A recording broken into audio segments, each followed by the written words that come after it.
Alright, live on one, and let's get live on the other.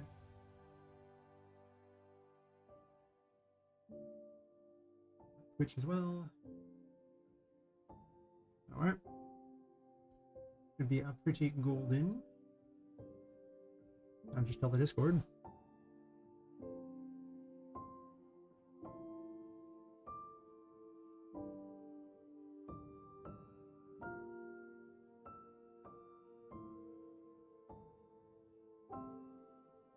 Alright.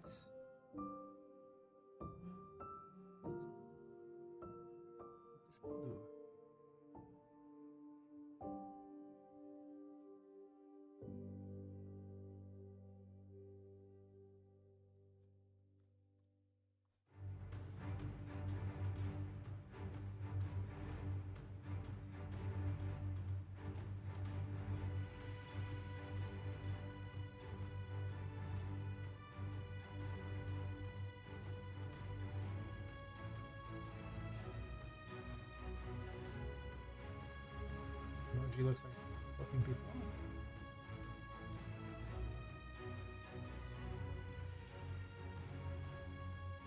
It's a window in my Twitch that actually pays me money. YouTube, not so much. Maybe someday I get like another 600 subs. I think I'm doing the wrong thing, it seems like, if I want to be popular on YouTube. Probably fair. This is enabled. They're good. I don't know how to find and activate, that never works.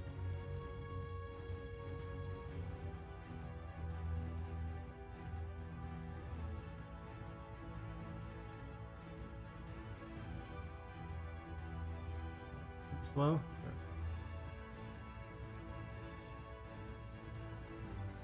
Alright, let's get the Discord link.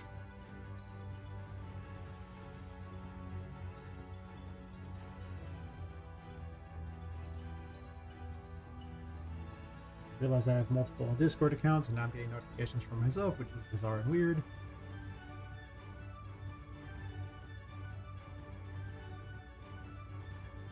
The back end.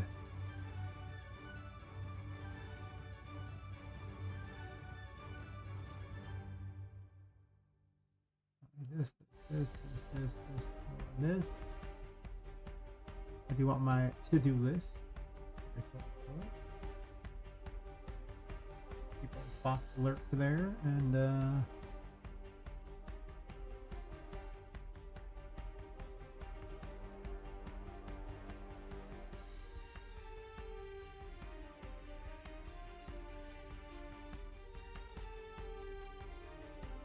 I love all the little setup crap, huh?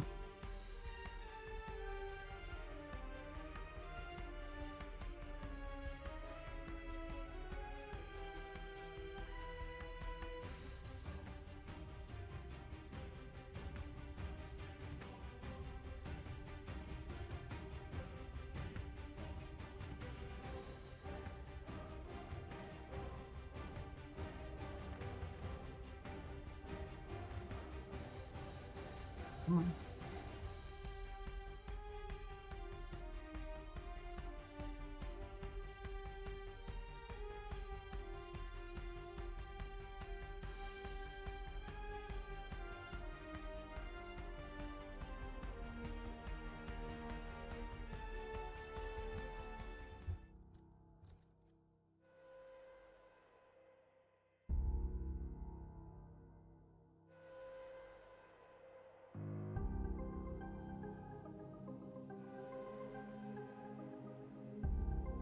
In there, because right now I need subs there, and I already have a Discord message on that one anyway.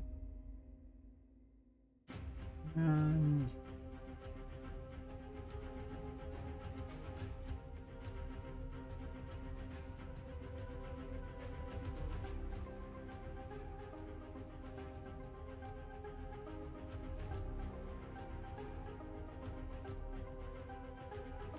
alright, now I should be golden.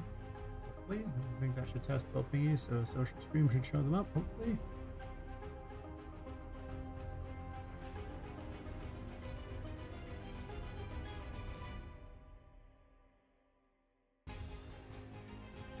Where's the Twitch chat on there? Oh, social stream. You aren't always the...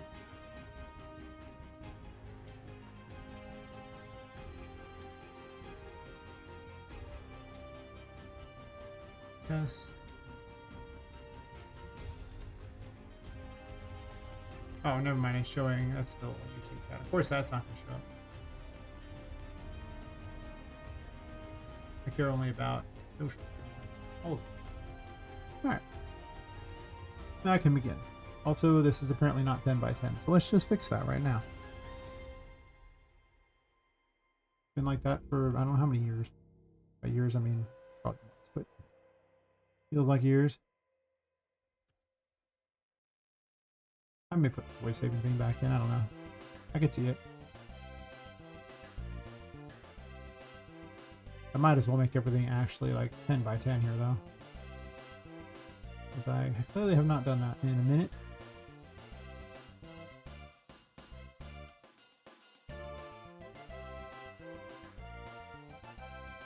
Hey, Scavenger602, how's it going?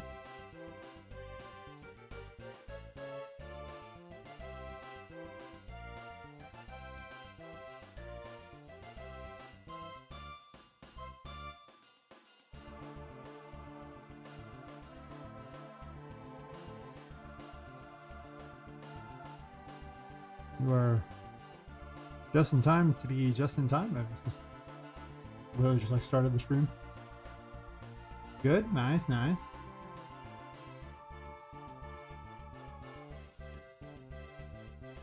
Well, first I was fixing the materials on this because they were way off.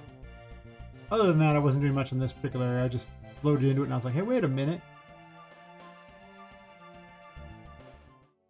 Oh no, I'm doing a 3D Metroidvania.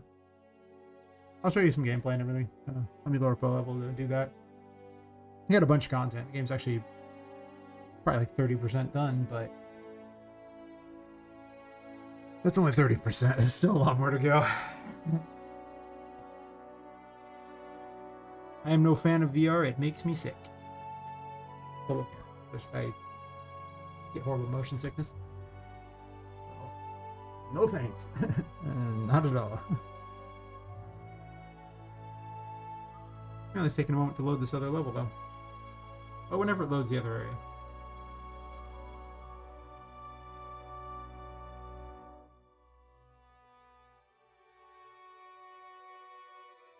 And we're waiting. We're waiting. I had to reinstall everything because I got hacked yesterday, so things are a little slower than normal as I rebuild everything.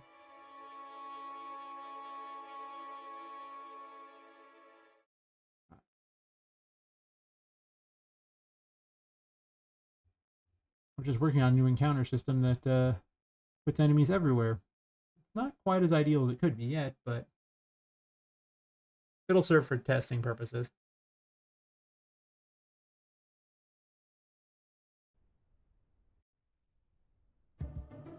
I'm going to disable all screen messages, though. Disable all screen messages so we don't got to see those. Alright. So the game's called Poppet Quest. You're playing as a woman who's been killed and her soul's been put into a doll. And she's trying to escape the Whimsy Wonders toy store. So the main mechanic of the game is if you're in the darkness, you gain curse power, which is basically like mana. It powers all the toys and brings them to life at night. But you lose your sanity, which this is what happens. You start to lose your sanity. If your sanity ever hits 0, the curse wins, and you lose the game. You don't want that. If you go back to the light, you don't gain any curse power, but you gain your sanity back. So you'll have to kind of bounce between the two in order to, you know, play the game. Currently, the system's randomly spawning things in, so I don't even know where the enemies are at the moment. There's some down there. Cool. Oh yeah, so she uses tarot cards weapons as the Fool, the giant squeaky toy.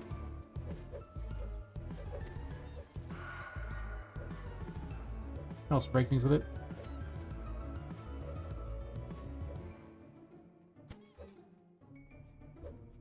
Usually spawns more enemies in this. I wonder where they're at. I like to say last night, like around about an hour and a half by the end of the stream, I built a new random encounter system, and it's still very random. That's okay.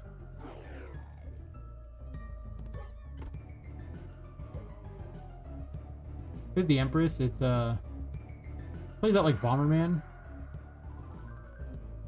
The red mushrooms will count to 10 and then blow up anyone nearby. The blue ones heal anyone nearby. You can also grow and shrink plants with it, but I don't have anything to grow and shrink at the moment, so.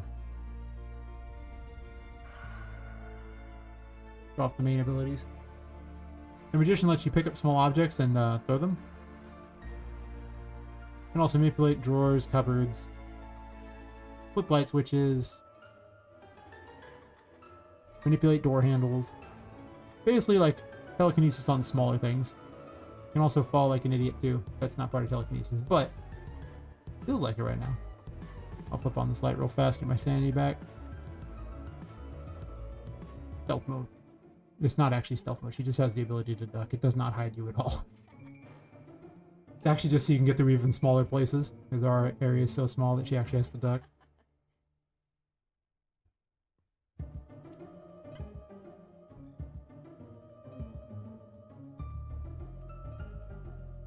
Put her hat away. Mistakes were made.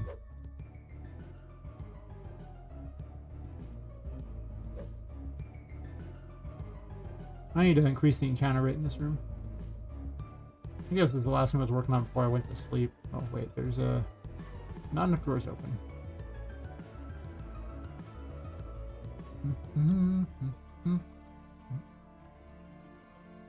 This is the tutorial for this area, so that's why she's got little messages flashing saying what you're doing or what to do.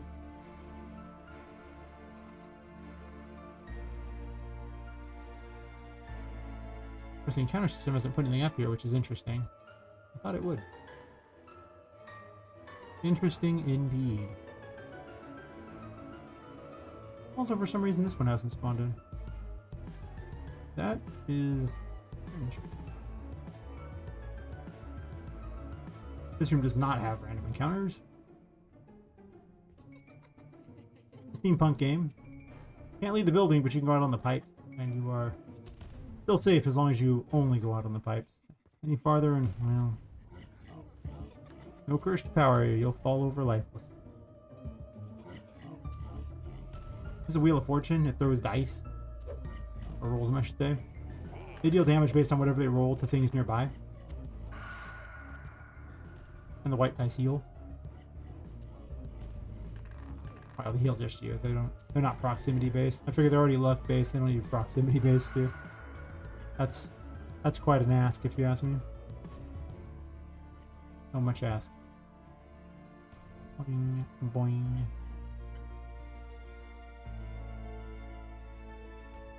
A lot of these things are traversal things, so they're only good in certain areas. Every tarot card's getting 3 abilities. I'm just doing all the major arcana. Which means a grand total of 66 abilities. I guess that's a lot.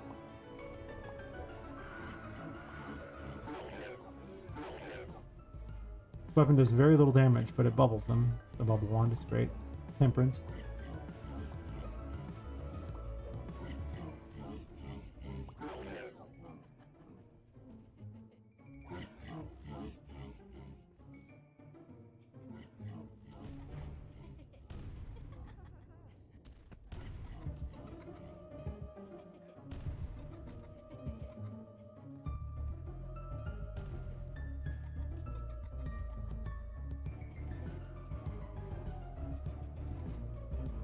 Plus it has the best hat.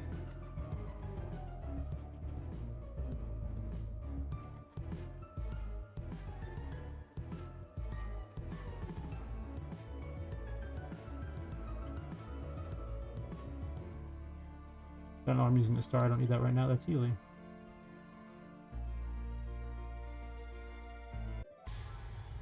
This room does have random encounters. I think it's a little better about it than the other, but I think I actually said it a little too slow. I need to speed up how fast the random encounters happen. True. So the moon makes clones of you, and then you can destroy them or deal damage to things. The enemies can do them too, so.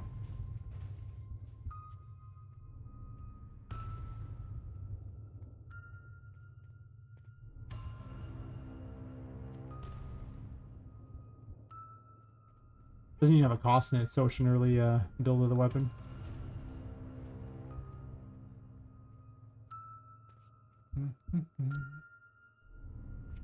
And Hierophanting, that's right. There's so many abilities in the game. I need a better interface for switching between them. It does slow time. It's kind of like one of those little wheels that they have to switch between them. It's just there's so many of them that it's pretty hard to fit them all in a wheel, you know? There's so many of them. Could move them all to the side, I guess. I don't know. Oh yeah, this is a Hierophant. This possessed object in the game. The Hierophant will make them behave. It doesn't unpossess them, but yeah. They'll do what they need to. Unless you disable it, in which case they will throw you. And you won't like what happens then. Mostly just go flying. If you would like that. It's possible, I suppose. Yeah, I added like a 10-second delay to them spawning. I don't think that's very good. I think they should spawn a lot faster. Can we meet Charlotte, the ghost girl, who kind of runs the place? Almost out of sanity. Perfect time for the star. The star trades sanity for health or health for sanity. Wait, why aren't you spawning in? Okay, just being slow. For friendly landmines, I'll take one up. Just so I don't die.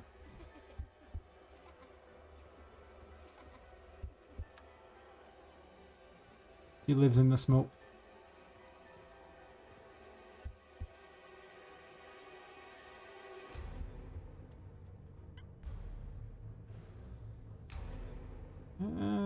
I guess I could start my way. I could just heal this way. Quick way. The overpowered way. Oh, I clicked off the game.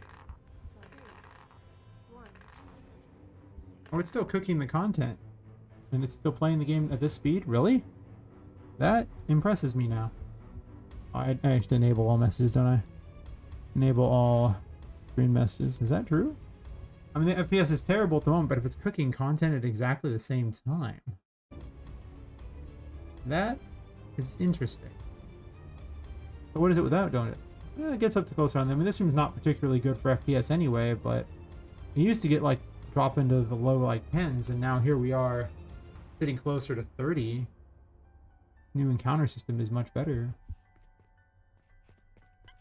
Poppet. So for some reason, these aren't spawning, I think. I don't know where they went. I have so many questions. Just pot on that. How much? Yes. She catches you. It just basically is she's a roving pit. She just kills you, and you go back to the nearest spawn point. With the rich and creamy knowledge that you, in fact, should not play with the oversized ghost. Well, she's not oversized. She's like a 14-year-old girl. You're just really tiny, so. I got 50 FPS over here. Wow. That new system is good. Real good. Also, I got the foot IK working, but she's still floating a little bit. But she's doing foot IK. Improvements from yesterday that just... The gift keeps giving. Double jump is like the first strength ability. I wonder if I can give Poppet different shoes. Like when she equips the strength thing like that, just give her like 3 outfit pieces and just change them out depending on which of the 3 tarot she has equipped. That'd be kind of neat. I might do that. Wait, why can't I jump on these? I have questions.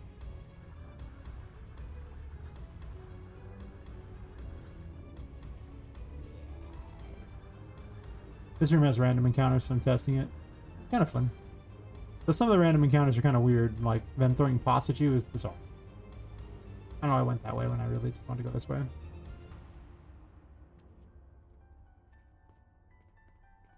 This my encounter system seems to be working pretty well. And the FPS is just 20 points higher, which is insane. Really.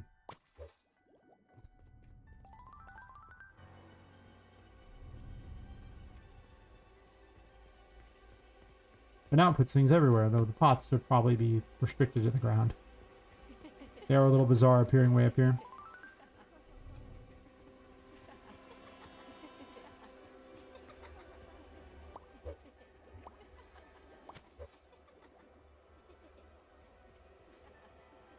Could make them smaller too.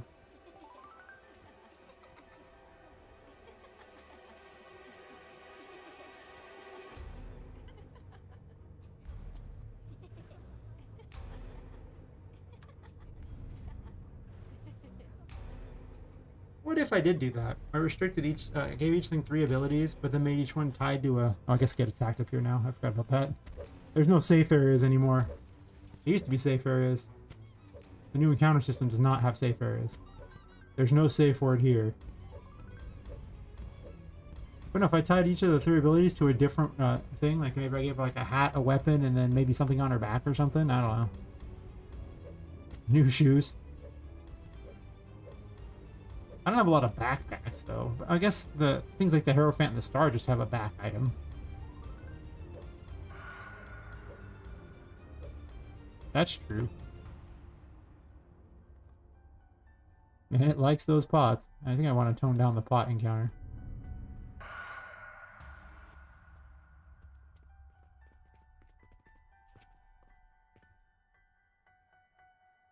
The jump seems too far.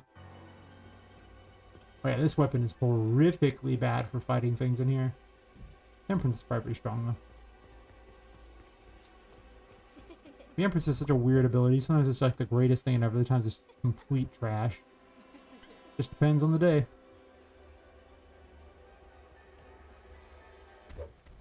It's a light cube. It's movable. I'm just using it to get my health back because the star can trade sanity for health. But it's not very good when he starts hitting you inside the head here. It's actually pretty bad. I like this no safe zone thing because you're getting into fights up here that just they didn't used to exist before. It was hard to keep them up here, but now they're just appearing up here and ready to fight. I just need to get the timing right and the spawn rates right on this new thing. But I mean, since I just made it like, you know, last night near the end of the stream, I ain't expecting a lot. Yeah, these books aren't spawning. Can't complete the puzzle without the books. I don't know why they're not spawning. They should.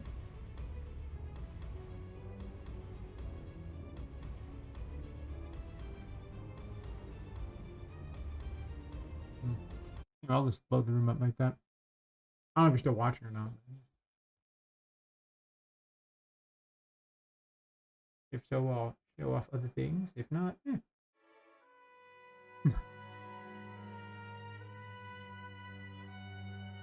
How's YouTube looking today? YouTube's pretty slow to build traffic usually.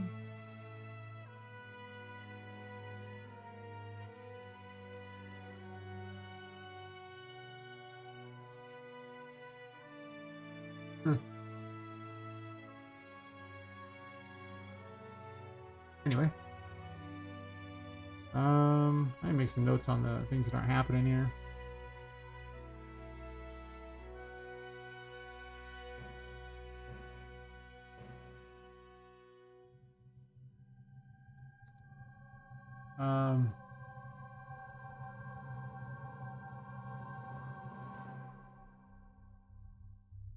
Books in the records. Library don't spawn. Guess I can look at that immediately. It's not like it's super... Probably not super difficult, whatever it is. They were always here, though. But they don't spawn? Charlotte spawns.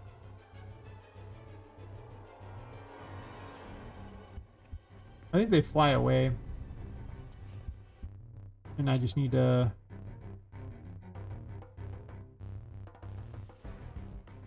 add them to the thingy.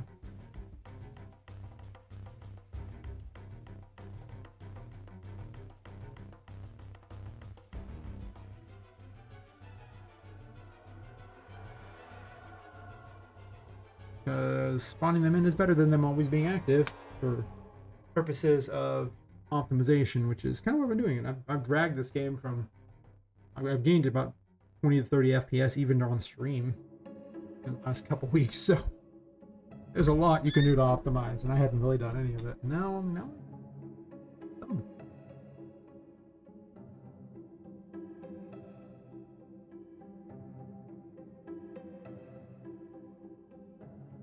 Anyway.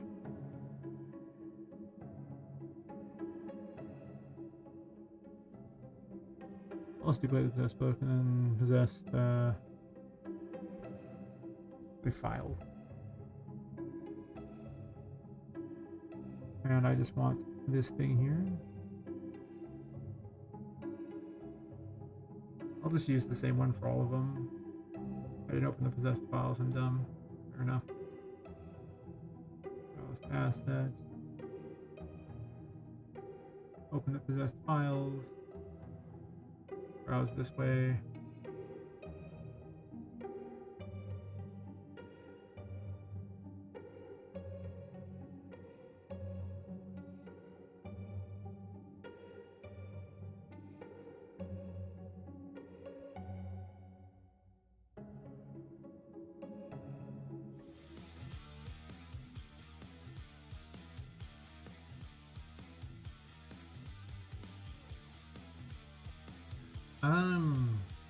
Pretty much all I have to do. Then I just have to position him. I'm just gonna get rid of all these destroyable pots and everything like that and just go nuts on it instead, because, yeah, no reason not to.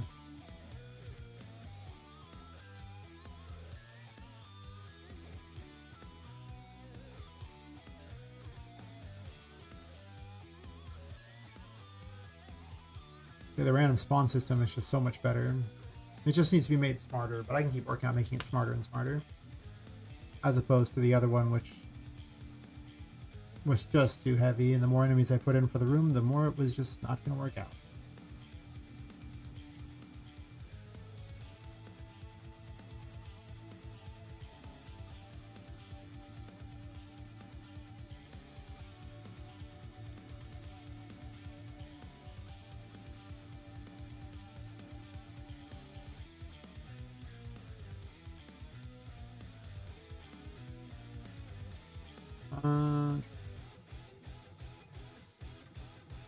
Yeah, this for winged land. There's only like 3 things in this room that need to spawn. All this other crap is just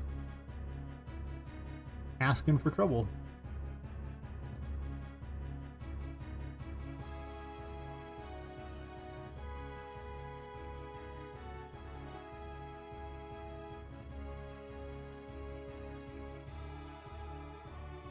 Yeah.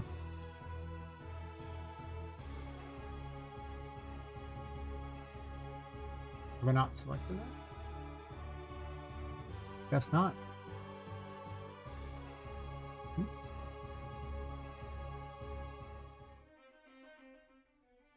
Possessed file. Oh, should I actually select this?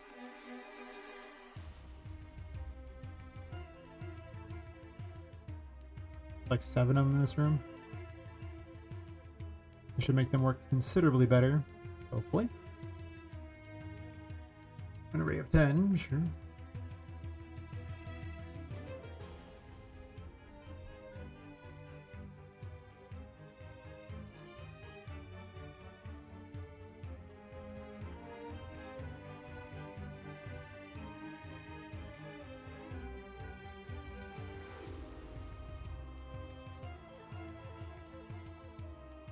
Pretty good track.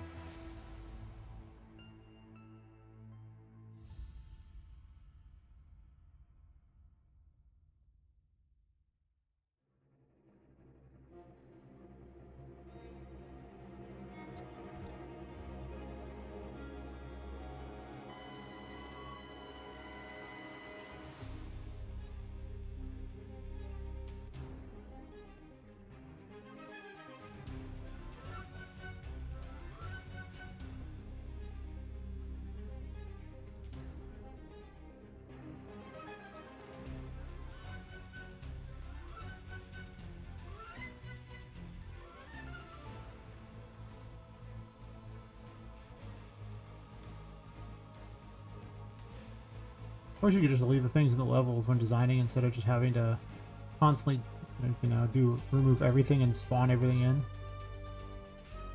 But whatever. I mean, it's not like my game would be anywhere near as good without Unreal Engine. Unreal Engine makes everything good. It's just the people using it that make everything bad. Be perfect. It's got its problems for sure, but it's still a fantastic engine that does what no other engine can.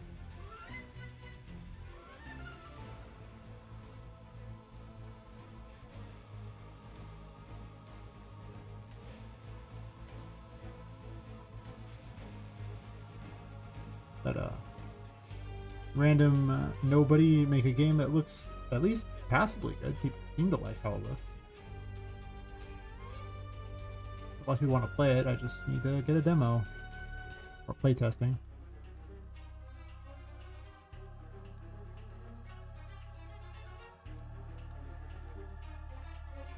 Head up on Steam.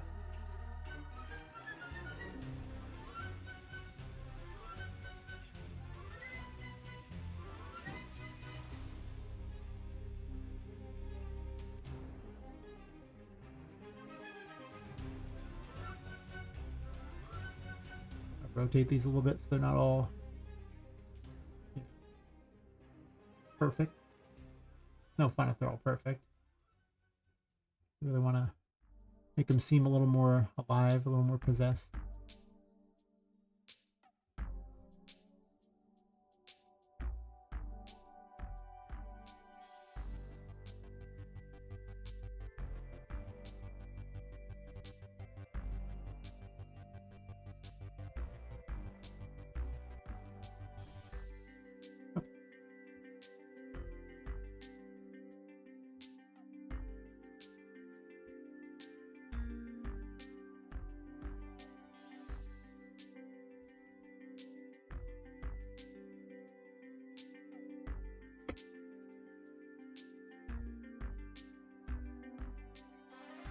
You look at the Puppet Master here, but I guess I should see these spawning correctly or not. And go from there. Should hopefully fix the problem.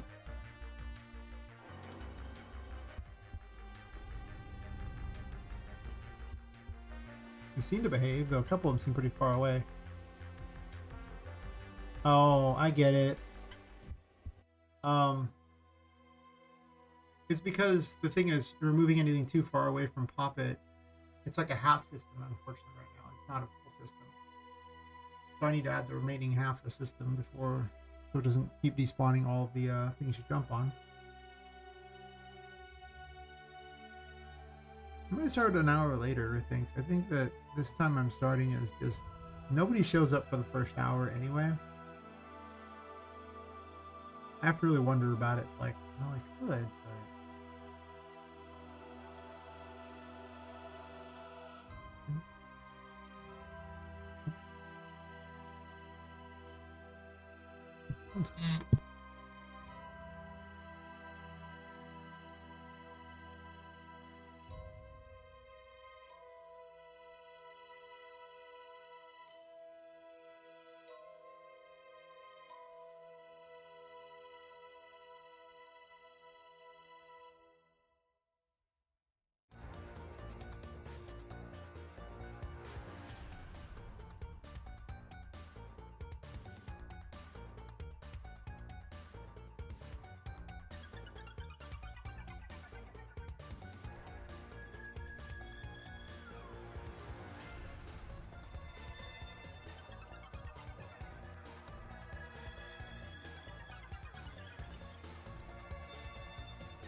So I need to put a thing that restricts if it's a boss. See, this thing needs to be cleaned up. It's a complete catastrophe. I just was testing this thing here, and it's obviously not going to be perfect yet. There's a lot of extra things that I'm not even using yet.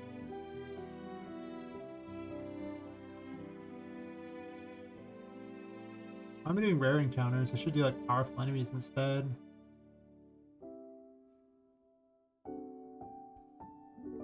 I'm gonna cycle through all those though. I'm just doing 0 to 1 right now.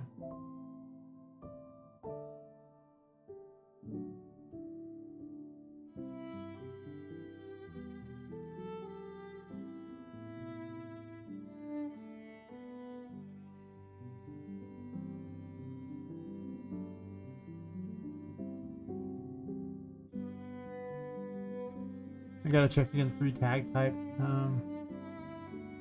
Yeah, I'm gonna start cleaning this up. This is nuts.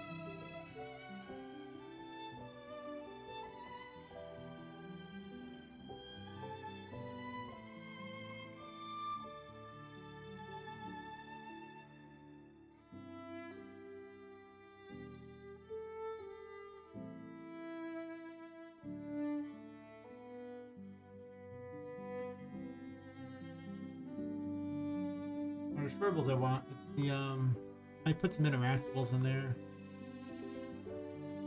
Wait, are these considered interactable? What? That's a question I need to answer.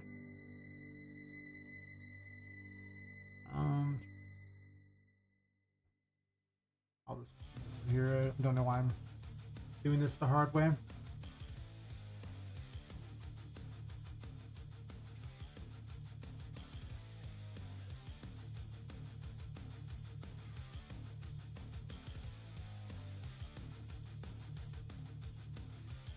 Interactable. So if it has a tag interactable,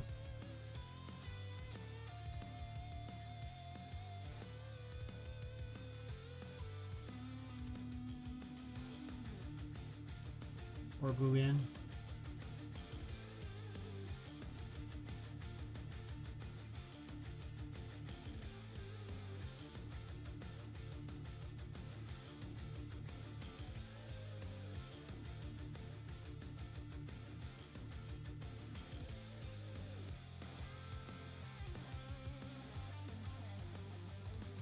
I'm just gonna clean this up. It's such a mess.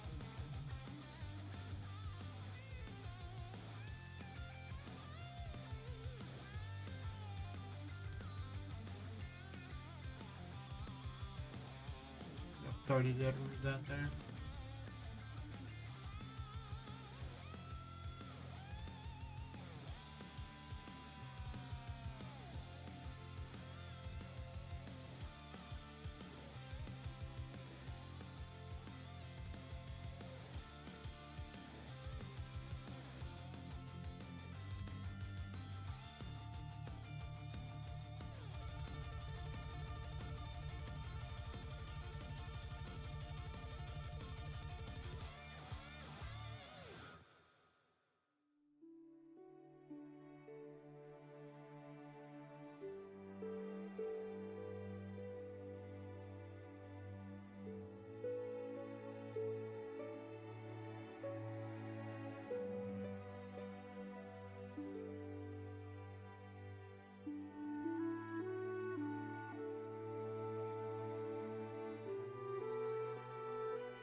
Move all this over here.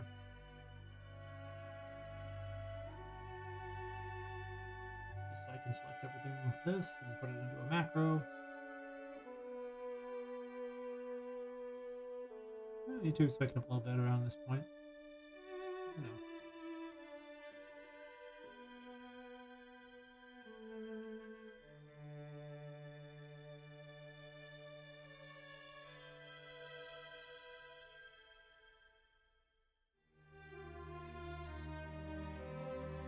I think I'm just going to put this remove index back here instead and not have that one dragged over there, and I'm just going to have it in multiple locations, then I can just have all this in one giant removal track.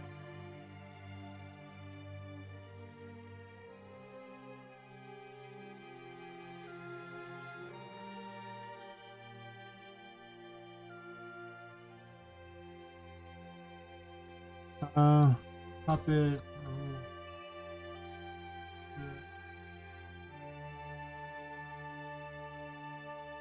Move puppet.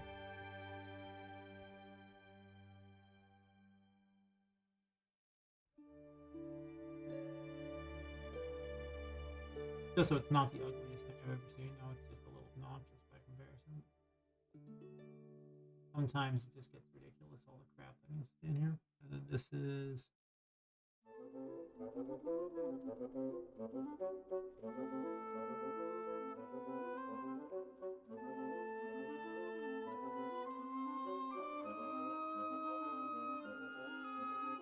where they both do the same.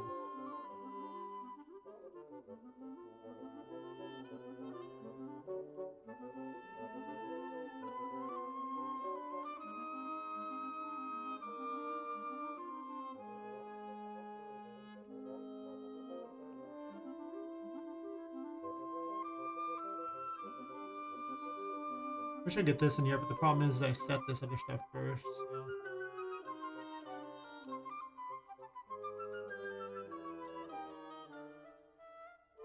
I guess I don't have to do that. I'm not gonna get puppet tags here anyway, so I still have to do it. That's kind of how I decide if I can move it.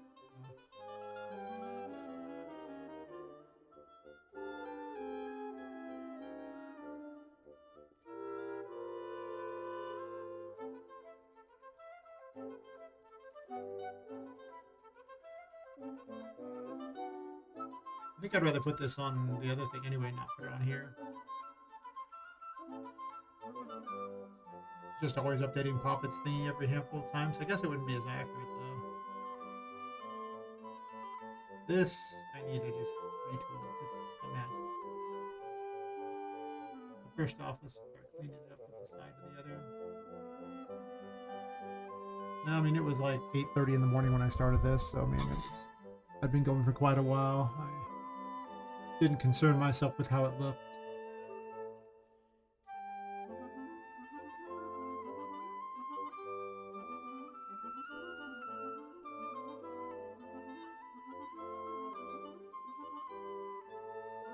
That's a new room check. Do I even care about the new room? I don't think I do. Seems unnecessary for what I'm even doing.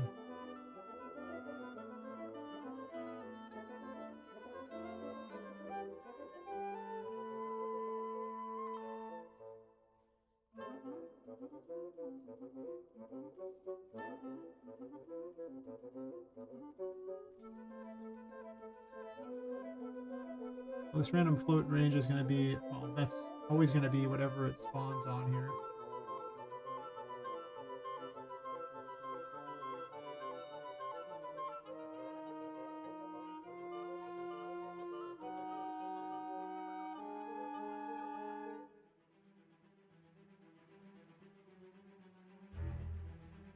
Could just do like an array here, and then they're all the same kind of array.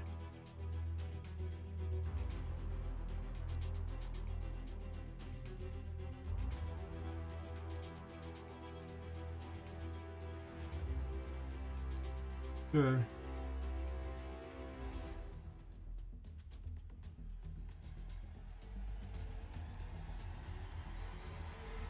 Alright.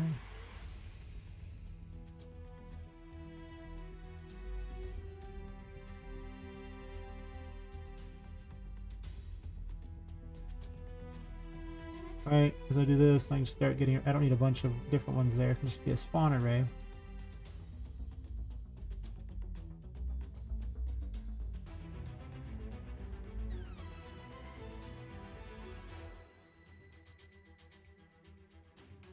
No matter what, I just set a spawn array.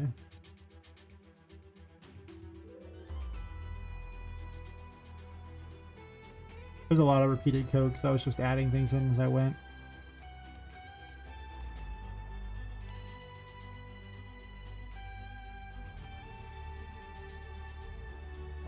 Steam notification, not a chat notification. Too many notifications on like the side of my vision here. And I just see like a bit of you know, something going on. I'm like, all right, cool, neat. So we're gonna do some changes here, so I don't gotta do this everywhere here. Let's do the random chance. We're just gonna set the random chance back here. I don't think I need half this crap anymore.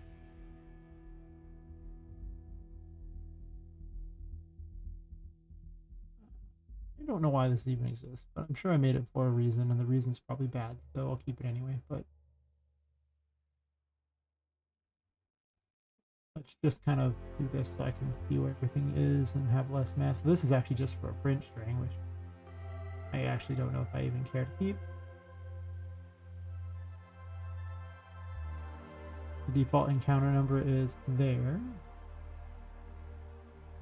And then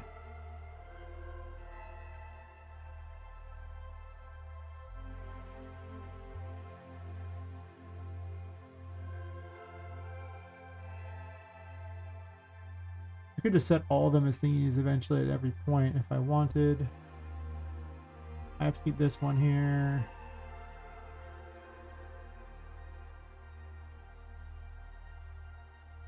What a mess.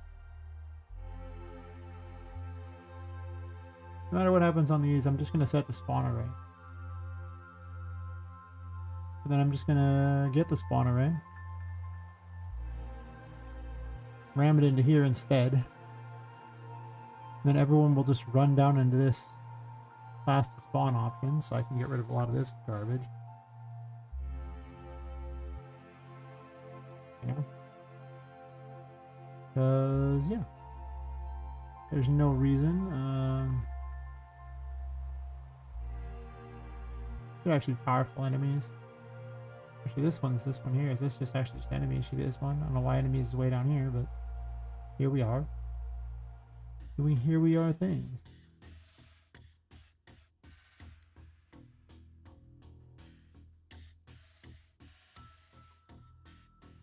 I might want to just put multiple copies of these rather than just set each one, but I gotta open the struct each time, which is kind of weird, but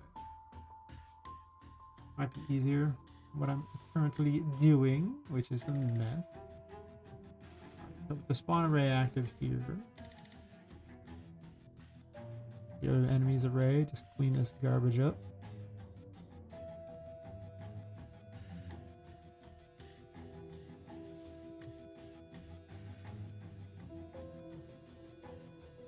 Don't do this garbage, that's always nice.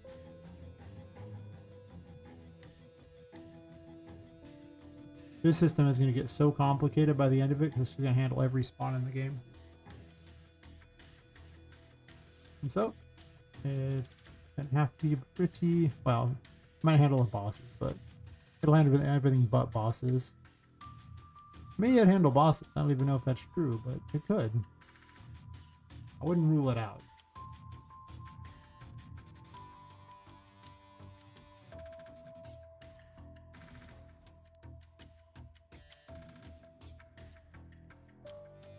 I think I'm just going to set them and not do this check. And then I'm going to do the check after the fact.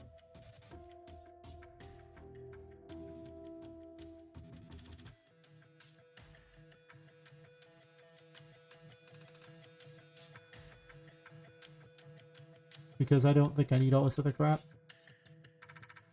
Let's start building the code out over here.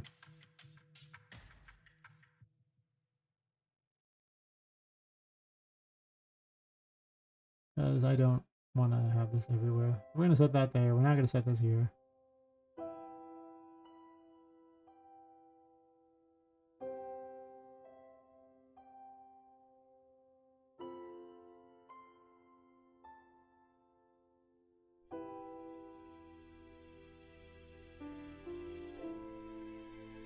All this spawn chance.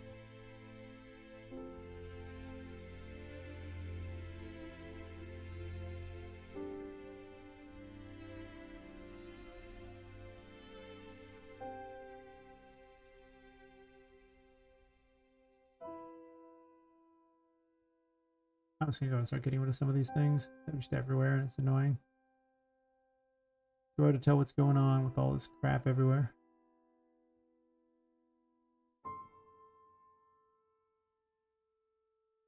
That's why I'm cleaning. 'Cause I need to.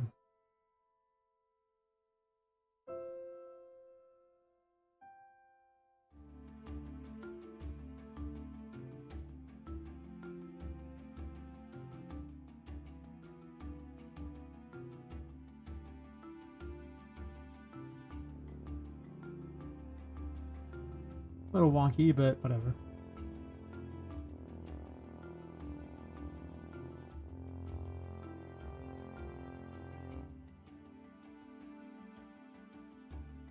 Hey XST Gamer, how's it going?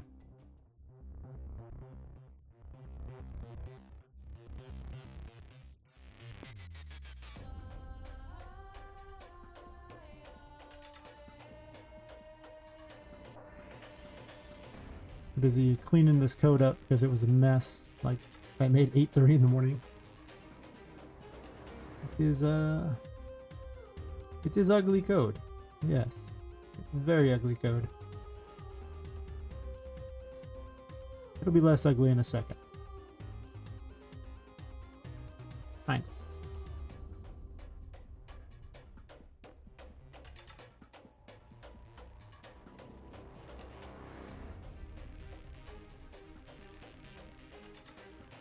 I actually don't need this random chance thingy anyway. Not checked anywhere else.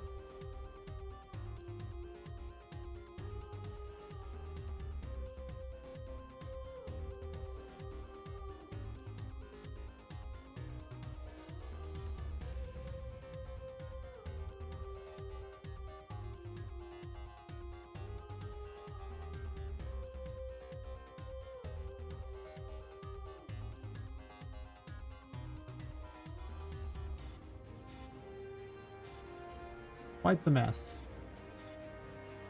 Quite the mess indeed.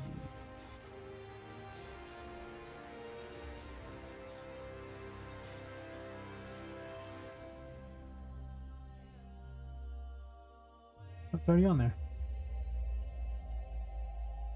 Don't need that. Don't need this either.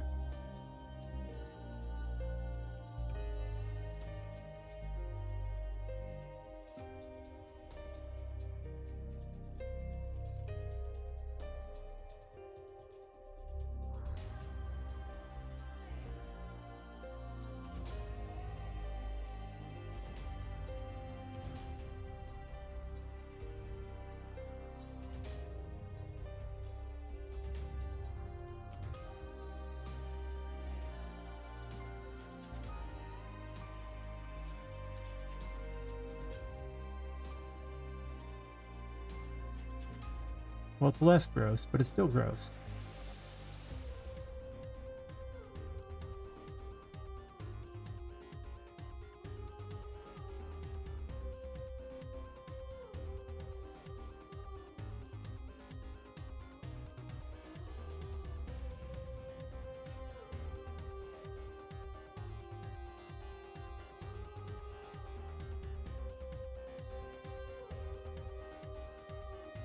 I could just promote this to a variable though.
don't know if it's gonna be that much cleaner to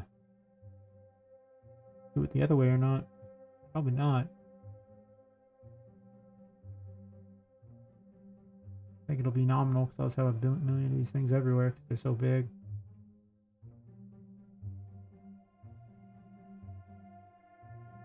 Still.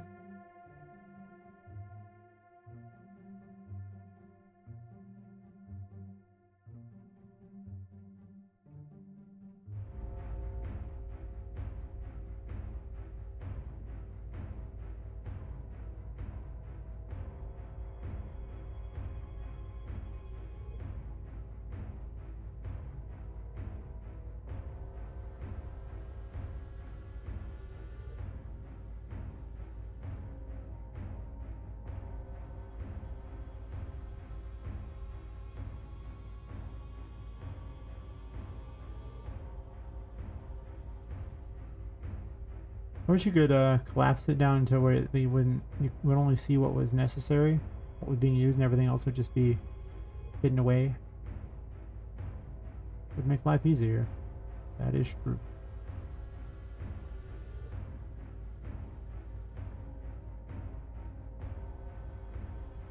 That's a little cleaner. I've got a lot of work ahead of me, but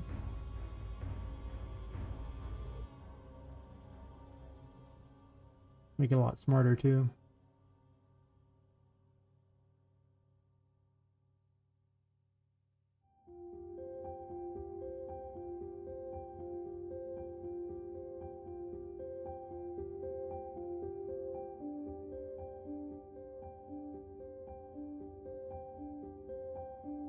It's definitely more readable by a huge margin.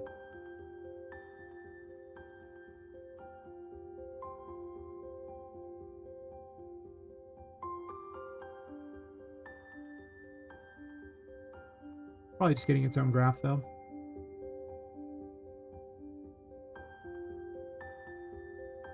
Honestly, they might all eventually get their own graphs. It doesn't seem like it's necessary.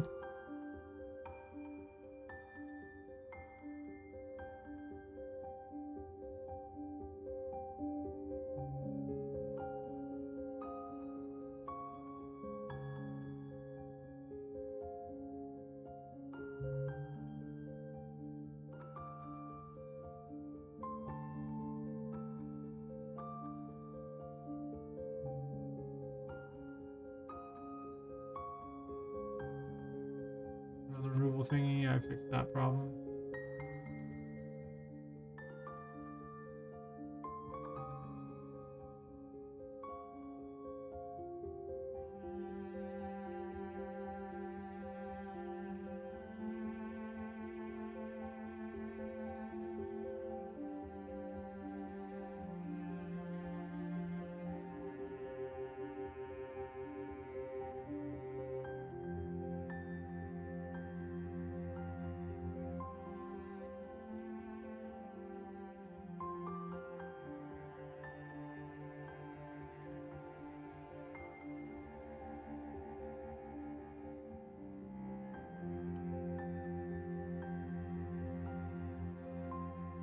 Alright, let's test to see if it still works or if I broke it. I did do a lot, so wouldn't surprise me if I broke something. It's okay.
He died at the right time, did it?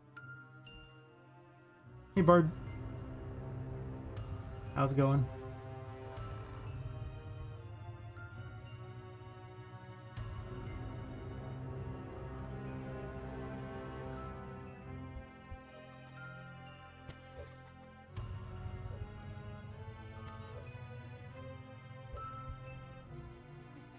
More scammers, huh? I swear giving India the internet was the worst choice.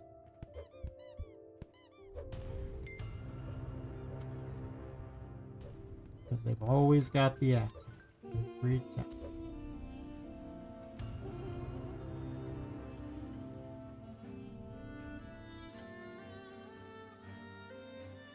Let's ban another...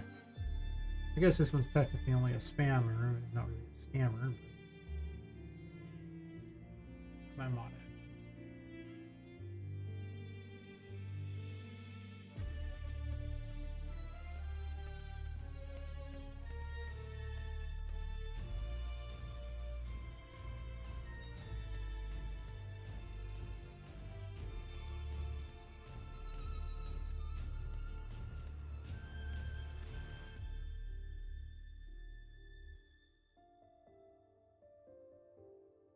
Yeah, they are.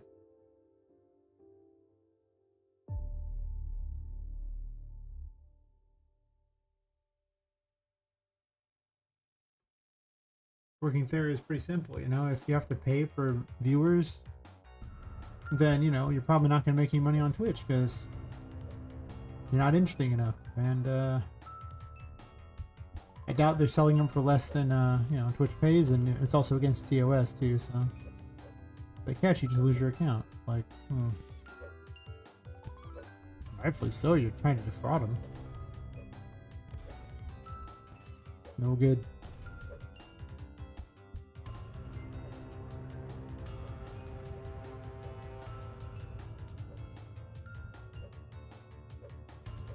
Gonna have to make some changes because of this new spawn system. Also, I move that candle. It's been there forever. Yeah, the FPS this room has gone way up.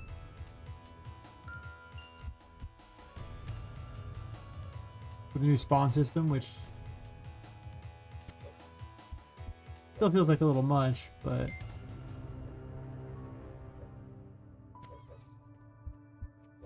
now it just puts stuff everywhere. Yay.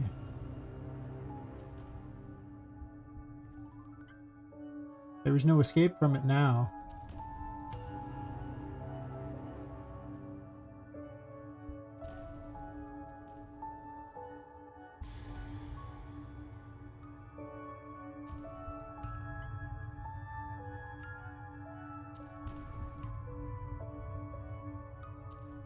Sometimes it just wants to give you a pot right next to you. Why?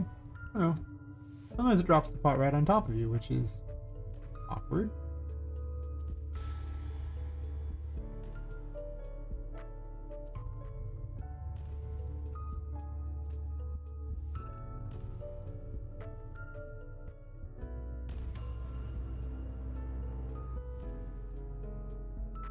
Wait long enough from here, they'll actually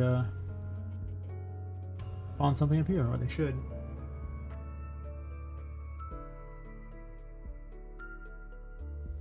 I think I'm far enough away from the RFG stuff. Maybe not, though. All the enemies are taken up, and I'm not far enough away. Or there's one too many pots. Pots. Need to lower the spawn rate on them. They're kind of a letdown when you see them.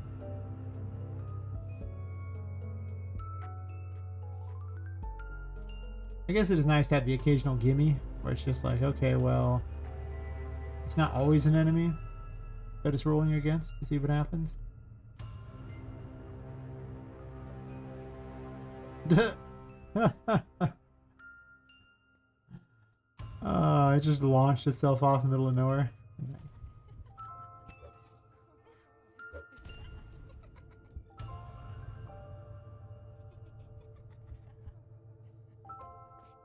The fact that nowhere is safe anymore is nice. Also, you can zoom way out. I don't realize how far I'd let you zoom it out, but it is very far. You look very tiny.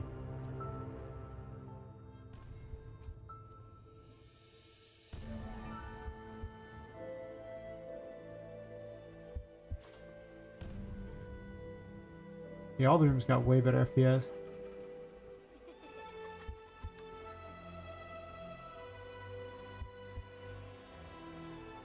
I mean, this one was creeping in the upper 30s there. That's pretty good. Yesterday, this room was creeping around, you know, 16 or 17, so 20 FPS gain, pretty good. The best. I haven't even tested these since I added them to the spawner thing. Hope I can jump on them. That one is too high. I could do that. Can I do that? No. I didn't think these books were too high, but you floating? I think they're floating. Yeah, they're floating. That's part of the problem.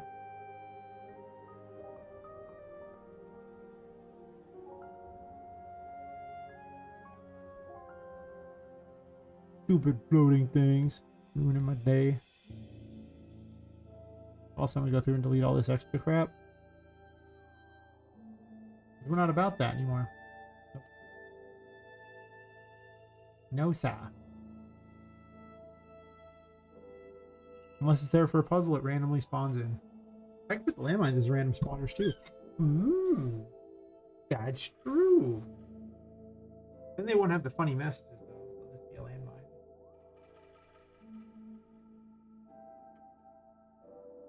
It could just have like an emoji of a sad face, and then it could just have an emoji of a happy face. The happy mine.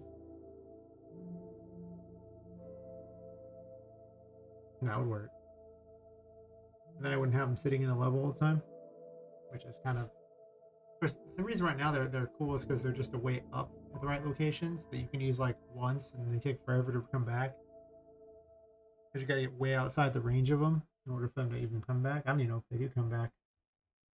To be honest, the H-load, well, the H-load reload stuff, so it probably brings them back eventually.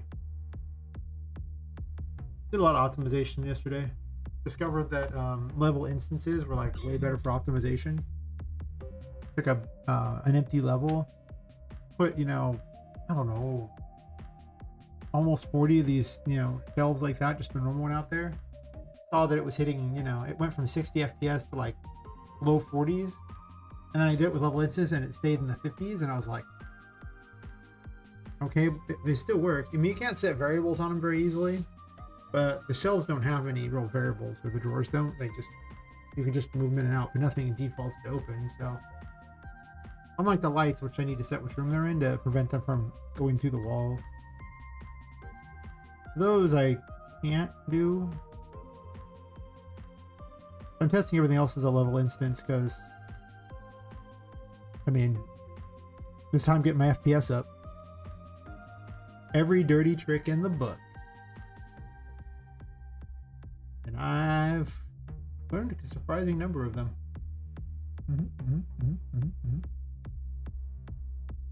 Large table.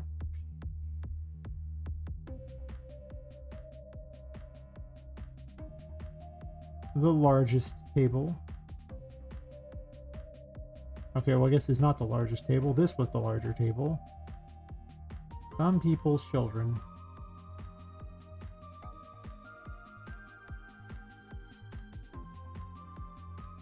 Like a little baby table. That's no fun.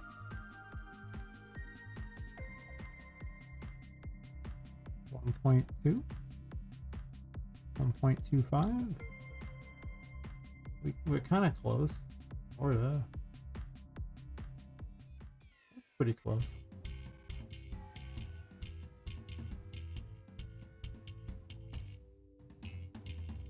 I don't think it's on the ground, so oh no, yes it is.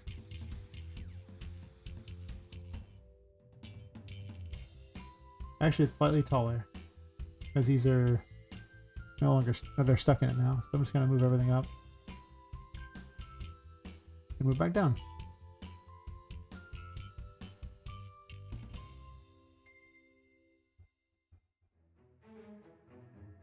And thus my quest for perfect frames continues. It makes building the H-load like 1,000 times worse though. That reminds me. Stupid candle. Been mocking me endlessly for a while. I keep reading it's there. These need to all be replaced back to what they were because I had them as candles and I made them as level instances. Actually, never mind, I put them back. So Interesting. Guess that one still counted as a level, and this one is too, but alright. Well, since I can't set what light room they're in,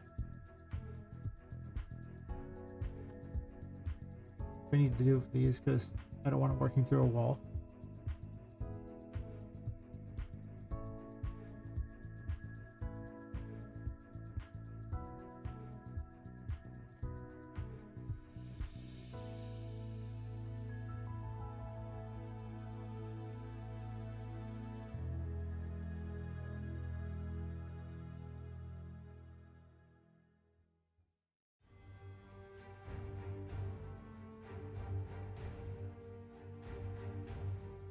If it wasn't for the room issue, it'd be perfect.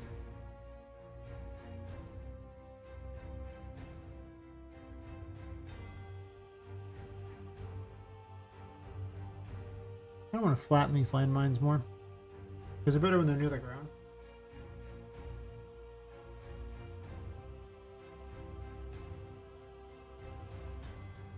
For whatever reason, you can't see them. It's so hard to zoom in on them because they're like a million miles away.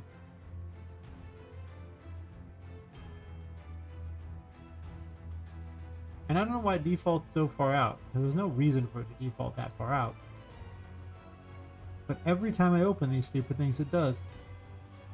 How annoying. It's just for this particular blueprint. There's just something about it that ain't right. It ain't right. I literally just squished a pipe. That was the whole strategy with it. Squished a pipe. Nice.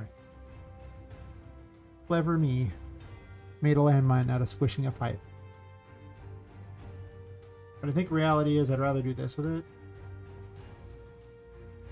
And then just shove them into the ground. And I think I'll just default it to the step here, please. Rather than make a bunch of crazy crap with it. Because, yeah. I'm making random them too, but I think that I just would rather put them in the encounter system.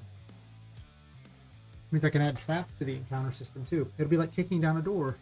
I was using a Munchkin analogy yesterday. My game is secretly Munchkin. Poppet's kind of like a Munchkin. He's tiny. He could be a Munchkin. I guess I want to struck traps now too.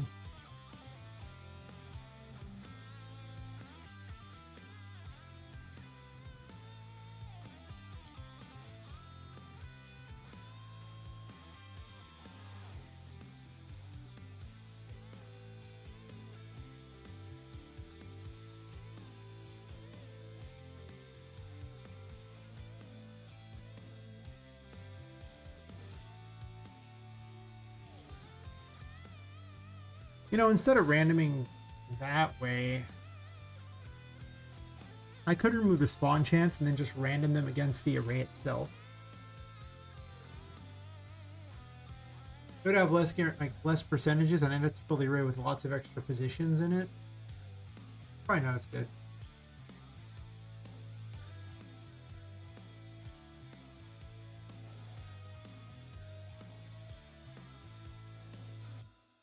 I didn't really have traps before, but I guess I do now.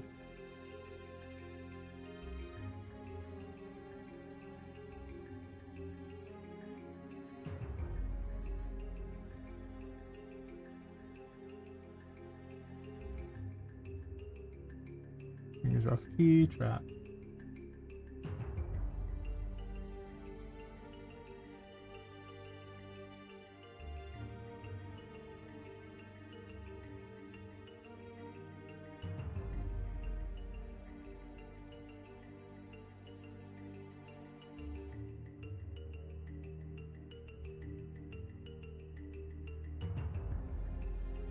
I really get the feeling there's a better way I want to do this setup.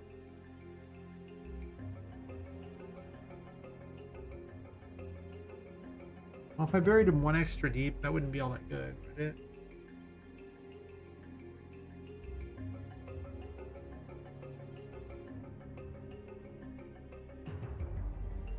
We're gonna have to individually add each one there to each room, like for the chance of things. Hey, he's washed.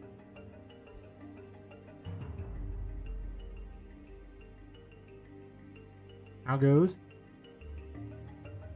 Did you solve the I guess I haven't put the Twitch alerts back on. I know I forgot something. And then it runs an ad. Really? I was just about to hit snooze on those. Wow. Hey, Hansberg, how's it going? Well, whenever that weird ad runs out. Wasn't fast enough. I'm a terrible person.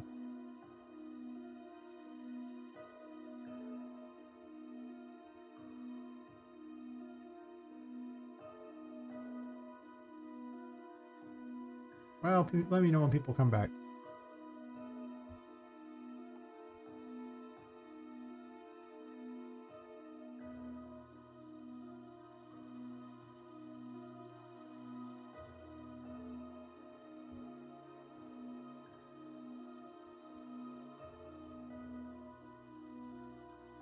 So I can show off thingies. Did the ad finally run out? Hopefully, maybe. Stupid ads.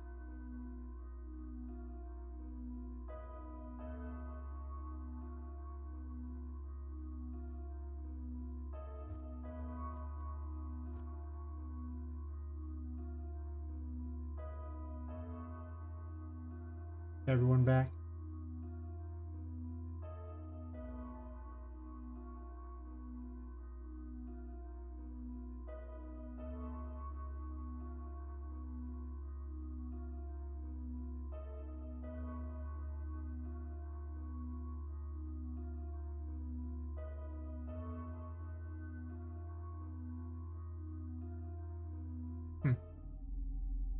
Anyway, I have a new encounter system. And a new encounter system makes everything run way faster. It's a little stupid at the moment, but yep. Hansberg. I don't know if you heard me during the ad break thingy, but close up all these extra things here so people can see things.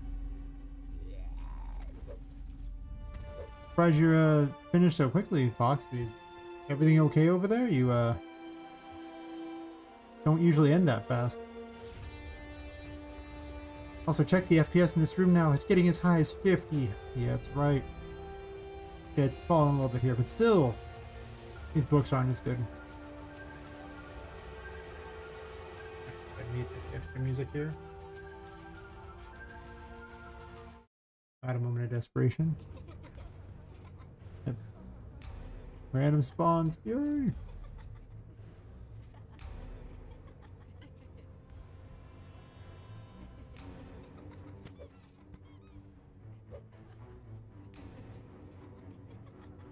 Cube, save me, Cube. I just drop the cube here and jump on this. Dive double jump, I'm a cheater. Ha ha ha.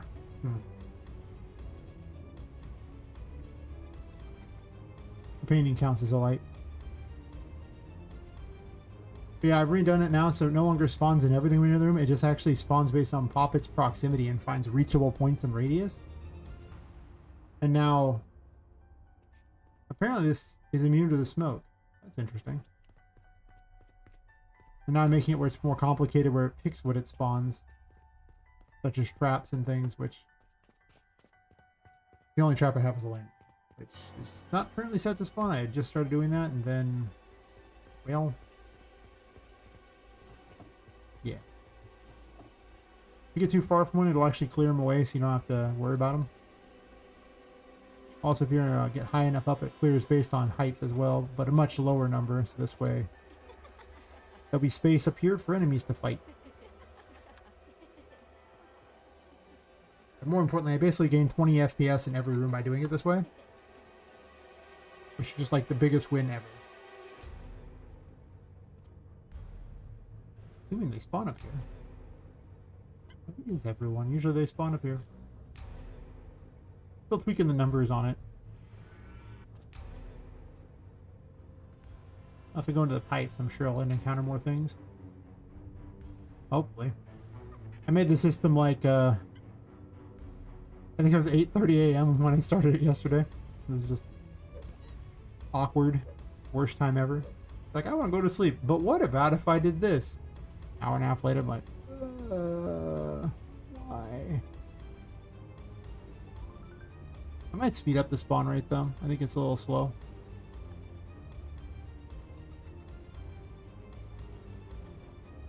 Or it's just spawning random things.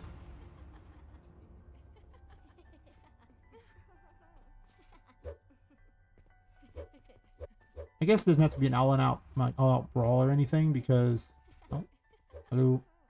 I do expect you to go places, so an all-out brawl doesn't make much sense. Unless I just really want to make a room just really hard for encounters.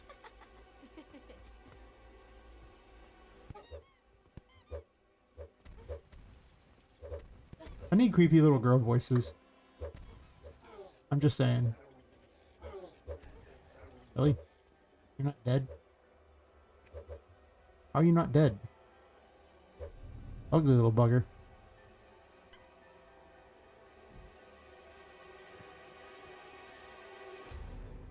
One, two, two.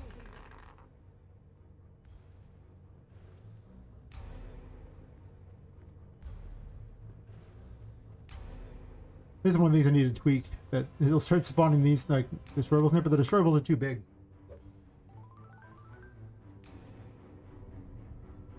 And so I'm like, Are the books fixed? This is the problem I was trying to fix earlier. They weren't showing up. Hey, Matt. Yeah, I gained like 20 FPS on my game.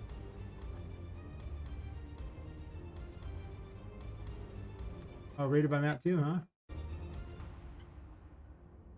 Alright, is that what happened? Huh, no. Doesn't like it. Still? Hello. Oh. Why isn't the whole thing even saying it? So many questions. Huh. Well, I'll shout you out now.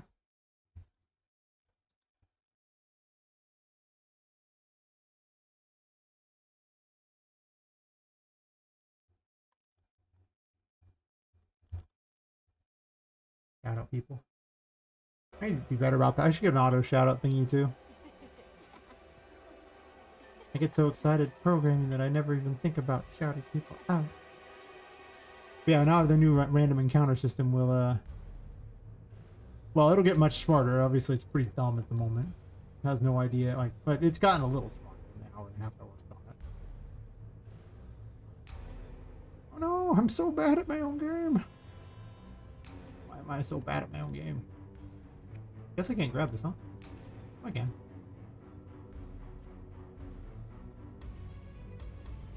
I mean, look at the FPS. We're sitting at 50. I'm jumping off these things that are in the smoke. Yeah, it's amazing. It's gotten so much better. Mostly just tested by running around more because see, sometimes in the upper 50s there, but it's still not spawning as many as I'd like. I put a pot over there for some reason, which is kind of far from the spawn location. It's supposed to be within 3,000 points of Poppet, but I think it triggers through time, so like by the time Poppets run away from it, it might need to be spawned a little faster. I can definitely speed it up quite a bit. Also, the landmine's hidden in the ground over there. I heard it click. I was going to spawn in landmines randomly too.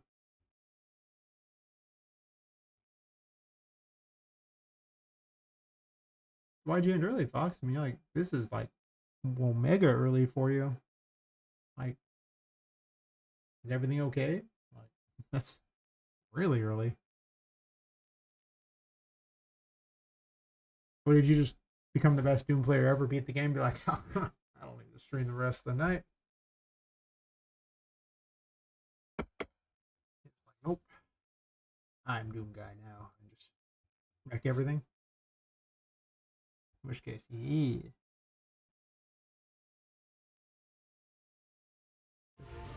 Stupid thing here.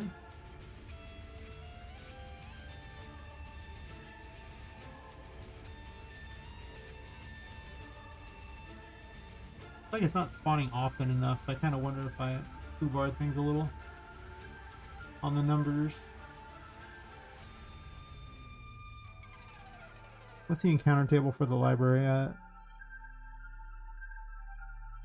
Well, I mean, it's like rolling a 20% chance because 2 doesn't do anything yet.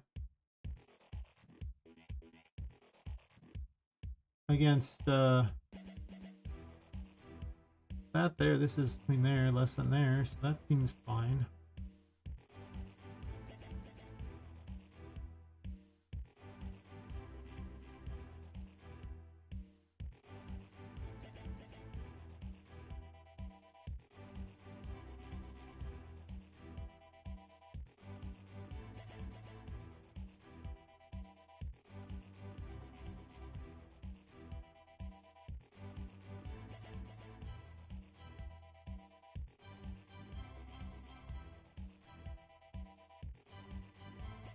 Yeah, I mean, why not? Seems like a great plan to me. You just shout everyone out who does, you know. I would just shout everyone out. Who random person goes by, they've never even been here before, and just shout them out. It's like.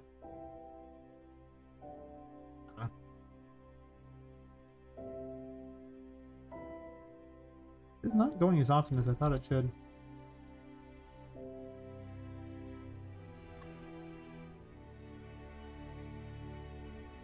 To test it in the new area because the new area is all pretty.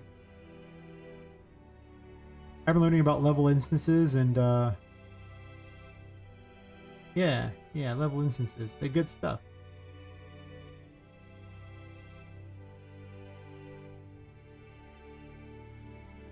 I almost want to roll every single one of these things to see if any of them spawn.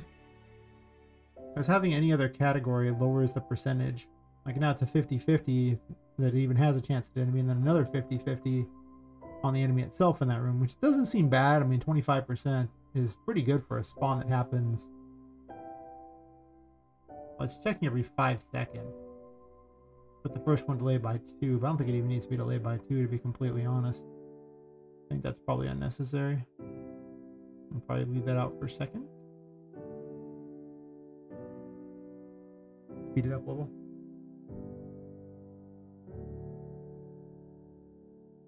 Oh, nice. I mean, that's... yeah. Probably do something along those lines myself. I have to reset a bunch of... I don't even have alerts set up. I forgot to set those up. I had to re-put everything in the OBS, and... I even remembered everything. I also didn't set up blurps. To save yourself the trouble on the blurps, I need to reset them up. Because... I forgot them too! Yesterday, I showed up and I was like already half an hour late for the stream, and I spent the first half an hour fixing things anyway. It was like...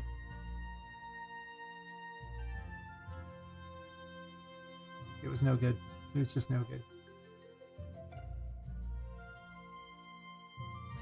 Now I'm working on this area instead, and I was using this as my testing ground for the spawning thing earlier.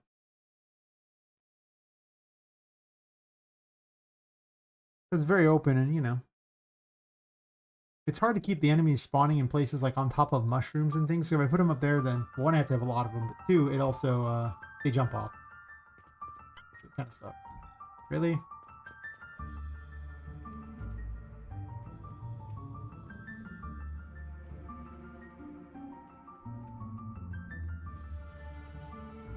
I need to put a print string beyond that says success. If I have any idea, because they're just beforehand telling me which type and not actually if it's successful. Spawn success, I guess. Fine.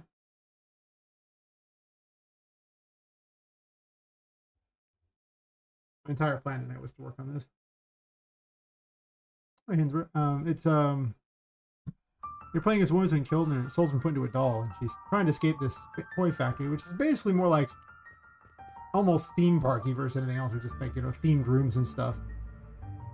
than actual, like, lines of shelves or anything. Yeah, the main mechanic of the game is if you're in the darkness, you gain curse power, which is like mana. It's what powers all the toys. And but you lose your sanity. If your sanity is 0, the curse wins, and you just fall over life. Well, actually, the curse takes you over. This is the insanity effect, so you know you're going insane. I'm also failing at jumping.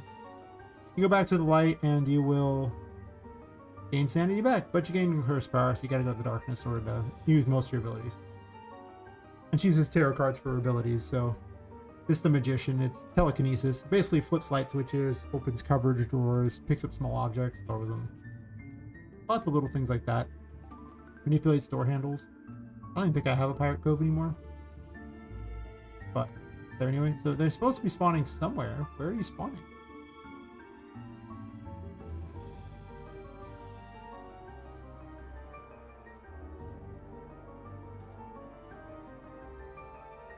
It's like I foobarred it.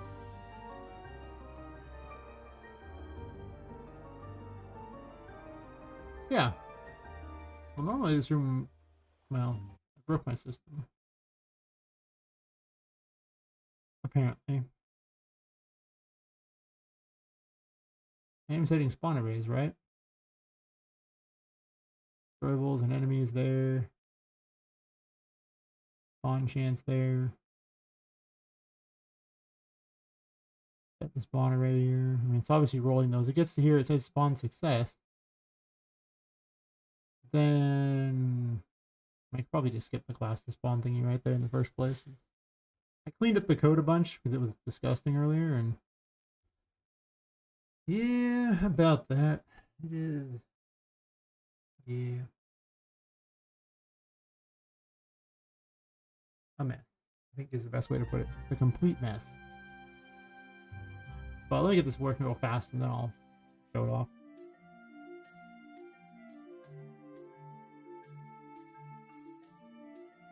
I really don't understand why it wouldn't be spawning unless it's somehow failing to cast this, so...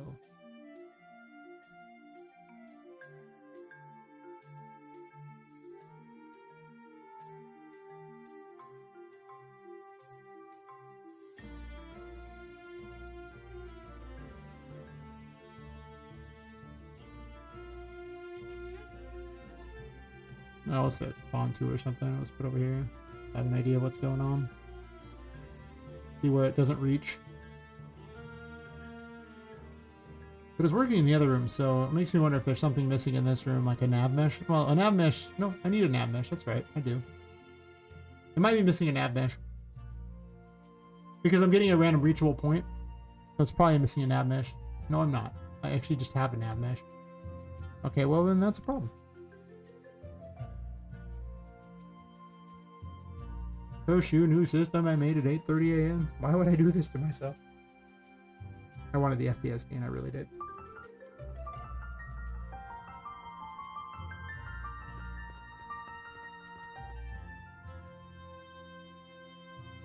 It's hitting right here and failing.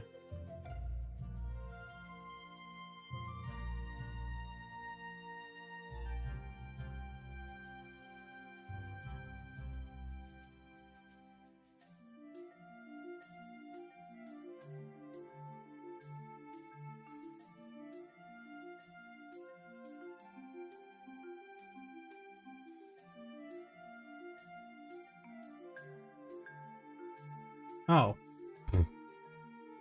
I actually need the room info part. The rest of it I don't necessarily need, but... Alright. Because I'm sitting there getting the room name down here and it's looking for it. I was just removing this other weird system I had that was dealing to try to answer a spawn problem with the other stuff in the room, but... apparently it was not necessary.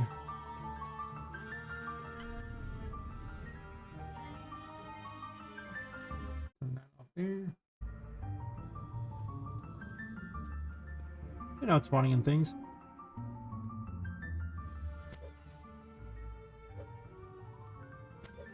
Who likes these little lion things and other destroyables? You know, there's only a 15% chance those spawn in, by the way.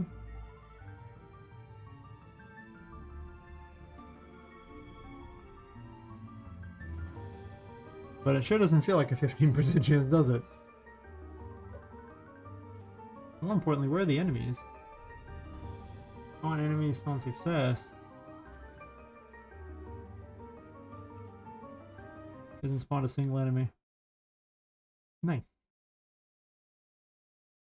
Alright.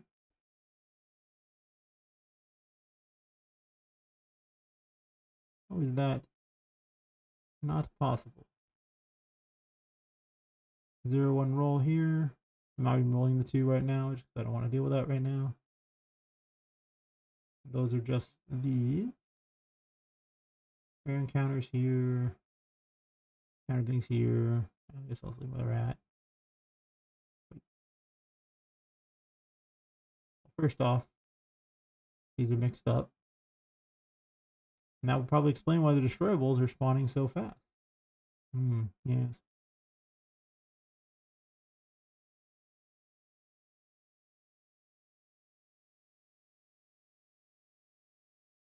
Enemies and...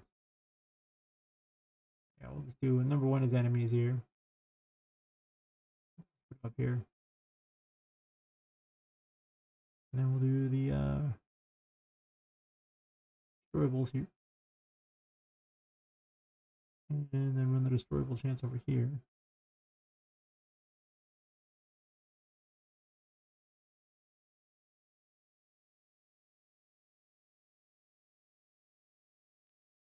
We give the other things like a 25% chance of showing up. The other ones were rolling them much lower, because it's not like 15%. It's actually like 50-50 and then that. So it would have been like a 7% chance or something. It's pretty low. Supposedly.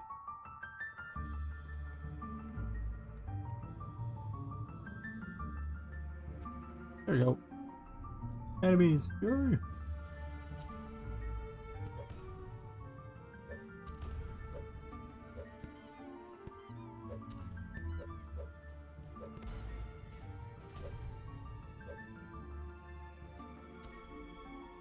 Put another one really far. Where's the other one?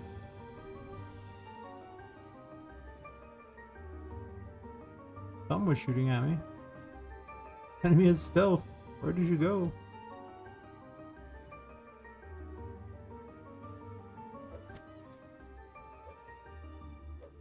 I might have to roll the destroyables separately. Like just be like have a percent chance every time to roll an enemy, and then percent chances on the other ones as well. Because if every time I add a category, it just lowers the overall percentage of everything, it's kind of awkward. I guess I'd raise the encounter rate of everything else to account for that. But I mean, that would still be really bad, because if it had like a 100% chance, and I had like 5 categories, and it only has a 20% chance, and it's like, not very good.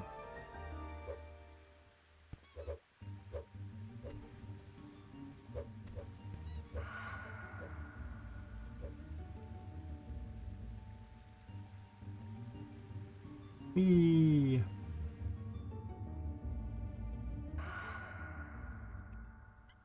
The enemies don't like the water. Poppet doesn't like the water. I'm actually putting double jump on that particular mushroom right there, so. Really? What even happened there? Did the pot cause some weird collision issue? I have questions.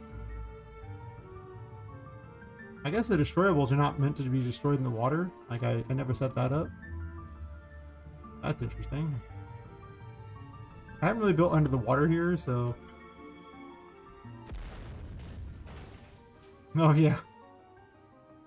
One of the enemies, they rig to just blow up when, you know, you hit them and like that. And I never accounted for them being RFG'd by the Puppet Master, which is now controlling everything. Because, yeah.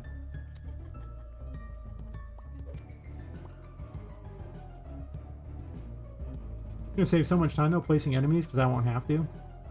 It'll just be like pick the enemies, pick the encounter rate, and then put some rules in for how making them spawn smarter, such as spawning on top of things at certain heights and stuff, and not directly on top of me. What in the world? Really? Okay, well.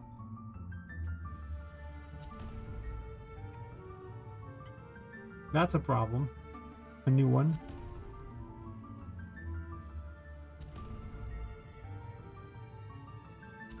I can actually do any of those things. Awkward. Can I drop mushroom thingies? Sure can. Blow myself to bits. Nope, I've been freed. Okay, so I probably need to change it so they can't spawn directly on Poppet. Probably a notable thing. Since I have reachable point radius. I actually don't think I want it to be very far away. 3,000 might be even too much. Almost 2,000 might be better. Well, actually, how far is that, right? Let's take one of these things here and let's just, you know, duplicate it. Get about where it was there, and then just, you know, reduce it by 2,000 and see about how far away that is. Well, that way over there. Okay, yeah, so 3,000's like far. Like really far. I think that's too far because Papa could just be running the other way and it could just pick a thing there. I could get something in front of her, I guess. Could always spawn in front of her based on it. But then if the player was to spin really quickly, it would cause it to not do that. I'm definitely gonna reduce it to 2,000 because 3,000 is nuts. 2K is well, maybe 2,500 honestly. The 2K is far. They run the risk of being irrelevant if it's any farther. I guess if you get far enough away, 5K they get vanished if they're too far away. So that's notable.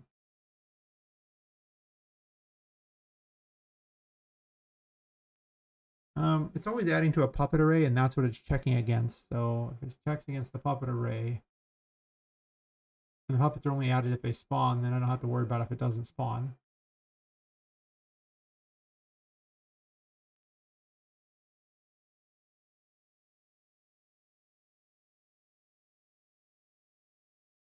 I'll try to adjust location, I guess.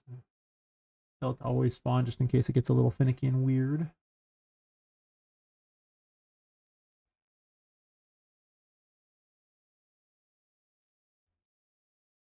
I don't really need these anymore. Now I understand what was going wrong.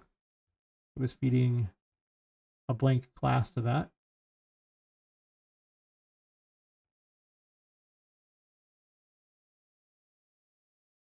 Never did add in the traps yet, but some of these might need to have like smaller versions of things too, especially like the various destroyables, which are huge. But the problem with them being huge is they don't really fit a lot of places.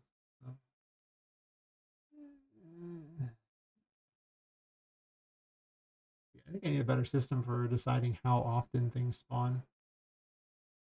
Like say every time I add one, then the high, like if there's two categories, the highest this can really ever be is, well, I can actually make it like a 200%, and then the highest would be 100. That's true. Well, no, it's not really highest is 100. I mean, because it's still 50-50 in enemy spawns because the initial roll is to decide if it's even in that category. And having 100% of 50, you know, I mean, it's still, you're still getting the 50. Well, 200% of 50. No, it's 100% 50. But if I have a bunch of types, do I stop at one or do I just roll against all of them every time it loops? I could do that. Just roll against every single one. Awkward. I'd almost not want to struct at that point. I'd almost want two different thingies. Or actually just like a mini struct in each one that has a chance and the thing. Instead of a big struct like this. And then just have it find the struct in there based on the things that are split it apart. And then have this big mess. And then there's not really a for each for this, is there? I mean, I could just get it right through each one, I guess. Well, you're finding the room name here. And then these are the numbers. So I guess technically I've already separated out by room name.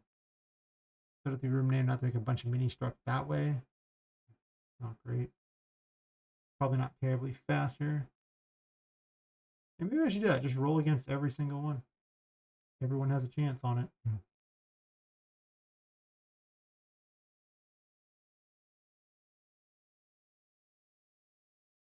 That's the case.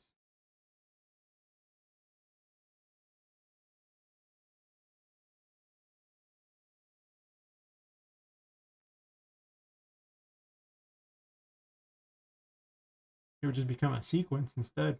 There's no more random range of anything. Huh. So let's set up a sequence then.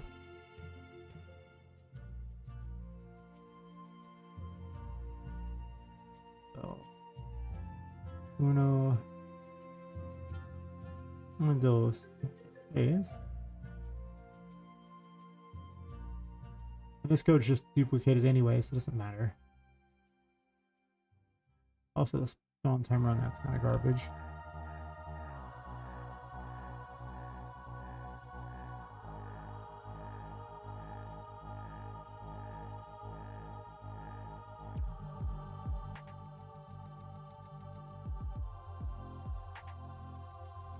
Almost wondering if I want to delay on that, because if I'm going to do a sequence here, then it'll hit that delay and potentially have a problem.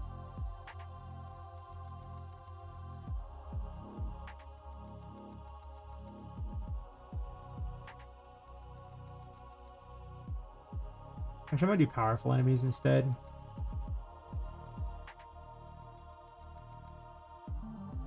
Rare encounter sounds more interesting. I just started adding in a whole encounter system just because it's so easy to do. Might not use all those things, but I'm just like, well, you know, not hard to add one additional thing on there. Maybe it works out. Not, I just can remove it if I don't want it there.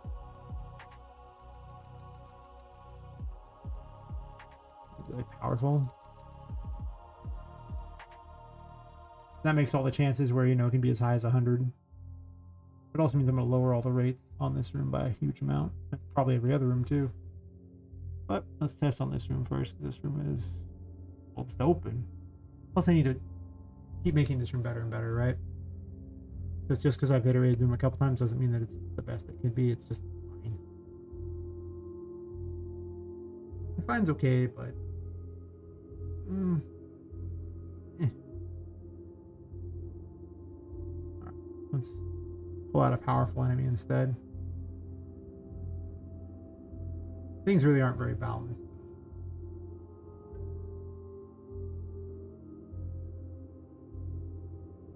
We'll like summon a Patricia or something as a powerful enemy. I figure out where. Here. Alright, and the chance on a powerful enemy will be like maybe like 5 or something. We'll make it low. Enemy spawn chance. We'll avoid being swarmed. And the destroyables, maybe like 10. I don't really want them all the time. Counter number, we'll make it like 5.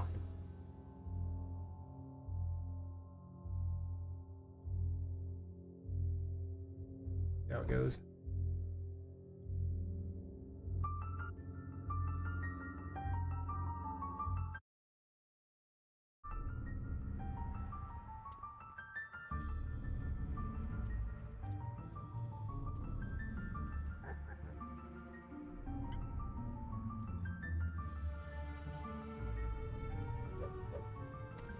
If it iterates fast enough, that 5% does not seem like a 5% to me.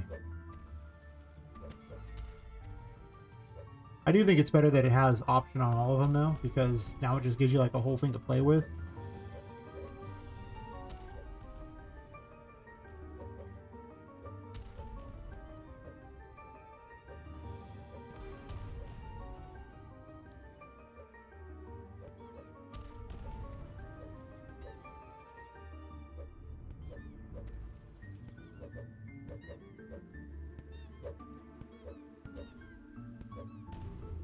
That one's just stuck.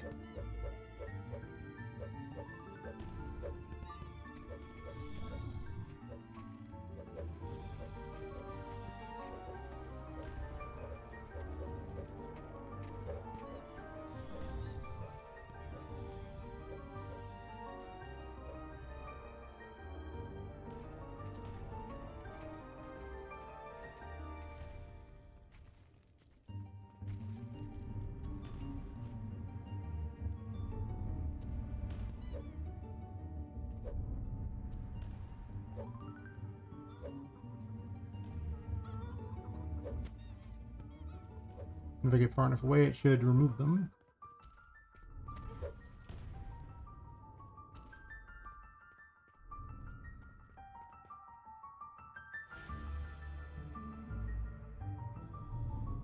Another good reason to test in this room. Now there's a Patricia in the box. Nice.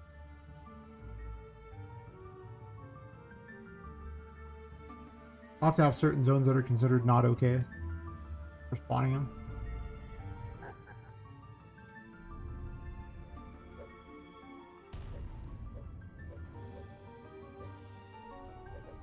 I'll have to check the roll against those. Whoa, what happened there? Something just knocked me.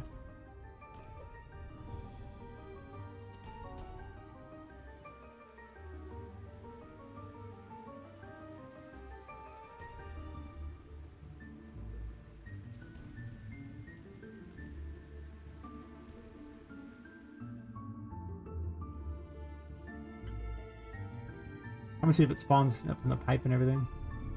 Whoa. Oh, bye-bye. Having enemies jump is kind of a problem.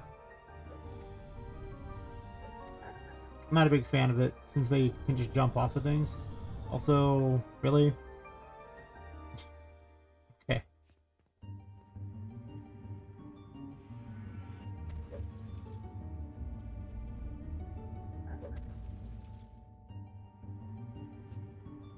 I haven't even made the pipe maze up here yet, but that's okay. I can still see if the enemies will spawn up here and... Whoa, they're following me. It feels like the encounter rate's way too high, but it's also kind of fun that it's high, so I don't know. Also, the pipe's way off, but to be fair, this was a concept area up here that was made over half a year ago. And the Hidden Grotto is one of my older concept rooms on the second floor, so...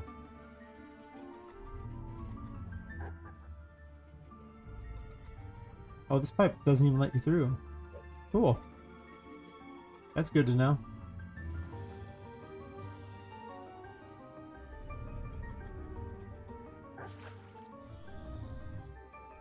Yeah. Enemies underwater die because this thing's they don't need protection from it, so I need to obviously change that so that that is not a thing.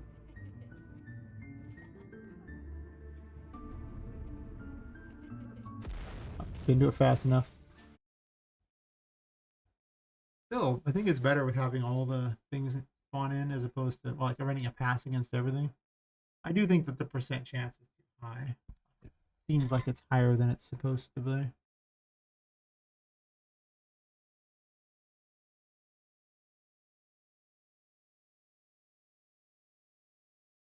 Yeah, it's lower than this, so what are these numbers it's saying here, bucko?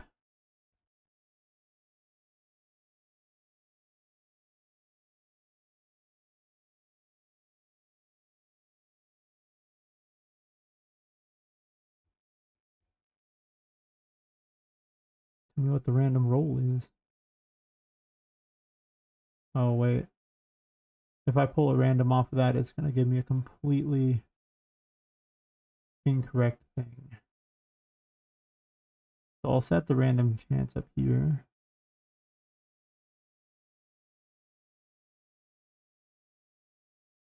And then I'll pull off of that. I'll make this number in like red or something so I can tell it's different from the other number. Go there. Go there. Grab random chance. Drop it in here. And yeah. Still check right after. And then I want the like success afterwards sign now. Just in case the math is coming out weird. Because I've had that happen where I just had things backwards. Spawn rate insane. All the time, actually. All the time.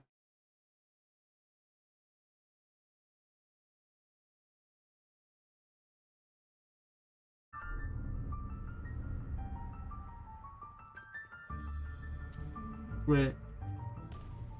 Did a 73 become a success? Does it just always say success? Oh, it's rolling a 73, of course. 17 failed, 9 failed. Here.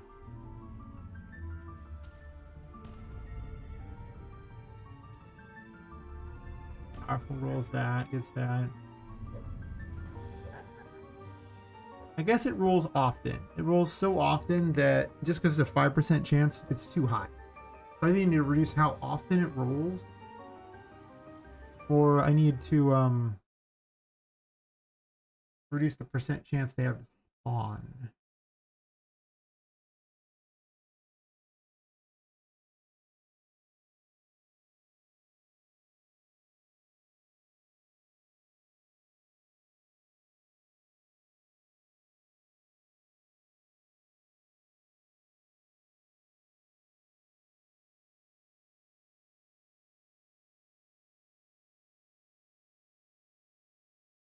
I just found out that some guy banned a bunch of people from my other, the guy who hacked me banned a bunch of people from my other Discord.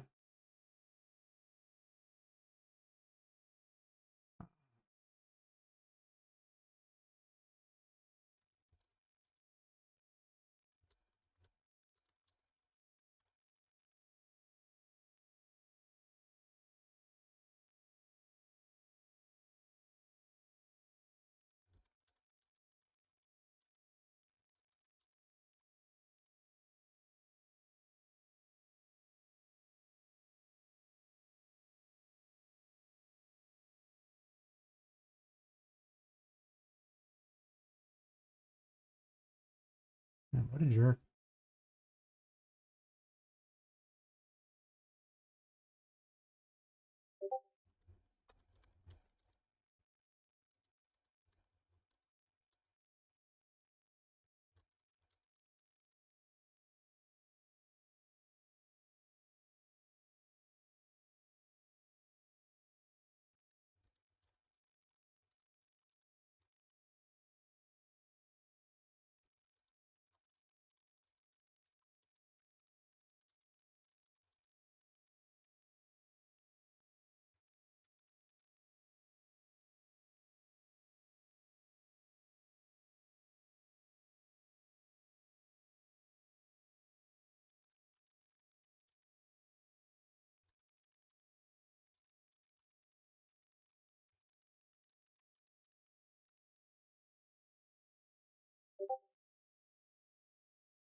And then he unfriended me with a bunch of people too. Wow. What a dick. What a dick.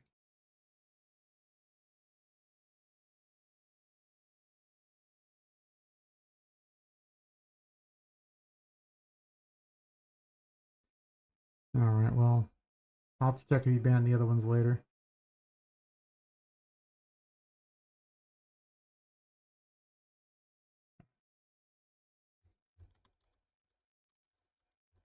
He banned like 8 people who said that he'd been hacked. Hey, Lippus. You're working alert? Appreciate the alert. Thank you, thank you.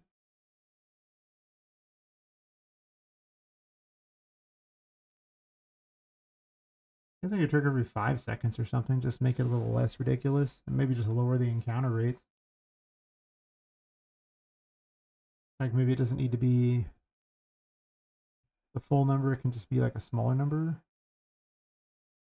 Like, oh, sorry. Maybe it's like, maybe like 10% chance to spawn an enemy every 5 seconds. As much, like 30 seems like a lot. Like we were seeing how often they were showing up and it was crazy.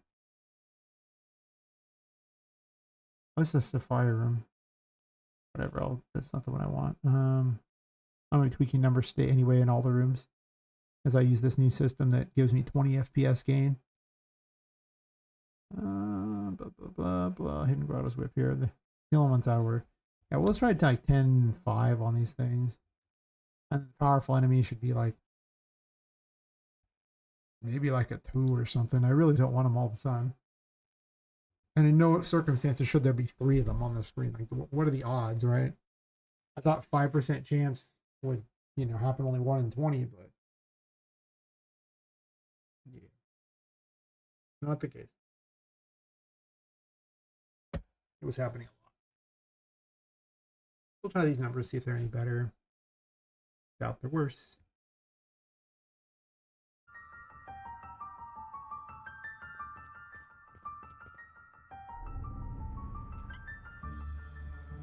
Gotta do some tweaking on all these weapons. I have some new weapon abilities, but well, there's that 2% chance that.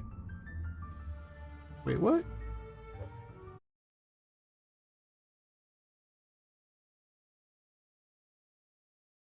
Loading up a little creature there. I can't keep my screenshot of the thing spawning, but that number did not seem correct at all. I hate Discord's weird go live option that it tries to put on top of everything. No Discord. I don't want to go live just because I opened Krita. I mean, Jesus. Why? So,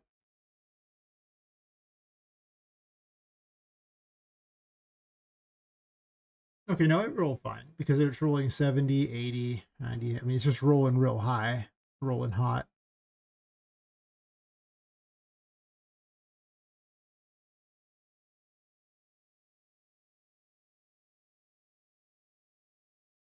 But these are backwards in how they're set up. They're completely backwards.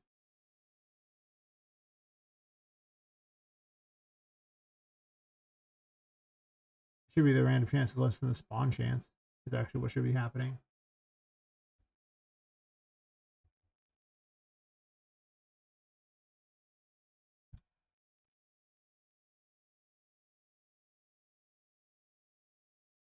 Because yeah, 2 is going to be less than like 70. Of course it is.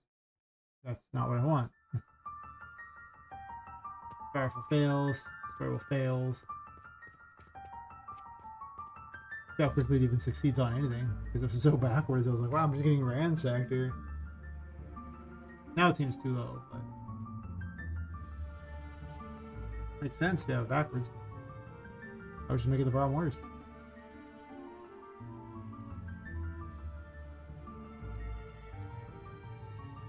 Yep. Okay, that's just nowhere near often enough. Now I know. Now I'll go back to the 30. And the powerful enemy will have a 5%. The struggle will be like a 15 or something. Now it has to roll a number below those and not a number, not have that be below the number it rolls. Good.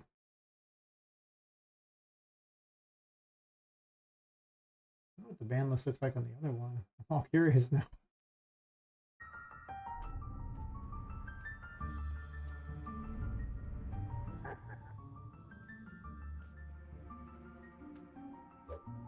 The powerful enemy rolled, I mean, it rolled 1.6. That is below 5, so I don't want it to never show up just sometime.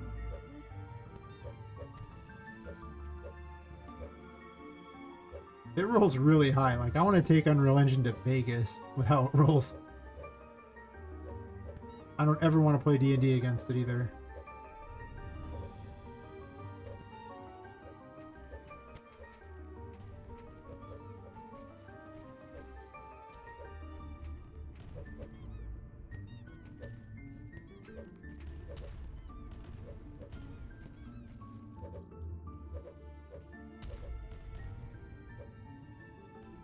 Where'd they go? Why did it take them away?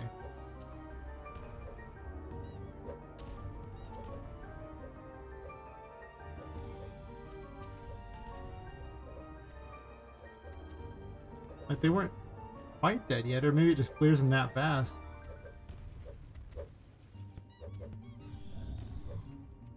That one died. Kinda. Pop an attack. It should be dead. That is just going forever. Huh. There's gonna be all kinds of timing errors with this, for sure.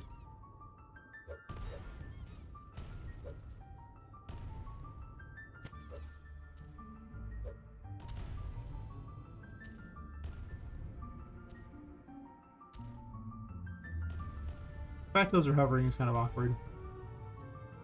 I could make him just actually have hovering abilities, though. It's like he got moved up in the air. 'Cause that one has no health.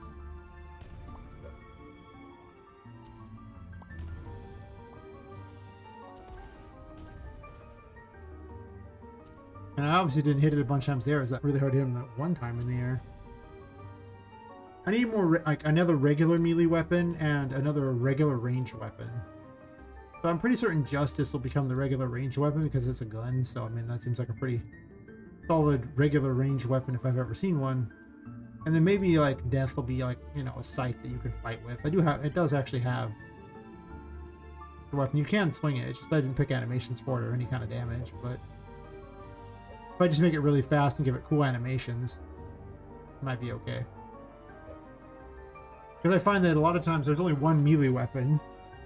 So I go run over to, you know, if I want to get close to him and beat him up, or whatever, or use something that doesn't use a lot of resources, it's just that's my only choice. I'm not saying I want a bunch of, you know, normie weapons at all. I clearly don't, but it does hit him. Just because it's recycling the same animation, that's why it does. Of course, that one didn't even die immediately, but sure. Wow. Scammed. Replaced. Wow. Those things are way scarier now that they're just anywhere.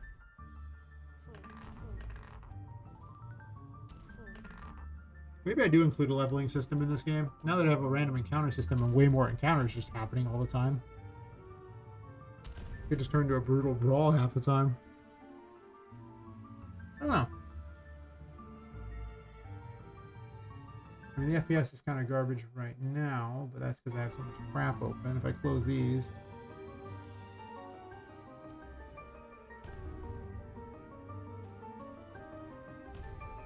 It's pretty good. The FPS was really bad before. Now it's just mediocre.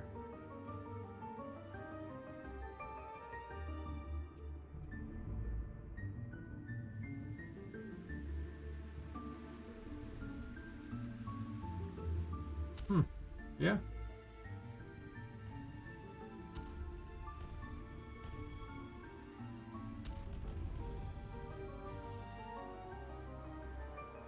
I think the really impressive room was the safari room. That room, its FPS went nuts. It's so good. I've seen it get over 50 in that room.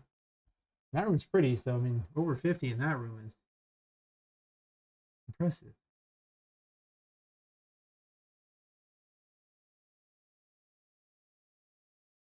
Impressive indeed.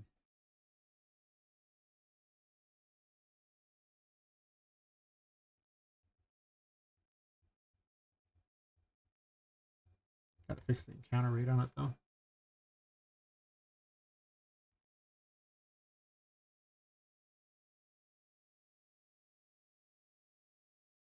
Mostly because I literally was changing it by accident. I mean, 5 is a fair number.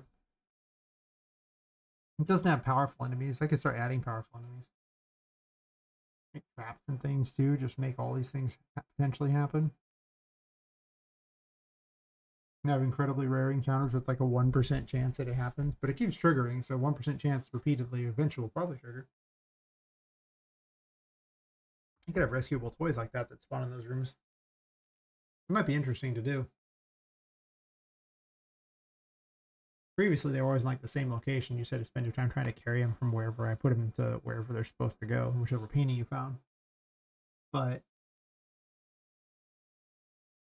well, now they could just randomly spawn by there. I suppose you could just leave it sitting there forever, and eventually they would just spawn in right by a painting, and you'd be like, okay. You would eventually get them. It's possible I don't do that. Randomly spawning them in. I don't see. I mean, there's plenty of time to add a whole lot of extra enemies and make the game even better. Because why not, right? Why not indeed?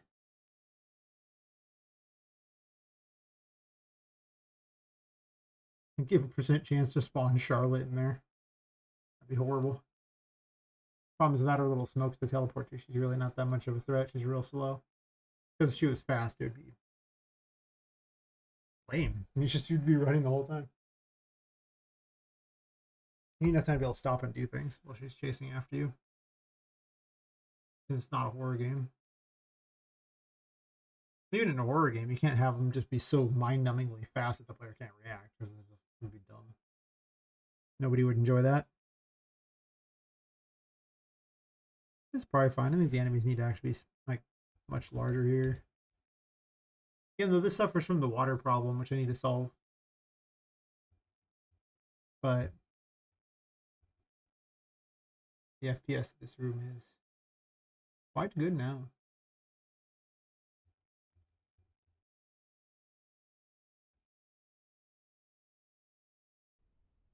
Maybe even too good. Oh, thanks for following X2, XT2R. Sorry, and thanks for the follow, Yintry. Yeah, without the alerts, it's hard for me to even tell people are following, and that's... I need to fix that ASAP. Yeah, no one missed it. Fair enough, okay.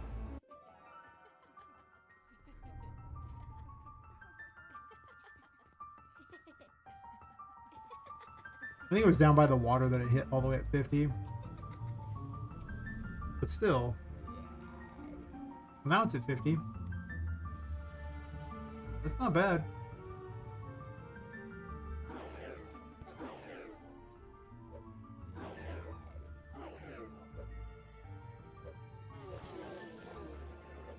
I like this new wood a lot. The other one was just so boring looking, and this new one looks like someone made a theme park thingy. But they wanted things to look like the elves built it. 56, standing on that. The enemy spawn rate does need to be higher though. I think that they'll also fall near the water or something, and maybe that's why they're not spawning as often. Like near the water, but not in the water. But once they get far enough away, it should fix the problem anyway. It's possible I want the despawn rate to be significantly closer. I think it's at 5k right now, and 5k is... Well, we saw how much 3k was. 5k is kind of nuts.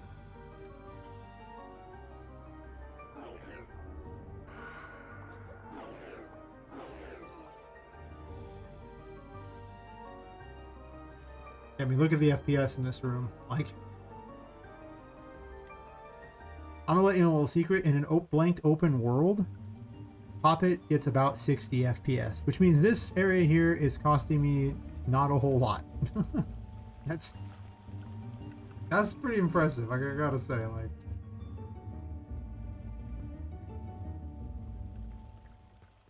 this is almost as efficient as an empty level.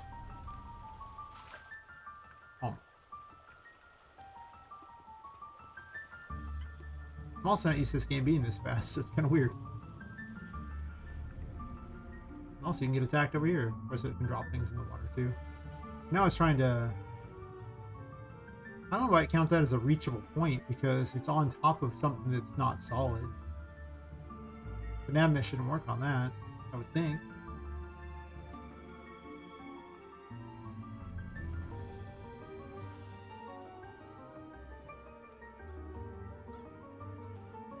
Yeah, now the enemies will actually try to fight you down here, so that's much better than before. Before he's just like, well, anyway, you all alone down here. Of course, now you know we're going to spawn, so you could put, you know, explosives by them, or you could just watch them jump in the water like an idiot. There's also an option. And if I don't want encounters in a room, like it's just a pure puzzle room, I can just not include a thing for it. And then I won't have it. I can hear where I don't have one yet. So I'm probably going to put them in here because it's actually just more fun with encounters. Like if a room is really difficult, I suppose, maybe I give them like a break room every once in a while. Of course, this room has a save point, so any room with a save point might just not actually have enemies because it's so stupid to fight them and then just jump back in the save point every time you want to get healed. You're like, oh, it's so hard. That's why I took them out of most areas, because they were so ridiculous. You can go to the painting world to get it. Yeah, this room's actually heavier than the other room. That's wild. But the other room is huge. Why is this... Are these machines just that heavy? I mean, it's still creeping in like the upper 40s and low 50s, so... I remember when I was doing the previous test, it was around 30 FPS in this room, so... That ain't nothing. That ain't nothing at all.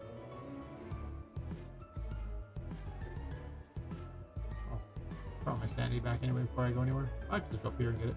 I can also fall like an idiot. Or this way.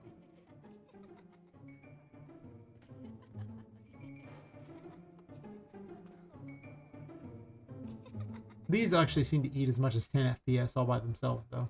That's notable. I might want to limit the number. There's no actual limit on the number. If you really just kept keeping your sanity, you know, above 0 but below 60 for as long as possible, it would just, you know, eventually probably crash your computer. I don't know how long it would take. Probably a while, but, you know.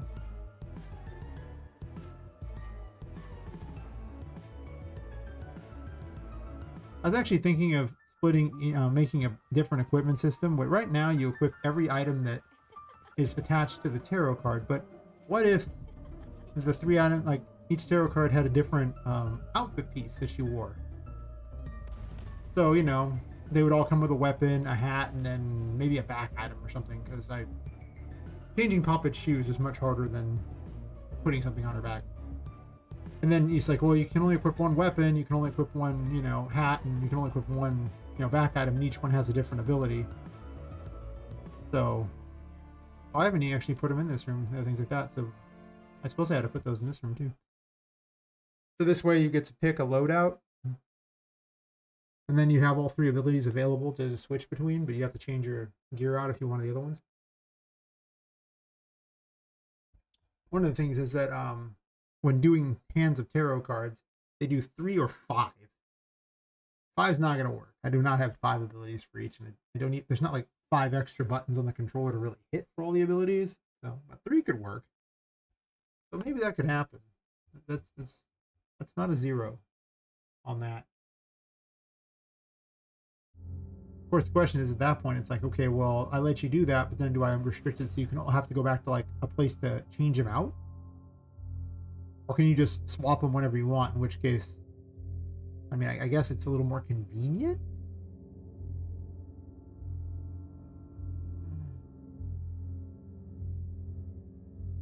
Yeah, I don't know. I'll think about it. This new system for combat changes so much. Refresh this just so it shows the messages from YouTube, hopefully.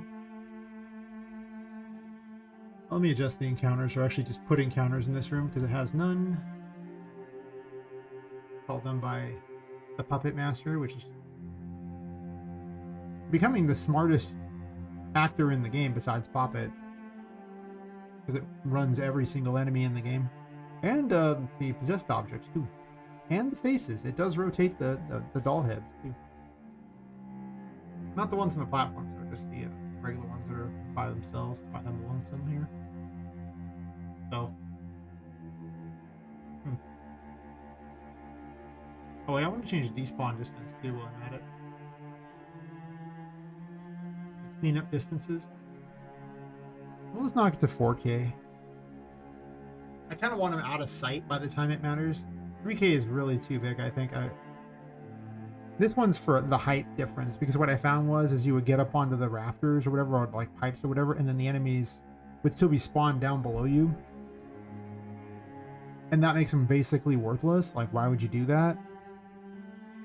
So putting them here, like having a thing where it, like, you know, because it's basically the way I build it is like in levels, right? So that you have the ground floor, then you have what's like the cabinet floor, which is about midway, and then you have what's like usually a pipe type of floor. So you have like 3 levels in a lot of the rooms, and I don't want you to be, you know, up on the pipe floor here and have all the enemies be on the floor here. They can be kind of on the midway point. That's fine. You might be bouncing between those. That's okay. But and then the Safari room is even worse because it just has so many floors to it, because it's basically 2 stories tall, thus having effectively 2 ground floors, 2 middle floors, and only 1 top. Well, it basically 1 top floor. It's actually like 5, because, you know, the top floor of the bottom one was close to basically just the ground floor of the second. It also has a lot of ramps too, so. But if you're running up a ramp, then this distance is not going to be relevant. We saw how far 3,000 was, and 3,000 is pretty nuts. We'll lower it to 2500 and this to like 4K, just because 4K should be pretty much out of sight, out of mind. Like, I don't think an enemy at this distance is relevant unless they're a boss. And this does not remove bosses. It doesn't remove interactables either. This is important because this is actually not the encounter system, and this is the puppet controlling thing. Because the encounter system doesn't keep track of what it spawns, it just checks the number of, you know, the length of this array that this thing is keeping track of. So, to avoid the problem of overspawning, this is just this is the cleanup system basically. This is the kid making the mess, and this is the parent cleaning it up. That's how we're coding here. Okay, set up numbers for this place here for the machinery room and for the pump room. I don't want that many. It's not a very big room. 20 is probably fine. Maybe like 5, I guess. I'm going to probably do that a lot.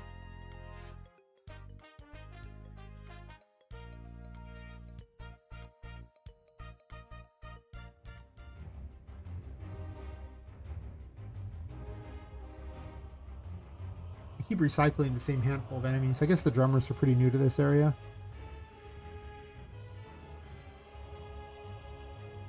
This pack's pretty exciting.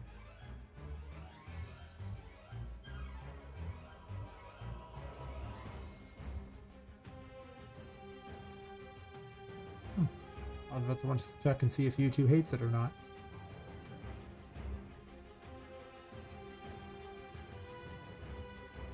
I am supposed to sort through all this music over time and see what's game worthy and not.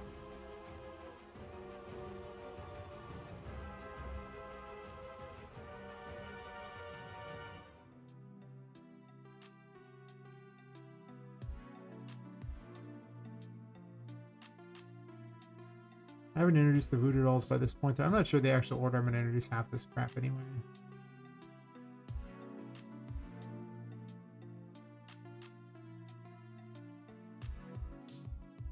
Honestly, the little bugaboos aren't even that powerful. They could be in here too. I really don't have that many enemies. Like, anymore. The doll heads aren't enemies. They just botch. Actually, these ones are might have been, but the other ones don't. The mortar one doesn't work because I need to figure out mortar math and I never got around to it. These things just kill themselves, but I guess at that point that's fine because more can spawn in, making them just kind of a much more exciting enemy than they used to be. Because they were stupid if you just placed a handful of them level and they just got blown to bits, and then they were just gone. It's like, oh, cool. This also makes the enemy spawners not very interesting anymore because now I just have a permanent enemy spawner. So it's like, yay, cool, what a deal.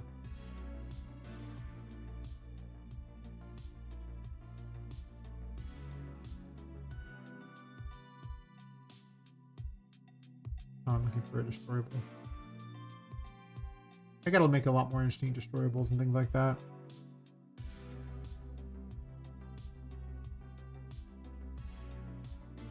And then in the upper room here, pump room, I'm going to spawn in. I don't think I'm going to have destroyables in there. I think I'm just going to go without. And I'll have a high spawn rate because it's a very small room. And just 2, probably.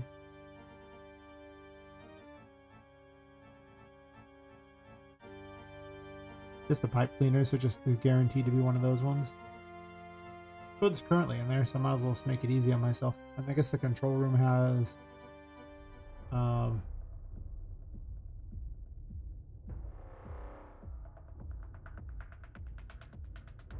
just the drum. Actually, no, it has just the drummers. When the room is really tiny, I want the spawn rate higher, I think.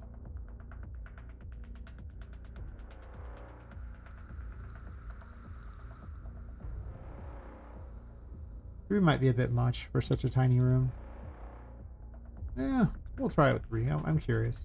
See how it plays. I also need to go through and remove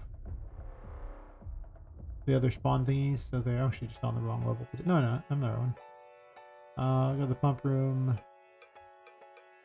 Not having to ever place those things again is fantastic. I hated placing these stupid little indexes everywhere for things. This is the worst.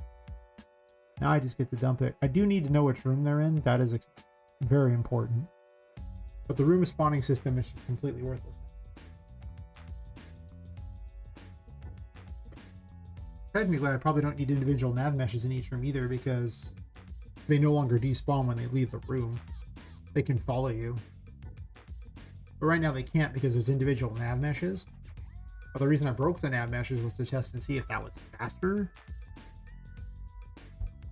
So I was like, okay, also, I don't have to constantly drop a whole one over the entire building. I only have to adjust for each room. So they're just always there.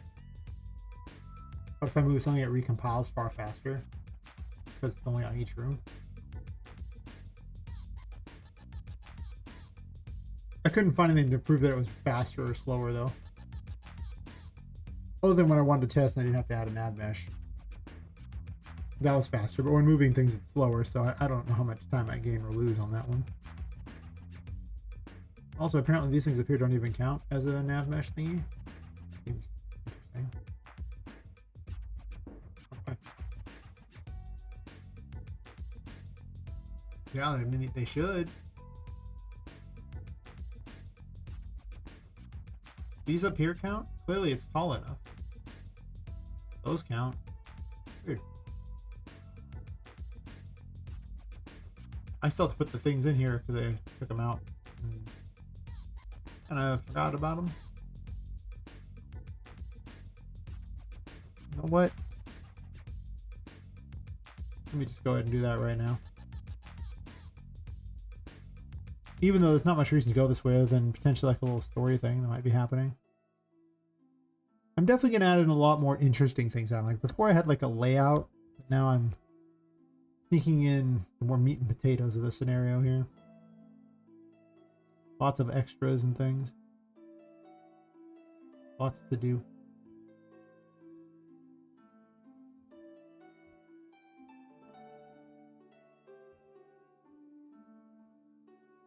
Yeah, see how much faster it calculates. Still not ideal though.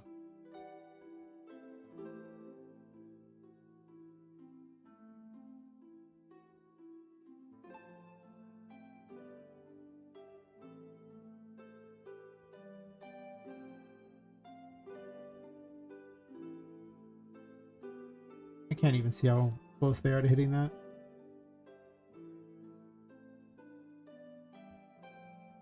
That's actually not too bad looking. I'll go this one here. Copy the Z real fast. Like a champion.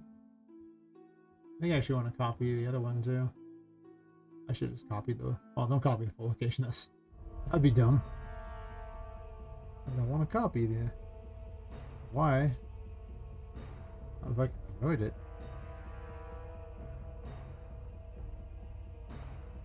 Maybe Shara. How's it going?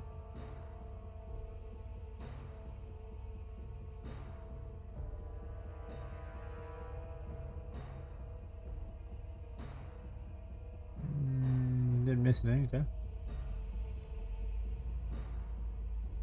Nothing over on the tube.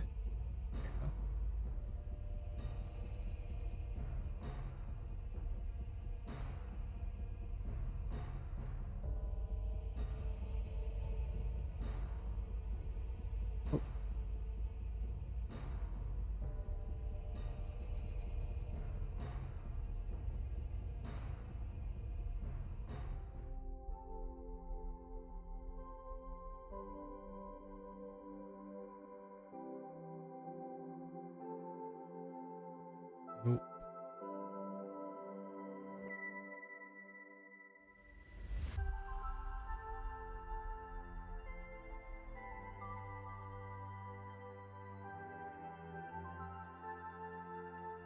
Oh, I was trying to test these rooms out. I forgot to do that. I also need to...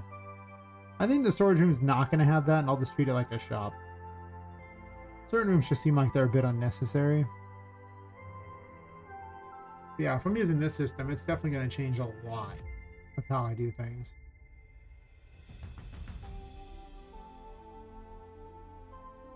Just because I don't think that I mean, I like the 20 FPS game. I'm gonna go ahead and say it. The 20 FPS games are pretty good, you know? That's a lot. I haven't found anything with that kind of... I spent so much time yesterday just hoping to do that. And I get even like 5 FPS, and I was like, right.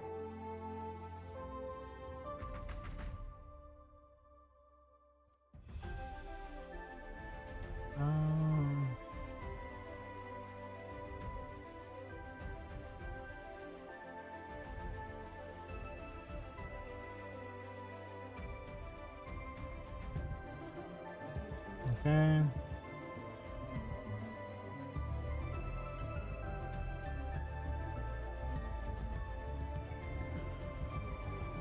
I so need to fix the ride bubble mechanic.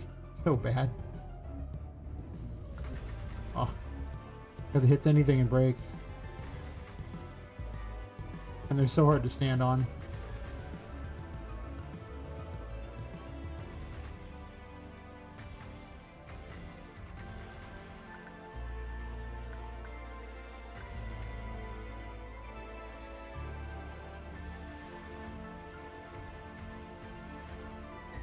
Is there no nav mesh in this room? It's possible I didn't add it to this room because there was no enemies, so I just didn't bother.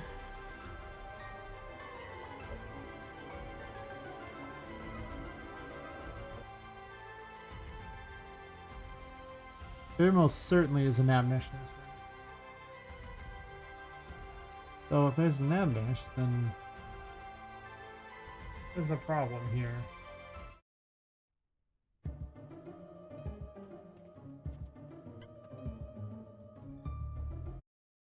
So actually, do I even had a chance for things? Sure.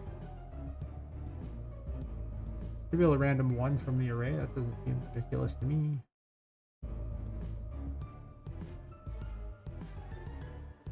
You can close the content browser and get the full FPS experience. First one of those that loads drops it a bunch. Nothing over in this general vicinity though, I mean...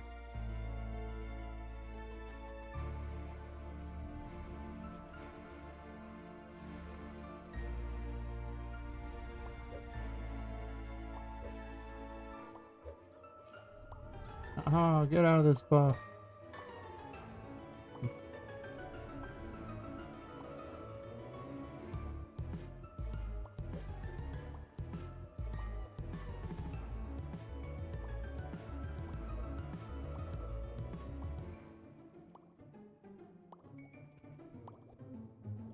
I guess the box still has messages on it too. Yeah, they're not moving. They have a little skull on them. With a little thingy. Didn't realize that close.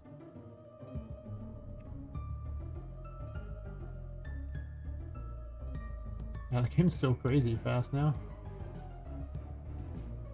And you gotta remember, this isn't packaged and I'm still streaming it, so I'm still losing FPS to those, which means I should be getting some pretty fine FPS when I'm not doing those things.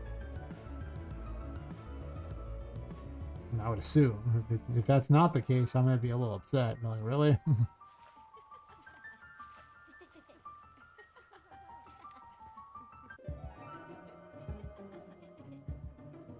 Oh, that's right. I can no longer hide under there and hope that the enemies are nearby to blow up. Because they are, not there. They're just random, so they could be anywhere. They're down there.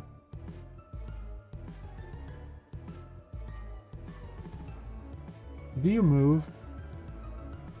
Okay. I was worried they didn't move either, and I was very worried, very concerned that I'd... Well, I guess I have been messing with the Puppet Master, so it is possible that I foobarred something on there, but I don't recall messing with any of their grids. Or their graphs, I should say. I'm so bad at my own game. Why am I so bad at my own... Why am I just terrible at it?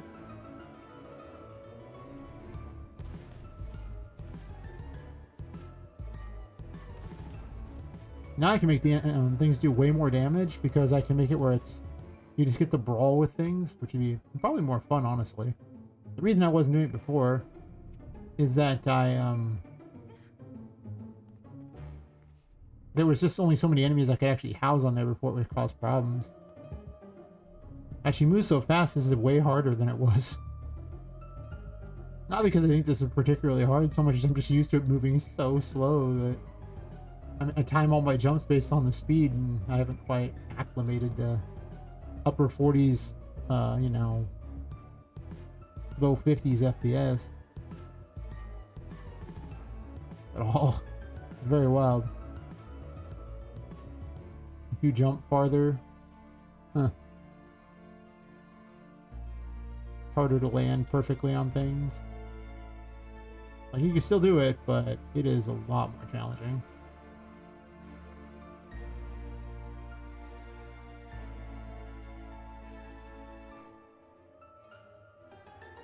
This is an entirely optional room. You go through here to get the crystal ball, and you actually don't have to get this key. This is only if you want to leave faster.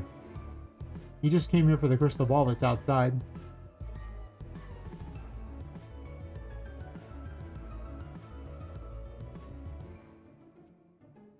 I guess this is not actually high enough to stop them from spawning in. Well, one spawned over there.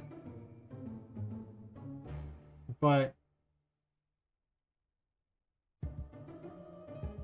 do I reduce that number? Because, I mean, if you're up this high, I don't really want them spawning down there. Like, that's not the goal here.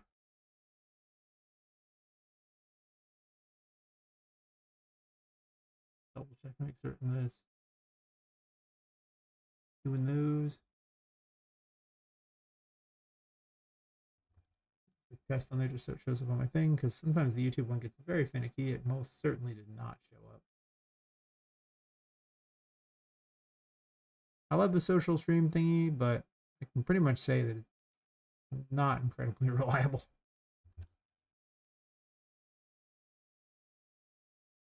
You have to hit refresh every like couple hours, I think. Otherwise, it will lose the stream. It's doing the stuff for both. Also, this tree is through the ground. I did not notice this until now. I just had never looked. I wonder if the other one is too. Nope.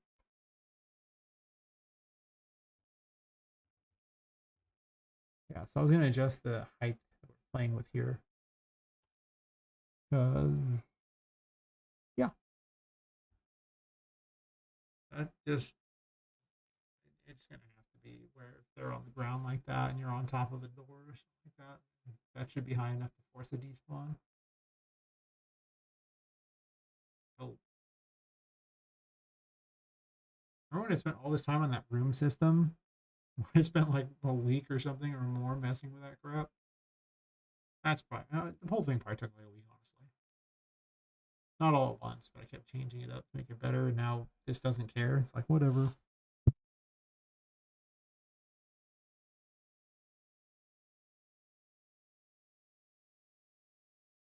Left my trash can on the other side of the room. I did that. Mistakes were made. Alright, so not controlled all faces. It's this macro here that checks the distance. But honestly,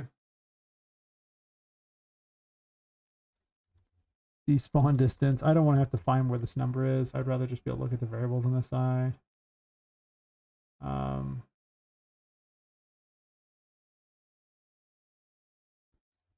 Despawn,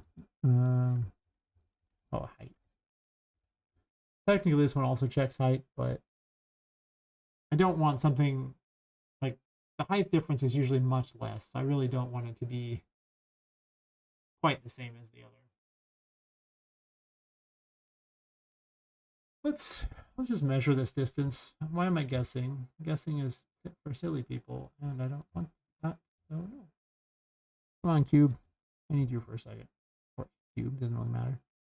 All right, so let's put a cube right here. You know, so cube pit is now here. Cube pit there. Let's put one down here.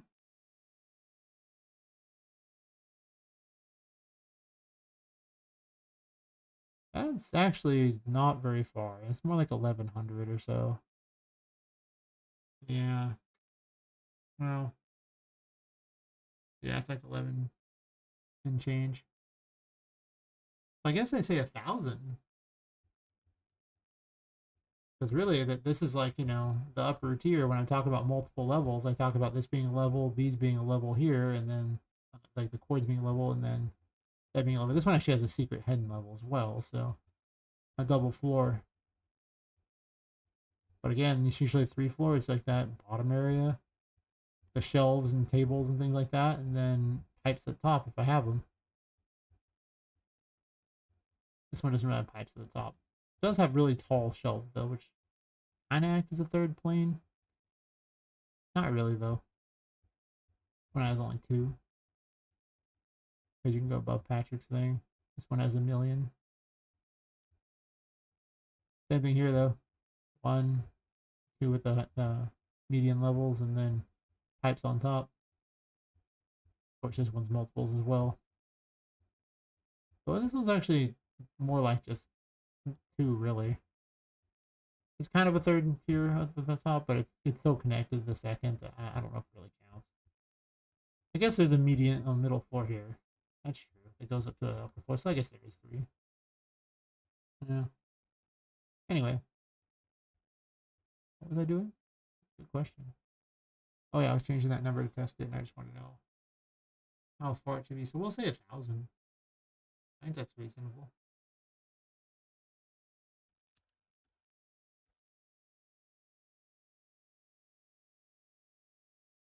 I really don't want the enemies to just be able to faff about down there and give me nothing to do. That is not the goal.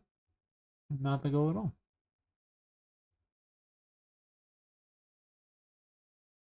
I don't know how to jump my way up. I can just use the chariot to get up.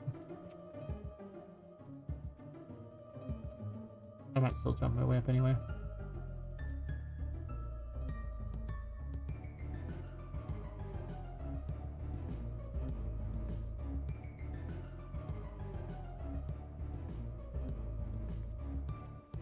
I could have it does not equal 0 on the length, but at that point, is that gonna save much processing power of it just rolling against the thing and be like, does it have it? Does it have it? Wait, does enemy say 0? Did I change that by accident or something? Counter table.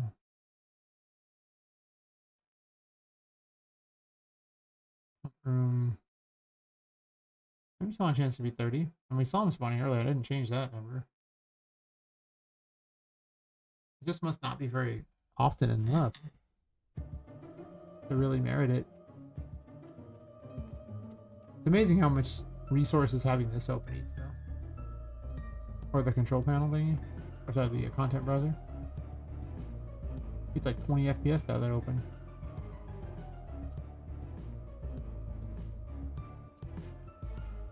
Yeah, there's like a brief lag before things really start to show up.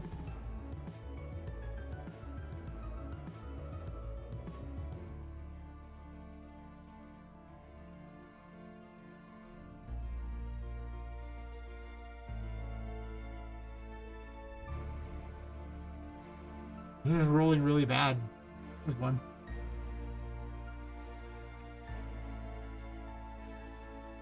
Or I guess in a way rolling really good because that's roll under the number.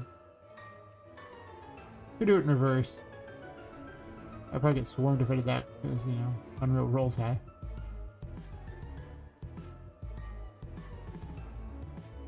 And this is high enough to RFGM, sure.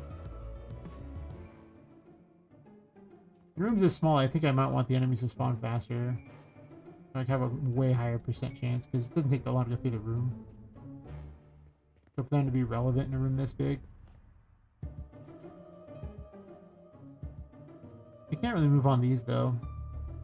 I have to look at what the nav mesh even looks like on these. But...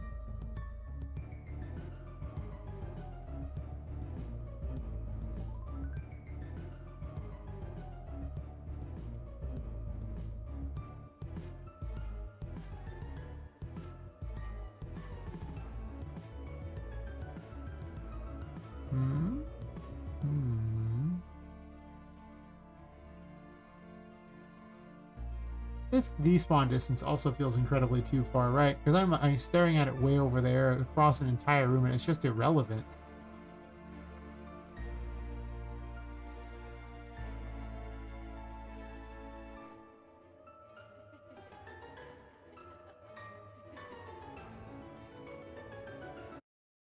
Hmm. Also, I noticed it spawned something down here, and then immediately despawn it. Because again, it doesn't care where it spawns. It's only the puppet master itself, the controlling event, that watches and goes, "That's not somewhere useful," and gets rid of it. So if that's the case,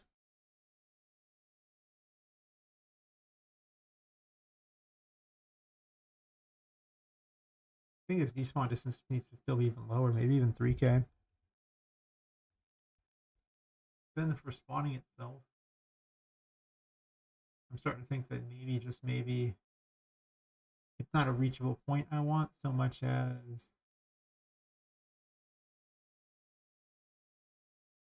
whatever the player Z is, plus or minus 100. The thing about reachable point, though, is that it guarantees that, well, it sort of guarantees they can reach you, doesn't it? It doesn't necessarily completely guarantee. I mean, you know, it's a point that something can move on. That's true. So it does find a nav mesh.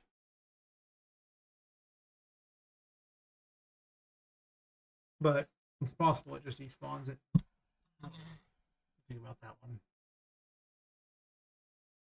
Because, well, I could go something based on the player's location for spawning as well. But the presumption is a reachable point would be, you know, somewhat near where Poppet is, because she's only got like a small distance to check anyway. The 2,000 thing there. 2,000 is surprisingly pretty big vertically. It's not very big horizontally at all, but vertically it's huge. Horizontally it's not like nothing, but what are the chances in this room?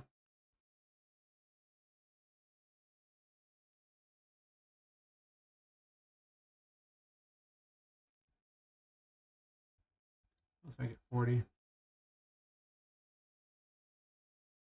What? That's the control room. 40 is probably fine. That's also a really small room.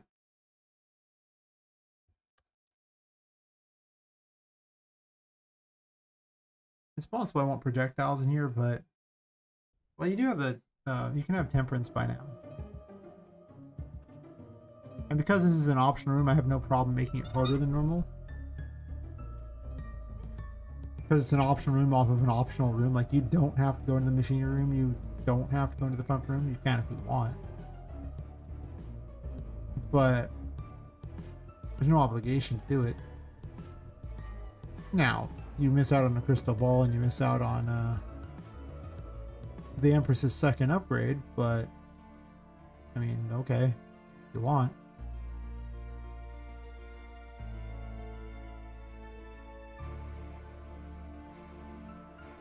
Ain't no one stopping you. To be fair, if you're good enough, you could just beat Patrick without actually needing healing. I'm not particularly good at my own game, so.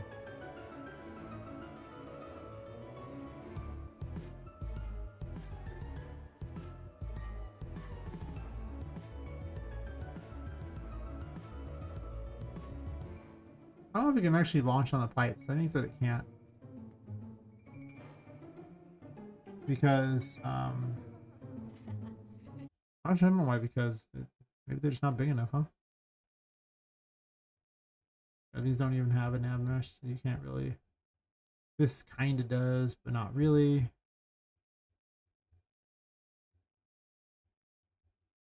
This sort of does as well. I'd probably need to increase the size if I was going to do that. If I increase the size at all, would you get a nav mesh?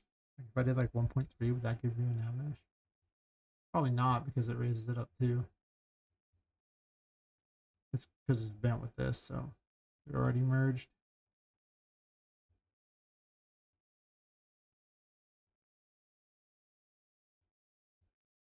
Well, they were never up here in the first place, I guess, so that's something.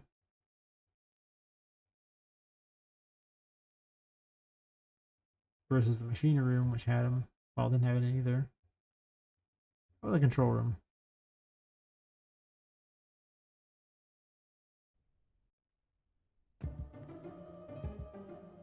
I definitely think rolling against everything is a good idea, just so you can have lots of potential options at once. Oh, I haven't deleted the crap out of that room yet. I'll foobar my test real good.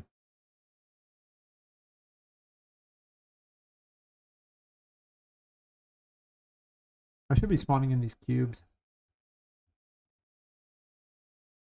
just so they're not always on the level.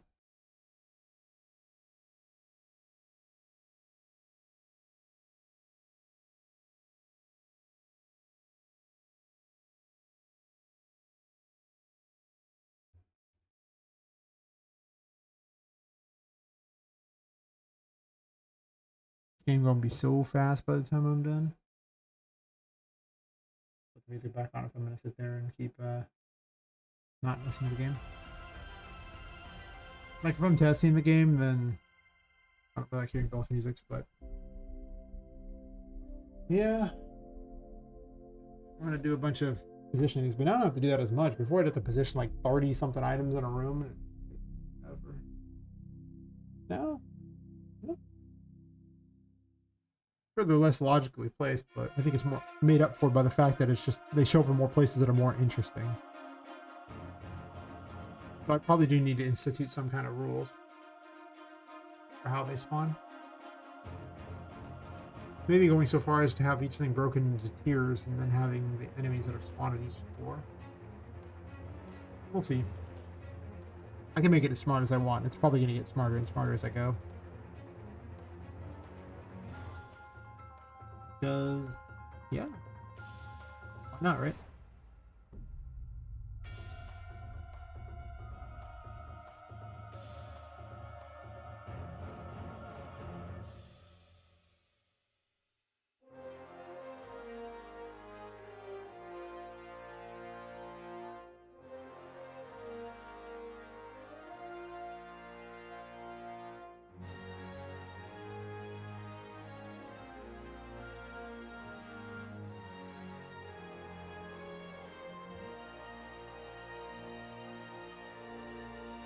I guess those are actually on the ground, so I should probably put them closer to the ground.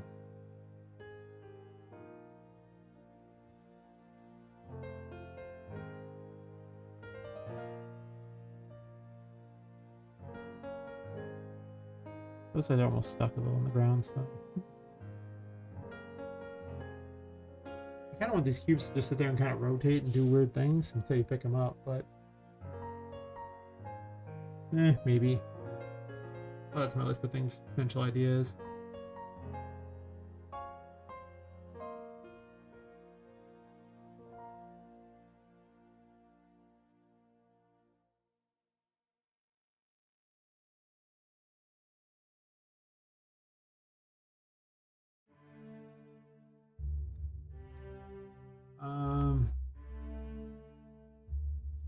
Movable cubes float while rotating and spinning.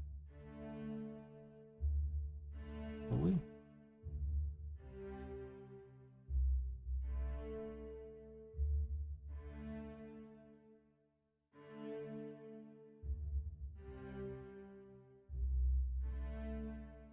Well, neck pop.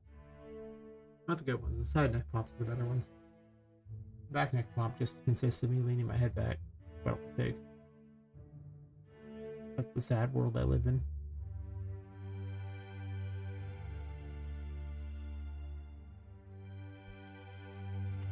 Hey, Atomic Nature. How's it going?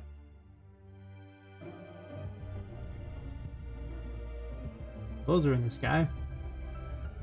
That one's also in the sky. Testing a new encounter system for the enemies and basically everything that isn't a puzzle piece. Well, these guys seem to be breaking.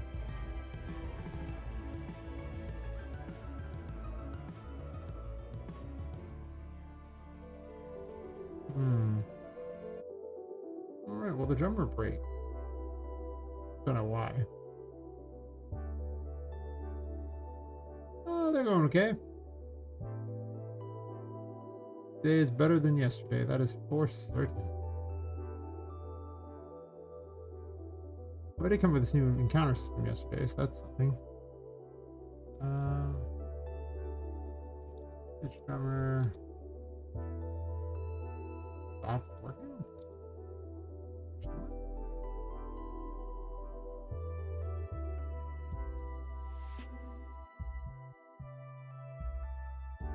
And I'm just excitedly playing with this because it gives like 20 extra FPS to the game.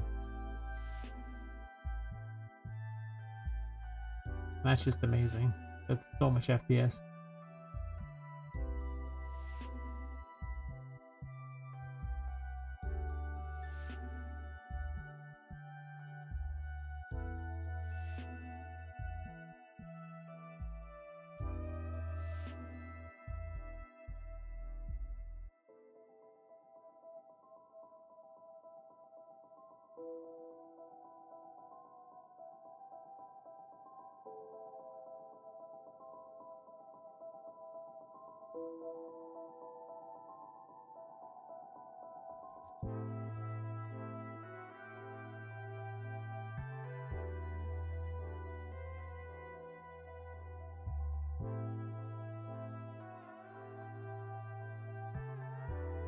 So why are those broken?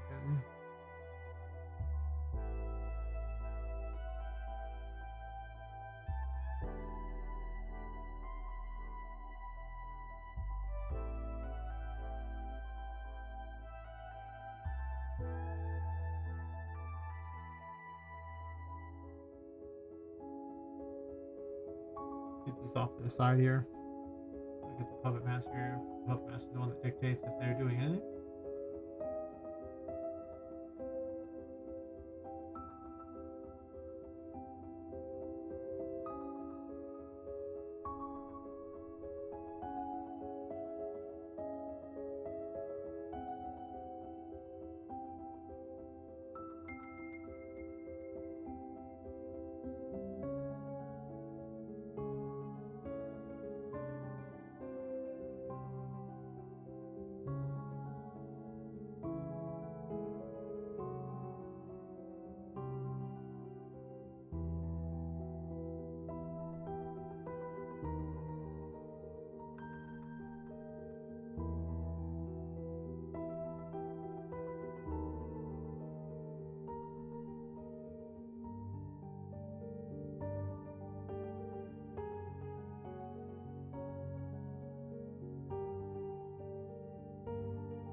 Well, I can always do this just in case it's got the wrong name somewhere. Just add a reset connect if it goes the wrong way and just dump it here.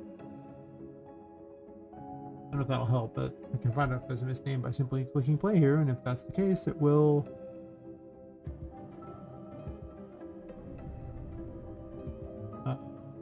keep working after stopping every once in a while.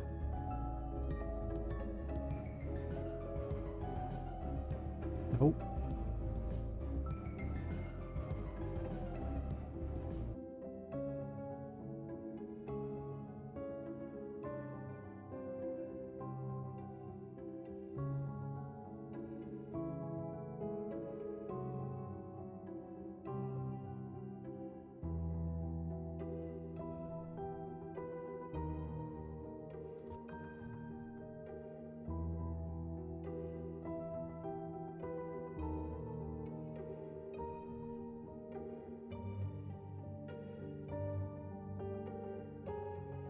We have myself something to drink or something.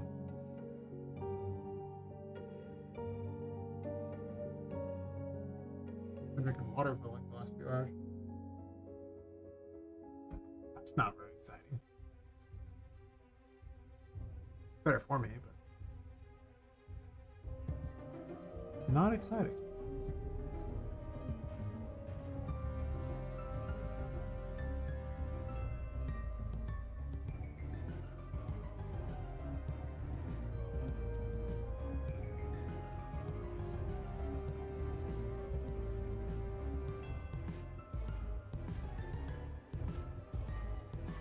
Just bomb one, buddy.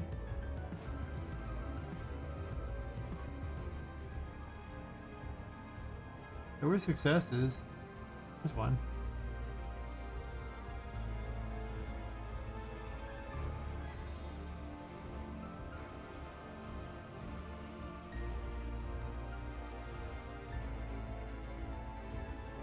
Move left break. Interesting. I move left. Seems to break on all of them. Not move left and broke, and then a new one spawns in. He broke after moving away from target. Okay, that's also good to know.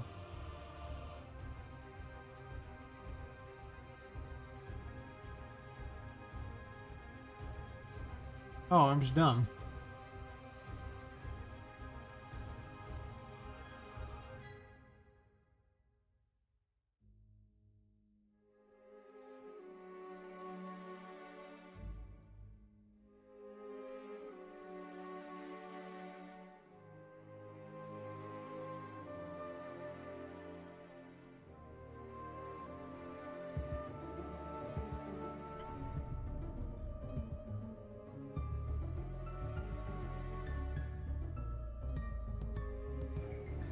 Actually, I had someone yesterday say they didn't think I had a cohesive art theme. I was like, really? That's not usually a criticism I get. Usually the criticism is the FPS. And to be fair, the FPS was a lot better if I just cut those off.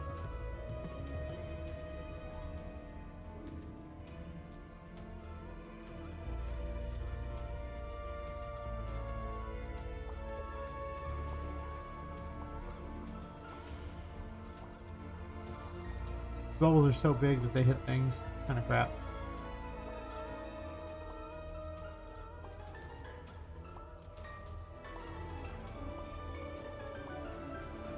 They're not breaking down.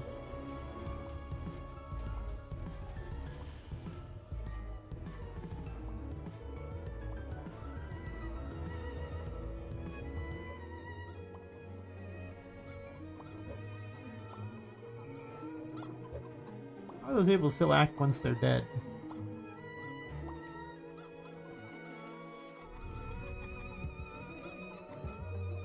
Must not get the death tag fast enough. I don't know. They appear to work. I think the spawn rate is too fast, honestly.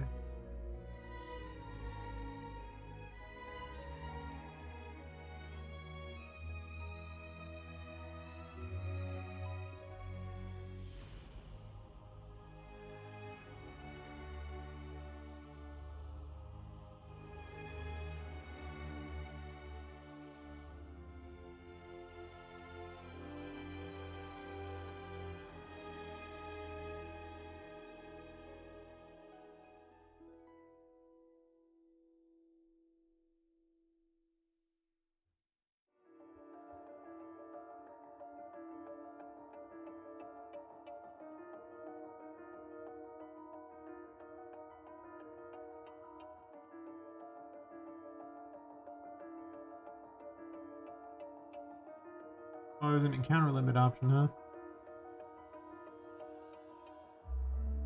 There's no point doing it that way.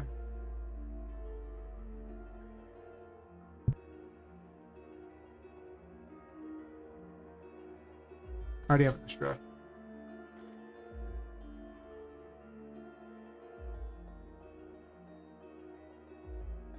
I might take a brief bio break here and get myself something to drink as well.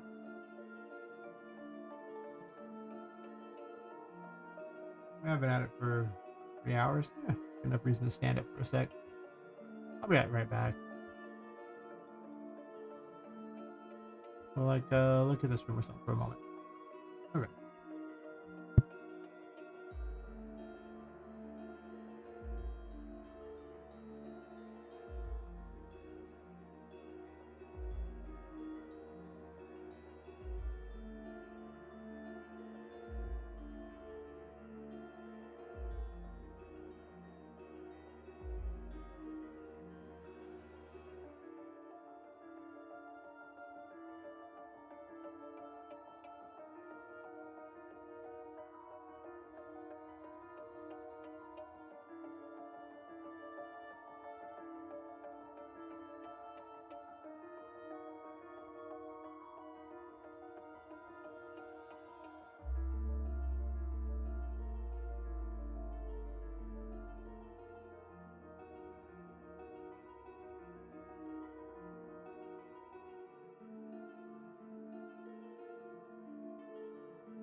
back to where computer was messing around.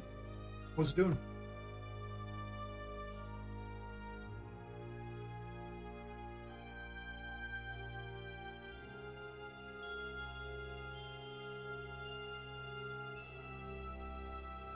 Was it trying to do something besides game dev? Because in my mind, that's a work computer messing around.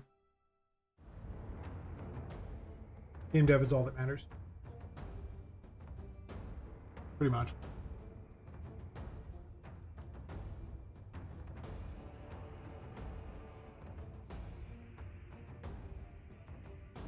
I'm just going to keep adding to all these and just RFGing all these things since it's just the FPS goes up so much. Plus, it's a little more interesting. Maybe because I've played all these things a lot at this point in testing.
Did you, Insber? Let's see. What game was it?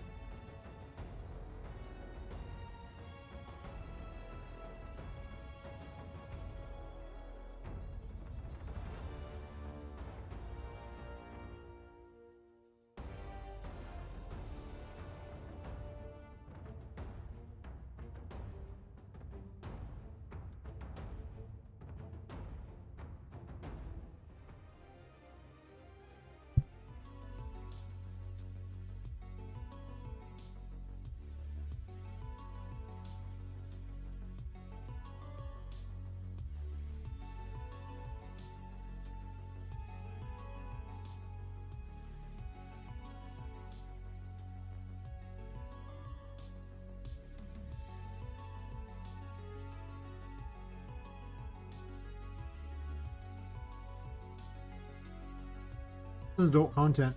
That's I'm not showing it on stream, whatever it has, but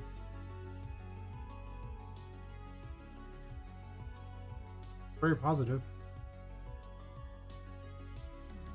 Game's boring, it says. That's fair. Given the name.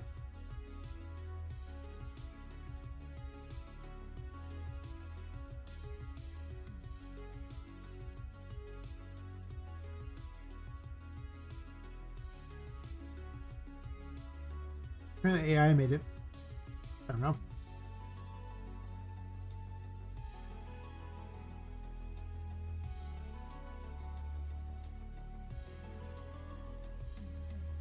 The fact that it has boring credits for $2, boring human content for $0 is funny. Huh. Doesn't look very fun. I don't think I'd play it, but maybe it is awesome. Good reviews.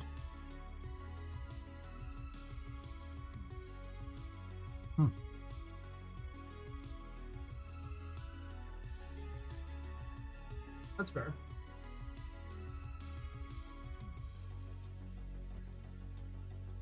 Is it like there is no game?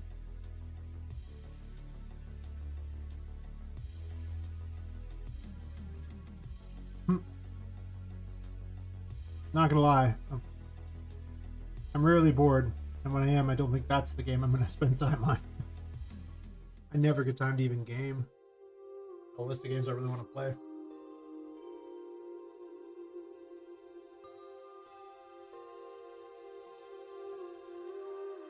Because I just work and then do this, and there's just no such thing as free time anymore. If I was really smart, I would have given up game dev ages ago, because, you know, game dev eats a huge amount of time and has really no real gain, but here I am. It's too fun.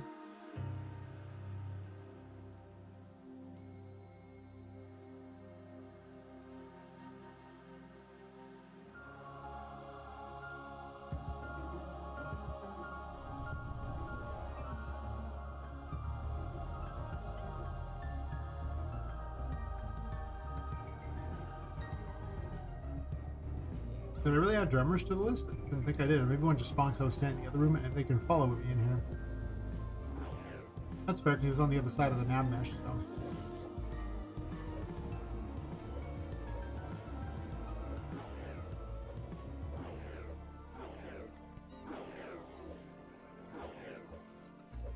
Yeah. I wish I did too. Just I'd have to give up making him. That'd be if I really wanted to. This slide is not working. Otherwise, that'd be it. I'd just have to get making him. If I did that, sure, but that would be sad at this point. Give that up.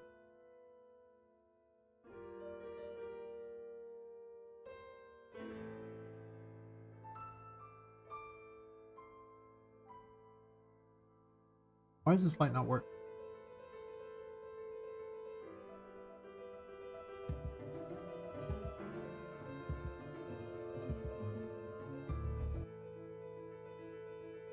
I recall this one not working earlier either.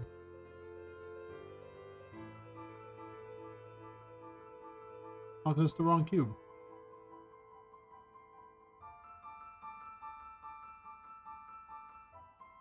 Cube.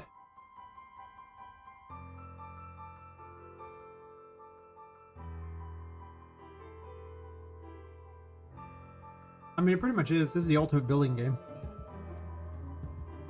So it's like, I can never play a building game, and if I ever want a mechanics play, I can just do it. And it's kind of like having a save I can show everyone that I've actually accomplished something, unlike, you know, a game, like playing a game where you've accomplished nothing. Like, woohoo, cool, unless you did it for content. You don't gain much out of it. I mean, for fun, sure. I don't know. I like just having something that I can go, I made this. For good or ill, you know, I made it. Maybe it sucks, who knows. Hope not. What happened? Well, I was testing the spawns and I stopped. Just a cube.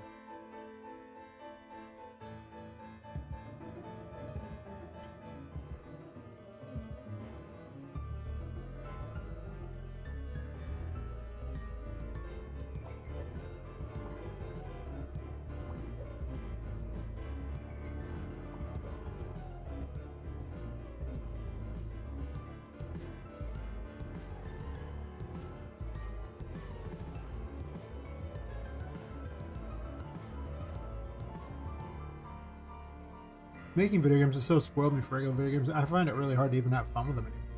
It's too limited.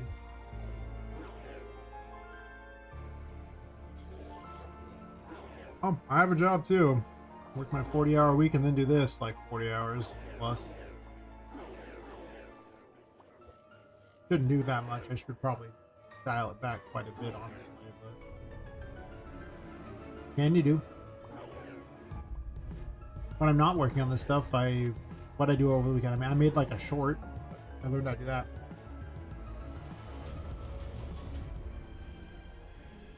The last game I played through was Control, and that's because Epic gave it to me, and I really wanted to play it, and it still took me forever to convince myself to do it because I was busy. But I was like, you know, I'll give it a shot.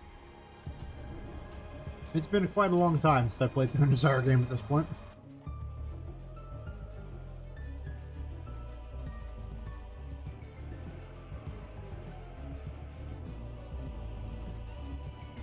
I guess he spawns everything over here.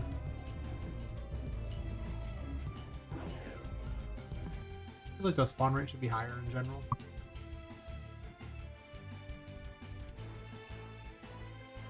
It gets boring with nothing to do. There.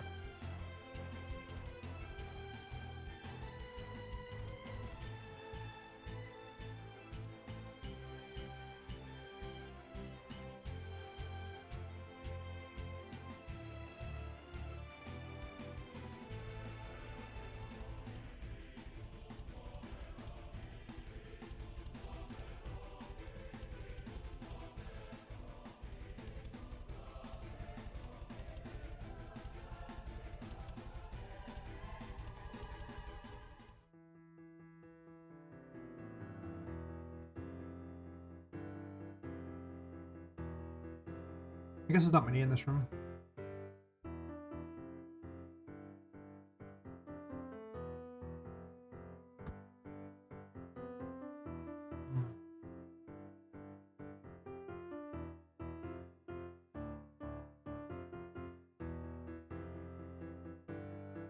How fast is that in the other system?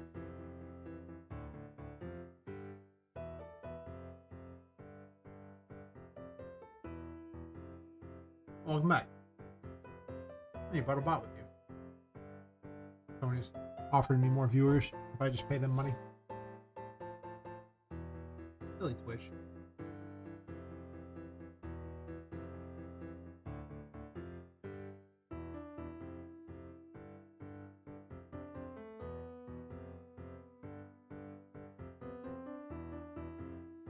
Yeah, I picked up a sub on YouTube today. Yeah. I'm trying to get monetized on there, so I have 375 subs on YouTube. Practically there already.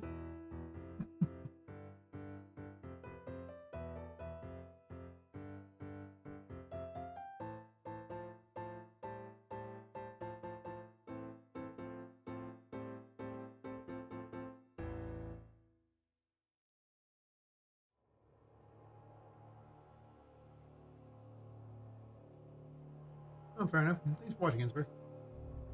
Out and chat and all that. Hopefully you find more time to play games. The real secret is just don't sleep, then you have lots of game time, right? That's what I don't do. I just don't sleep. I got all this time. Not for games. Game dev. Boy, that sucks. Maybe you shouldn't do that.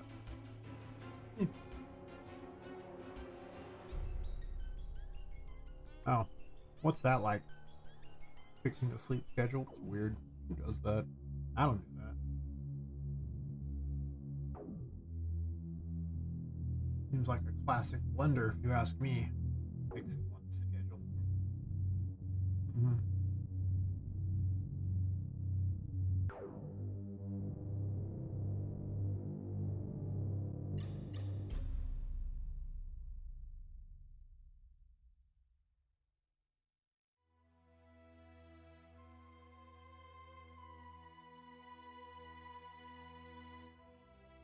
I guess there's only one thing that I really want to up the number of enemies that appear in these rooms.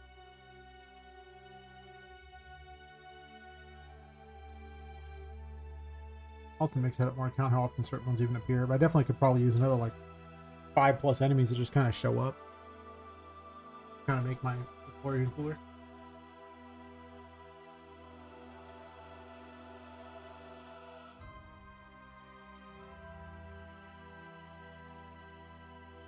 Room's huge.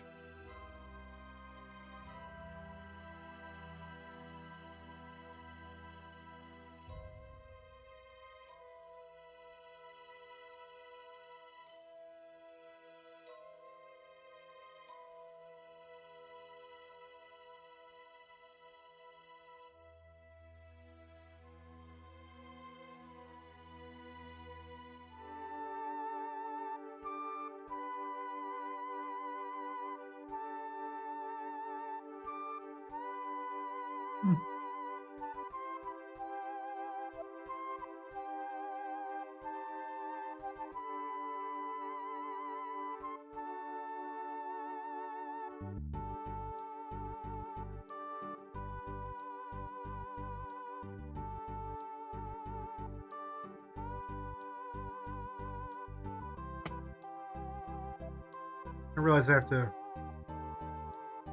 go to sleep earlier, so that's why I can wake up not at like, I think I woke up at like 4 in the afternoon or something. I didn't get to sleep till like 10 yesterday. It was terrible. That's not long enough. Especially because I usually go to work around 2. But I mostly stayed up so late dealing with hacker crap that I was just like, just not going to be doing today. Tomorrow I'm not so lucky.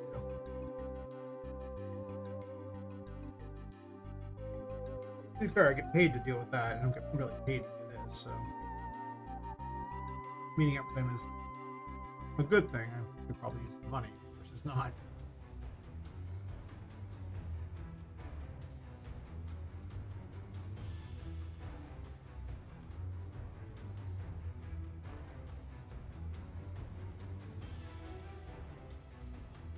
But I did have to call everything off Monday. That was terrible.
Probably there's one of the pipes away from this guy.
Oh, there's no encounters. Some of them were still one that encountered anyway.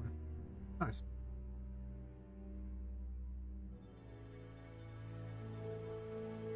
What's it for?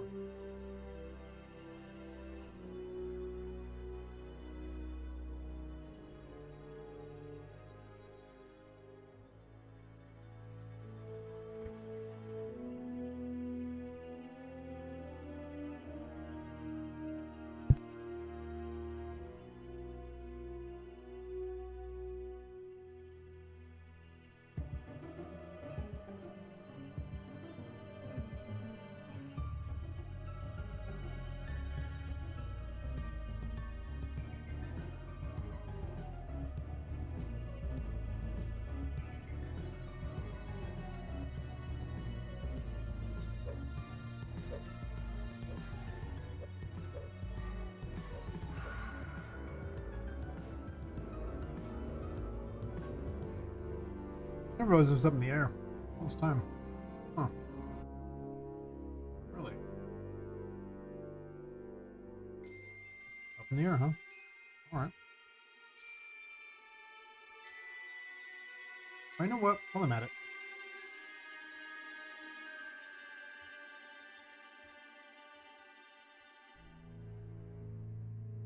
It's just slightly too high.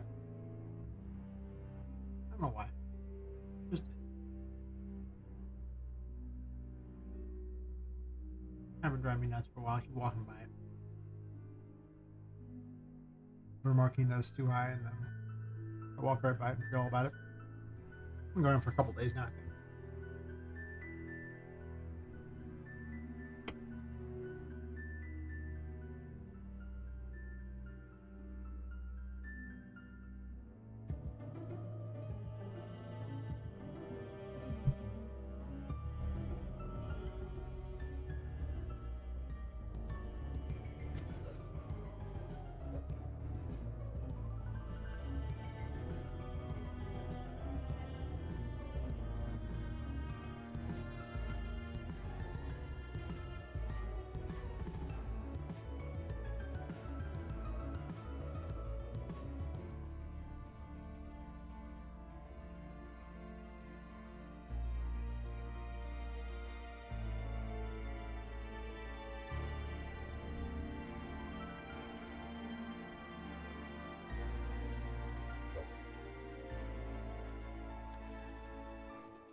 hate myself too much.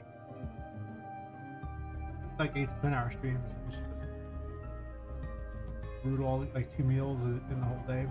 Actually, yesterday, like some chicken and rice, but I had to put it away because I got hacked and I deal with that. And I didn't get back to it till like 8 p.m. and then I think I had like a test of the ear or something like that. And that was everything I ate that day. It was not much.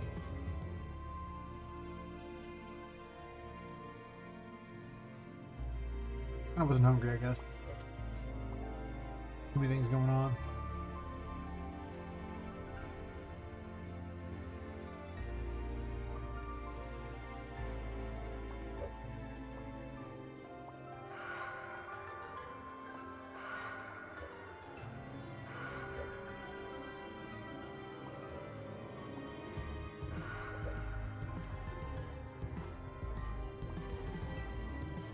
Pipes are way more interesting. Initially entering the room is a little underwhelming, but I guess the amount going on in the pipes instead of me just running is way better.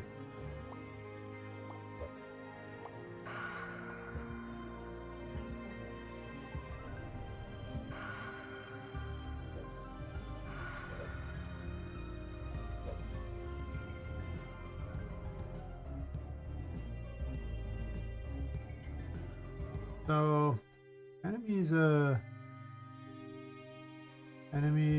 attack after down.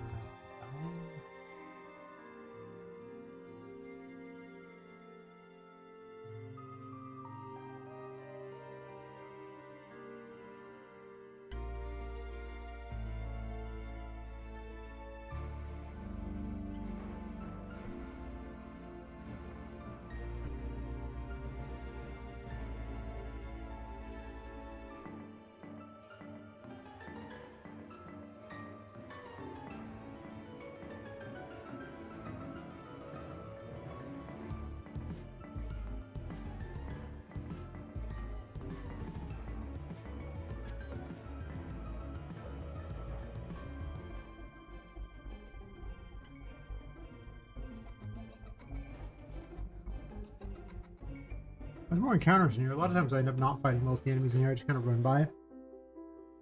But this time I actually fought way more of them because they were in the way.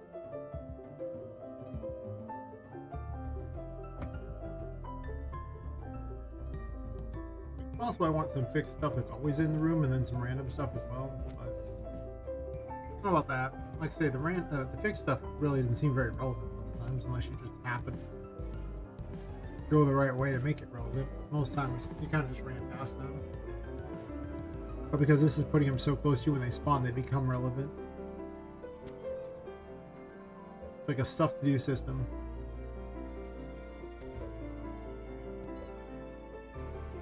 And I'll just say it's the curse spawning things in. The curse is just, you know, able to animate things, so why can't it spawn stuff in, right? Does everything. Sure.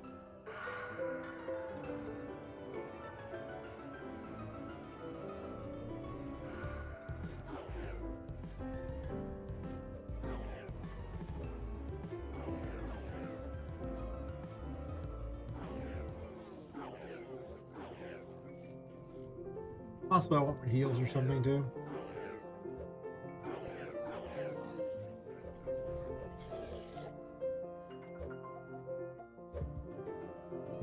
We're gonna pop more health. I don't know. Let's change something. Make it a little better. You go a long time before you get the Empress. Well, the Empress's second ability. To be fair, you can always backtrack to one of the points you can get your life back. I just had him originally where it was almost like every other room. And that just seems like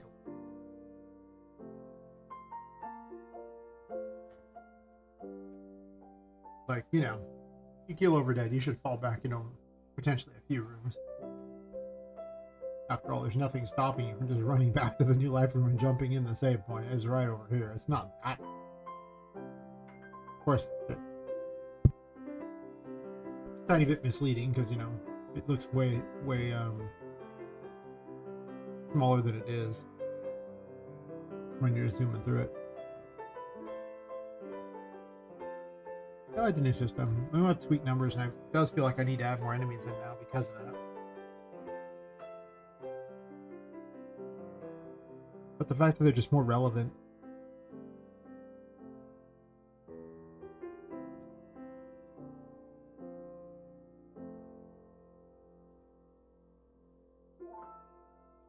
Add little tutorial areas here.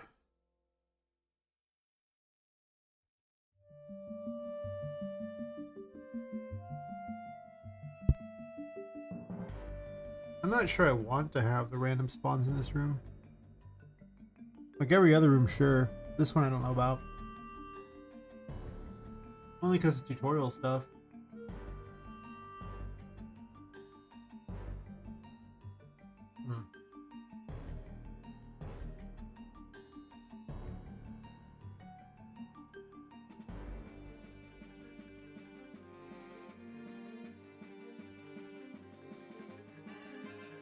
These areas are built more like with a linear style in mind.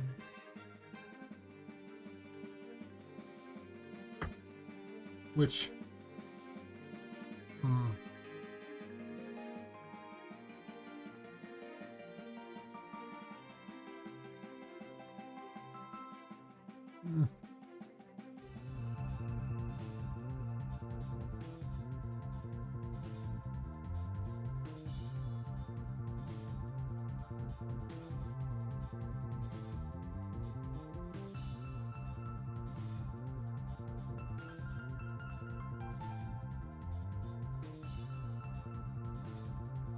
I mean, the thing is there's like a 20 FPS game. Like, it's so big. It's so massive that it's better to design my game around 20 FPS game than not, right? Because normally this room is like an abomination.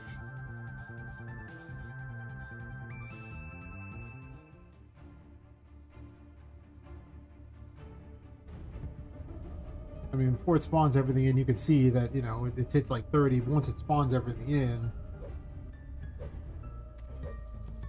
I think it's still spawning stuff too, so it's not even all there. You know, it's having a struggling hit 30. With like low 30s, upper 20s is pretty much about it. Not horrible. Really great where there's no one around. Oh, it just didn't even spawn all this either. It just skipped it all. That's awkward. It just skipped everything, huh?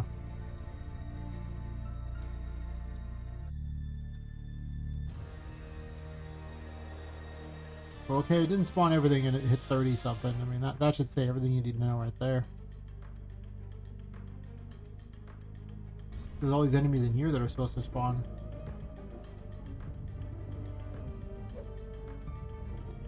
Got like $1 million crap in here that was supposed to spawn and it didn't even do it.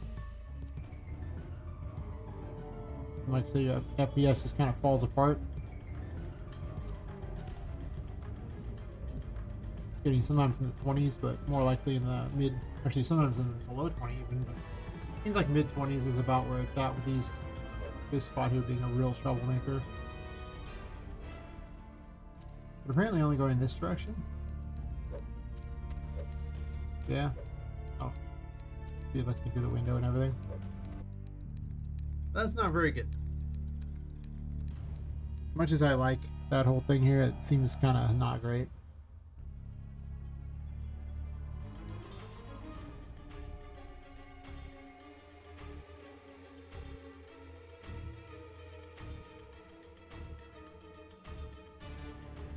Stuff's just too heavy.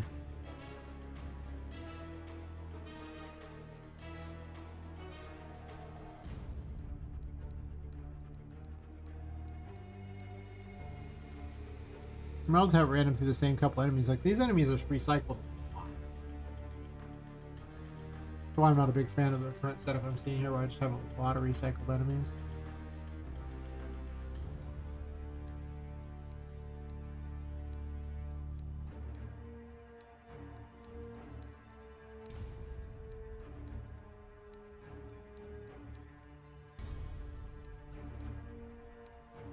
Possible the room thing can also spawn in its own little like specialized stuff for something I really want to spawn in a certain area, and then the rest of the time it can just rely upon this spawner. That would make sense.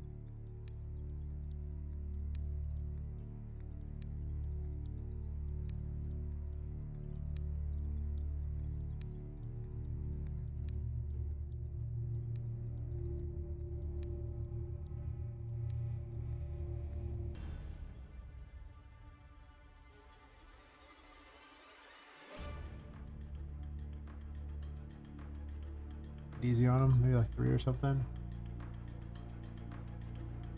30 seems pretty solid. The powerful enemies being like a 10 seems reasonable.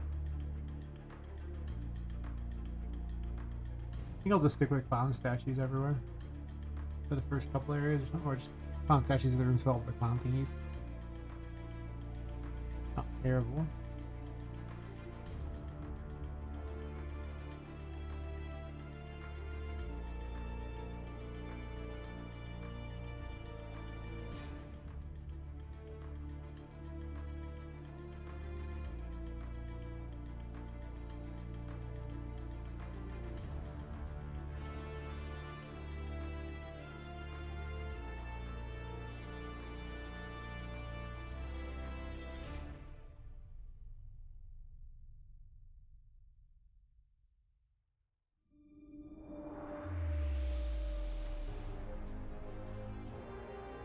As I add more things into, like that'll also increase how often things spawn. So I had more interesting things in each of the tables. That'll really pick it up, I imagine. There are 36 things in here, and I don't think there needs to be 36. Maybe one, just so I guarantee the little boss type enemy up here. It's not really a boss, but I just guarantee this thing spawns up here.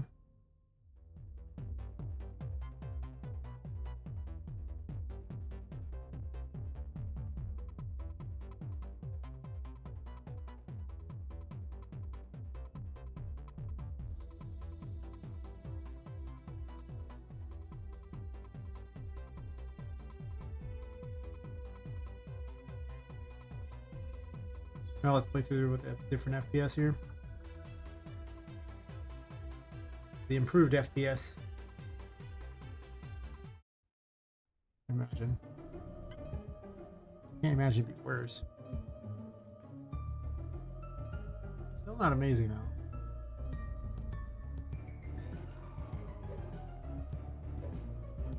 Didn't spawn in. Interesting.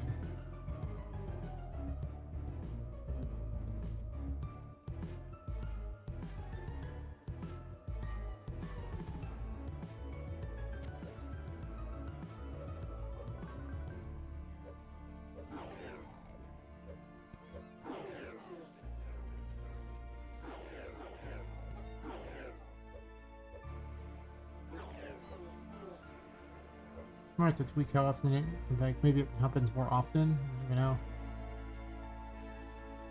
A lot of rooms are empty. Before it was like a constant brawl. No. No, it just seems kind of empty.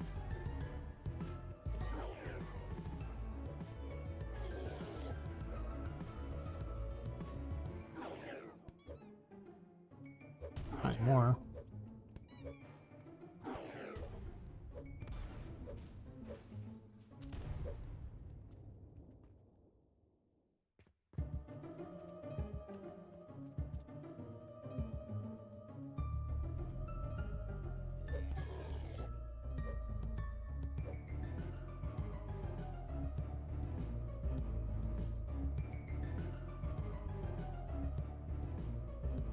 The FPS is definitely higher.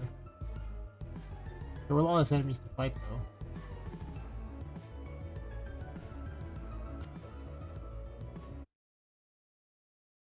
And that's less enjoyable. And I could crank it and turn it into a brawl as well.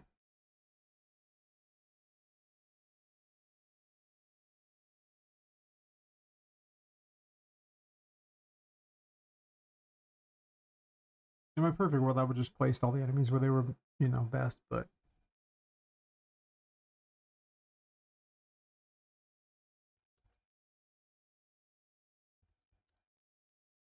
I'll still keep the powerful enemies low.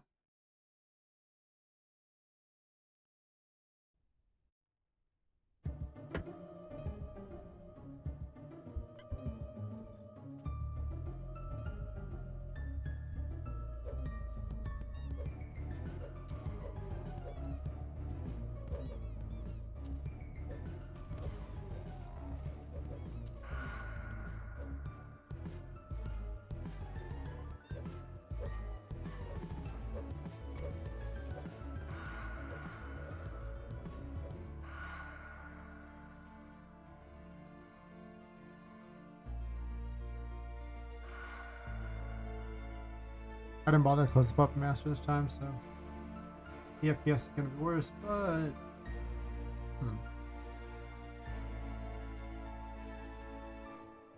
yeah, sometimes it just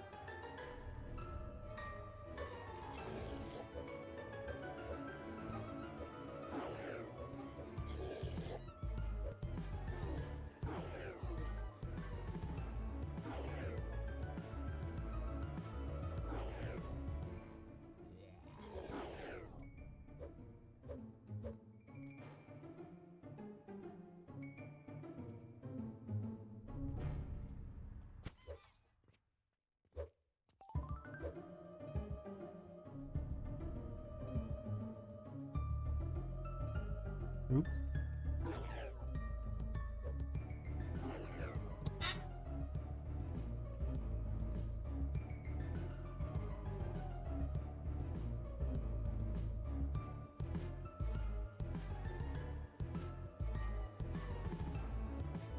Nice.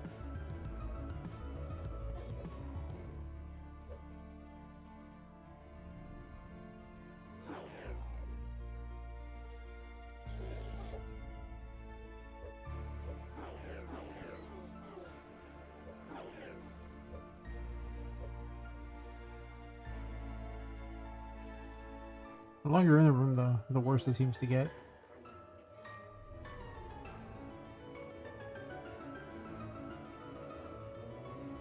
Like, the enemies can compound pretty well. The initial experience isn't that great.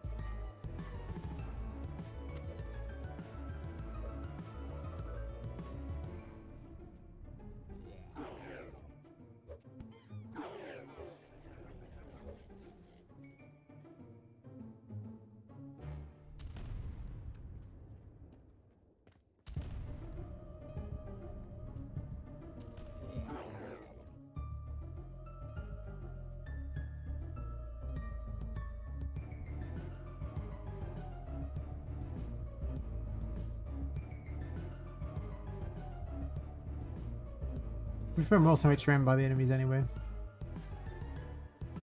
these break at some point?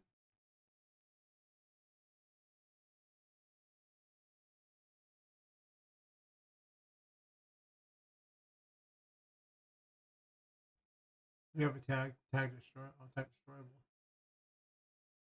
Oh, there needs to be a barricade. These should not be a type. Well, checking for destroyable. Because they're getting RFG'd by the other thing. Of course they are. I was wondering where they were vanishing. Now I know.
Well, checking for destroyable is important, so it has to, but it could be an extra type, I guess.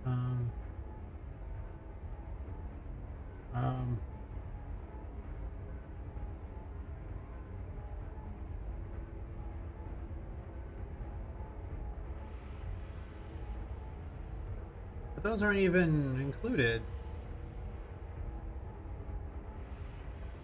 Like, the Puppet Master doesn't control. Shouldn't. Oh, wait. It's a child of those. It might. I added that in because it needed the Puppet Master, so now it adds itself to the Puppet Master, right? Of course it does.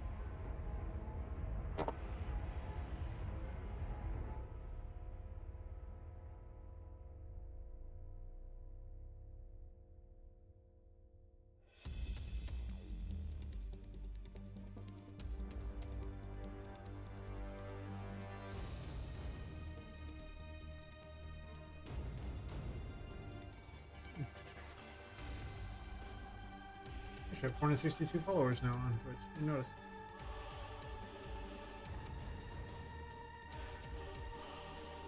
There just has to be an extra type. Because I checked for destroyable with the line trace on the weapon, or sphere trace, to see if it hit the thing to break it. So I can't just have that. It has to have one additional tag to watch for. Maybe I just have a don't remove tag.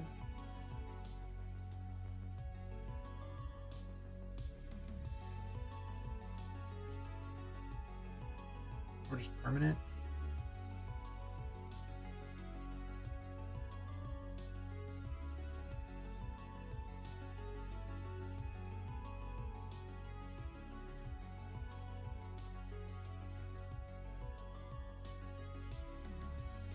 Yeah, break. Keep seeing motion over the side, and I'm like, type something to chat, and it'll be like a notification or an ad break or something like that.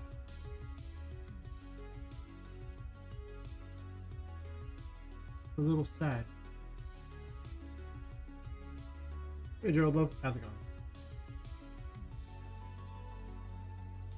Of course, it's not showing up anything on social stream because social stream is not very good with YouTube.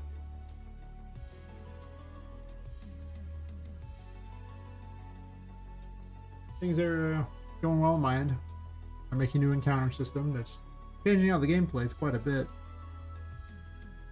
More dynamic, but still have to balance it. Started at the end of the last stream with it, and been messing with it for the last few hours, kind of. Adds like 20 FPS to the game, though, so pretty worth.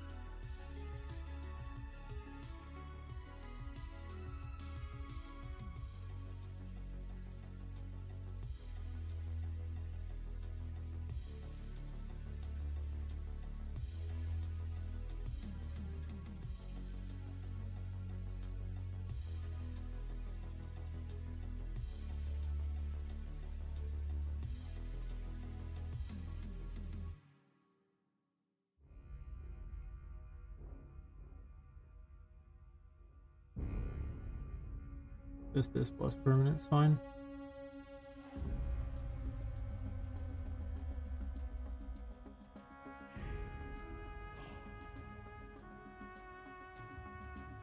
This should make those stay, hopefully. Not. Oh.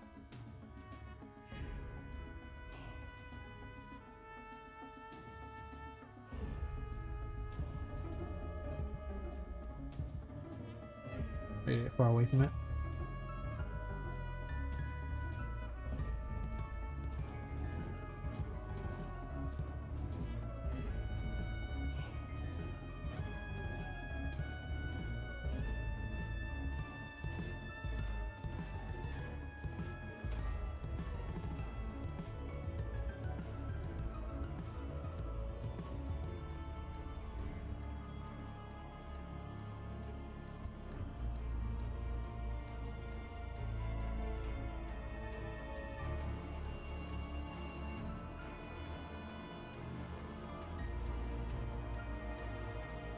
Going through it backwards. Can't quite make that jump, but could have made it probably from over there pretty easy if I wanted. Again, it's not really spawning these very fast, though. Like, it feels like it's... Wait. Not saying it.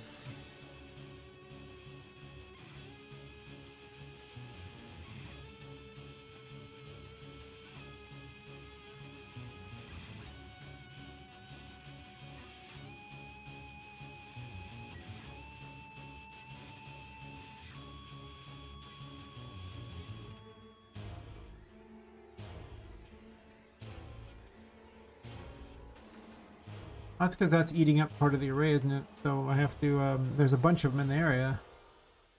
1, 2... There's 3 of them.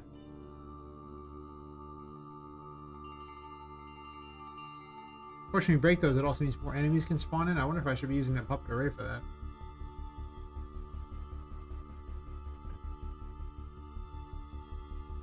It's awkward, to be certain. Okay, well,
Wait, why is there race 17 and then 15? What in the world is being added? That's 17 and 15. 14. Oh, 14.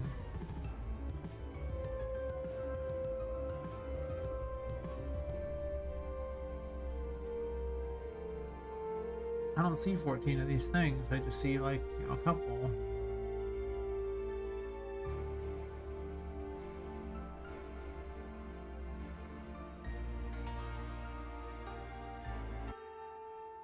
Hmm.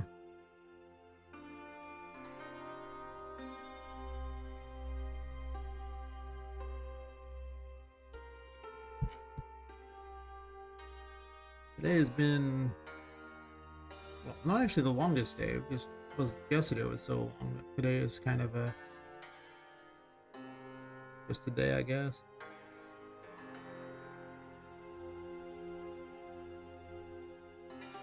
None of these things even have text. I mean, that does. I missed one for certain, but the circus sign shouldn't have anything. It shouldn't. The lights shouldn't either. Is it just always that many? Is that a thing?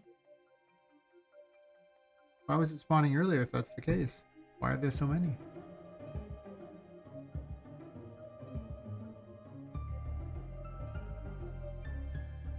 There's like 14 of them.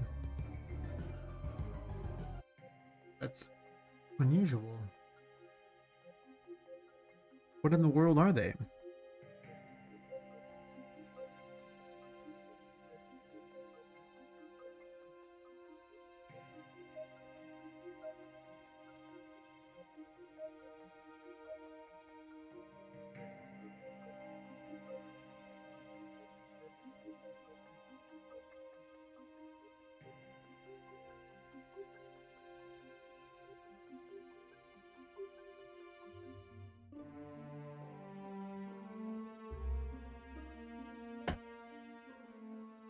How do you play?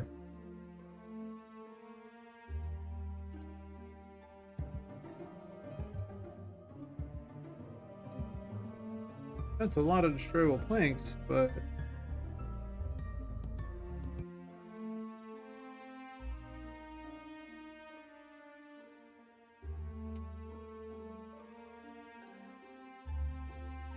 oh, because they're always in the world.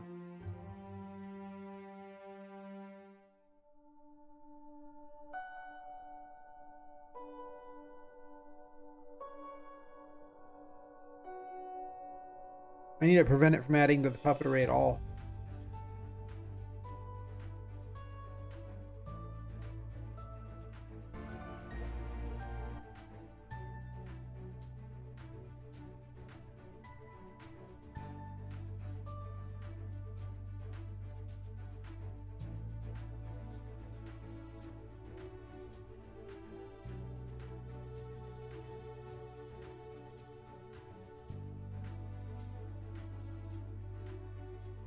Oh, I just want hashtag.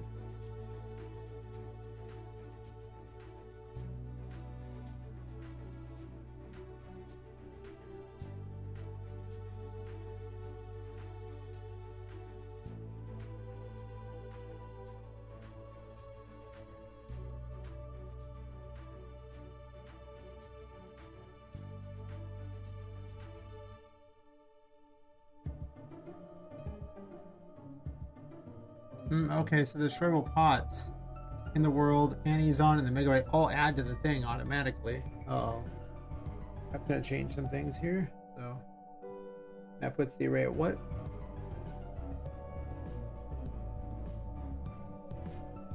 Well, saying the link is only 2 for current puppets, and that doesn't seem right.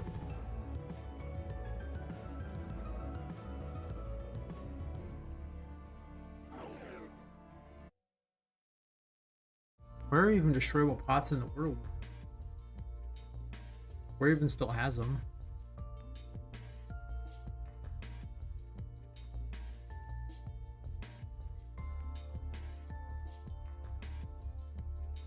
Like just loafing in the world? That seems weird.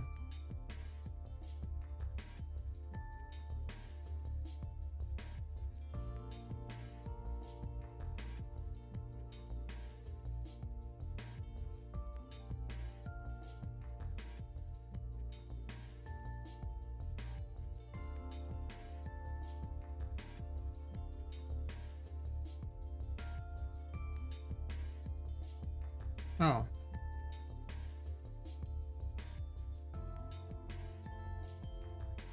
But then those add to the thing.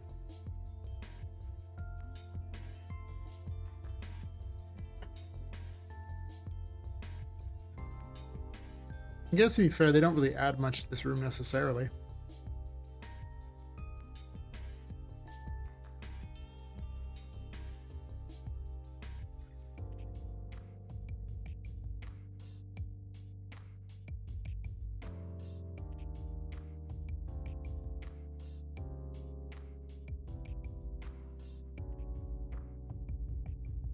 I can just give Annie's on the permanent thing. And same thing with the bitey. Both of them. Well, I don't really want to get the bitey, the permanent though. Annie's fine because she's an NPC.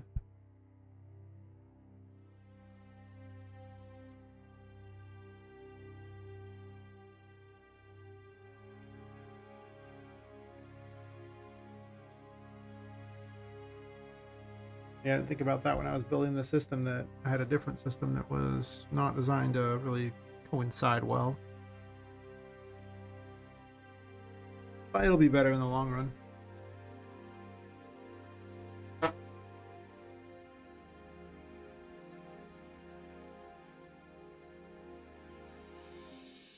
As you know,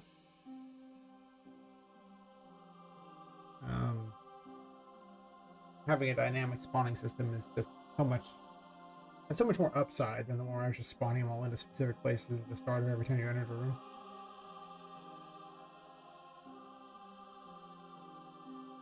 The upside being, you know, every time you enter it's different versus the other one being so same, and the 20 FPS, you know.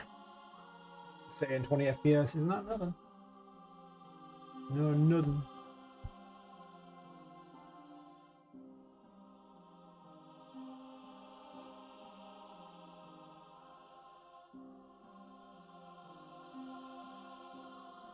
So much tired at 4 hours in. I think it's just yesterday was stepped up.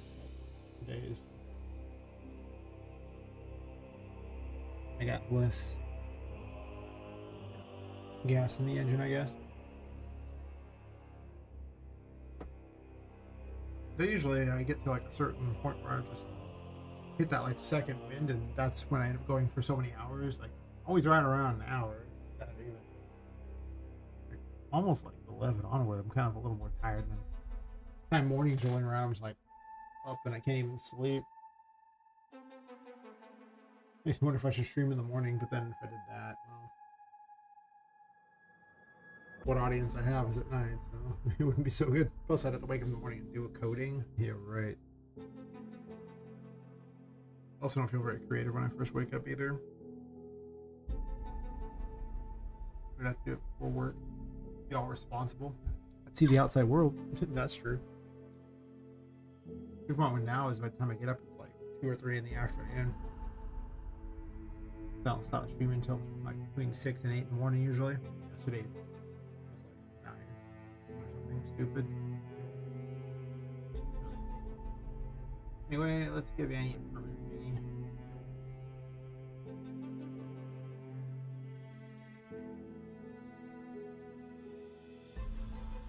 These aren't instance editable, so.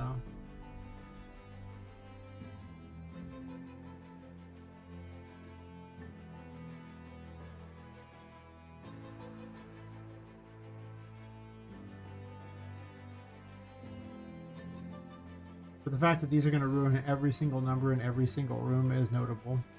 As soon as the H-load puts them in.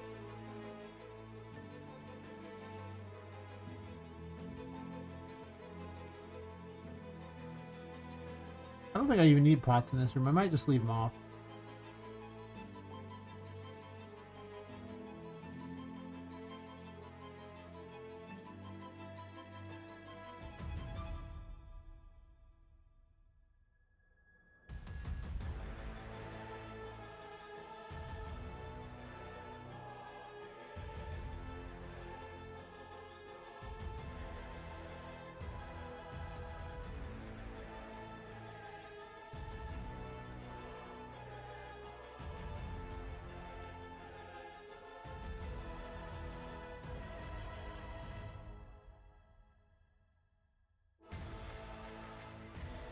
I think I'm gonna make my life easier for now and just remove this idiot here. I don't use the two spawn systems together. If I keep moving everything out of the H-load into just spawning things in, and it seems to be so much more effective than the H-load ever was. The H-load is terrible. You really, you basically want static meshes in the H-load, and you just don't want to have actors on your map ever. This is what I'm seeing. It was loading all these planks based on the H-load ones that loaded them in, so obviously that's going to be awkward for the numbers.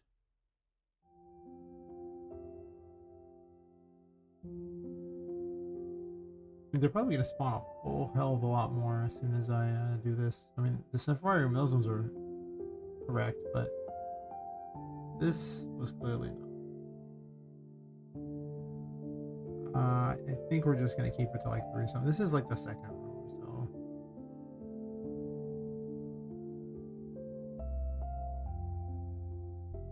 I think that should fix all the issues. About to find out. Battery ends up with any more than like 3 things in it.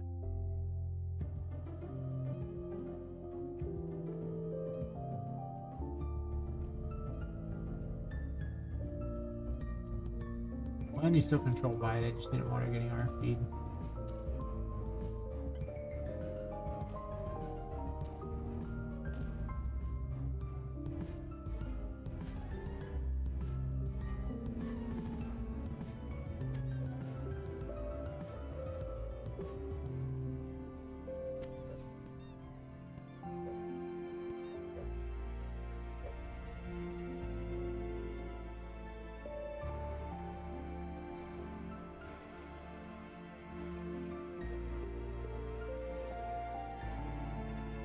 Right in front of the camera, line kind of to the side, leaning over.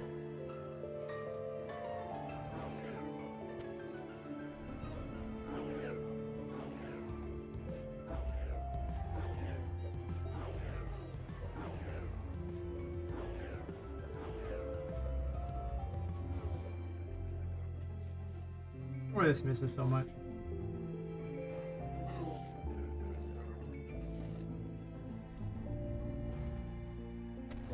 It's at 4, now 2. Interesting. Definitely managed to get higher than normal.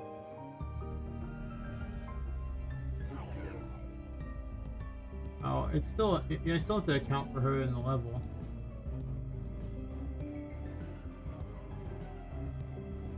But why do I have to account for Annie's on in the level? She shouldn't. Is she even on? I guess she is, isn't she?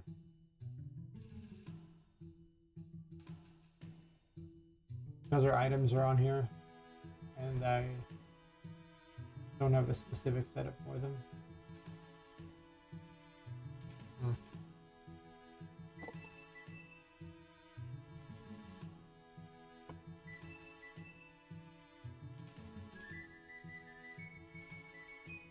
So it's always going to be +1 for every room.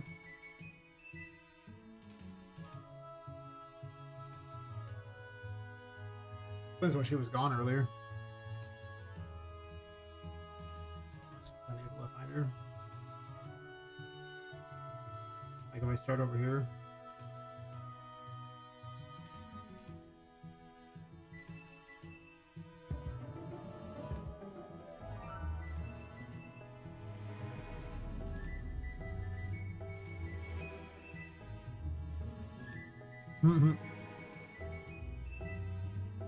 Yep. I like the Michael Jackson stance or something like that old dance he did. Just kind of stand high on something. Even on the ground looks like she stands a little high. Yeah, I wonder if that's... Is she just standing high everywhere? I did add a thing to, for the foot eye case, I might need to move it down. I thought she was standing too high on a couple of meshes, but it looks like she's standing too high everywhere. Not bad.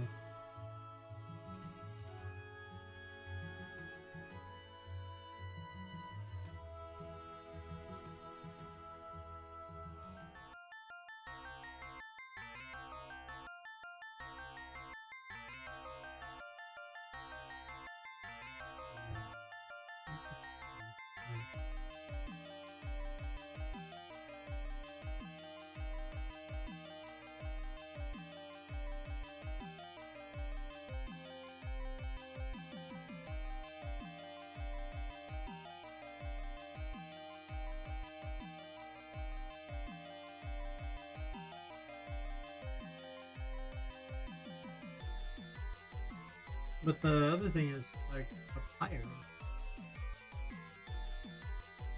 Like, how is it that this is sticking above when Poppet is hitting the ground? Well, she's above the ground entirely.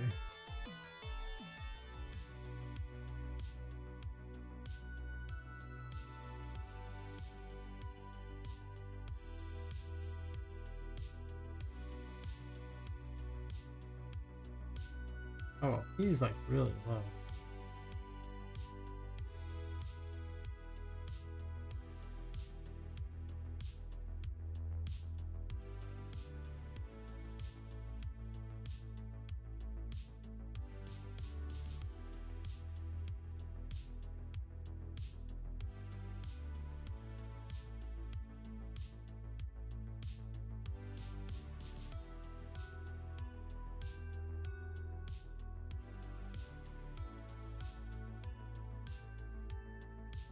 How many little bugs?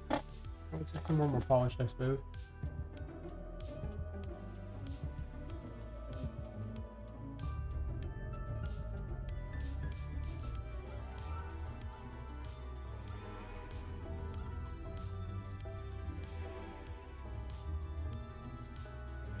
Definitely better. Her feet kind of sink a little bit in the ground, but I'm okay with that.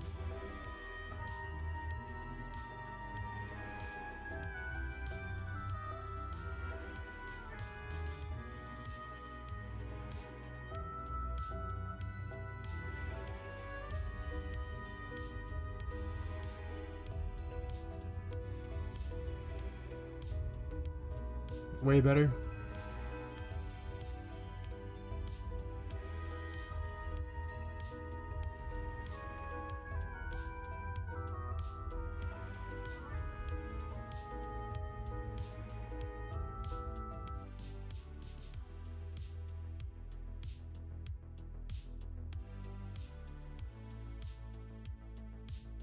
Possessed objects aren't listed as permanent, I don't believe. Means they would vanish as well. Was added already, wasn't paying attention. Possibly.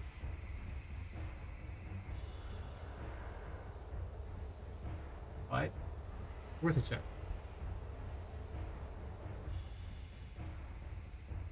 They have interactable, but they don't have destroyable.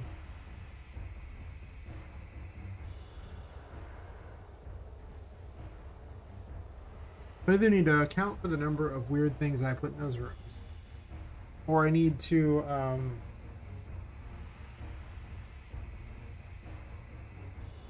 have a thing that checks every time to see how many are around. Might be more resource intensive, probably, but has the upside of me not having to pay attention to it. Here I don't have that upside at all. But I can just count the number of ones in each room and be like, okay, this is how many are here. Let's, you know, deal with that. And then, yeah, that'd be fine.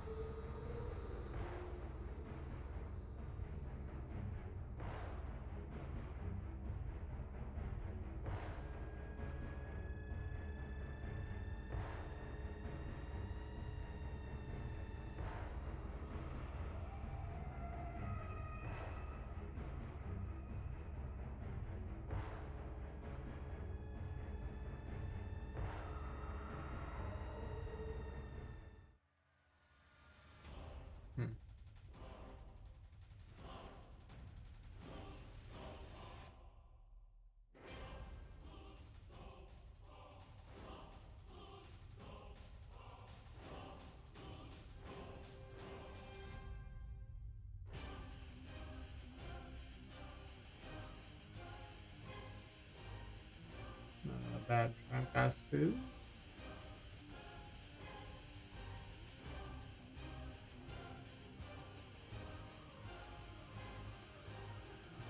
Really curious about having that other weapon system with the 3 different things.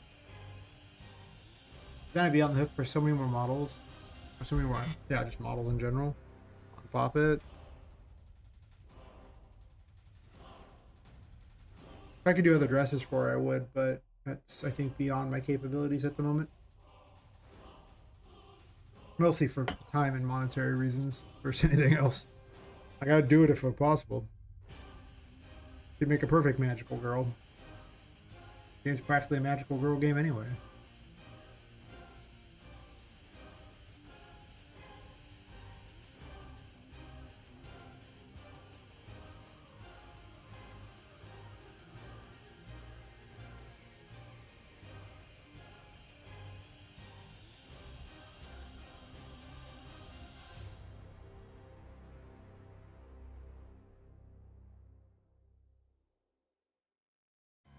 I guess I almost need a second array.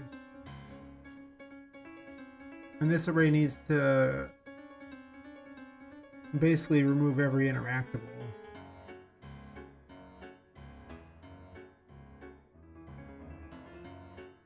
Yeah, I guess that's what has to happen, huh?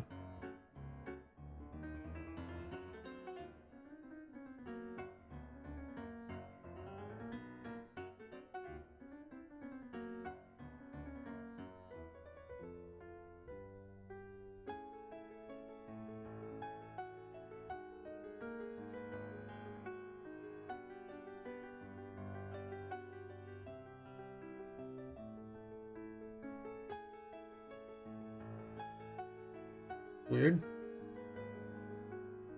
How'd that happen over there too? Now there's like nothing on that side.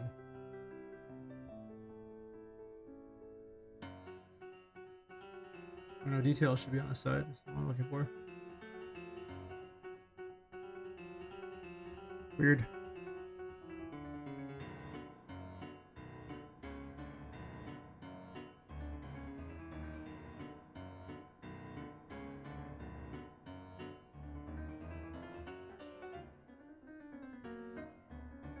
The blueprint thing is actually tied to this.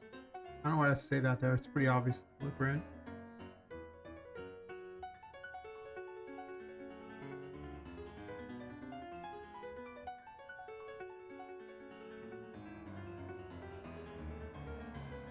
Actually, let's just promote it.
Need a route from the array too.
Why are the interactables in the array anyway? Wait, the possessed object has the interactable. Yeah, it does.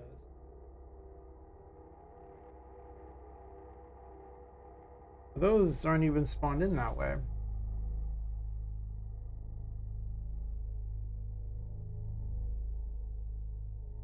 So why is it adding this? I get Annie's there.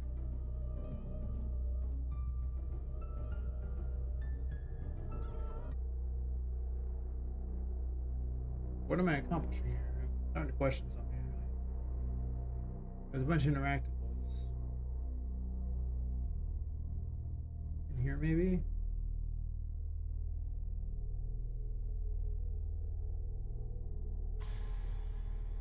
Might be easier just having to make certain they don't end up in that array.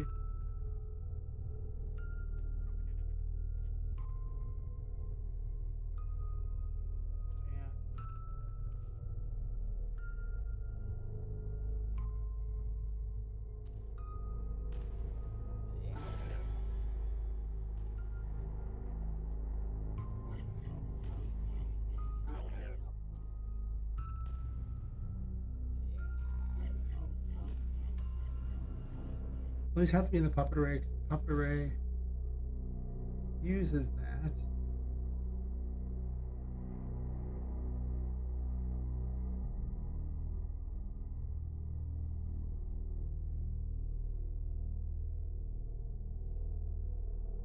And I could just count them. Quite a few in here. If I could just count them, then I don't have to worry about any kind of special system. There's also a thing. Not have to make every individual thing just ignore that system. I can just go, yeah, count them.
I might just interface it over there and be like, yep, it's an interactable. Tell it to remove itself from there.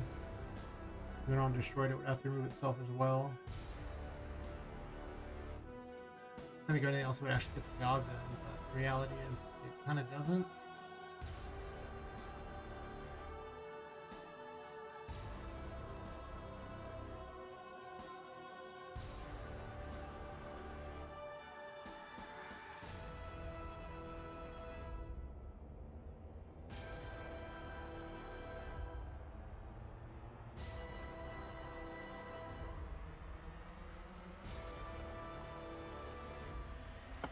They need to be in the right way. Yep. Here's our one. Summon up willpower here. Just like not as full of will as I was. Mostly kind of thinking how I want to go about this. There's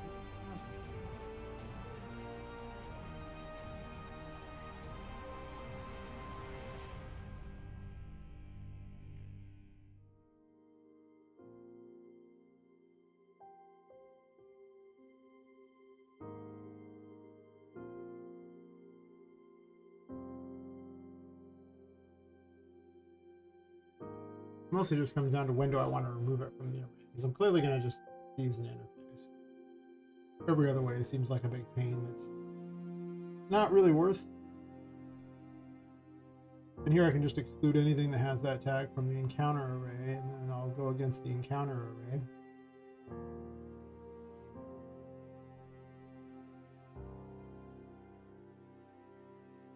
We have DMX. Haven't played Raft yet. I really want to though. It's still on my wish list for games. I want to get once I get a new PC. That's fair. I watched Let's Game It Out play Raft, and it was hilarious.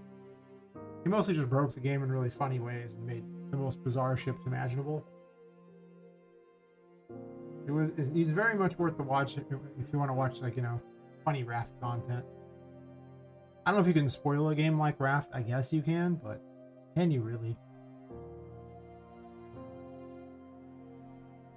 I've never played it myself. Oh, never mind. Someone else's chat ad jar is open. I'm sending emojis over there. That's hilarious. Anyway.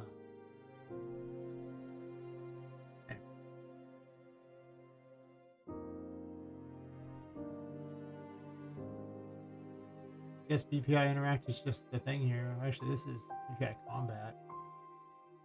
Do the possessed objects even have BPI Combat? They most certainly do. This thing is huge.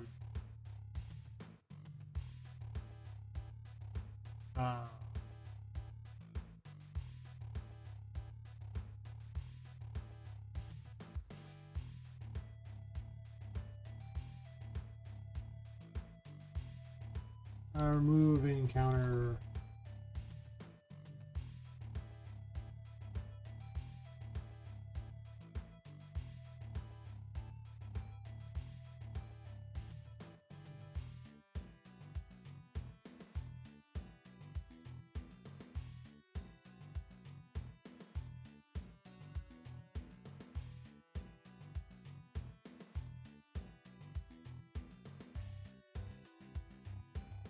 Not what I expected, but sure.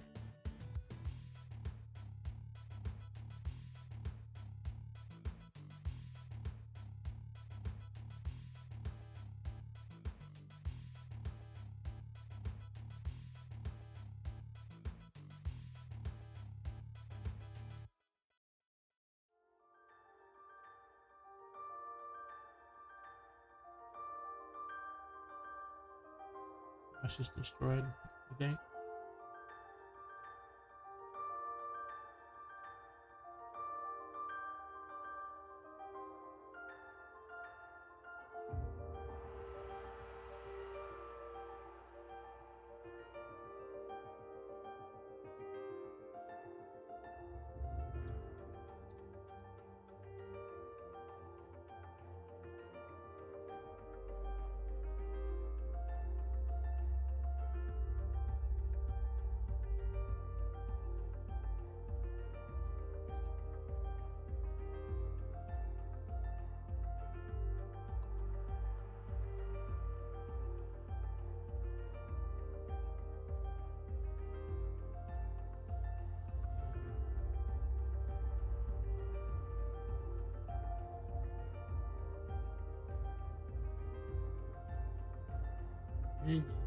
Um.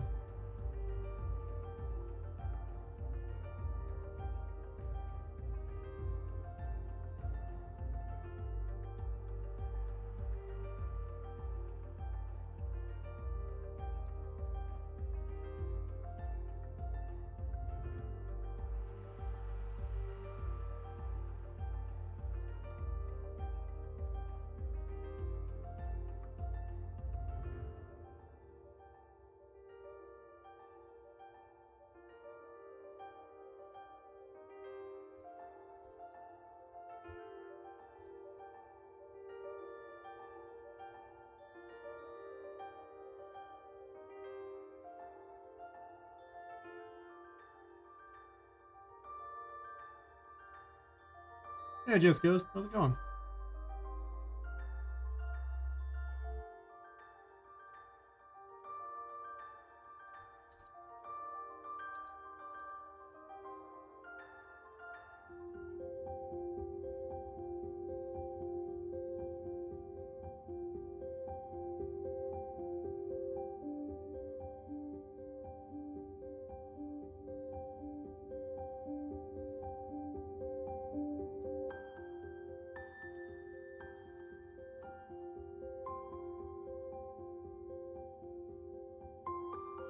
Where's the remove? Yeah, pretty good. Just building out this encounter system that I made, where it spawns based on location. I've been making it smarter and smarter to make up for the fact that well, it spawns less things, but it spawns them around you instead.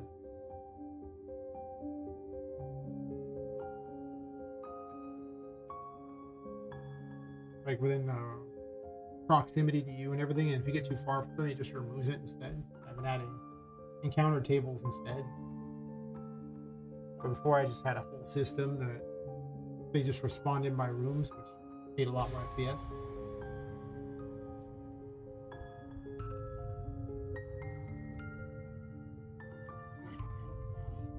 Oh wait, this one still won't do what I want.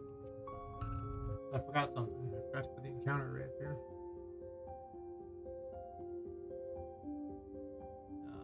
The encounter array link now. Use that. I need an array that doesn't include these things that aren't ever destroyed, which is, you know, the interactable things for puzzles, because, you know, if you destroy the puzzle pieces, it would be bad. You know? Got a lot of jiggle, apparently. If I get rid of all this crap. This room's FPS has actually gotten significantly better. It's still not amazing, but...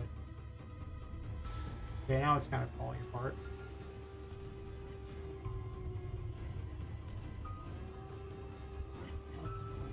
I made it worse.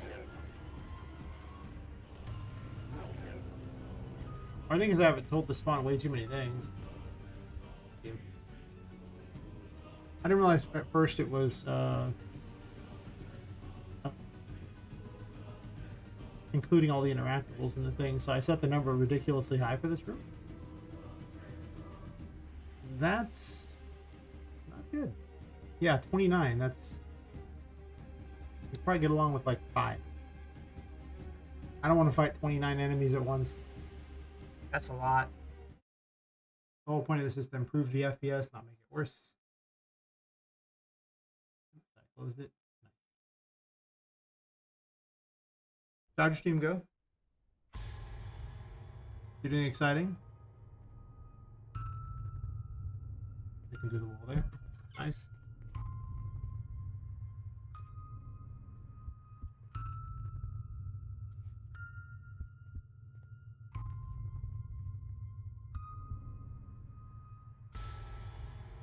Just spawning things in, that's fair.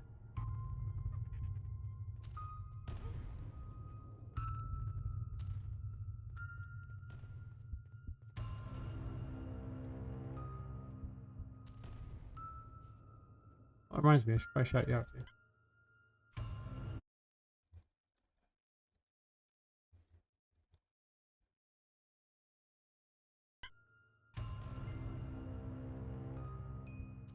I've been trying to drive this room's FPS up. This thing got down to like, well, it used to crash the game. Then it was like the low, like it was 12 to 15, and now we're getting where it hits 30 sometimes. Which is, you know, pretty good upgrade. Some of these other rooms though have considerably better though.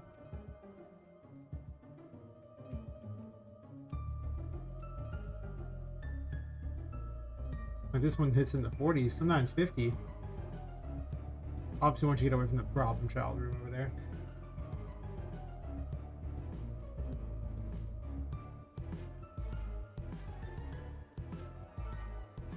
Anyway, the toy maze.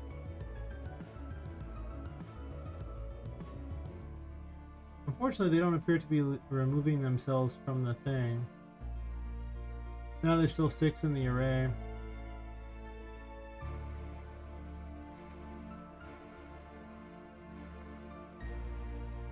But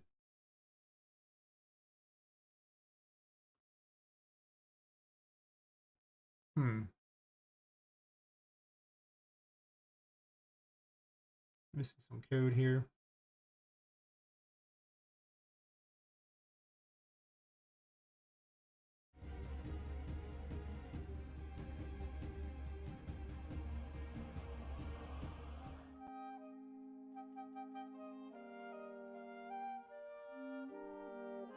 Here.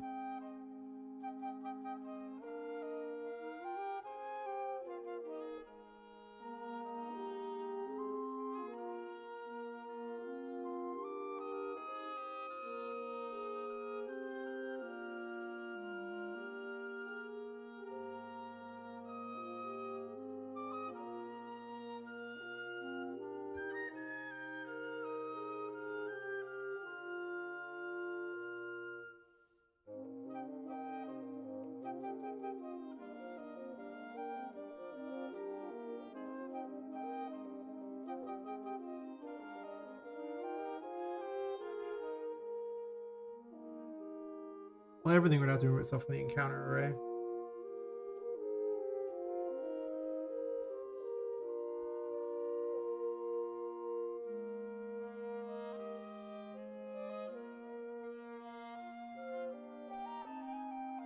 Wait.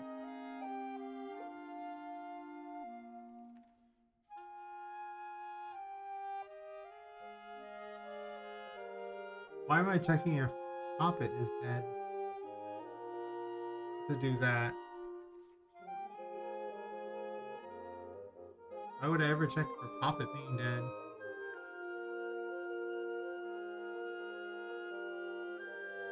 That's because there's like 1 letter difference. If Poppet's dead, I'm less concerned about things.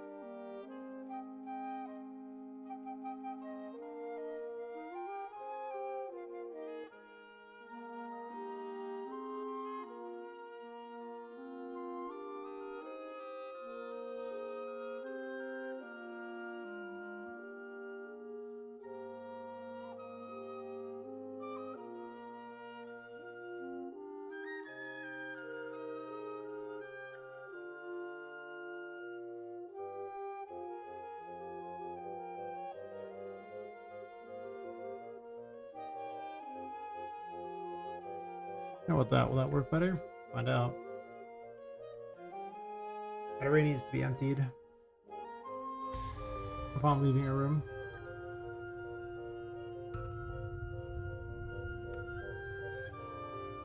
And the chapel discs, obviously, they removed themselves clearly, but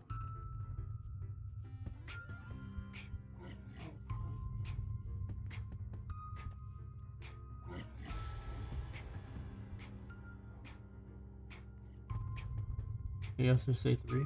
Fair enough.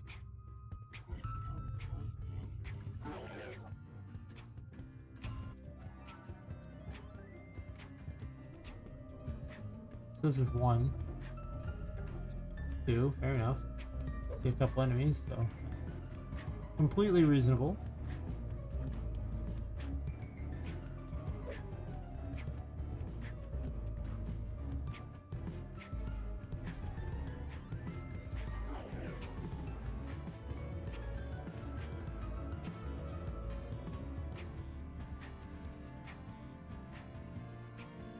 Also found out Poppet was not on the ground, so now she's much closer to the ground. Hopefully an improvement.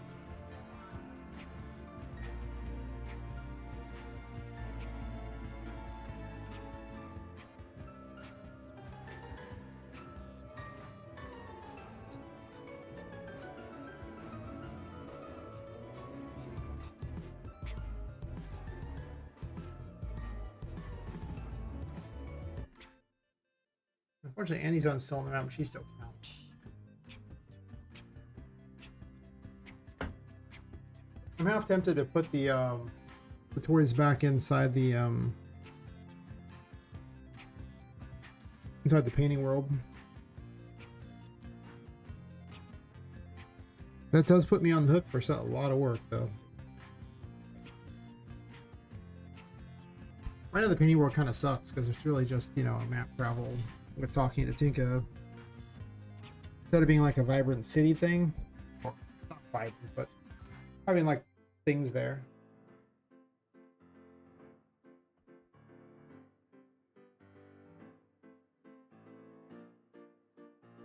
The thing is, if I do that, then it solves my problem.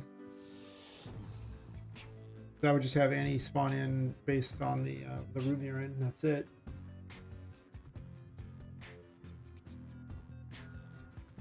And just remake the whole painting world mechanic. Is that what I want to do? Big question there. It's a really big question. It would, I'd say it'd add a lot of work. But also, there's not a lot of point for a lot of the NPCs floating around the world. Like Annie doesn't matter; she could be in either or. But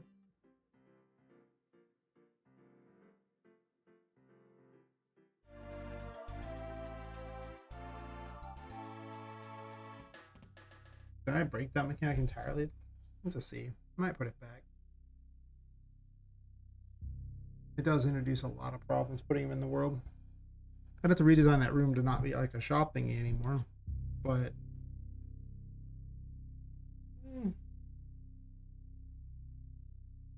where she is now, it'd be such a pain to get to her every time you wanted to buy anything. I mean, well, there's not even any paintings near her, really, so you'd have to run a pretty good distance to get back to her every time. I guess if you had the key, it wouldn't be that far. If you like the toy maze painting, run through around the toy maze area to get to the waiting room, to get to the control room, to get to the storage room, and then you could buy things from her. Or you can do the library into the safari room to the control room to the storage room. Or I guess the library to the all the records through the pipe to the storage room. I'm not sure which of those is actually faster. I think they're all. I think that the library one's the safari rooms. No, that can't be any slower than the pipe method. Or probably not much slower, if at all. I mean, one might be the fastest, but it's a push. Versus having a shop available whenever you went to the through a painting, which is there's 4 of them. So it effectively in 4 locations, and it gives you a reason to go to it. But then I got to build the painting world out to fit all that.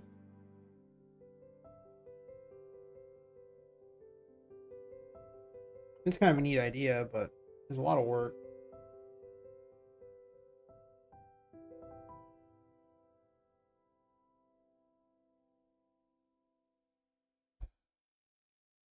Do I even still have it in there? Let me double check it's even there.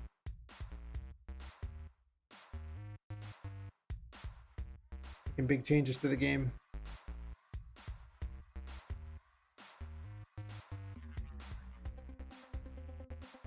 I have the flying stuff that I'm not going to be needing quite yet.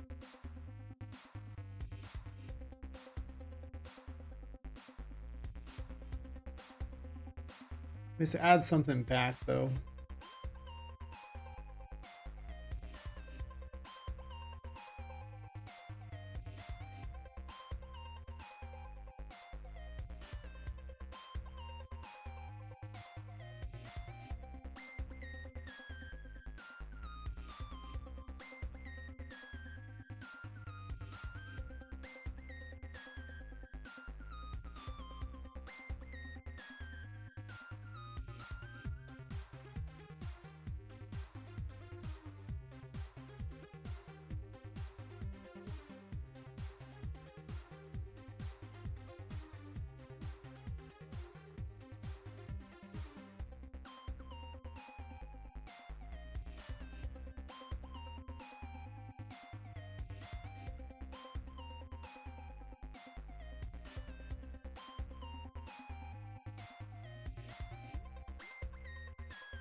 Yeah, it's like savable and then event begin play.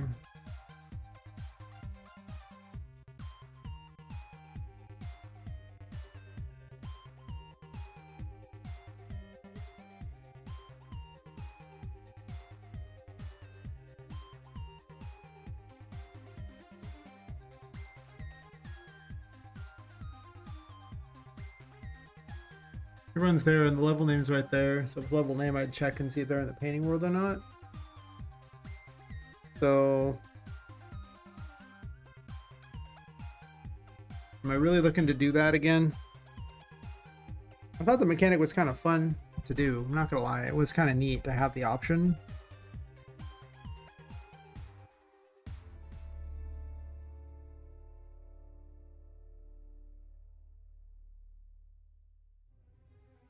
It does add a bit of quirky weirdness that's kind of nice. It just gives something to the game. Otherwise, I don't know why the NPCs would be wandering around the regular world.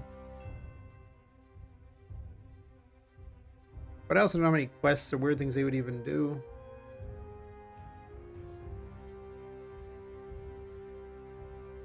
But it would give a lot more to the game.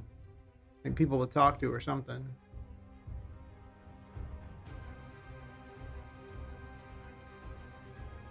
Is that the point of the game, though?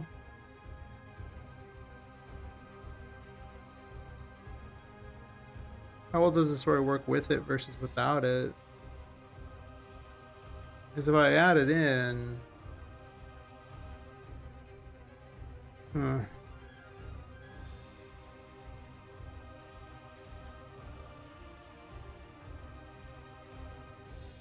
I pick this up and drag it to the painting world. Redo all the locations and stuff.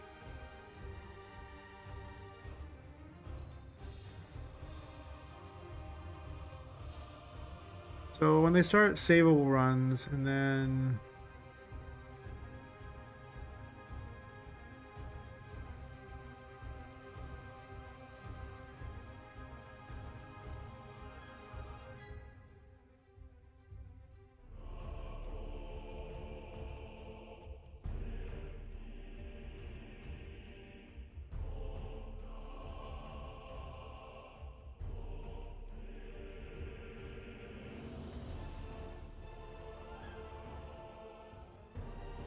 it would be like this. And get level name. I like the mechanic, unfortunately.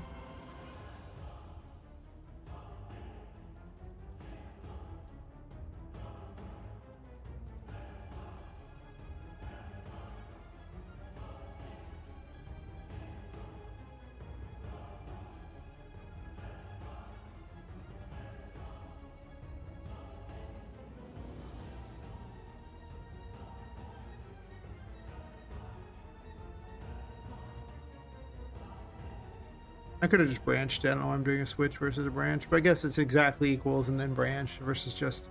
This is effectively an exactly equals, but a lot of them. So it's probably better. So if I had this, and it's not the painting world, it would just be destroy actor.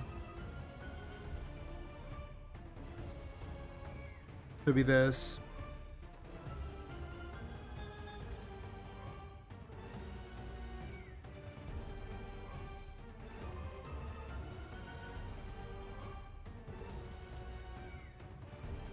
And then down here, if I don't have it, and it's the painting world, I destroy the actor. Otherwise, I do this. I didn't break the mechanic much. I just broke it enough that I didn't really do anything.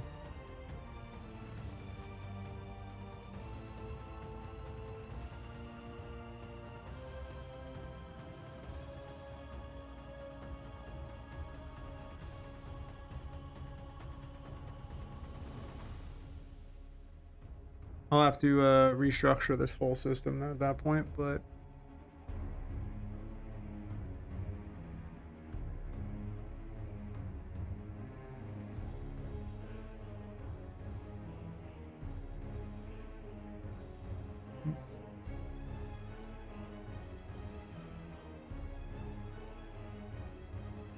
does give me a reason to go back to the painting world, which has been really boring because there's just no reason to go here.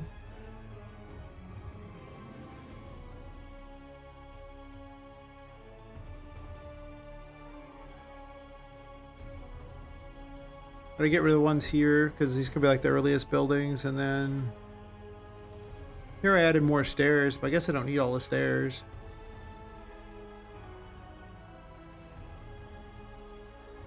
The layout of the room is better in that you see Tinka immediately. I like her better in the center than I liked her way back here. This was weird. Also crazy, weird planet. So I liked her way better here. Also, I made her smaller because it just was, she was so huge. It was weird. Like endgame boss huge, and I'm like, this is not what I was aiming for. No.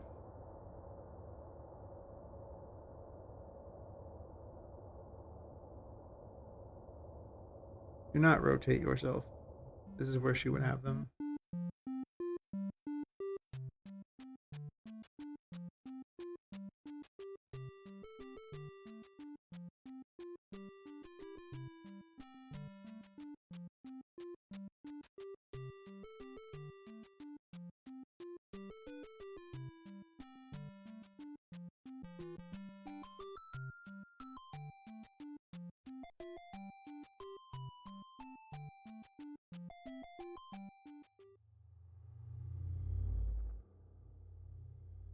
Does this see use anywhere? Guess so.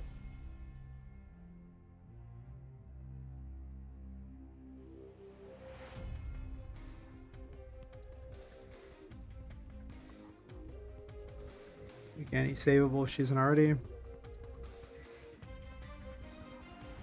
Excuse me. The alcohol is winning the fight, apparently.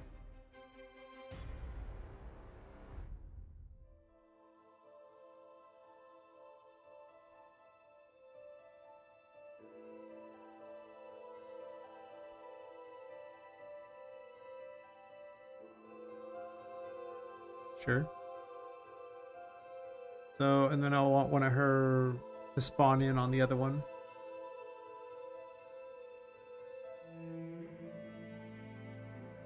Part the room spawnable.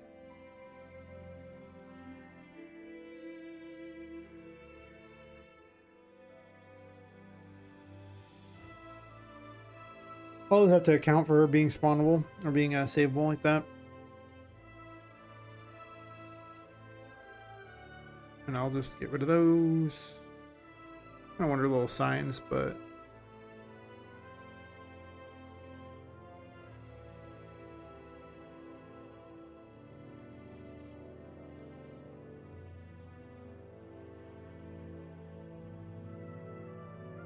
good level instance them, but I can't change those. That's terrible. I don't want that. I could add these little signs to there and then change them that way.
Oops.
That's right, it's in the world, so I have to deal with this navigation crap.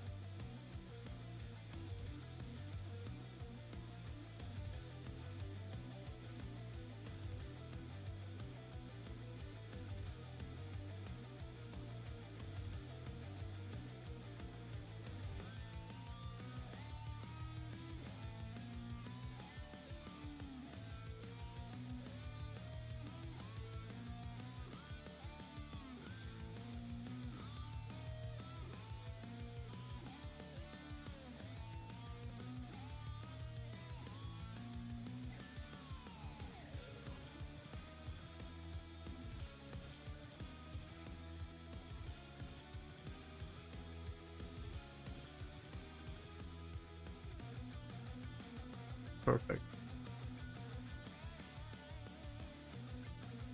Gonna have to redo this room a bit so you can actually get through it, but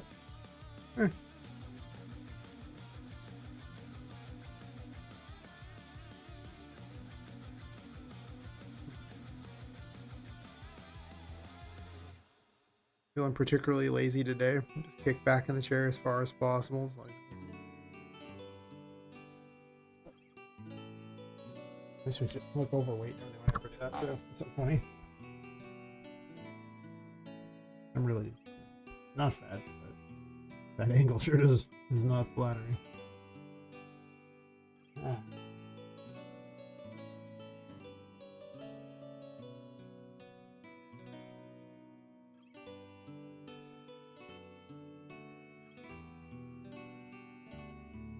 I'll bring it back. I miss the mechanic.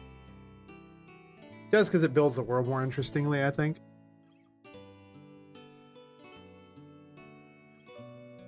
And little quirky things are kind of fun. I don't know how deep it'll be. We'll see. Might just give you a few people you can save every floor. Even if I gave you 3, you could save for every floor. I mean, that's still like, well, there probably won't be anyone in the bottom area, but there'll still be like 15 people you could save. Get 15 weird things to do here, which is a fair amount of extra stuff to do. I mean, like, it's a Metroidvania, so usually they don't even have that many people you save, and usually it's just a couple people in the very beginning, but I guess there could be no stairs to the back. It'd be really inconvenient. I like having the pop-up box below the clock and everything too to make it a little nicer. You can always, I think, just jump your way up, right? Does a normal jump even get you up here? It might. Might indeed. Oh, that's right. I don't have the other thing there. Well, there's the Annie's on thing. It spawns in just fine. Oh, you need a double jump?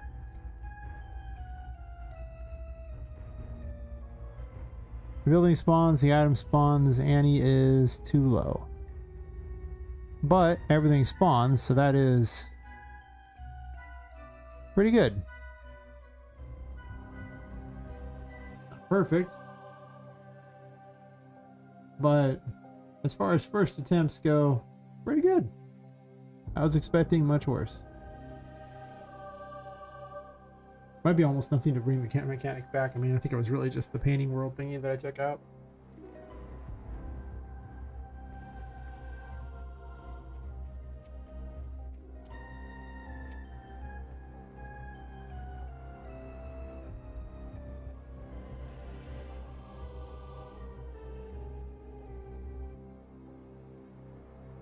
Does she spawn in relation to her building? Important questions.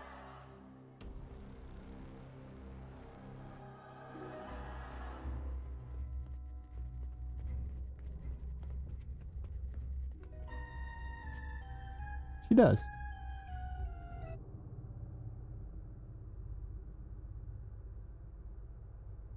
I want her standing on her little gold thing. It's kind of hard to tell where she's going to be at, though.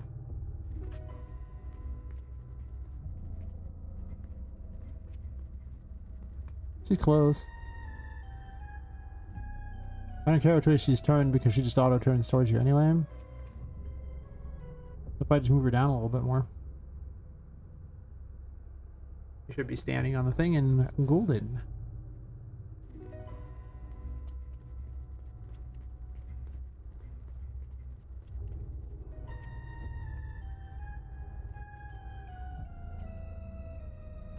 She's still hovering.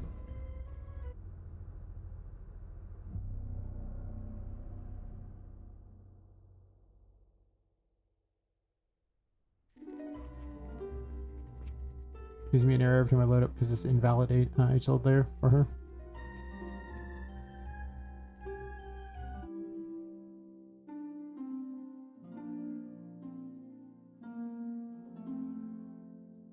Stop giving me that error, it's annoying.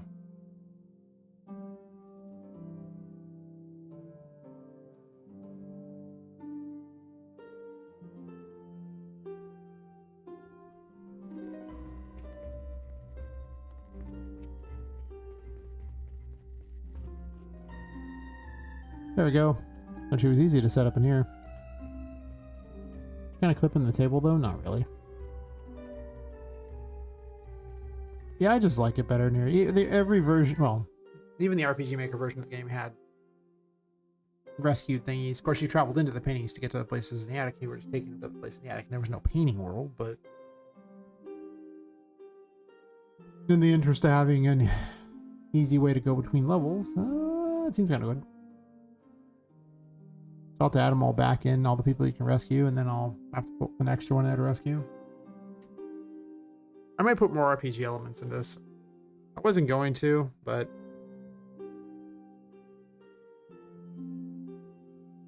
I don't know, the current combat system is okay. The finding things is okay. To be fair, though, I might mostly just was thinking about letting you have 3 different tarots equipped, but only a piece of each tarot equipped. Like a main ability, like a weapon, and then some kind of hat that does something, and then probably some back item that does something, because again, it's easy to attach something to her back and very difficult for me to swap out her clothing at this point, not without changing the whole model and, well, getting a bunch of new outfits for her.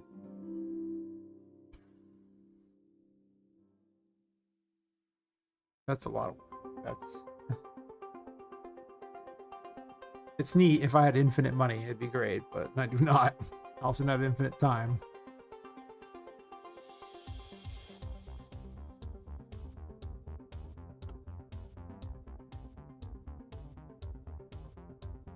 Go on YouTube to make certain that messaging on there, because social stream never seems to pick it up.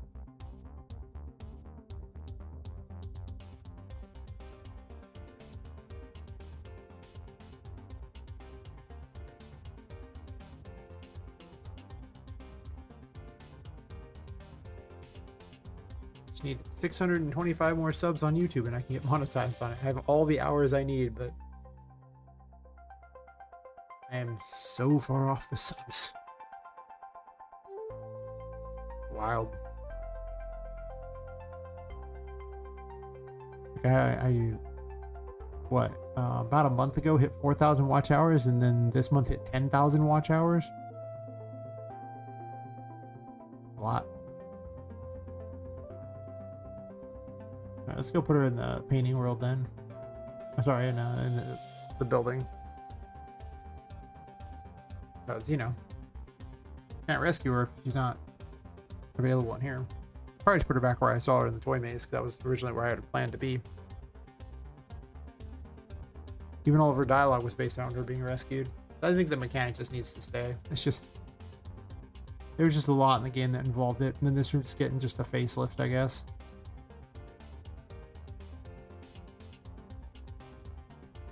Probably get rid of this little fence thing, because it doesn't make any sense to have it here.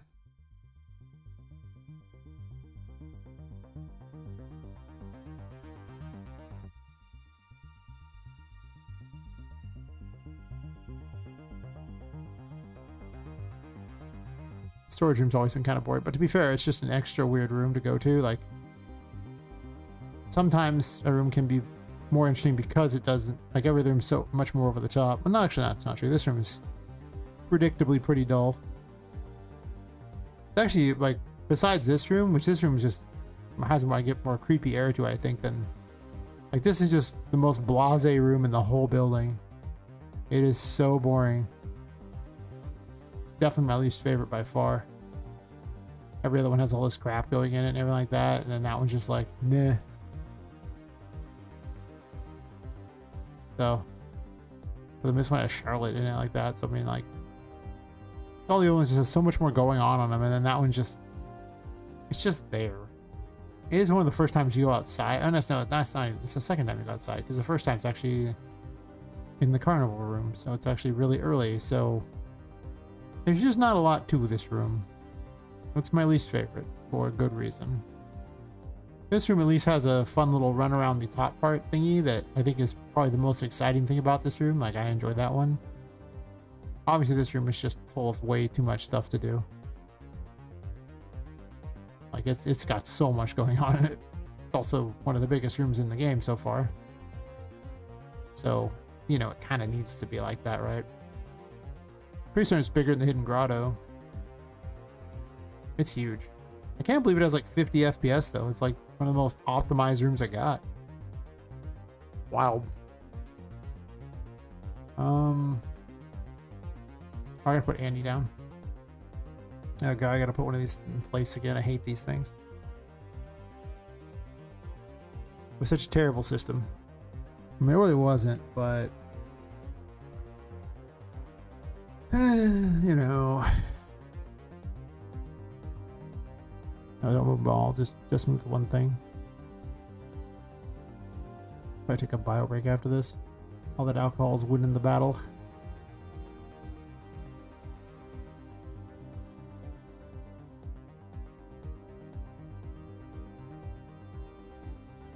Guess I'm moving that somewhere else.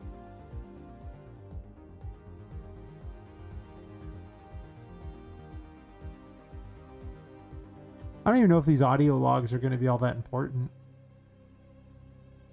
to be completely honest. I'd rather have an audio log than a crappy book. Just something that plays that you can go back to easily. I might remove the books from the game, to be honest. I went to all the trouble to make my custom books, but I mean, if you just had an audio log you can listen to, it's probably cooler than walking across the book that you can look at a couple pictures on, right? That's what I'm thinking. I only have two types of collectibles at the moment, though, to be fair, which is just the audio logs and the crystal balls.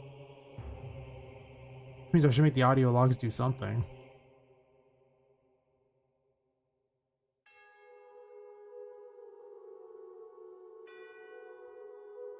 Someone suggested, I think it was, not Justice, Judgment had like a horn weapon. It would be funny if she, if Poppet ran around with one of these, phonograph, I believe. Is that what they're called?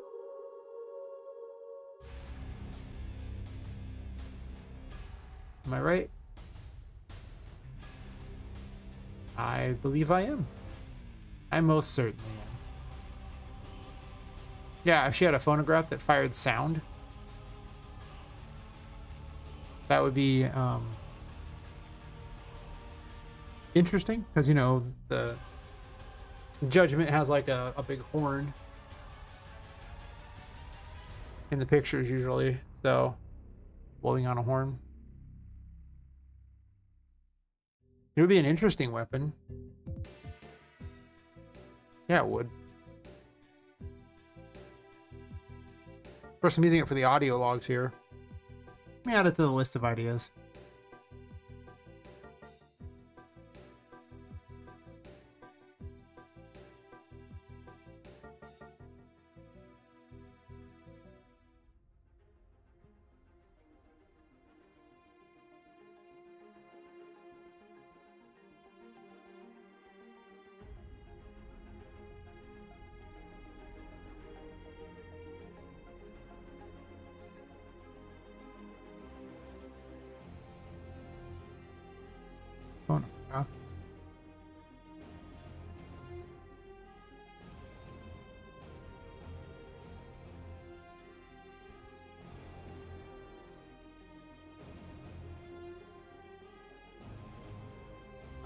I don't know if it might just be a projectile type of situation. I don't know. Blowing enemies away doesn't... I guess it could launch them. Like, just have a ridiculous launch. Maybe it doesn't even really hurt things. It just launches them away. That'd almost be more effective, though, is the thing. And you couldn't really make it work on bosses, or it wouldn't have a very good effect on bosses, because it'd be kind of stupid if it did. You'd never have to fight.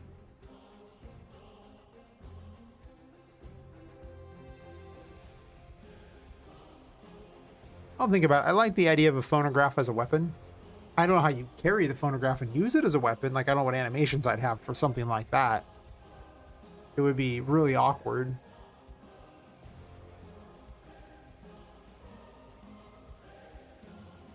Unless the phonograph shot air out the back in order to fly places. I already have the chariot for what'll probably be flying. I mean, it's in the name. It's going to be some kind of vehicle stuff. It has to be. Only problem is a car isn't very useful in this game. Like, very little times did you ever want to just drive along flat ground. Too much platforming for that. I did briefly have a car that you could hit people with, and it was kind of funny, but it was so awful. The handling was terrible. I was using Epic system for it. It was an abomination. I was already using these for the audio logs, so I'll have to think about it. I do like the idea of a weapon that does this kinds of stuff, but I don't have to make it immediately because I don't need it for the demo area, and maybe add it to the second area, I guess. I do need another melee weapon and another ranged weapon for certain that are just like very direct. At least another couple melee weapons, because there's only one melee weapon. That's kind of lame. Let me make certain that he shows up, and then I'm gonna take a bio break. I just want to see if it works. If not, I'll think about it while I take the bio break. No reason to waste time, you know? Like, might as well double up on time if the option is there.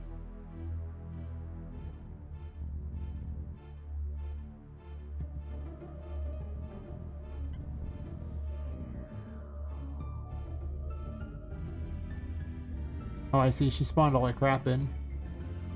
Okay, well, that's something I need to fix, but... Ow. Why aren't you a jerk?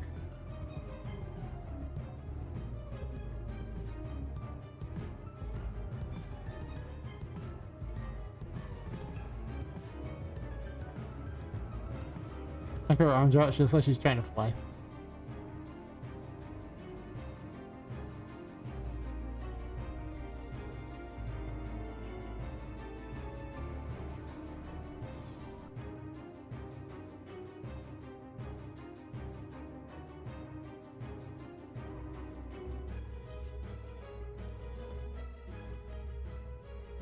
Yeah, I like having this more. It's just, it makes this world quirky and fun, whereas it wasn't quirky and fun. And there she is. Perfect. Alright, so I just need to make certain that she doesn't spawn her items. People can look at this guy or something. I'll be right back.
A little colder on the rest of the house for some reason.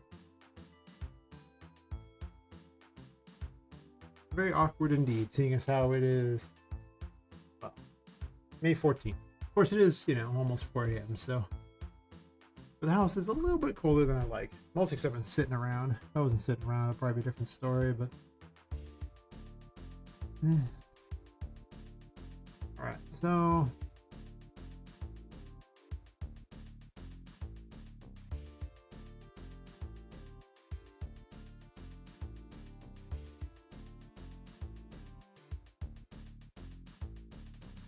This probably is a shopkeeper question that's asked early on.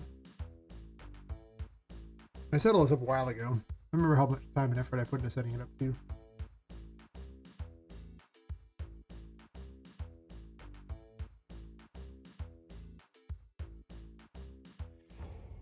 I already have the painting world. I actually have access to the painting world information here, so.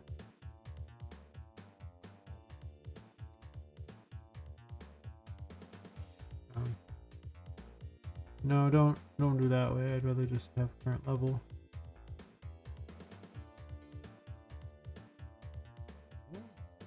That will make help.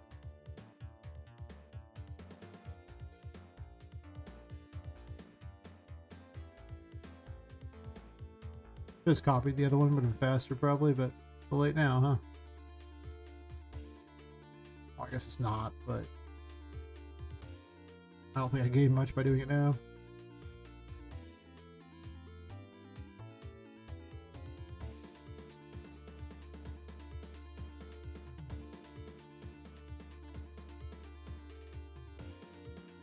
And now I spawn by this one, and it should prevent it from spawning all its items. I gotta figure out why items weren't viable, but whatever. One thing at a time. There we go.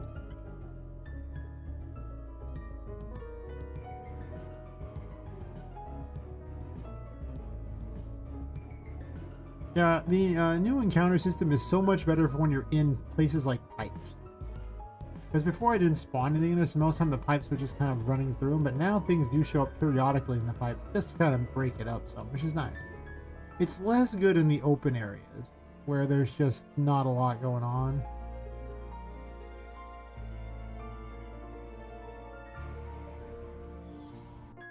But now there's no safe zones, so that's nice. Well, I guess if an area has no spawns, it would be considered a safe zone, but there aren't many. The painting world's a safe zone, but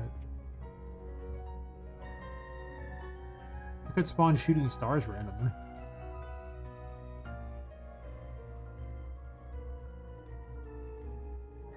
A lot of improvements today.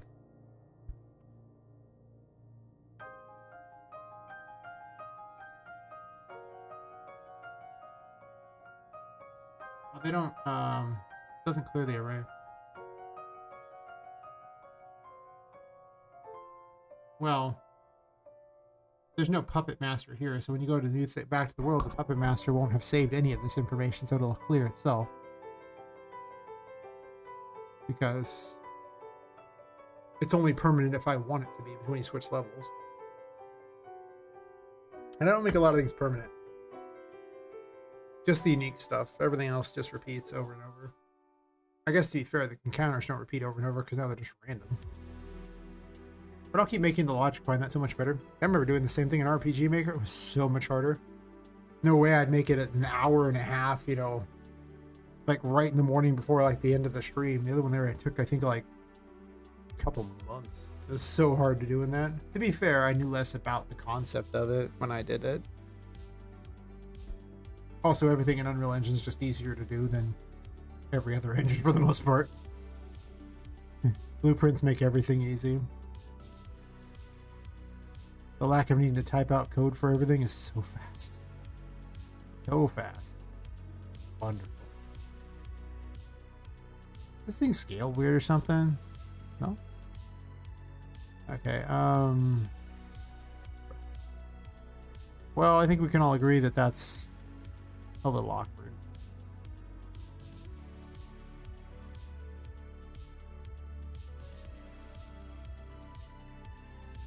I think gotta be. Just needs to not go through the wall, that's all. It's interesting that it just shrinks the whole thing. Except for the direction I was thinking of. Why are you not shrinking that direction? You shrink everything but that direction. This way? But the arrow is saying different. I don't understand. I'm so confused. Sure, whatever. I just don't want you to be able to fall behind it, because that's a very real danger. And then the player gets trapped, and they get upset at me for letting them do that. It's just no good. See? I don't like it. Let me part way in the wall, I don't care.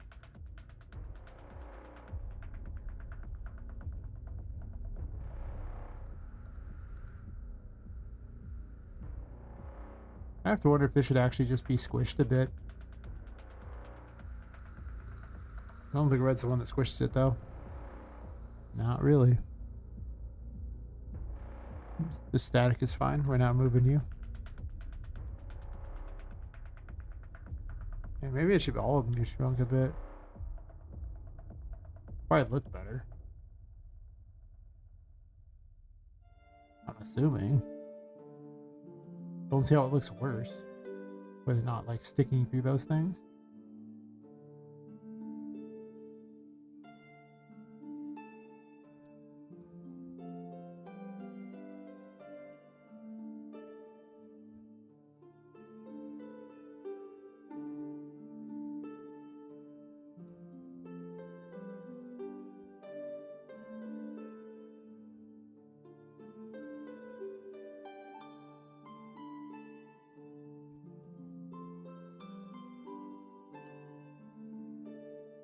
Mostly just these ones in particular look really bad. The other ones, I don't know. I just recall thinking these looked awful.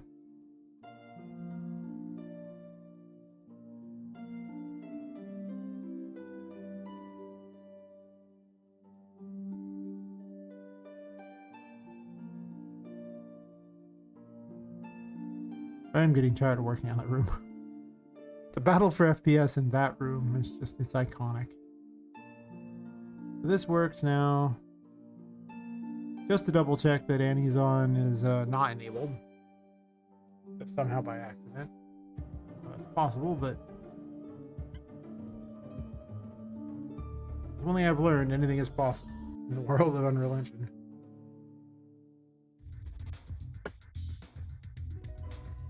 He most certainly is not here. Our items have spawned, though. Good thing I checked that.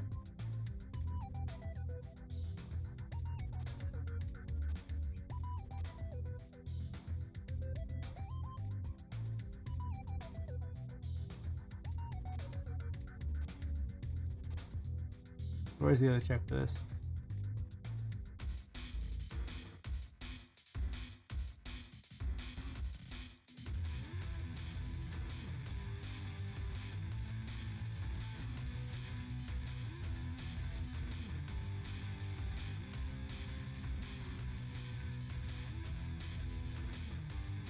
I could probably merge this together too.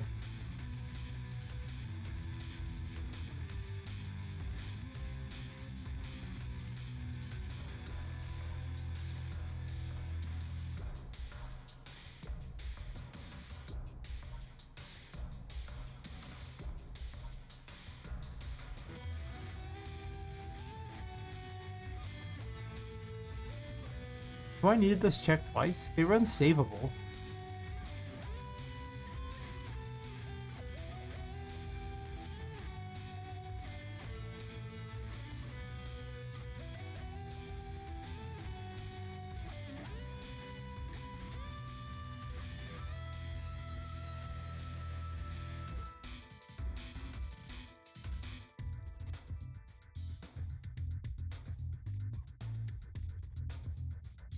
It's already handled here. I don't even need it there. It's literally just handled right there.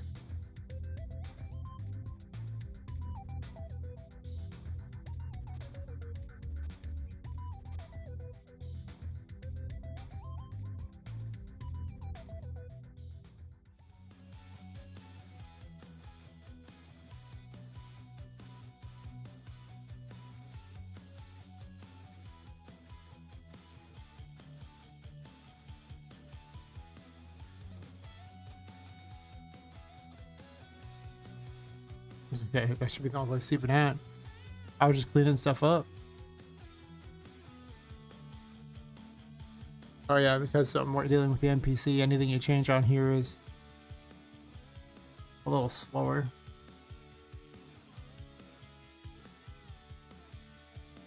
Which one's after setup, which is an event anyway.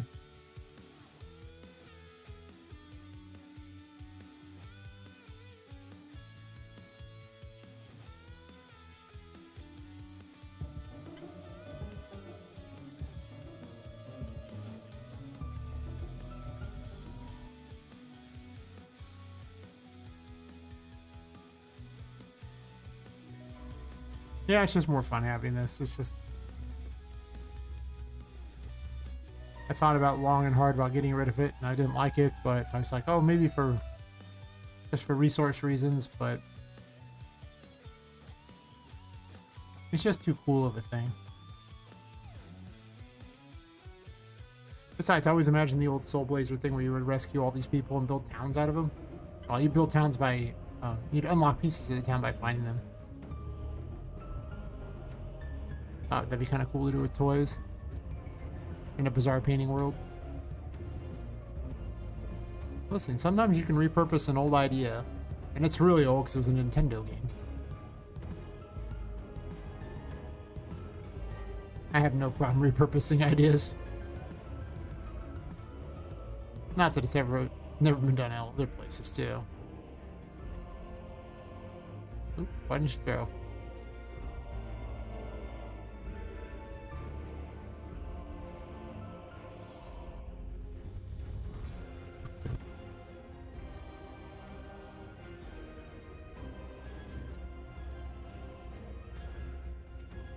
I gotta get a better picture of her.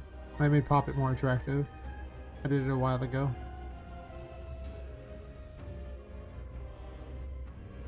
I realized that dolls tend to be more attractive. I also just made her way more busty in general. I might reduce it a bit, but I don't know, to be fair. He is a doll. There's supposed to be exaggerated levels of, you know, exaggerated proportions. Originally, I gave her more of like the athletic redhead build, but I don't know why you make a doll like that.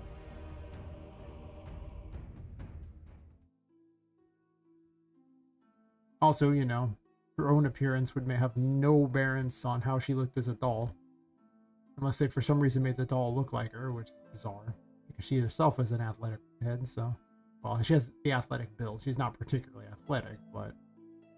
You know, when you're in this kind of era, they didn't have a lot of fat people either.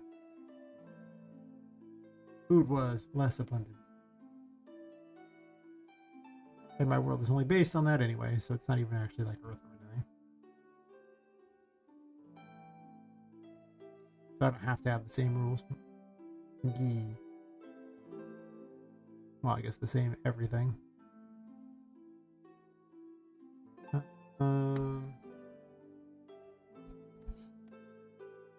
That took way less time to fix than I thought. I guess, to be fair, I didn't break it that much. When I just was like, I'll just take it out. I mostly had a couple shops, and then I had Mini Pop, and I was building a battle arena. The thing about the battle arena is it wasn't in the demo, so it didn't matter. I need to unlock whole sections with it, so they'd have to have a building that's just an entire section of Painting World, I think. Or a check to see if they're open. Or actually, I could just leave Painting World open. Like, I could just have the stuff pre-made and then just have things spawn in around it. Like, have it, you know, in a center thing like this. This, you know, the sweater here. And then have, like, essentially little pathways out at the floor, ends like that lead to other big sections. I can't imagine I need too many big sections, because I estimate 4 paintings per level, which means 24 paintings. You're probably not rescuing anyone in the last area, and I'm not even sure there'll be 4 paintings there, but let's be nice and say there are. So, I mean, if you are rescuing 3 people there, which is weird, then that's 18. But I think you're only going to rescue like 15 people. Well, 16. If you get the good ending. 15 if you get the bad one. Well, technically, you only have to rescue Annie's on, I think, because she has a key you need. And maybe someone else. I don't think you'll be able to take the other two to the painting world. I don't think Oliver would go to the painting world. I think let him go to the painting world. Oliver and Felix would not go there. You're not rescuing them.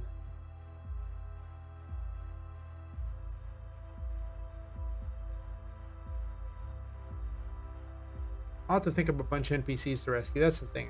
I'm not sure how many NPCs I'll be able to come up with to rescue. I'll have to really dig deep on some of it, but... And I took out the mechanic that used mini pop for this fight because it sucked. It was such an awful mechanic. Like, it sounded so cool on paper, and then I tested it for months, and it was never good. Which is where, like, Voodoo summons a voodoo doll of you and would attack it. It's never been good. It was so awful. It mostly just translated to getting randomly hit for what seemed like no reason. And I'm just like... It sucks. It's so bad. So... At best, you could make it where she just didn't move and you just dropped her somewhere and hoped that she stayed out of the fight. It was really stupid. That was one of the people to rescue, so there's no reason to rescue her anymore because she's not technically in the game. I could put her in for like the Moon Tarot or something like that, you know. You meet an illusion of yourself, like a little version of yourself, and you just keep her. Who knows? Why not, right?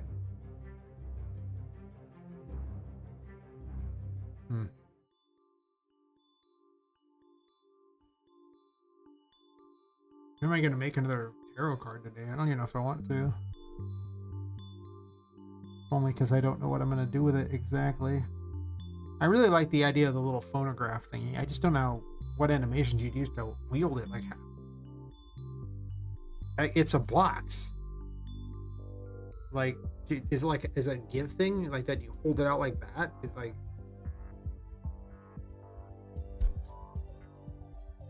Is it like a one-handed shoot thing? How many of the attack animations that I've ever come across involve holding something at someone? They're always like, you know, swinging a weapon or firing a gun or something, so... Yeah, I could hand make some animations, but I'm gonna go ahead and level with you. If I can avoid making animations, I will, because it's time consuming. So if you can ever skip on something when you're a solo dev, do it. Just do it. Trust me, do it. You really don't want to, you know, do the extra work if you can avoid it. There's already enough work as is. You really don't want extra. I think I want to change there. Well, the other one to rescue was... I was originally going to have her here, but the problem with that... Is there a problem with that? I mean, there's enough space on these shelves. I'm going to rename her, though.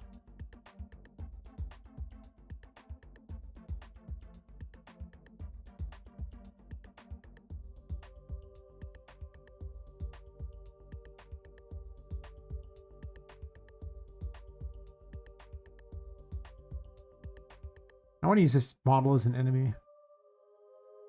Not as, Fortuna.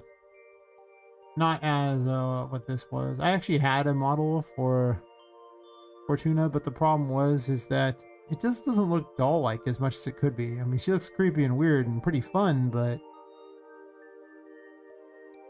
I never had a good look to make her. Do I even have a picture of her in my... Did I just open Edge by accident? Ugh. Why is that still in my taskbar? It always asks a million questions. The answer is no.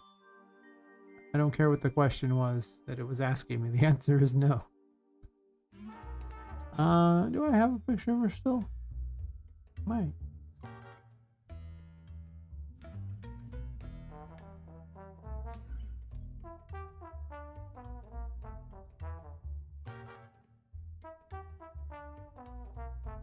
Problem is, she didn't look doll-like. She was creepy and fun, but she was definitely weird. Old fortune teller. The thing is that she actually used he's like the original model of Poppet, which was what made her fun because Poppet had a creepy looking thing. She was an ugly doll. That was the whole point. She was an ugly doll. So the original Poppet was hideous. Well, not. I think she had a creepy charm. Would be the best way I'd put it. Let's see if I have a picture of her before. I don't know if I do.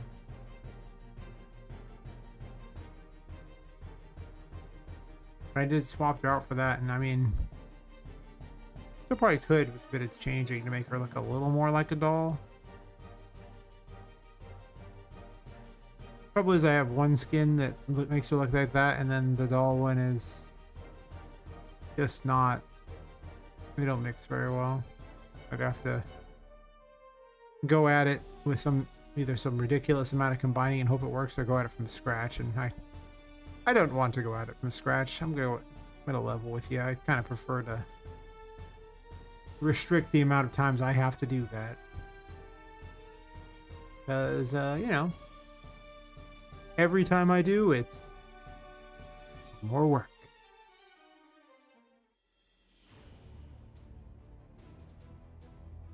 There you go. This was her. That was the original Poppet. Made her real quick. And she was like more stitched and weird looking, more like a Frankenstein almost in a way. But she was not very attractive. Also in the light, she was much less attractive. But to be fair, that's true of anything that's ugly. If you want to get technical. If you want to get technical, this is very true.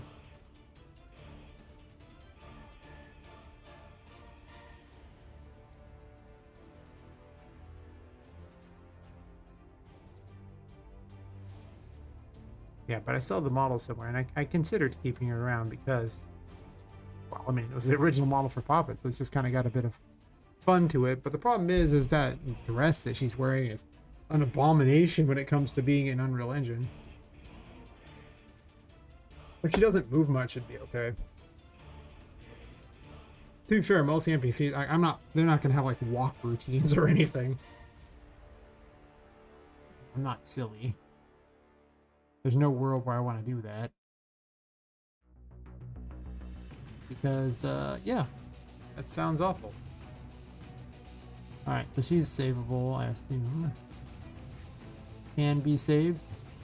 Annie doesn't have, like, has been saved, does she? Good. She can be saved. I guess she needs shopkeeper. Check her gameplay tags. Already a shop. Perfect. Originally, she was sitting right here. One up. And I don't see why she couldn't stay there. To be completely honest, I really don't. Though I could actually put her over here. If I did that, I need to put books or some way to get to her. Here you can get to her because the books are right there. Now we just spawn her with this, and you just have to rescue her by throwing her through this painting. And that's going to be hard to do with Charlotte around. Like, I'm not going to lie. Like, it was obnoxious to do with all the combat in the first place, but with Charlotte around too, that won't be fun. I mean, maybe it will be probably interesting. It's going to be a lot of work. It's going to be very challenging to pull off. So I would add Fortuna into the spawn thingy. Probably near the end, why not?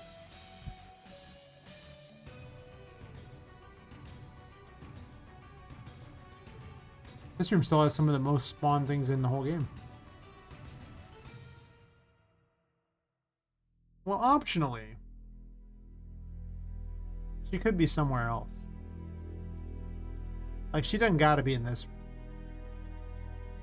There's a key over here. I don't even know which key this is. Can't remember. The chapel key? The magician too? Fair enough. There's a key up here. Carnivore key, so a heart upgrade. A health upgrade. The key out of the room is up here. Okay. And then There's one other thing in here. Oh yeah, there's a crystal ball over here. That's 4 items in this room already.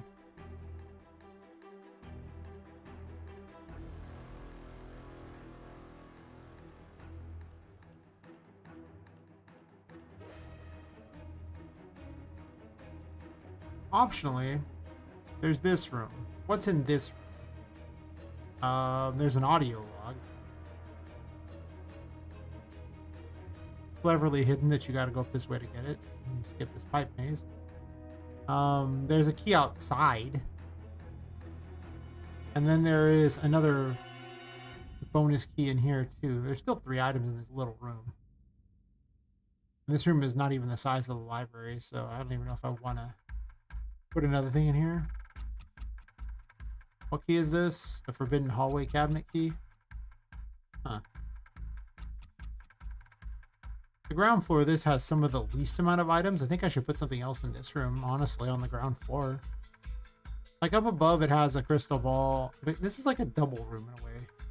It has a key and a crystal ball up above, and actually another key. So 3 above, and then just 1 below.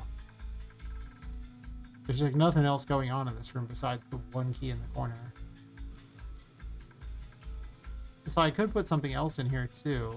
It's not really designed for that though, but like, I don't know where I would put it that made it obnoxious enough to go get. Preferably not buy that key.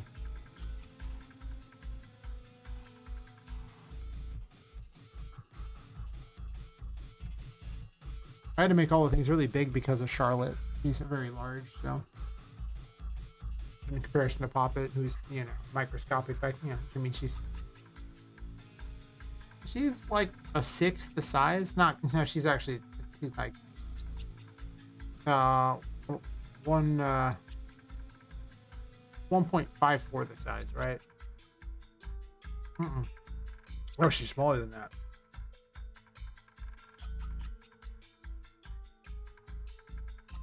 Let's see.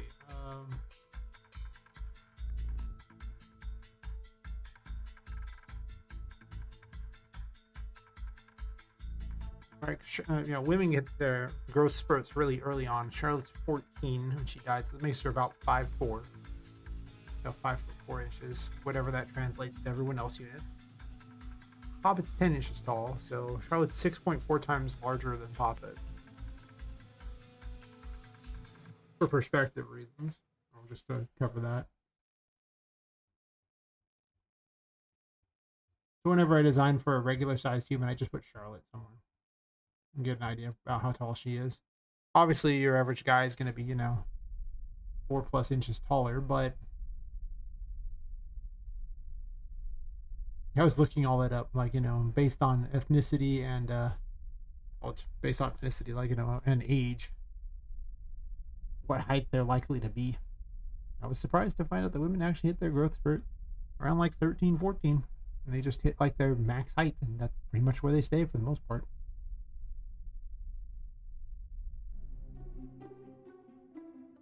I was like, oh, well, there you go. Because I thought she'd be like, you know, 4 foot something. You know, I thought she'd be smaller, but no. I made her 12 or something.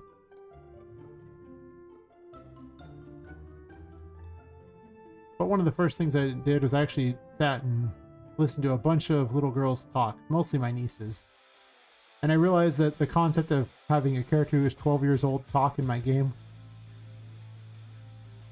it made me sad. The mere thought of that was making my ears, you know, hurt. It was like, oh no. The level of inane details to every story they have. Oh my gosh, they took half an hour to tell me about going up and down the set of stairs. The stairs were only 1 flight. They weren't even big. I was like, oh. But I listened because I was trying to figure out how to write them.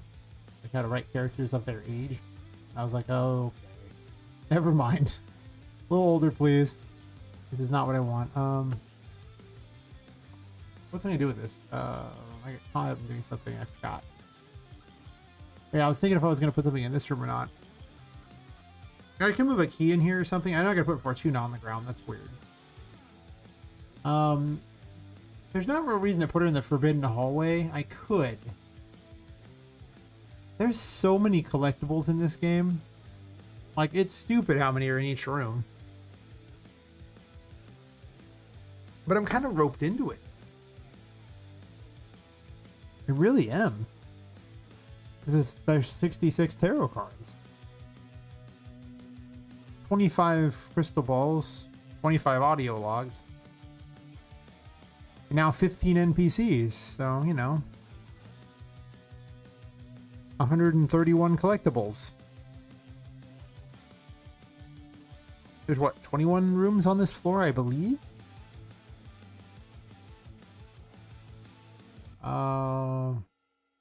1, 2, 3, 4,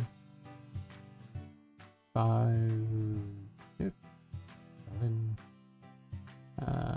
8, 9, 10, 11, 12, 13, 14, 15, 16 out here, 17, I didn't do this one, 18, 19, and so it's like 20 rooms.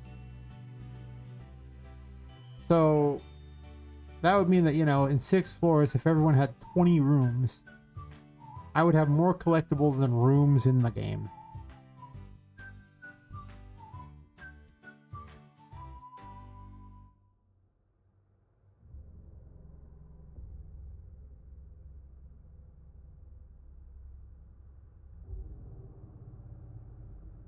That's a lot of collectibles. That's a lot of collectibles. I get that the rooms are often really big. I mean, the safari room is huge. The library is no slouch, but the safari room is like 4 rooms, so it's huge. In fact, I split it into 2 extra rooms because it was so big. And I've considered maybe making yet another room down here. I'm not opposed to this idea. Right down here, another room.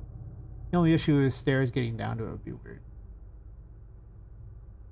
So unless it was like 2 stories, it would be weird. But it could happen, to be completely honest. Probably isn't going to, but...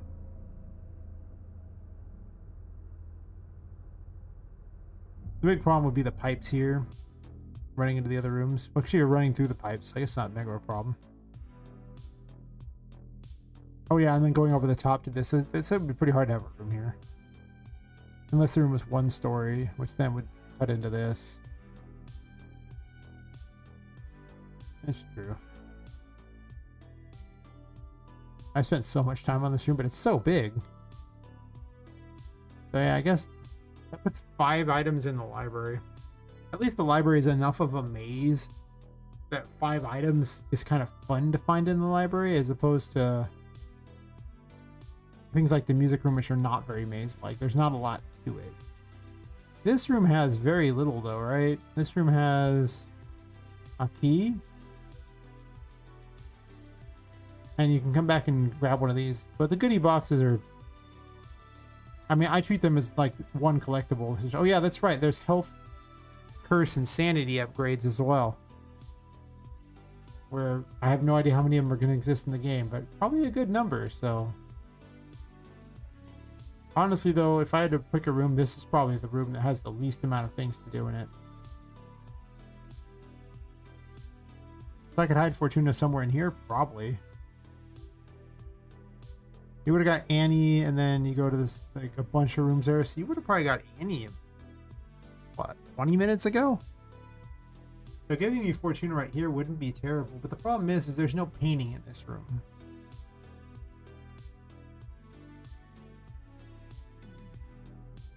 The issue with no painting is that the spawning system works off of rooms. So I have to create like a fake room. Like a big huge room thing that just spawns Fortuna. Just to get through here. If that's what I'm doing. Because there's no painting in here. There used to be a save point, but... So really, by that standard, it's almost like I should take an extra key and put it somewhere else in that room. It's already got 1 key, but... Again, it really just has 1 item in here, which is I mean, just about everything needs to do like double duty. I don't think 5 items in the library is better than having 2 items in here. Are we messaging on YouTube? Nope. YouTube is quiet. I actually think the people watching on YouTube are probably just people who get sent me because they fell asleep. And they're just letting autoplay get to me. Only because one guy actually said that. He's like, every time I fall asleep listening to ASMR and I wake up in your stream, YouTube must be telling me something. He's like, I'm probably gonna have to buy your game though. And I was like, yes. So I would explain why they don't talk if they're all asleep. Now you know. I don't know if that's true. Just the one guy, it was true for us. That's why it's funny. Where am I gonna hide the item in here? Like, there's not a lot of hidden anything going on here, unless I hide her amongst a bunch of books here or something, create like a little castle here for her. Well, I don't want to put her in here though, is the problem. Again, I want him in the same room as a painting. It does make him kind of predictable, unless I just have a global room. I could global room it, but then if I have a global room that spawns them in, then that means I have to account for them being spawned in at all times for what is and isn't happening in the encounter table. Which I could just be like +1 across the board, which is a thing. I'd probably just add 1 to the number, like, you know, via a math thingy. But if I do that, then that means it could have really long routes to save them. Like, instead of putting Annie in just one of the little things and carrying her through the maze, I can carry her through multiple rooms. Which would be a lot funnier. You can make wisecracks along the way or something. Or just be like a hateful little monster, like he pretty much is.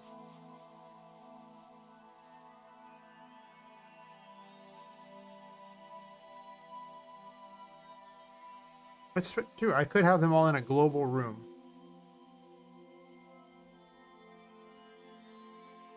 The downside of the global room is then they're all loaded into memory at all times.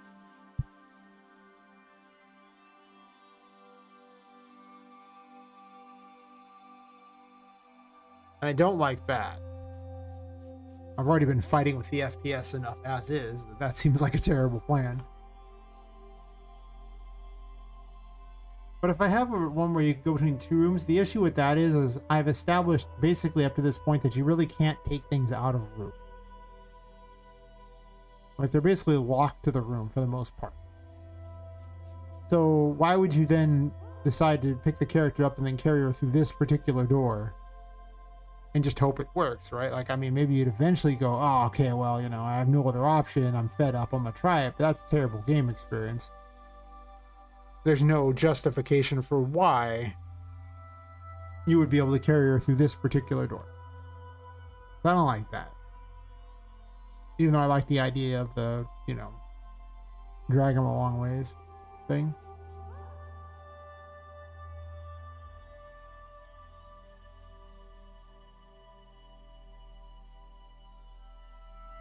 I could have a thing where if you get too far from them, they return to where they were at.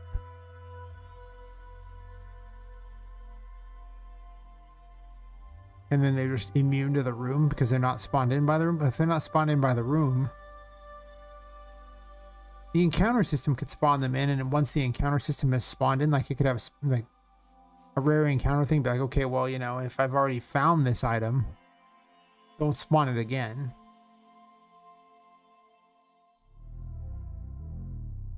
It's not really set up for a rare check like that, but there is a rare encounter array. But do I really want some, like, you know, shop to be a rare encounter? Like, you know, you can only get the shop by getting a rare encounter. How will you know to go back to that room and find it? I'm writing a guide for this? Like, that seems pretty unintuitive. I really don't think that's the way I should go with it. I'm not sure what I'll do with rare encounters. Maybe just some bizarre enemy you almost never see that just happens to show up in a room. It's mostly there for the, in case I got time. or for DLC or something, you know, if people really like the game, if testing goes well, you know, if I suddenly come into a bunch of money, you know, those kinds of reasons. But as it is now, it made me more for lean and mean than, you know, fat and kind, I guess. I don't really know what the opposite of lean and mean ever was in the in that analogy. I'm gonna go ahead and say it. I don't. I might hide a key in here. Maybe just down on the floor. There's smoke going down around here. You might not want to jump down there. And if that's the case, you could easily miss it.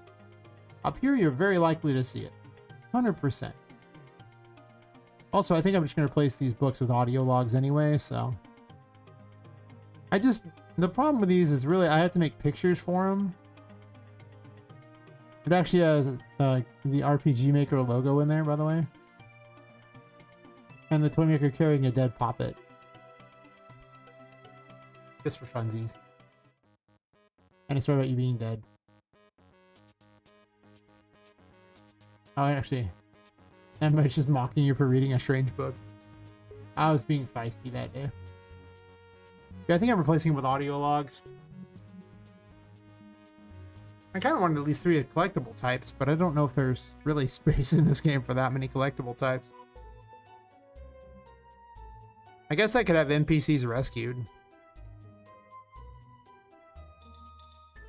Just have spaces for the ones you failed to rescue. Like the collectible thing could literally just be an everything type of thing. Could even have all the tarot cards you haven't found too. It could be everything you haven't found. That'd be interesting. I don't know if that's a good idea, but it'd be an interesting idea. It's like, oh, well, you haven't found any of these. Or maybe a list of rare encounters in there if they exist. Hints for something. I'm gonna write that down. Don't know if I'm gonna do it, but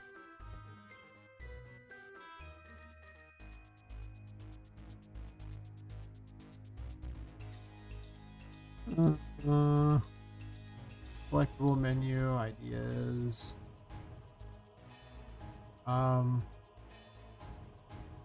These haven't found. Cards found. Upgrades you haven't found. Rare encounters.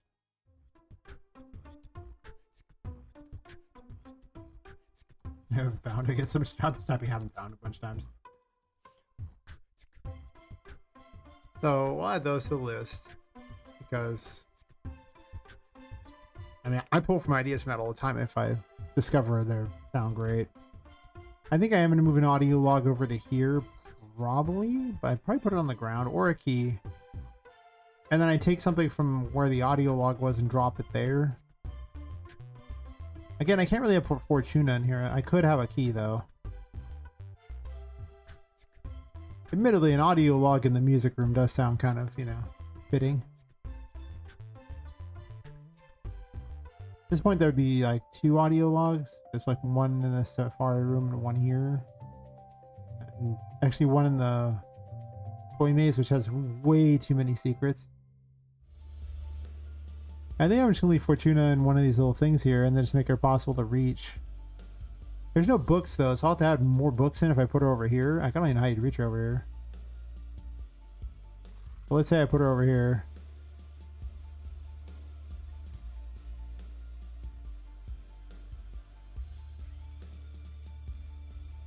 That's where it makes the male characters easier to write for.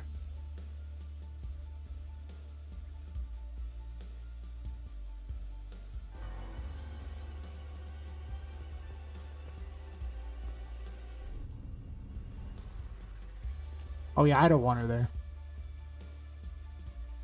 And the reason I don't want her there is the Charlotte smoke is just... I don't know, that just seems real awkward. I guess you would have to jump over the Charlotte smoke to reach her. I don't think you could even see her though. Could you? I mean, there's no reason to go this way yet. But I could put a shelf down there and then have you jump on the shelf to get to her. That'd be interesting. You have to pick her up and then throw her immediately over to, away from the smoke, though. It'd be real hard to notice. She has little lights on her head. That's true. This is where a shelf comes in handy if they have them around here. Not here. Perfect.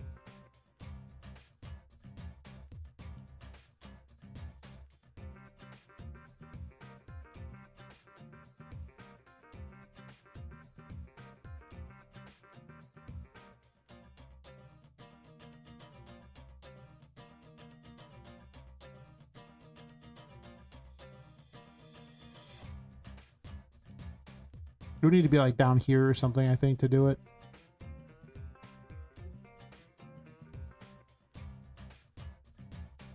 Might as well get sneaky about where I hide this shop.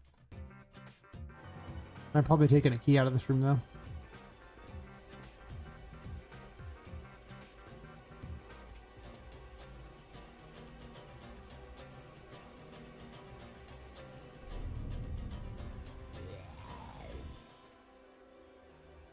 Where is she?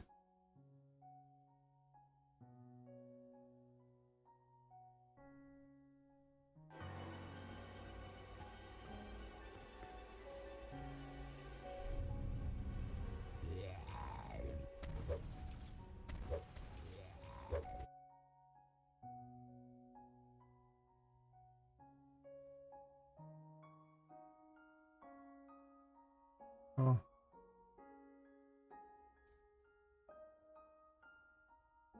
That's right. She needs to be spawned in by this anyway.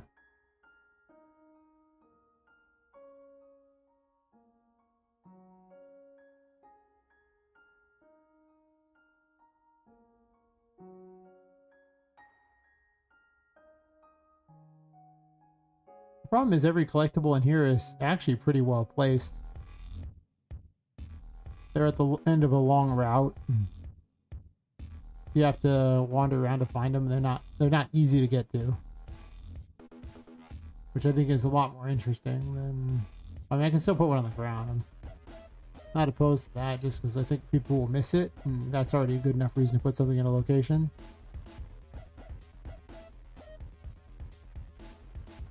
I think you're going to miss it. That's perfect.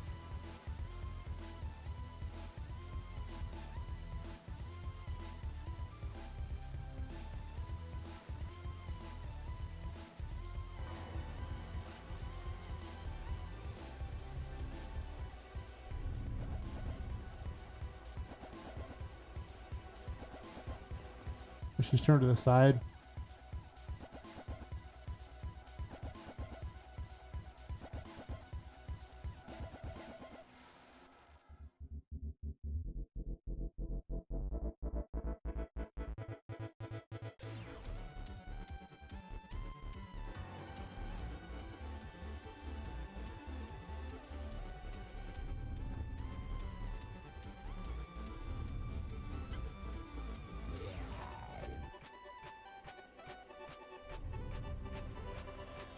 The magician has an incredible grab range.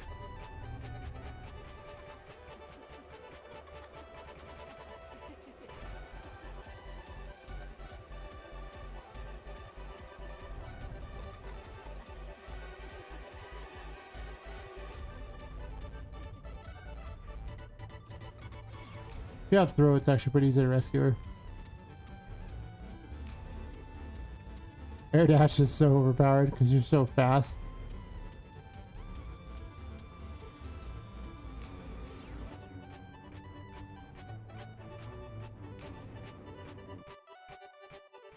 That sounds so weird on top of the other. I actually didn't close all the windows either.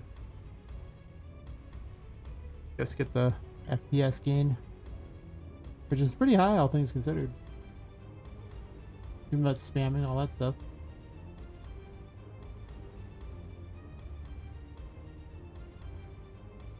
Over there.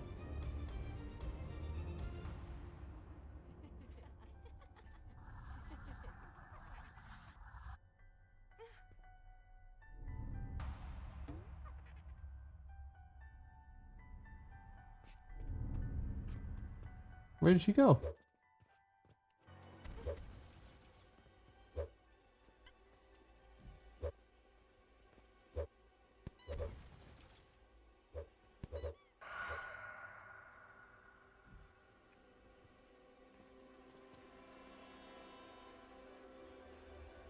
One, six, six.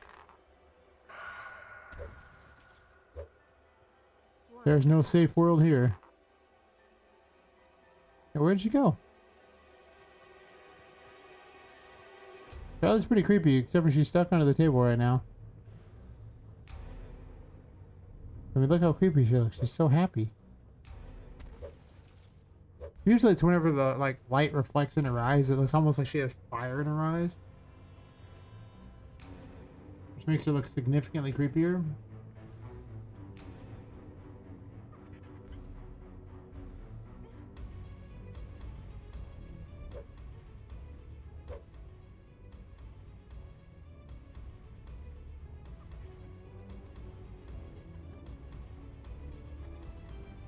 The library is a lot more tense if you're on the ground. It's not that tense if you're not on the ground. I guess the landmines are kind of like, they de-tense the thing. I'm not sure I like them for that reason. Like, I like them in other rooms, but this room I don't know if I like them.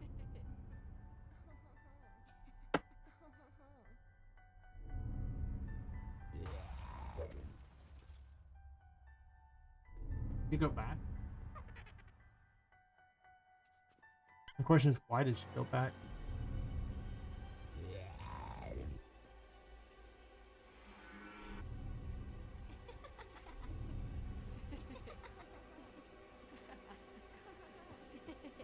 Maybe she despawned wherever she went. It's not good.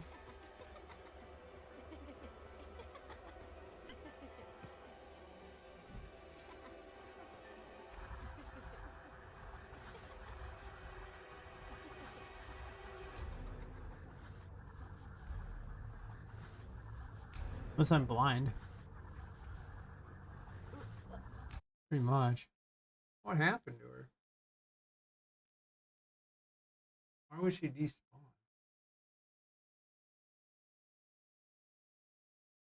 I mean, this is all based on this room, so I didn't leave the room. There's no despawn on that. Oh, she needs the permanent tag.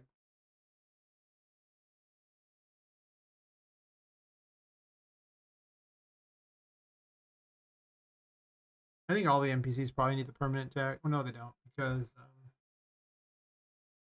the enemies are also based off it, so it wouldn't really work out very well for them to have it.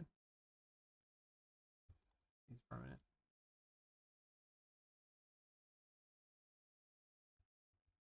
So she doesn't get cold for distance.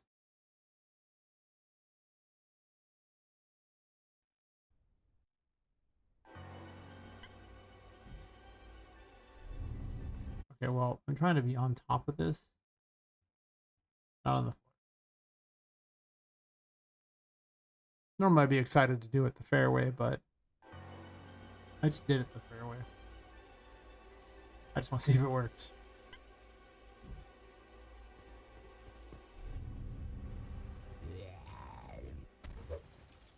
But those things are relentless. Not surprised she's over there.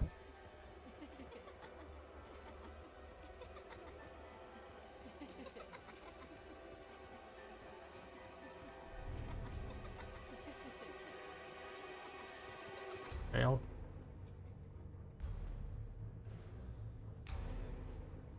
If you don't have the magician's throw ability, this is so much harder. Ow. What a dick.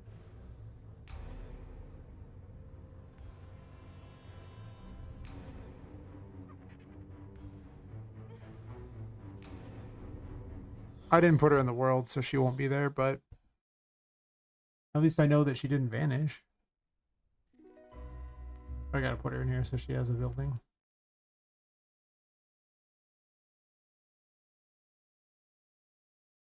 I'll just put the first two in the open spaces to make my life easy. And then from there, I don't know, but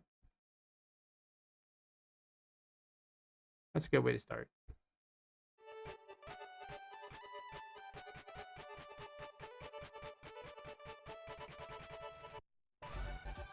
Sure, let's do that.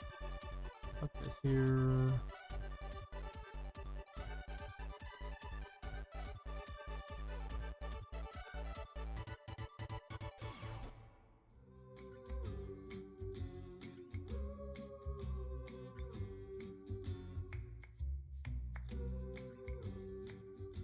I was originally so excited to get this model, but I really haven't put any use for it, to be honest, like just as a throw-in.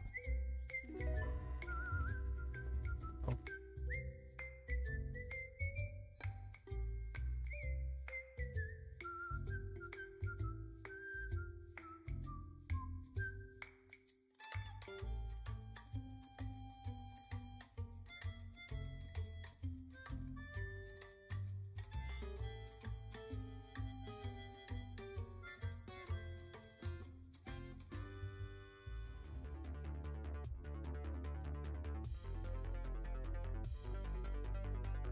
We'll save both.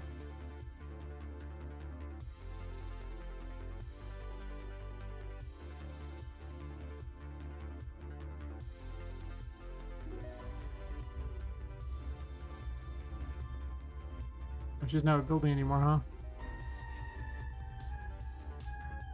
I didn't really have a very good building for him.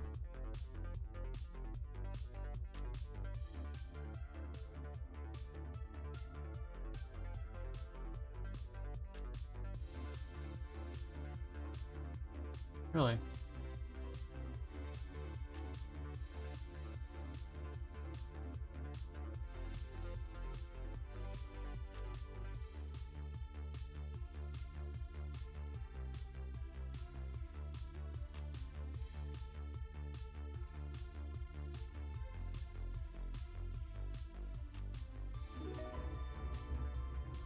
Well, she has her tent now. It's up in the air and ridiculous, but start.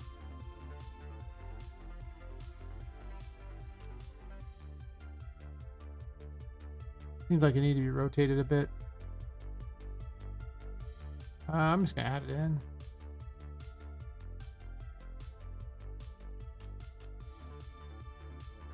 Hey, turning Gug. It's a game called Poppet Quest. You're playing as a woman who's been killed and her soul's been put into a doll, and she's trying to escape this Whimsy Wonders toy store.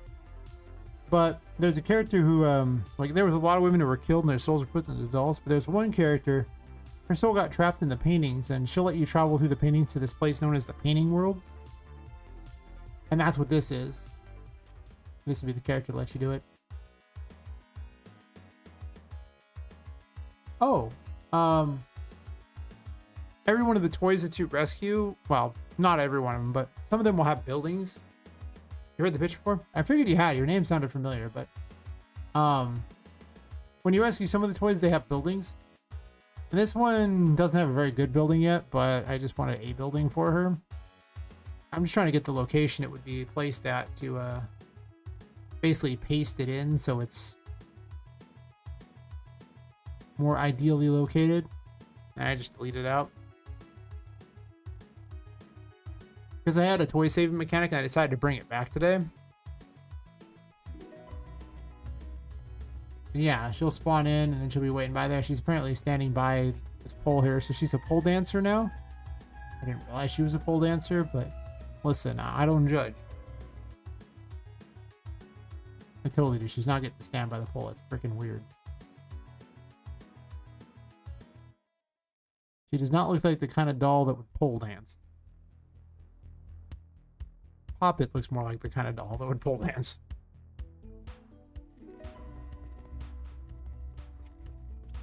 That's better, and I haven't put any items for her yet, but now she has a place to call home, essentially.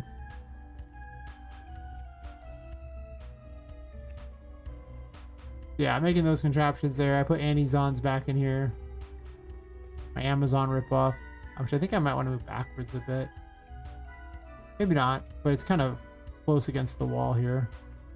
Yeah, this is my Amazon ripoff.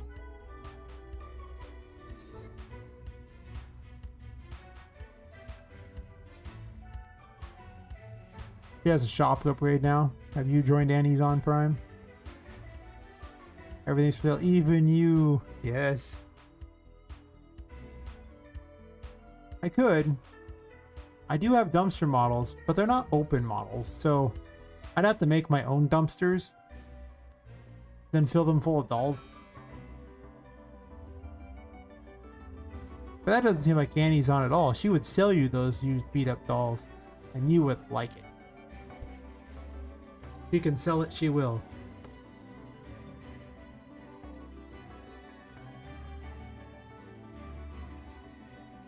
Yeah. I was restructuring to have the saved toys back. With, well, I had Poppet box here. Originally I had it off to the side. I might move it off to the side and put a set of stairs here. Then I probably restructure the painting world to have, basically areas built out. Like 4 areas built out. That are just kind of like, basically just a pathway and a square on each one. And then, as you rescue toys, it just fills them up, I think. And I put the remaining paintings out there because I don't want every painting here. I mean, the first level only has 4 of the paintings, so.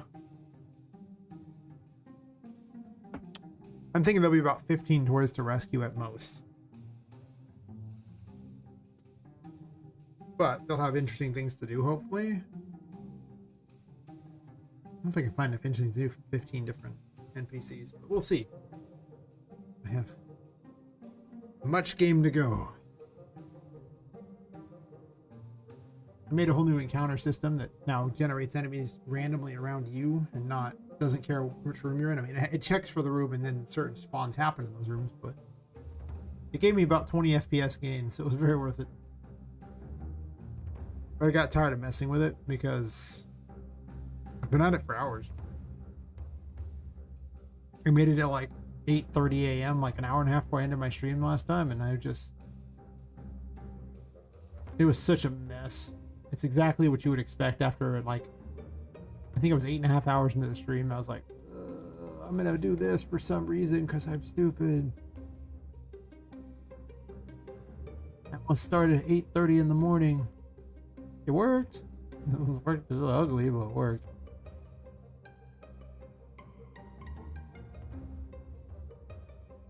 But yeah, I'm thinking just having like more things out here. And then building little areas for each one and then just leaving them empty. And you can run out there if you want. Ain't nothing to do, but you can do it. I got your back, bro. You want to run out there? You do you. I could probably make a better looking bridge though and then just run with that. Wait, is there like a... Curse you with good material. Why must you always plague me? Oh, there's like so much bad going on here. Just one material, please. I don't need 3. You too. Why? Why so many materials? Just need the one. Actually, I should have made all of the numbers correct too. Dumb.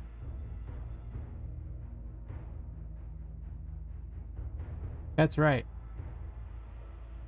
I mean, I do lots of stupid. It's on the stream all the time.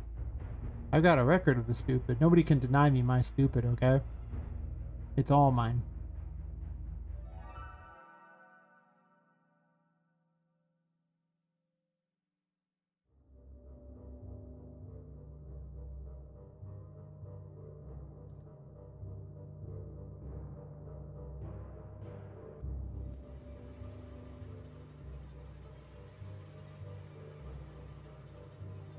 I guess for some reason I had brick on all these ones. I don't know why.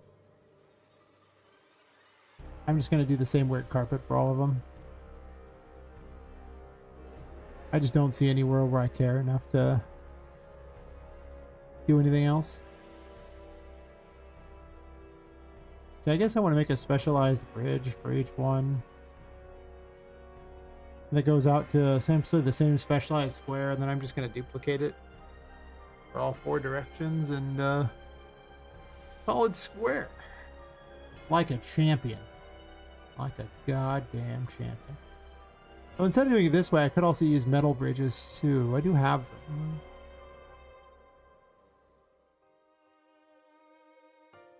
Why go to all the trouble to make my own collection of metal sticking out of carpet when I can just as easily use a metal bridge? That I have cleverly covered with the same steampunky metal as everything else.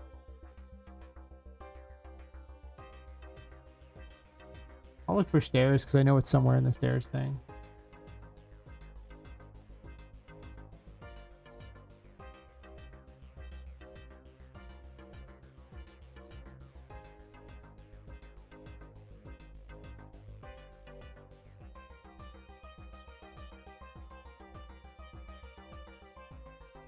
I'm trying to learn how to tie into the motion matching and game animation sample to make overlay states in a clean and modular way. That's been a bit of a nightmare. Yes, it is. Yes, it is. If you know how to use their own system, I mean, they have the stuff built in to do it themselves, I'll do it with their stuff, but it's not very well documented. Like most things Epic makes, it's poorly documented.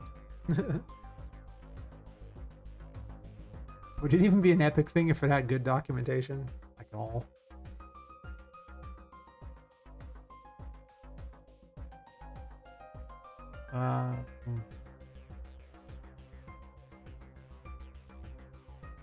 I definitely just ghettoed it.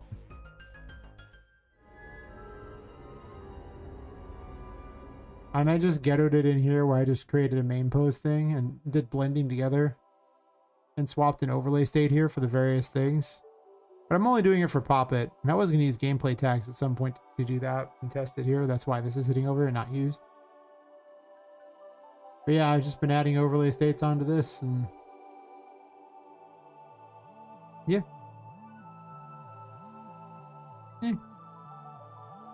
Is it the best way? No. Does it work? Yeah. Did I break something? Yeah. Yes, I did.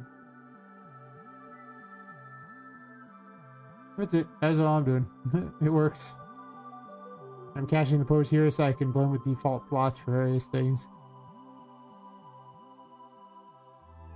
Even though I am not even using this. That's helpful.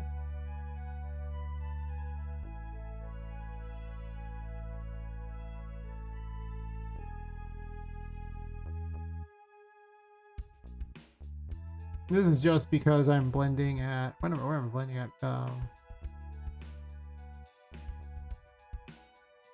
Really? Outer pelvis, yeah. So I can have all the game animation sample movements for her legs and everything, but still swing her weapons around. Yeah, he definitely does. He most certainly uses a retarget. I think the only thing I actually changed is the IK retarget maps I added in. The Daz 8 retarget, she's a Daz character. And I already have a thing for that. And I removed a bunch of the other ones because I am not using metahumans or anything like that and would prefer to keep that crap out of my project. And, you know, I don't need it referencing all that stuff. It seems kind of already a little ridiculous. But, yeah, I got rid of those in the Paragon stuff. That's it. That's all I'm doing. I didn't make any other changes. I guess I tagged Poppet as a Daz. Yeah, Daz 8 retarget. So that she could use it. And I was like, yep, be done.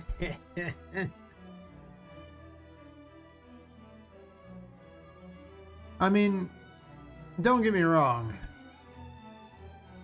A lot of the Daz models still look very uncanny, and it took a lot of effort to make Poppet not look terrible.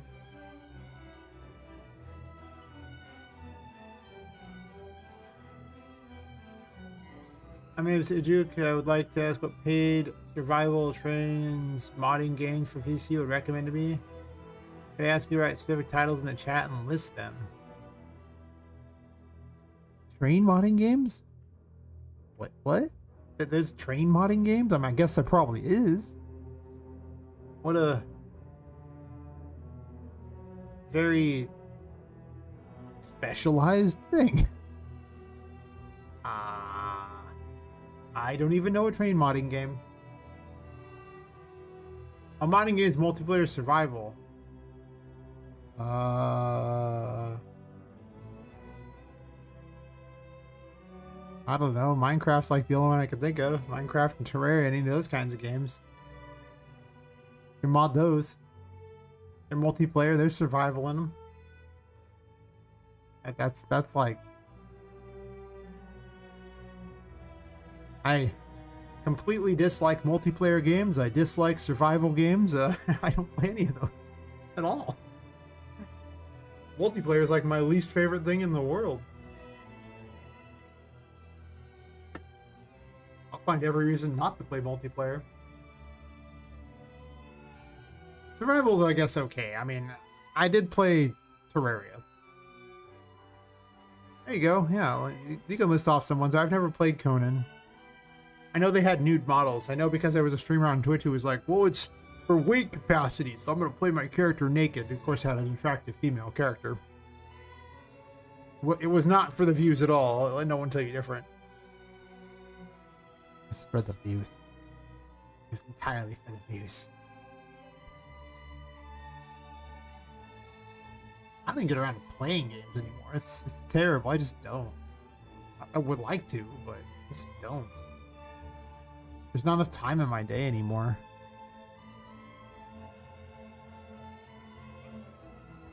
But I also don't even want to, because making them is so much more fun that I just can't even bring myself to even want to do the other. These are so cool. So much better.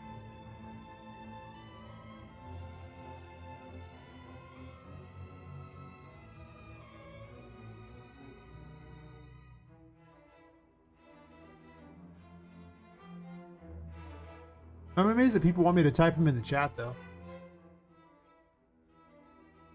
Like, they're better at reading English than understanding English? Why are they talking to me, then? Weird. Like, I have a better chance of understanding someone's foreign language than I do reading it. I'm pretty well screwed if it comes to reading it.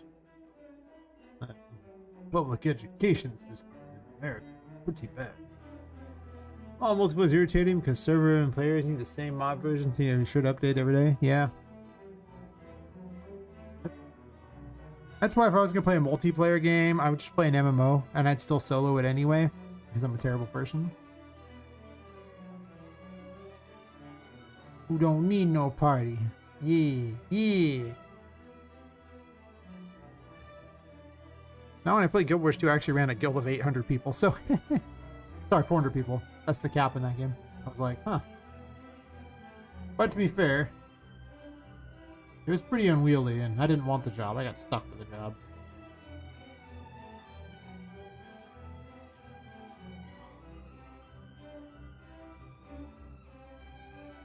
Last time I modded any game, it was Skyrim. That's it. I modded Skyrim. It's very exciting. My character was very hot by the end. I also modded a whole new skeleton so she could have, you know, instant kill animations. Yeah. Superior death moves. I never played the Oblivion remake they just did, but I don't know if I'm even going to. I don't really think I care that much. It was funny back in the day. Because I always do a naked mage run the first time where I just only wear clothing and work under the theory that I have 100% damage reduction if I just dodge. Pretty funny to watch. Stupid. Funny. Really, there's nothing better in life, you know, than a little bit of funny.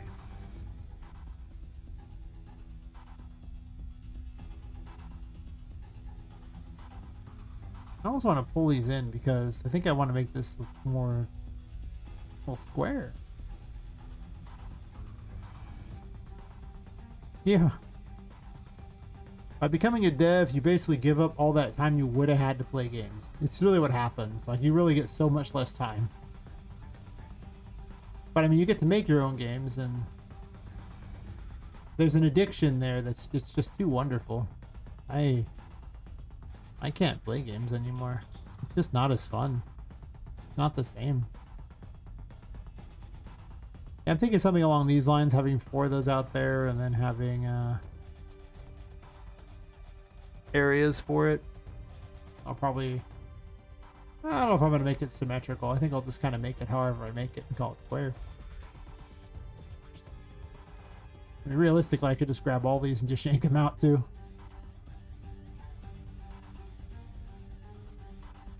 I might to start with.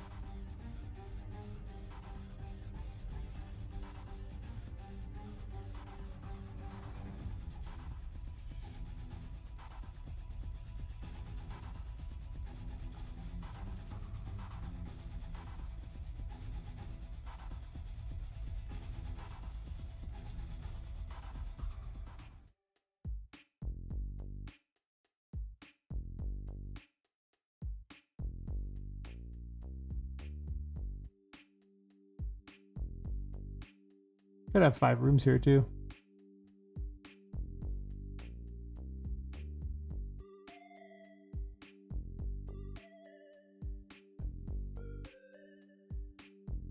That's fair. I mean, you know, it's been taking time to do research on what's good in the genre you're building is, I mean, just a solid plan in general. I guess you could not do that, but it seems kind of weird. I would do that. I kind of did too. I did it for I played Control, which was... I'm just going to say there aren't many 3D Metroidvanias out there, so, you know. Why aren't you grabbing that one too?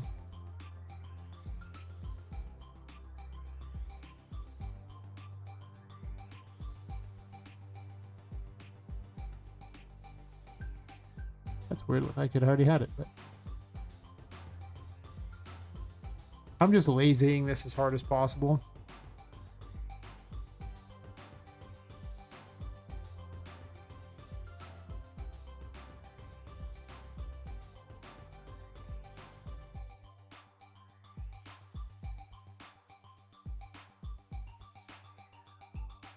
Oh.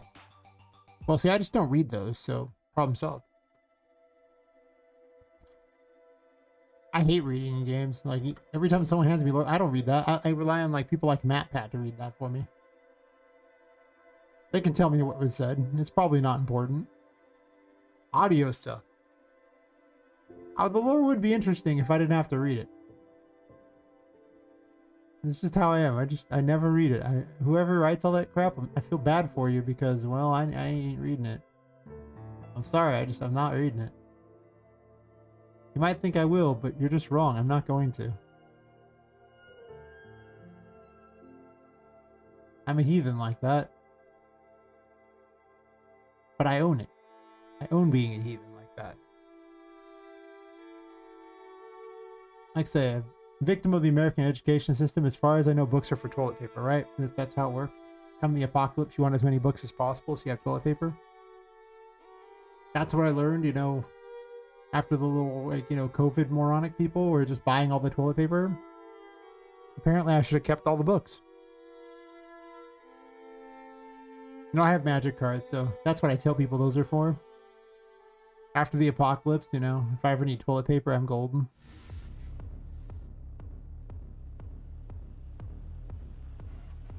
I do not own a Lotus. But if I did, and it was the apocalypse, I'd use it like a champion.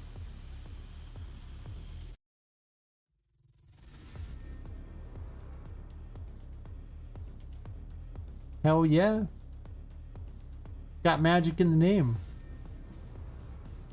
Clearly, that's what they do. One does not question. One just goes with it.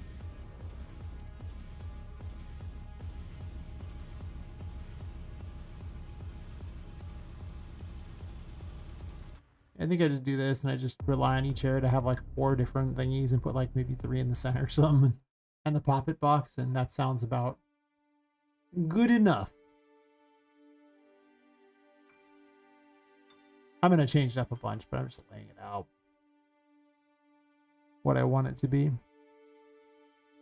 I'll probably just copy the whole main system and just do it over, like just to save a bunch of time. But maybe not.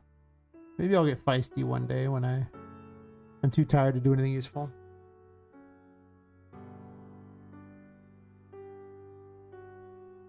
Oh, that's the forbidden hallway. Wait.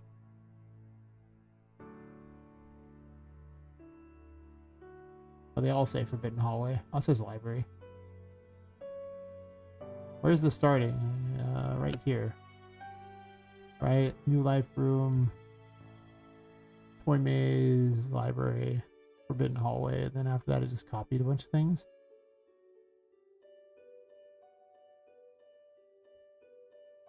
It's gonna be a wild time when the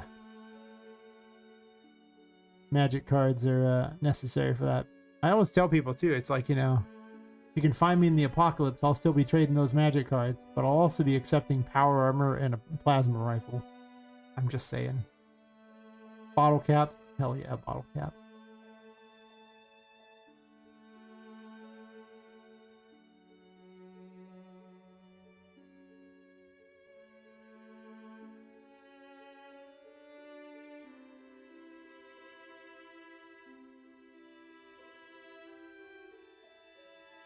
Yeah, it's more fun having them out this way. Plus, I can have planets out in each direction, which I'm probably going to do. I don't need to explain anything about the painting world. I just get to, you know, you just have to accept that the liminal space between all the paintings has this stuff. That's it. That's the logic you'll have to deal with. It just has this stuff.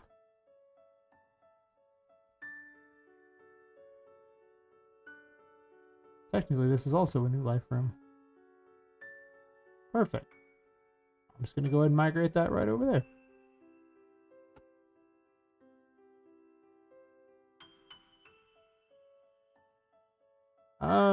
Yeah, that would be cool. I don't actually, well, I suppose I could technically add a planet for everyone because it is built into Ultra Dynamic Sky to add these planets. Oh, I can just add them in whenever I get bored.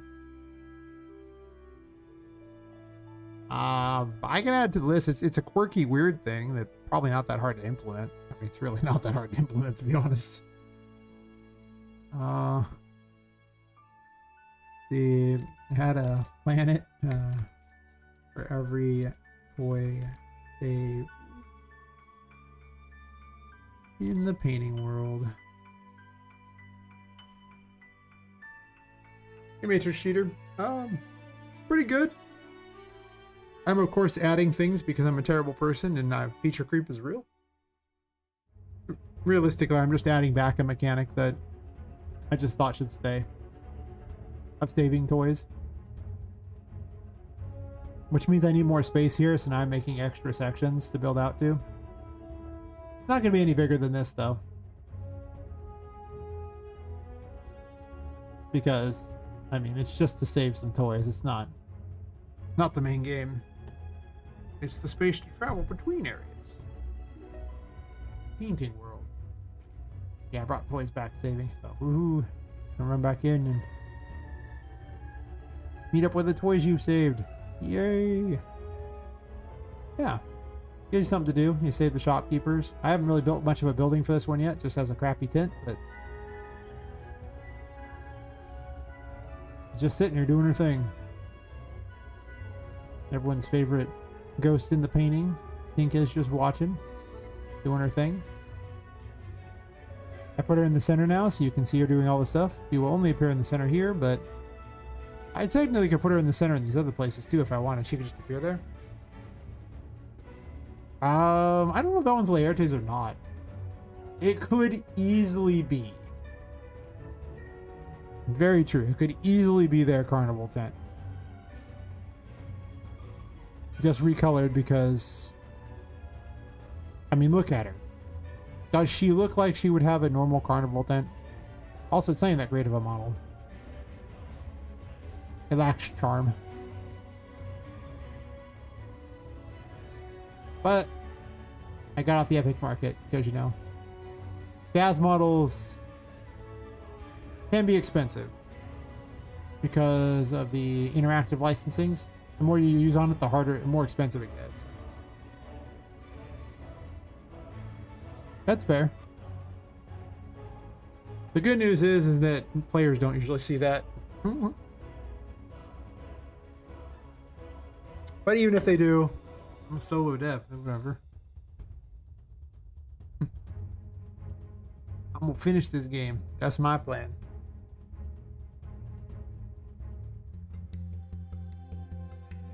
No matter what it takes. Actually, about 70% of this game was given to me free by Epic. So much stuff. Yeah. So much stuff was free for the month, or I guess free for the 2 weeks now. Other stuff I got off Humble Bundle. I got a bunch of Layer Taste stuff, including the steampunk stuff, because how many people, there's like no steampunk stuff out there. Do you know how hard it is to find steampunk stuff? You know how much crap I've had to glom together to make steampunk stuff? So I'm using their city thing because you know what?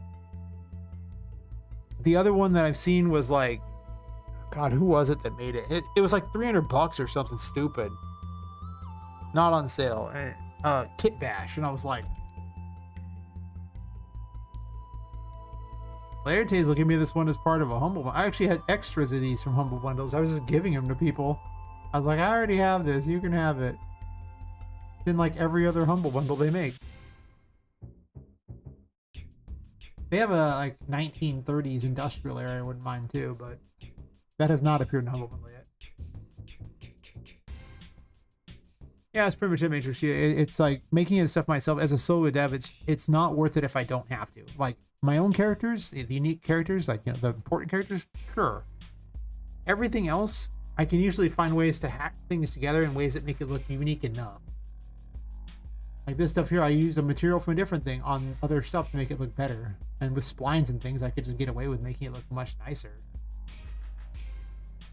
And I mean, it gets the job done. It's not like, is it totally unique? No. Yeah, I saw that. I haven't bothered yet, but I probably will eventually. Just so I can have it all in one location. That's just easier.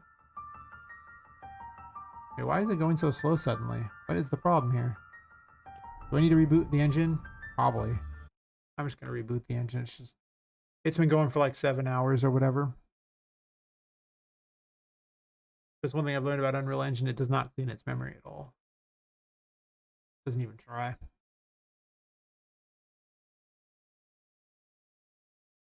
Wait, was that the one that I was running first? Hopefully.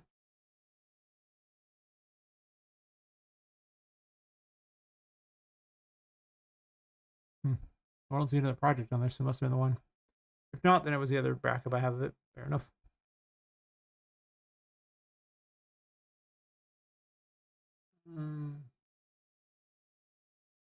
Put the music back on. Man, this music is so weird. These are more Humble Bundle things.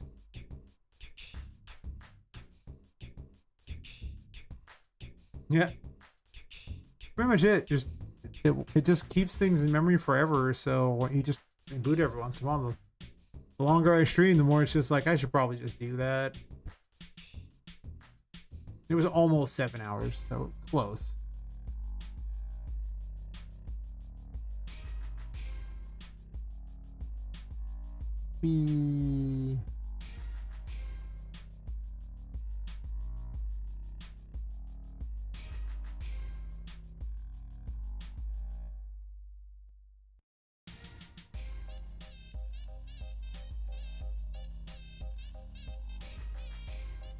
I got the social stream thing, and it's so much nicer because everyone's like thingies are huge.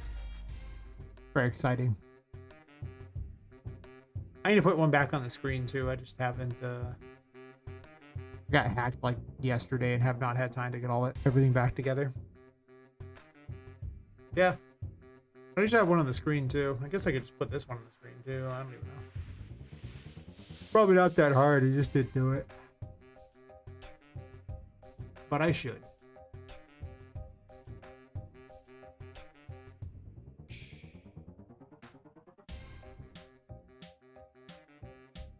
Preferably not the one with the people watching information, because it just awkwardly sits in the center of the screen. It's just bizarre. I don't like it. Perfectly fine for my overlay back here where it doesn't make a difference, but less bueno for you guys. Put that back. Some browser docs.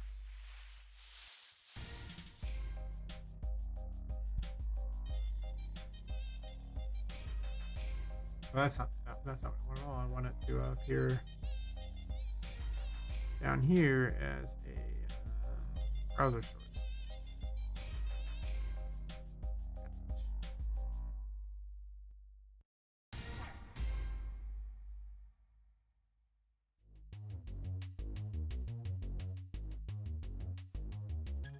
So we go and lock this one so I don't accidentally move it.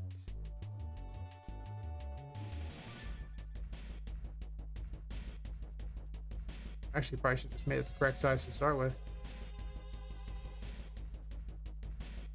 The width is like 400 and the height is like 800.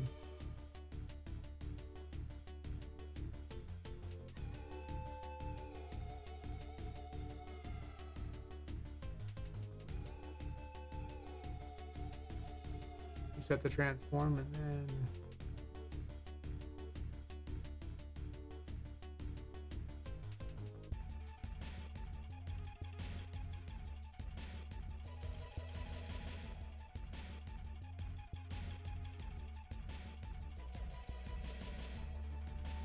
there's a reload the last messages too. Perfect.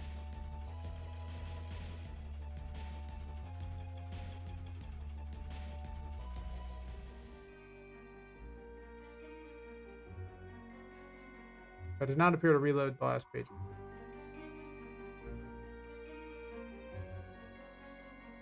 Well, we'll type test in there and see if it appears. That's huge. I don't like that. Basically awful.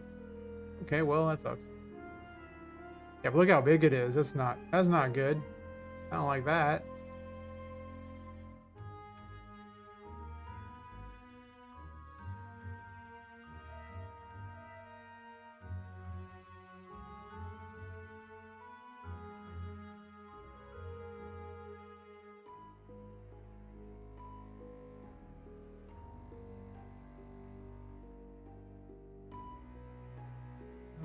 Where is the styling for this?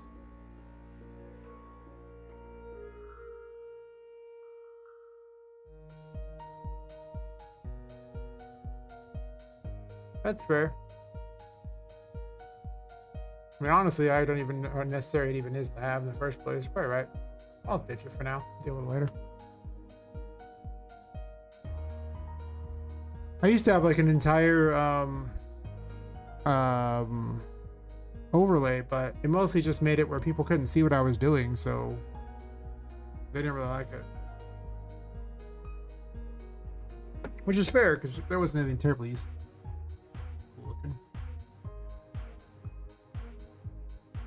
But you know what's also cool looking? The game.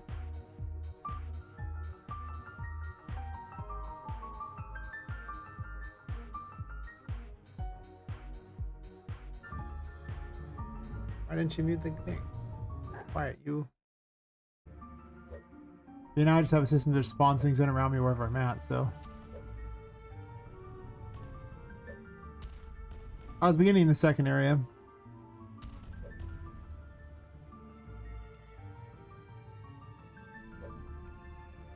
It's, got much more to it than it used to.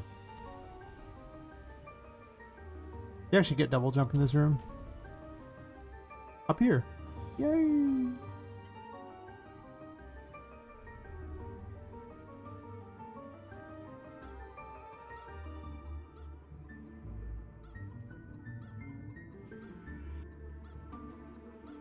Oh.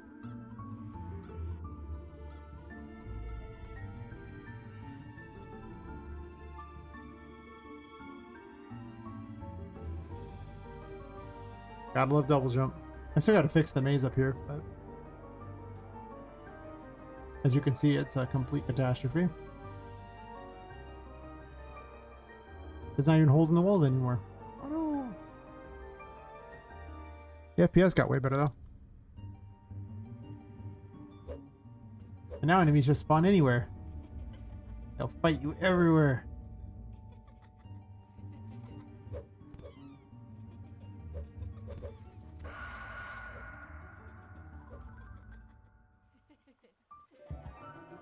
That's not close enough to a light, is it? Oh, it is. Okay. There's a light right there. I got her foot IK to work as well. Very important.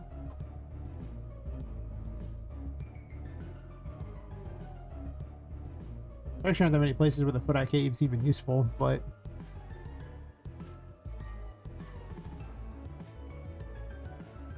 How is Charlotte out?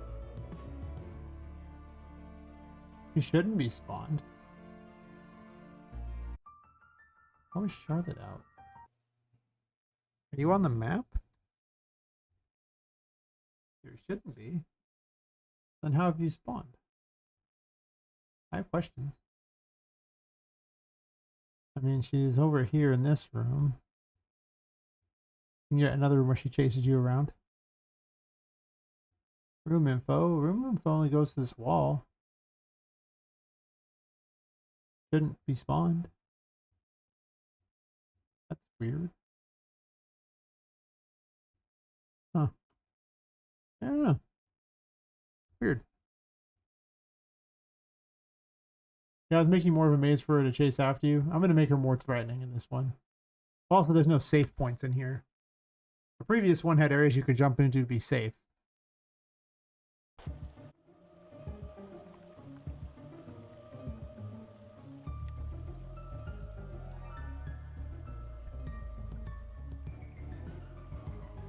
Doesn't have the right music for it here either. Over there said, yeah. But now there's like places you can run through too. These are your safe zones now.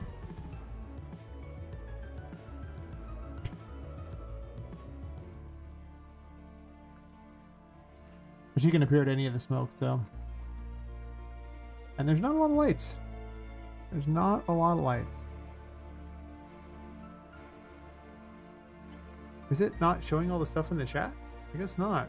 Because I don't see that. Let's see. Wait, did I close it? Uh-oh. I think I closed that.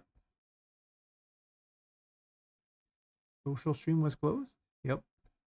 That explains a lot why the chat was not showing up. Activate source. Stupid. So stupid. Okay. So what were you saying? Give the system or a way of getting skills, or do the cards function more like a weapon wheel? It's not game ability system. It's they're a weapon wheel of sorts, you know. Like they just slow time, and then you can pick what you want, and it equips them. Guess I gave her the hammer. To swap between the various ones.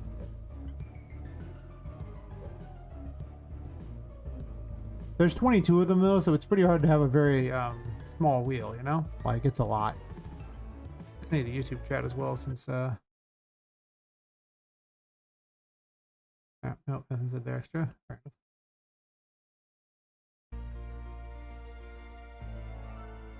There's 5 little ship around, that'll show her. Beep beep, beep beep.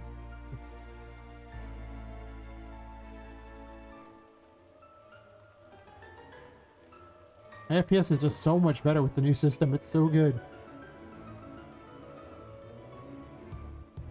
You would not have this for here. It is such cheating, but that's okay. I won't tell if you don't. The dev gets testy about these things.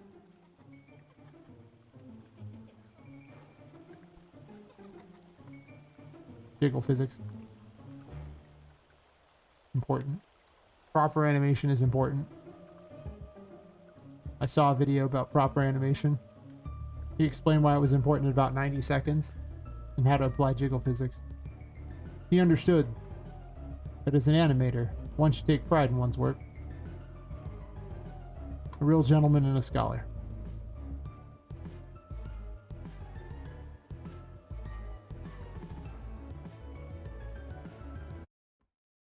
I don't know if I need her saying the name over and over every 5 seconds either at this point, but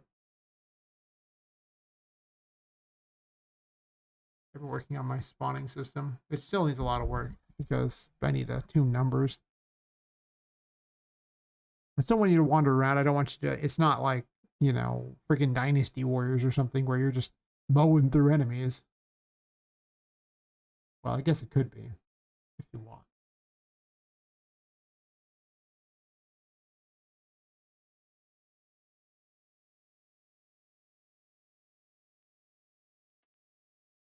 All these 9 million message thingies. I think I'm past caring right now on these. You remember Microsoft Arrow for Windows? You open that, it would put them at an angle, a horizontal stack that would rotate the center. Maybe a bit more visually easy to understand. I don't remember Microsoft Arrow for Windows.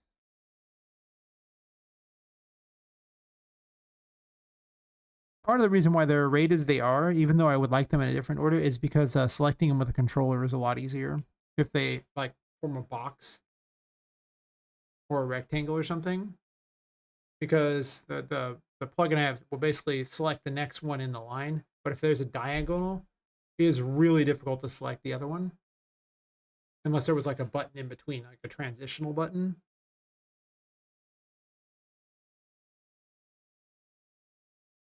I see. Yeah, I can't say I've seen it. But like I said, that's what led to the current setup, is it was just really hard to select it with a controller without a better method of doing it. Like, you really want to keep things in grid patterns if possible with controls. The UI for controls in Unreal Engine is not very good. Thankfully, this plugin really helps, but at the end of the day, even it can only do so much. But maybe I consider having them all animate to at least move out to, you know, more of a nicer setup. 22 of them just takes so much space. I have the abilities listed on the side. I'll have a description of what the card means on the other side. Was the plan? I'm just tired of seeing all that text every 5 seconds. All this sitting here or something.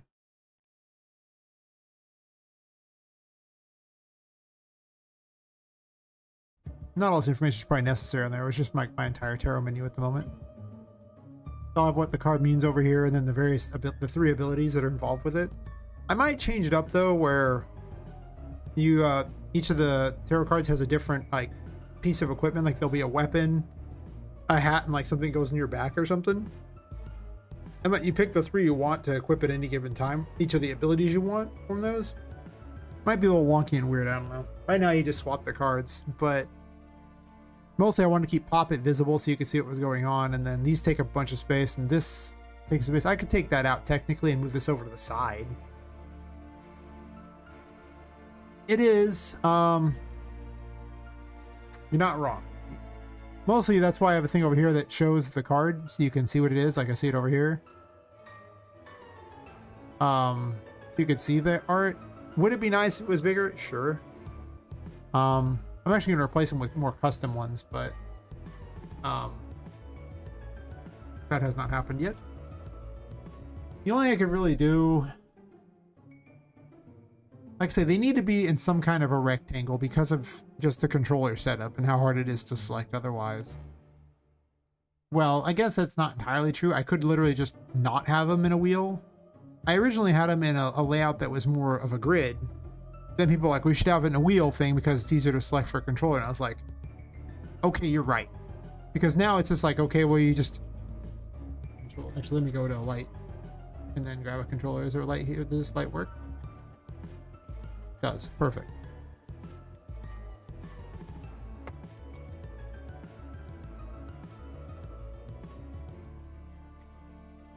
Are you not plugged in? It'd work better if I was plugged in.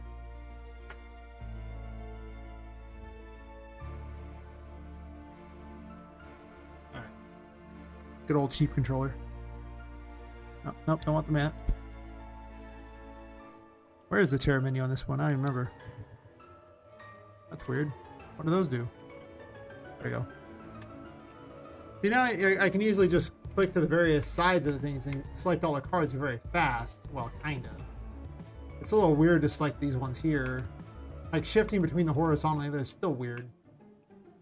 But that was the thing they suggested, was that I could have like a transitional one in the center, which would be kind of interesting. But yeah, I haven't messed with controller stuff in a minute because I don't usually have it over. I usually have the control, like the keyboard and the mouse. But it does work. It does select everything, so it is fine, and it gets the job done. You can play with it. All the abilities work and everything, so it's...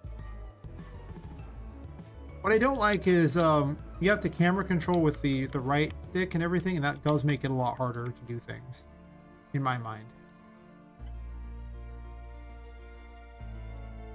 Like yeah, exactly. Like, I actually don't like playing with the controller very much. I've been trying to make it feel better, and a lot of the control things are in anticipation of people wanting to use a controller. The reason I just don't like the controller is the camera control. I even made it a little faster because it was so slow that it was just awful. But even then, you're jumping, and instead of, you know, using the mouse to point things and click buttons on the mouse, you're having to like use the extra thing there to maneuver where the camera is, and then, you know, figure out where you're going to land. And it's like, okay, cool. While still moving your hand off the buttons for these other ones there. So maybe you could play like this or something. I don't know, but it doesn't feel comfortable. I don't like it, but I don't really have a better way of manipulating the camera and moving at the same time than these two things, right? Like, so I'm sure not sure what I'm gonna do on that. Controller support's like, because it's a Metroidvania, people are going to demand it.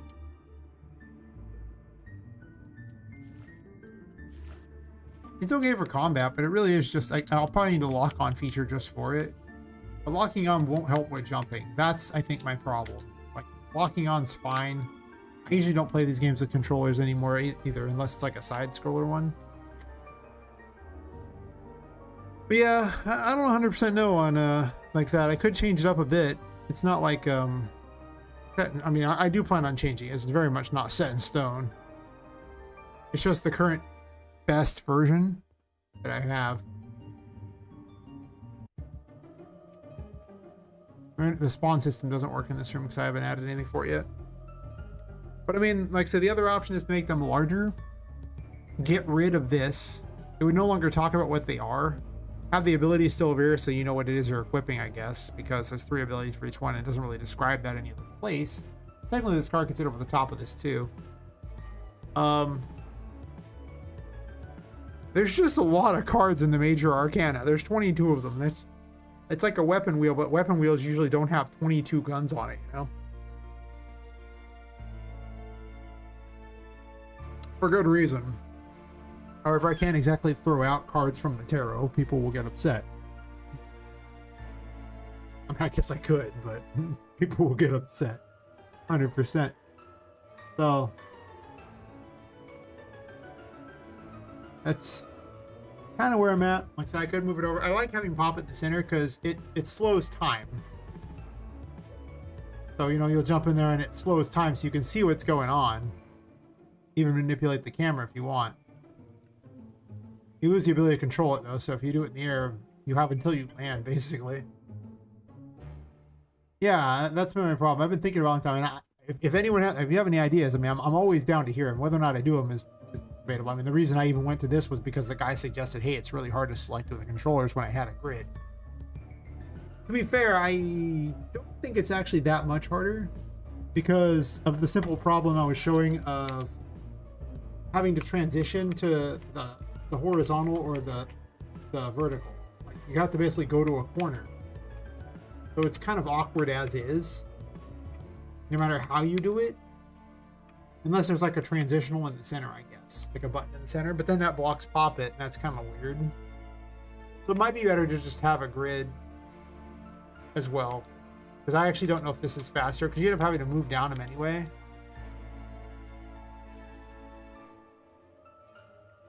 And that's been kind of the big problem.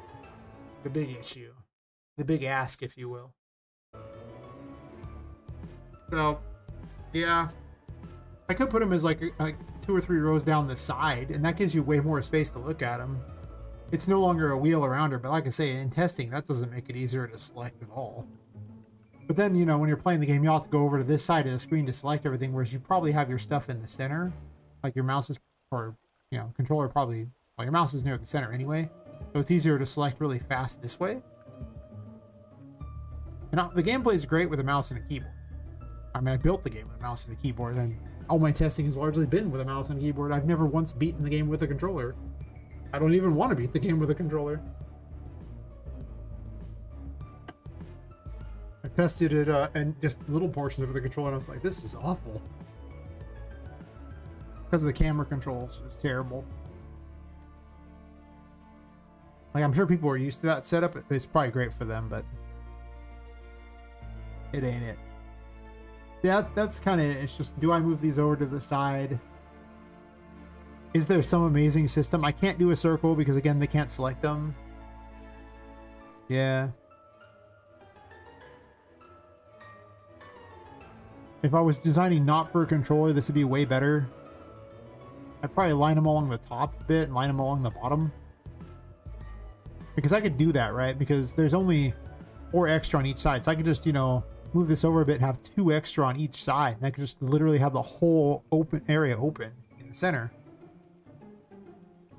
You know, honestly, that might be better. And for the reason I was describing a moment ago, where, you know, the whole, okay, I can't get to the sides unless I go all the way around to the side anyway. The upside is you could easily transition between, you know, the top and bottom. The downside is you're still going to have to click through every card you want. But you have to do that now anyway. Nothing has changed. It's just that now there'll be more to the sides, I guess. So, but that's not any more or less clicks than having to go up or down.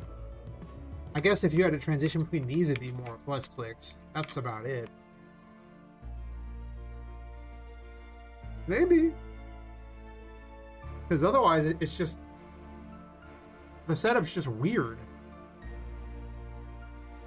And maybe I'll change it to that and test it out, because I like having more visuals, right? Like, I like being able to see more of the screen at all times. Like, if I can ever make a design decision that shows me more of the game, I'm gonna do that one, right?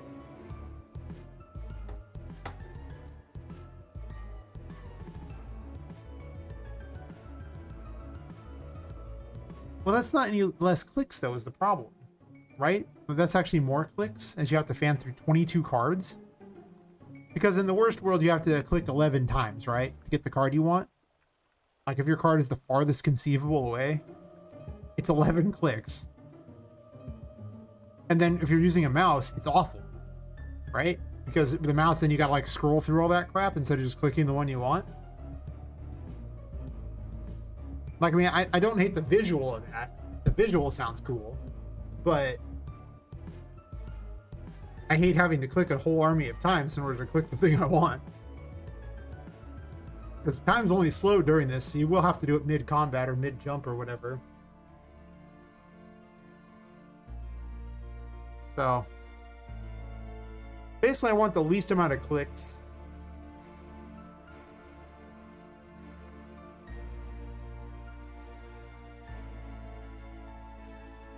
Well, I mean, you're still pushing the A and D, right? That's what I mean by clicking. You're still pushing them. You'll have to push A or D like potentially as many as 11 times to select the card you want. Right now, you just mouse the one you want.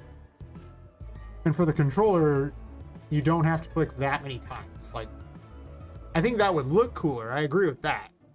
But the extra clicking, just from a player standpoint, doesn't sound good. But I don't hate the idea of it fanning through. It's a neat concept. I mean, like, it makes sense for shuffling through cards. It's the 22 card problem. It's such a problem. The more I look at it, it's just 22 cards is so many cards to have to cycle through. Well, 22 of different things like that. And each one's like 3 abilities too. So if I have a system where it's like 3 different things you can equip out of those, imagine what a nightmare system this is going to be. I mean, I'm going to need like Final Fantasy menus going on here. I'll have to give Poppet some spiky hair and a giant sword or something.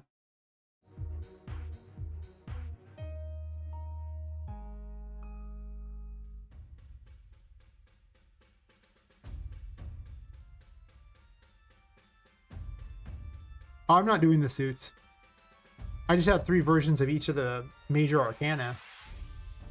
The suits, the problem is, how do you make an interesting ability out of the Ace of Wands that's different from the Three of Wands or the Five of Wands.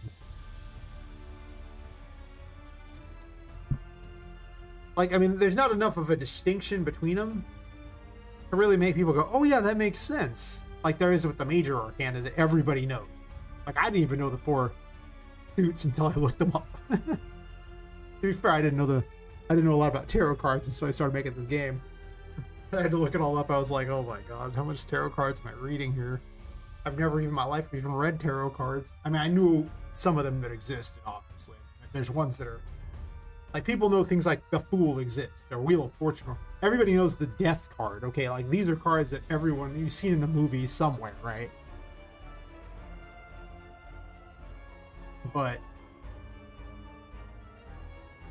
I bet you most people don't know the Hierophant exists. Like, it's probably fair.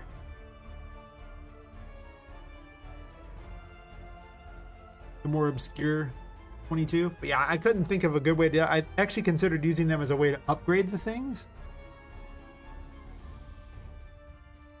It just came out convoluted. I just figured out if I was going to do an upgrade thing, I would either have you collect more versions of the same card to upgrade it, because that's pretty intuitive. Or some sort of, you know, MacGuffin thing like crystals or something. You collect enough crystals and you could pay to up and give it level. Might still do something along those lines, but...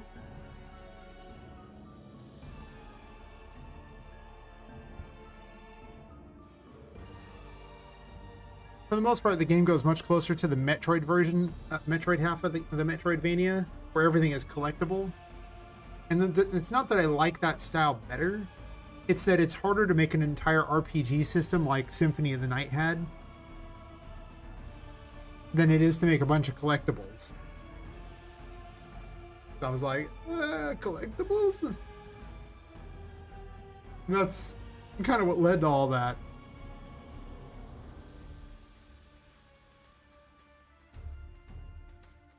Where is it? The update thing in here?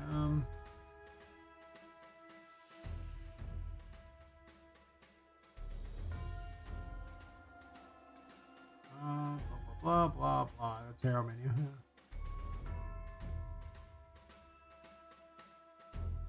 So, I mean, like, the other option is just to take this whole thing, move it over to the side, and just line them out, which I might do. If I do that, I got to move this, because does this count as a button? Actually, no, it doesn't. It doesn't, but it's in the way. But if I line them out along the sides here, I can make them bigger, right? So that's like an upside. The only problem is they're not in the correct order at all. Because this is the Fool right here, and the world is sitting right here, and that's obviously awkward. I'm just going to go ahead and move some of these out of the way here. I'll just put them in correct order, I guess. Okay, I'm not sure which one ended up on what side. The world ended. Fair enough. So, why am I not just typing the number of where it needs to go? Like, really? Oh, there's actually, never mind, there's like 0, 0. 0, 1, 0, 0. Click the right one next time, silly person. I'm gonna see how it looks. I don't know. At some point, like I said, I prefer to play the game with a controller, and I'm probably gonna start with the keyboard. So I'm gonna probably support keyboard more than the controller.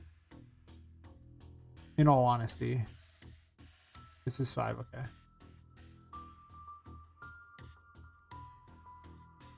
Because I mean, it just plays better. It just does.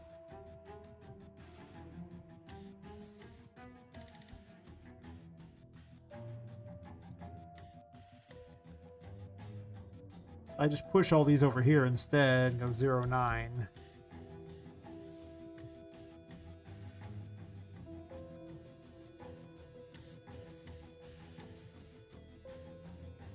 I have to put 11 on top and 11 on bottom. 22 Arcana. Migrate this over to something like this. Then I get the more intuitive 1 through 11, 12 to 21 instead of that weird loop. Just a horrific abomination is, I think, the term we're looking for.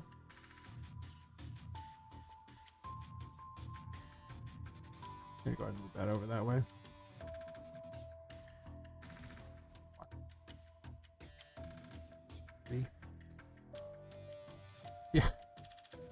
It's just, it just wasn't it. It just ain't it. Like, it's not it. But that's how this game has gone. It's like, oh, cool, this is a great idea. Later on, I'm like, that was a dumb idea. I don't know why I did it. Actually, I miscounted. Listen, I've been drinking. That's my explanation.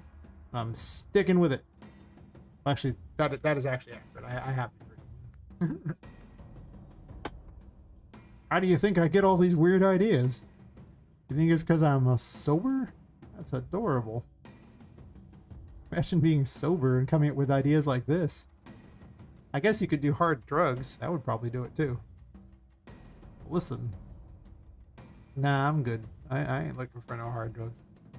That seems terrible. Okay, that's 20 good.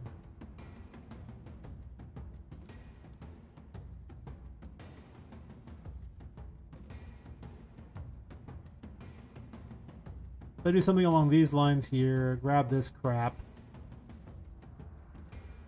And I guess just RFG this stuff. I guess I can have it this. Well, I don't really want it in the center. I could have it over here or something. An explanation of what it is.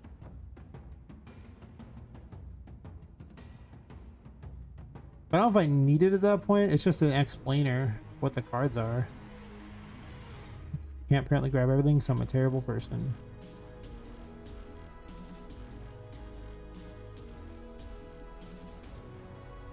There we go.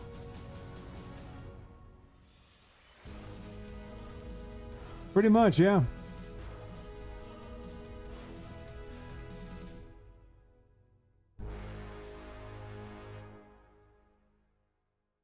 I don't want it in the center because that's weird, but I mean, actually what I could do is I've made the other ability kind of have a small thing that I could have a picture of the card there, a large picture, and just not have a description of what the card does. That's true. I don't know if I want to delete it yet, just in case, you know? But if I want them to be larger, I kind of have to get it out of the way.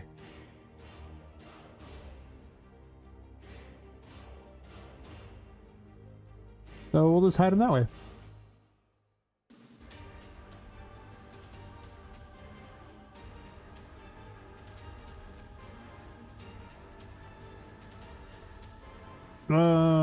If I had it, would it help? Not really. They're that size.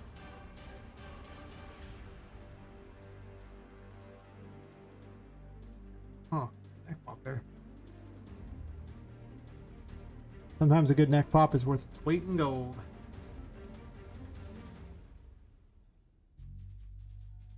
Nothing.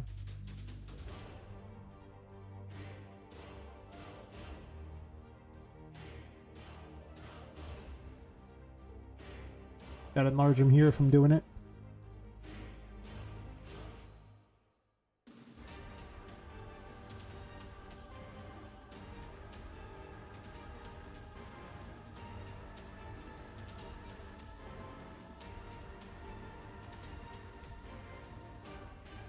Could double their size. I don't know if that's gonna work out very well, but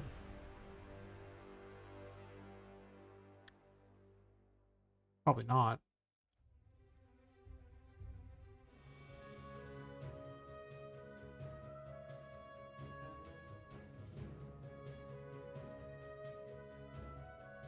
Oh, each of these are their own little size thingy too.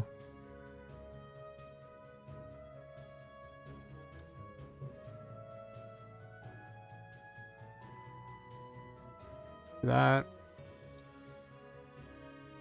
This might be way too big, but we're about to find out. I can always just adjust them if I see fit, you know? We're gonna ruin everything in here. I'm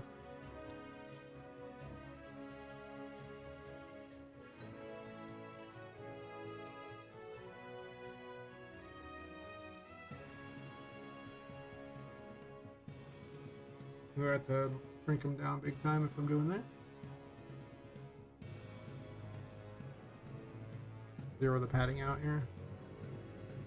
Obviously, I'd have to, like, they're going to be too big at that point, so I could probably reduce them by a little there. I could just scale them all down, but can't really do that. I guess I really can't, can I?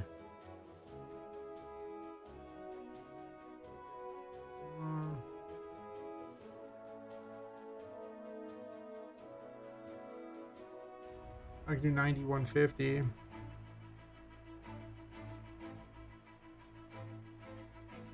Maybe that'd be easier.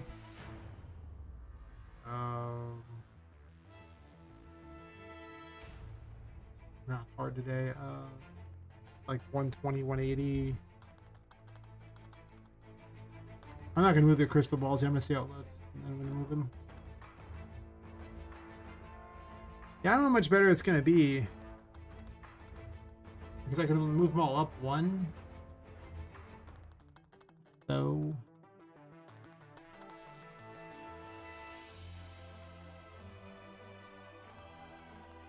But they're so big.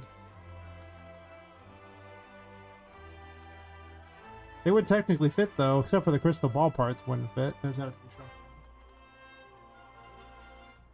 Also, you get zero padding between them. It's just they're just ramrodded next to each other. Just good luck, buddy. Good luck. If I do that, then there's like not really enough space for them. Move the crystal balls up, it would probably be a little better. Then I have to move it over some still. So that'd be like here. Figure about the biggest they can probably effectively be before it's just too big.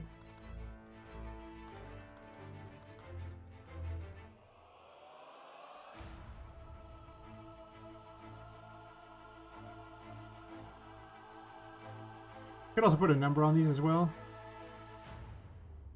I might be able to get it with like 35 or something actually. Oh, 32, 35. We'll check that anyone on YouTube is chatting. Fair enough.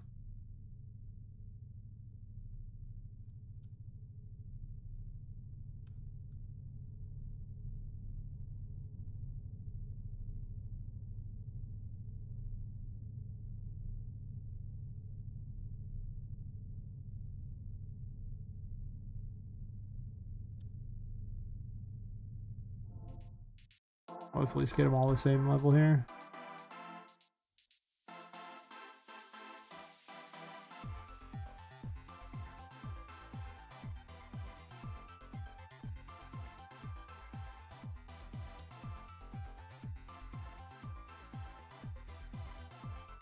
Probably change the background on that too. I don't like the button very much either. Even that's slightly too big, it looks like, because it sticks out the bottom of the screen a little. I'd probably have to shrink them even more because this uniform grid box will not do that. You can't shrink it, can you? No.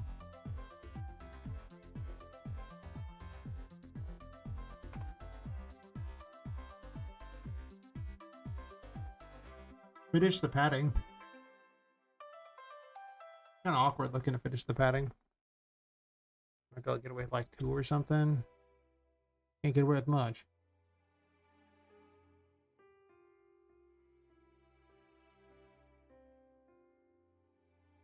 Maybe it's better.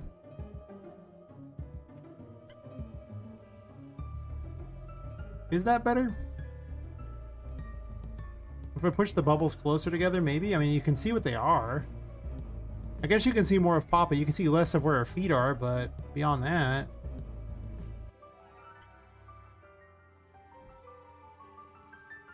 Yeah, it's true. They're way easier to read. You get an idea of what they are. Also, a thing in the center just tells you what it is, too. And this isn't even that much bigger. It just has a name. If I just put the name up here, that would also basically do the same thing, though. And I could get rid of this and have the whole center of the screen available.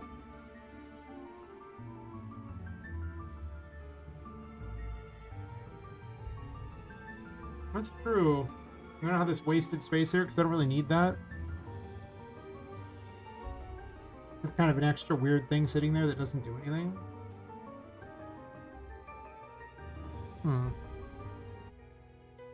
I might as well give it a shot. What's... Like, I can think of worse things. It really doesn't like 70 very much, is what I've learned. Actually, I can just take this number here and be like, -35. And this one can be at 0. And this one can be at 35. What a genius I am. Like a goddamn champion.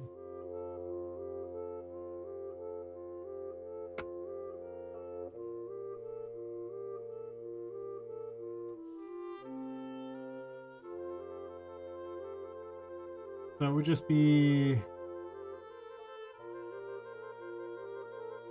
I'm just gonna make them all visible again because I can't remember which was which.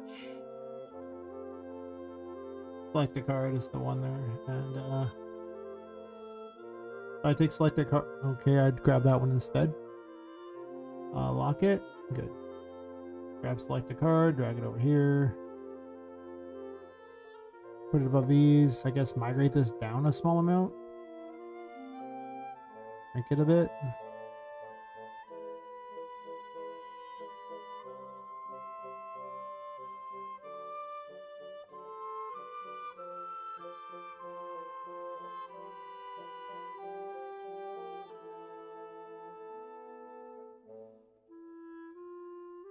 Yeah, that's two of these, that's right.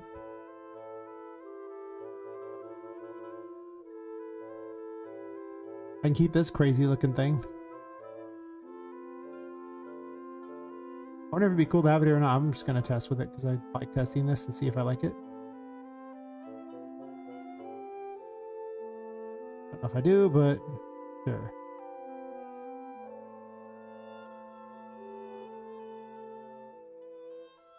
I'm gonna just ditch this because I don't need it. And I guess I don't care what text it says because I don't think you really need an explanation of what each of the tarot cards does as far as, you know, the meaning of the card, which is all it really was like a meaning of the card. I could just ditch that.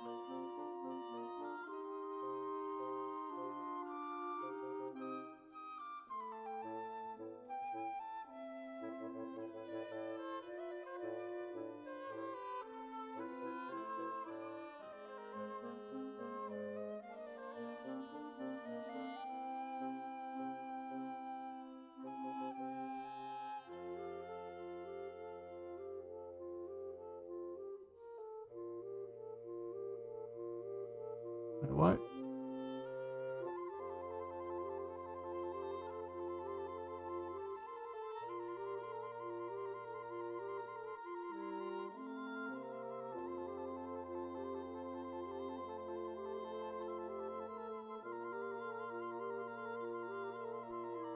Oh, I see.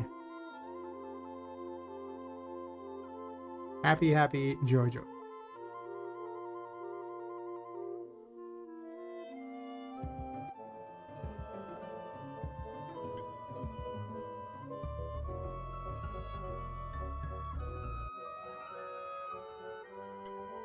That's true, they're easier to read, and they're much more logically positioned. I'm gonna go jump in the room where they want to attack me. That's right. Hell yeah, Ren and Stimpy. Remember when children's shows didn't suck? Just saying. Ren and Stimpy remembers. So now you still have the problem of might have to click through a lot of them. But to be fair, you were basically clicking about the same amount of times. Plus, you can swap between them pretty fast here, just going like that. So, as long as you don't need, you know, to go from like, you know, justice all the way over to the world. Which I wonder if I can make it loop. Is there a loop option? I don't even know. This plugin might have a loop option that just goes to the other side of the screen. I don't think so. It would go to the back button though first before I did that. So, it's actually easier to select them because you don't have the horizontal problem. I'm sorry, the vertical problem. About the same amount of clicks, much bigger. You're definitely right about the bigger thing. The problem is the system I have for dictating if you have enough of them sucks because they're in the way of things. If you have all of them or not, how many you've found. It does tell you over on the side which one you have or which card we're talking about, which I do like because it's kind of covering the names anyway. I need to make it where even if you haven't found it, it still says the name.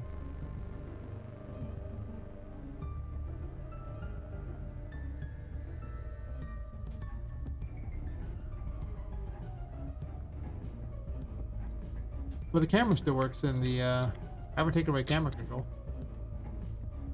But yeah, overall, I think that's not terrible.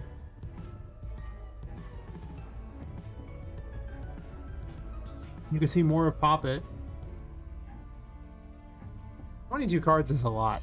There's really just no two ways about it. 22 cards is a lot.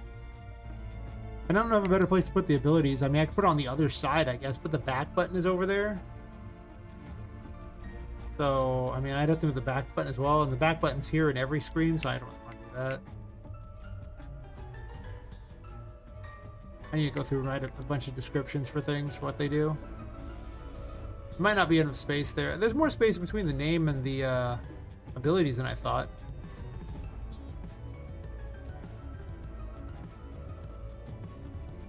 The main reason I kept the swirling behind it is it's largely black, so this way you can see the white. Just in case you're in front of something, it keeps the symbol in background so you can read it.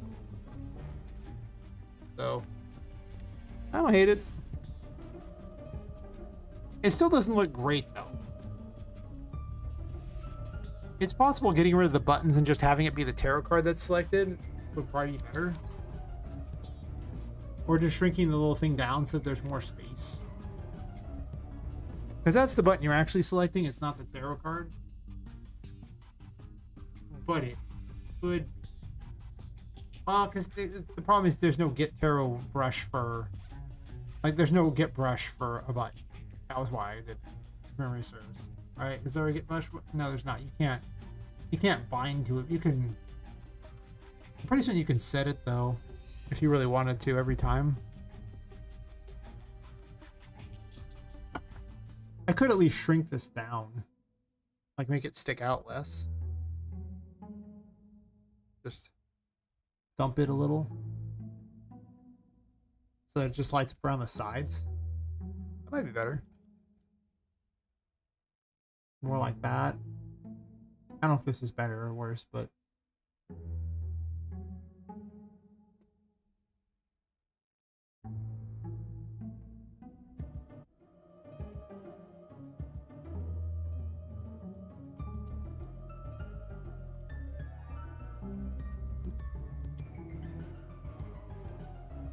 I don't actually know if it is. I mean, you can still select them. Oh, maybe it is, actually. The selector is pretty hard to see at that point, though. A little easier to see the other way. Plus, the orbs still take a lot of space. They could be reduced, though, because you just have to be able to count them. That's all that really matters. They don't have to be huge. So instead of wasting space on things that aren't the cards, it would just be this type of thing.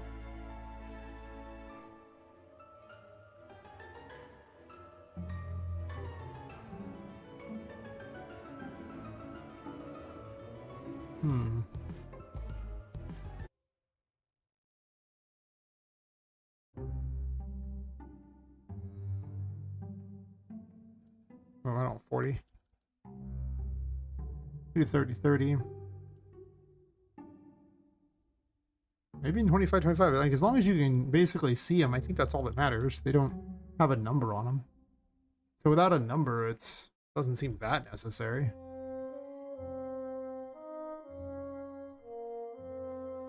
If I just do 25, 25, and 25, is that better? I'll move it up to like 65, I guess, so that they're not sticking out the bottom of the card.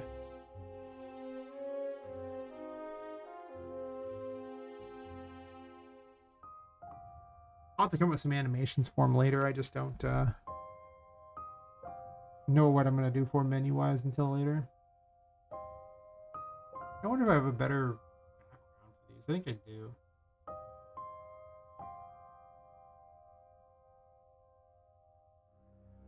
The other menu, the HUD was using something else too. What did I use for it? I'm curious now. I used something different for the HUD.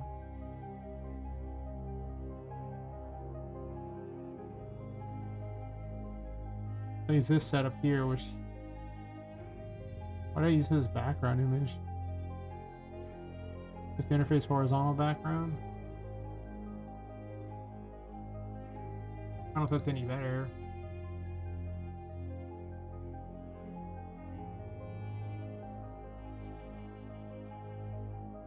Basically the same thing. This is more vertical though, but it looks basically the same. It's possible I should swap out red for the thing like that, and then when pressed, do something else.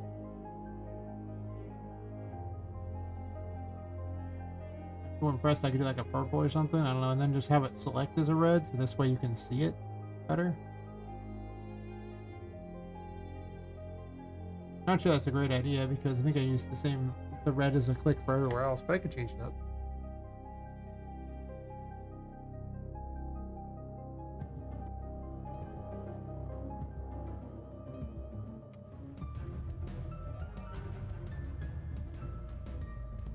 That might be better actually, just select with a red. At least you know which one it is a lot more clearly than with the other one.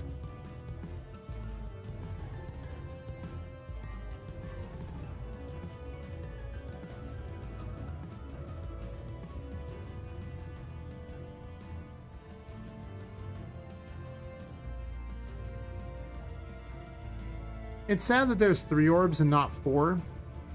Because if there were 4, I could just put them around the corners of the card, and it would be a lot easier to read what they were.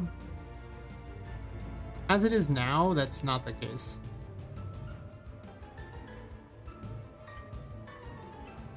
Yeah, everywhere else I'm using this setup though, which was why I'm not sure I want to change it, because it's going to be real lame if I have to change it and everything.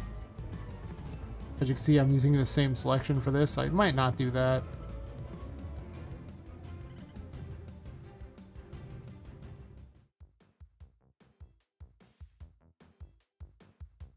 I don't know, I'll think about it.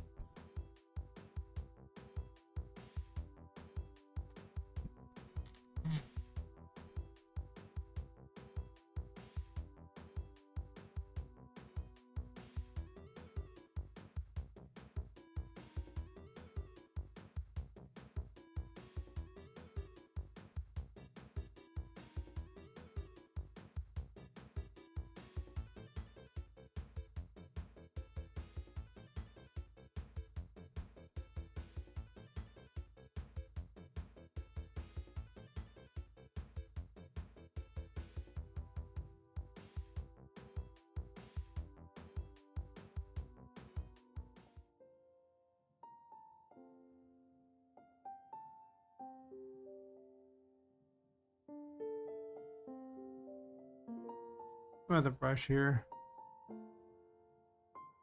I change the color just without changing everything else now.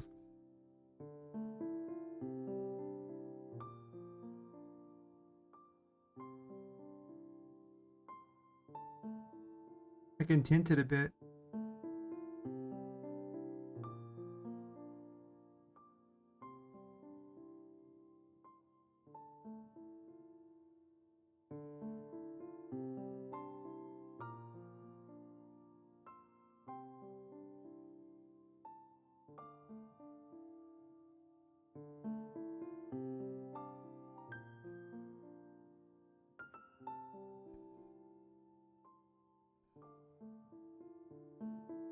I'm just going to tint it red and see what happens and then go from there.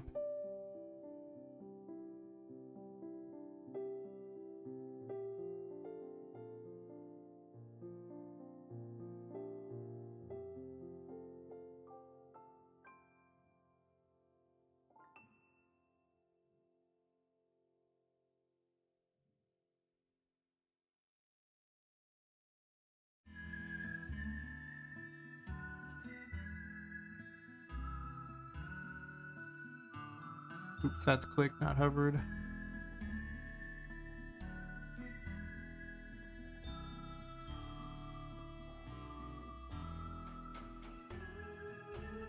That almost led to awkwardness.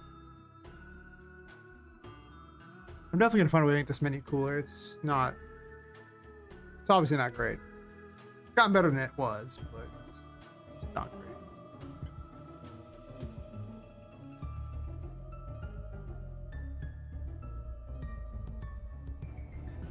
Well, you know which one you selected.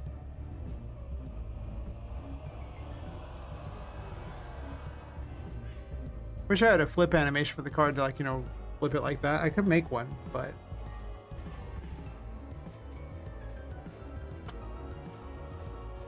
where, you know, I guess it would flip down here or something, a big version. That'd be about all it would do, because Flipping it here wouldn't do too much. You can already see what it is, so why would you flip it? I guess I could have it animate or something if it's selected.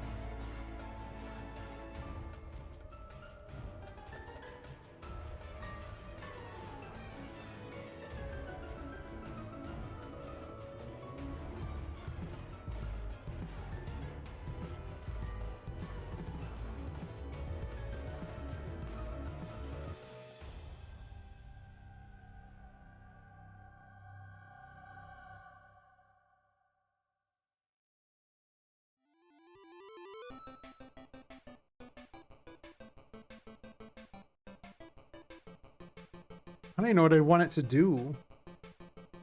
I guess I could shake it or something back and forth.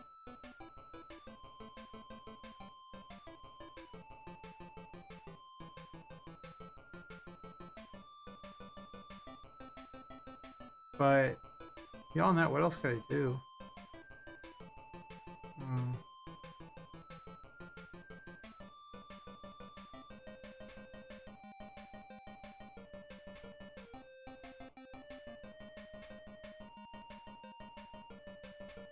Well, this is actually just a brush for that.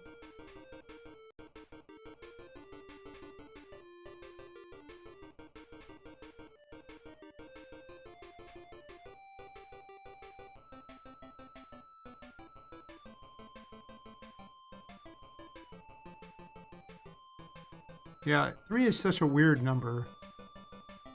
There's no good way to align 3. Because there's a number at the top. And then there's a name at the bottom. The name usually takes too much space. I guess I could put them at the sides and then one at the top. That'd be just really bad. I could put 2 at the sides and 1 at the bottom. It'd still kind of sit in the way of the name, though. They represent how many of the cards you have of it. It also tells you on the side which ones you found, but this way you just quickly know you found all 3 of them or not. I could put a number, but I don't know how intuitive that is because you can find them out of order. Like, you could find the 3rd orb first. You would know you had the 3rd orb and not the other ones. And it also says you have the 3rd ability unlocked on the side. Versus just a number where if I said a number, then... Okay, you have a 3 there. What does that mean?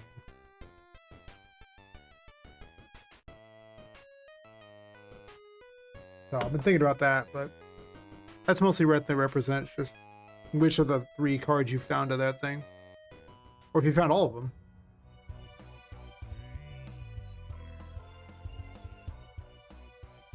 That's why on the menu here, blah, blah, blah, blah, blah, blah, blah, blah.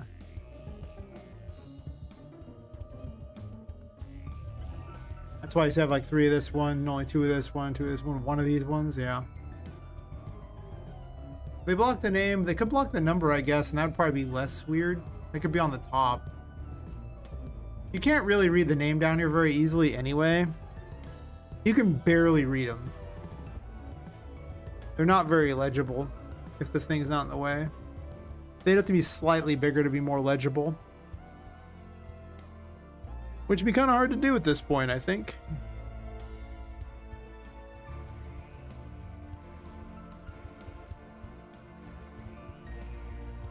Unless I went down the sides again. Then I could obviously make them slightly larger.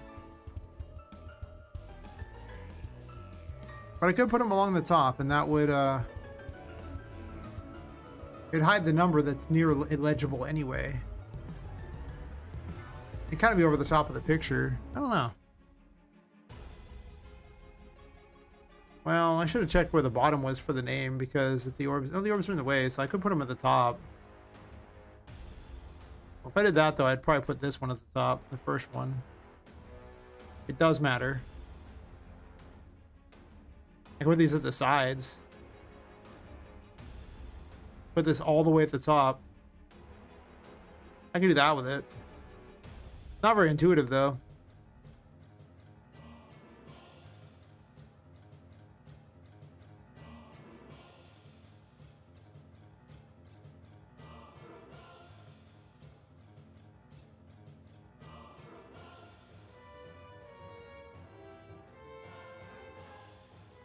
It looks weird if I only put them on 3 of the sides, right? that's the theory.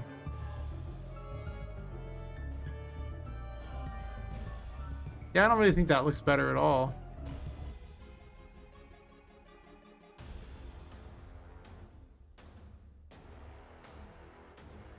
So the other option is put them all at the top.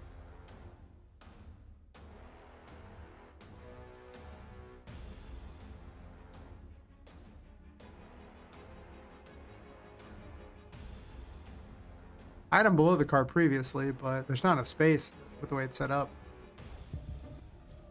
Not if I want the cards to be bigger.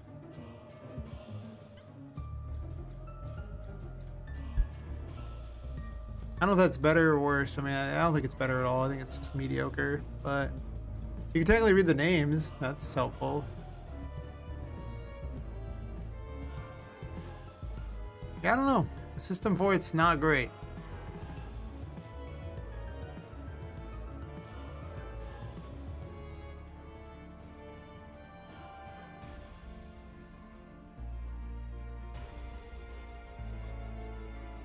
Well, the problem is you could get the third orb first.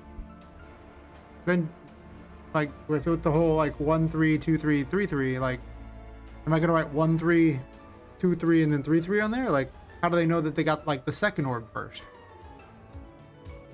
I guess over here it'll say which ability you've unlocked.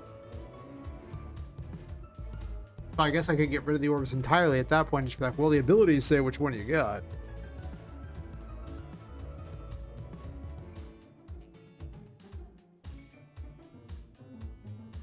But since you can get the abilities out of order. Is it an improvement when they're on top? I don't know, like... I'm so mixed. I'd probably push them together at the very least. I don't think they should be split apart like that. Like, I'd probably push them near each other if I'm gonna do it. Just because it looks weird when they're next to each other. Like, they don't look like they belong to the card very well, I think is the problem I'm having. It's definitely not good, though.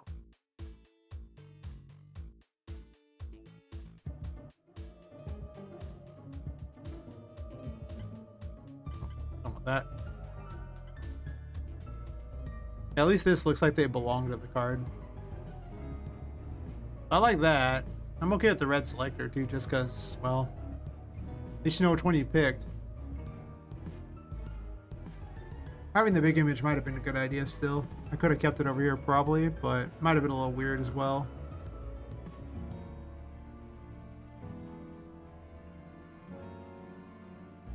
I'm tempted to move it over a little bit.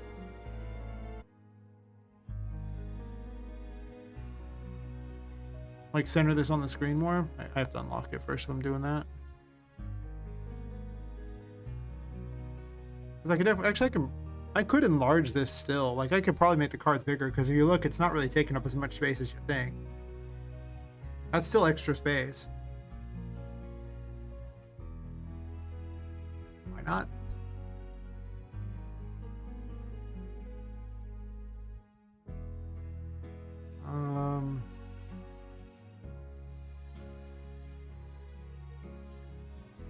How much am I enlarging it, though? Guess I could add 10%.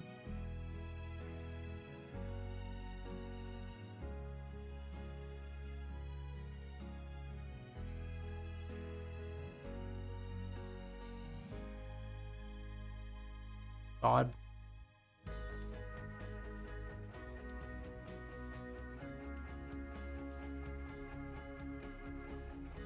I'm gonna see if it fits before I waste my time moving those stupid orbs. I could fit. Probably a little closer to this because having it more in the center of the screen's good. Dump the orbs up a little higher. Maybe.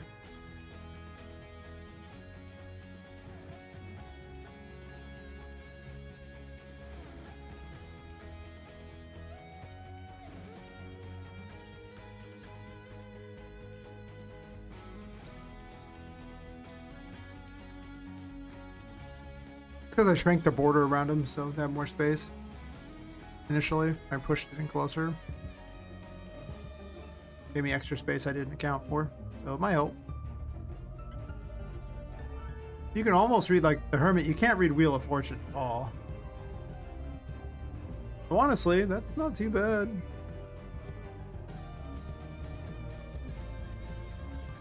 Could try bigger even. Ooh. Bears winning the fight.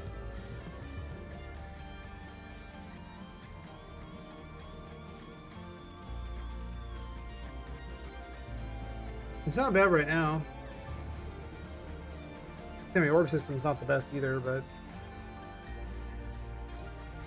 I mean, I could show the 3 orbs over here, but the orbs are tied at the card, so I'd have to go out of my way to change it out how it was done.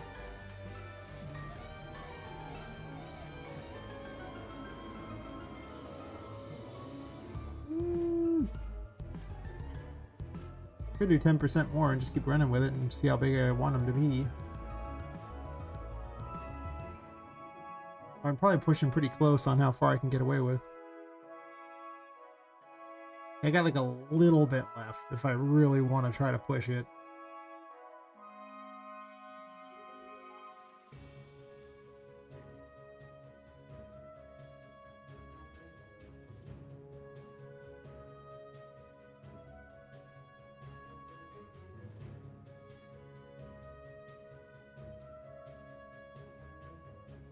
The player controller handles this? Curious.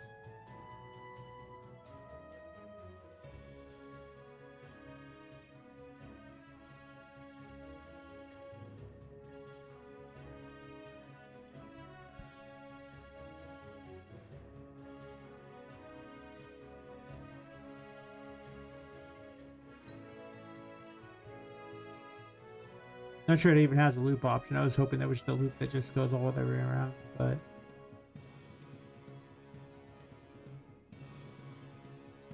I suspect it has to be done on here or something.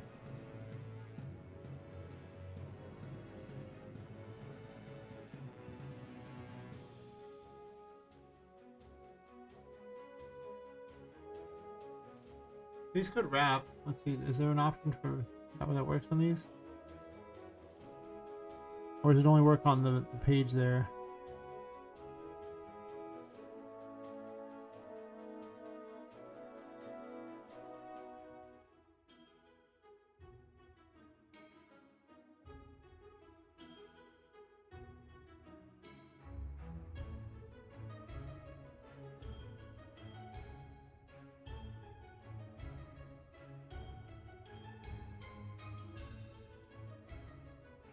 Does that mean what I think it does?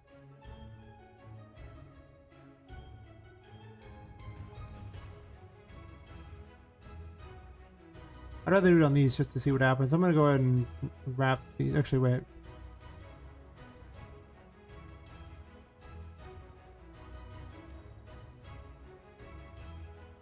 I want to see what this plugin does, what I think it does.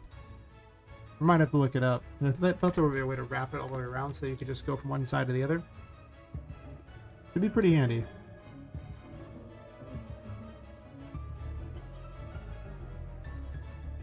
That most certainly does not do what I think it does. That was worth a check.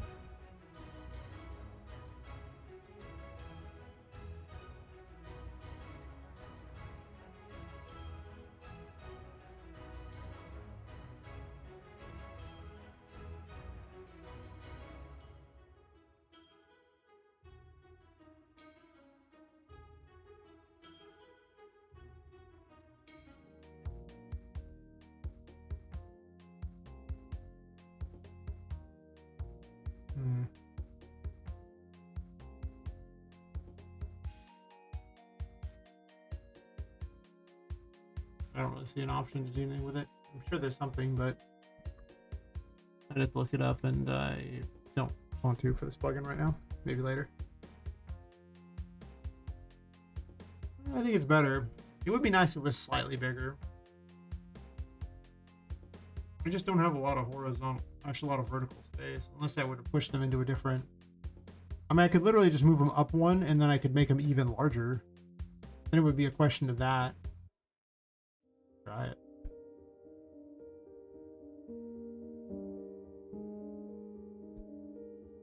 They're like 2/3, right? Is what it is. So I think it's like 120 and no, what is this one? I forgot what it was exactly. It was originally like 100 and 160. I think I have it at one point. That's not a very easily divisible thing, is it? No, like 62.5% of the other. So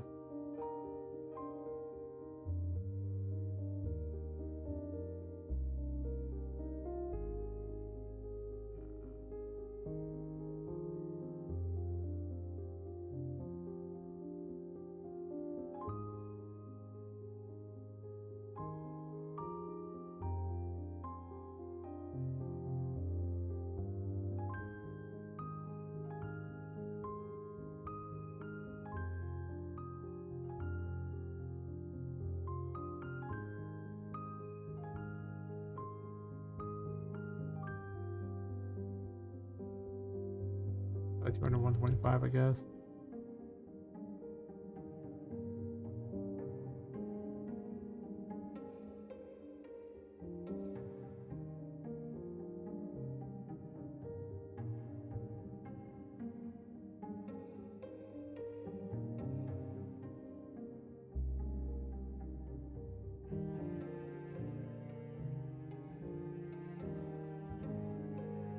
Maybe even slightly larger than that.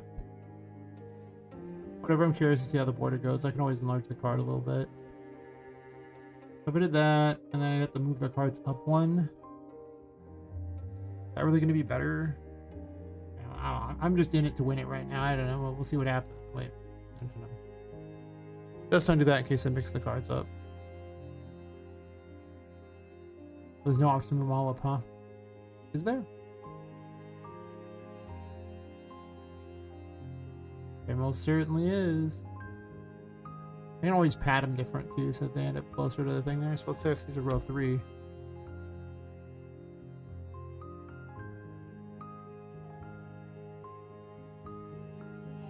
I got some space to play with. Let's see what happens, right?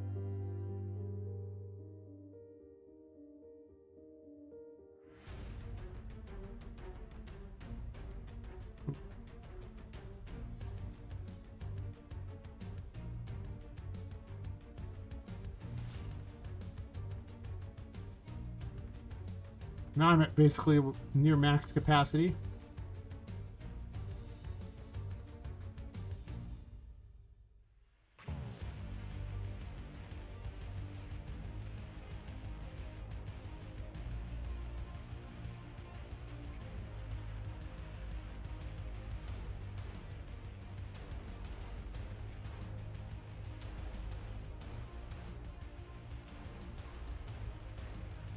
Might be too big. Oh, that's actually not too bad. And I have way more space to move you guys around. Almost giving you the ability to see the card. And launch. So something like that, and then you could really see them. Let's see.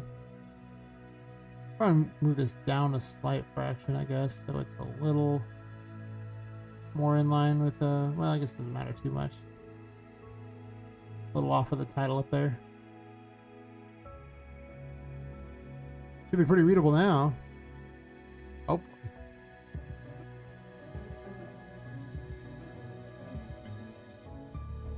And now you can read them.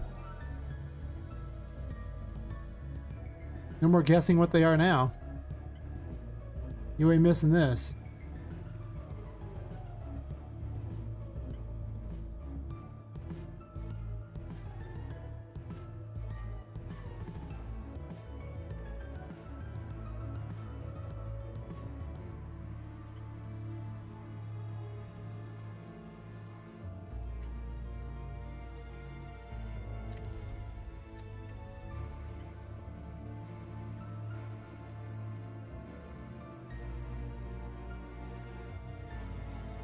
Cover the Devil does absolutely nothing, but it does have horns now. I get a better pitchfork, maybe. I don't have a very good one. I can make one too, I suppose.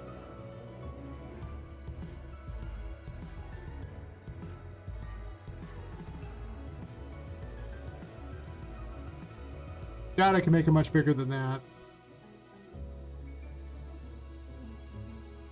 I'm not sure I want to make it much bigger than that, to be honest. They're pretty much where I think that you can read them, though they're not as legible as they should be.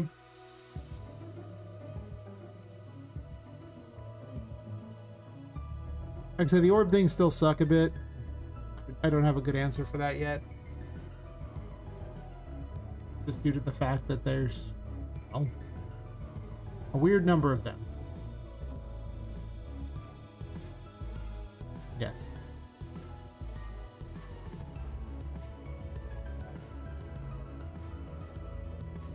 Now I can try to move 2 over to the side of the letter or the number. Give you a better idea of the number that's being selected. It also enlarge the orbs so they're easier to see, but I don't think that's necessary. I mean, you just need to see how many you have. Which ones you have, I guess, is the real important thing.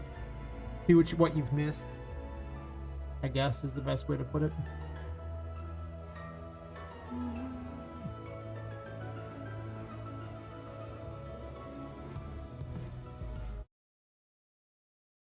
So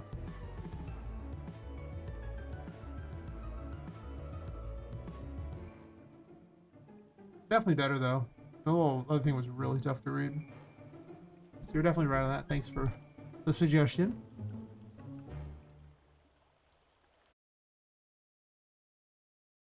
Because it most certainly worked out better. I've gotten 3 subs today. Hell yeah. On YouTube. I'm streaming to YouTube at the same time and struggling to get to the 1,000 subs. I have all the watch time I need. I only have 377 subs. Terrible. But people are watching. Which is cool. There's like 53 people watching on there right now. Crazy. Watching me play with my tarot cards and make them really big like I just have eyesight problems, which is fair because you sit in front of a computer long enough and you kind of end up with some eyesight problems, I'm sure.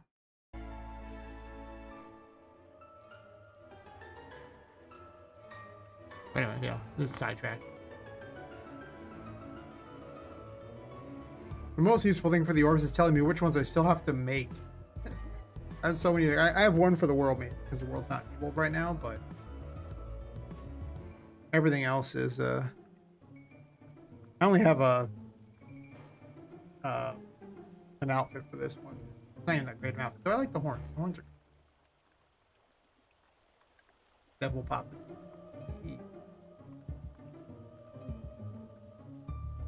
Oh. Oh.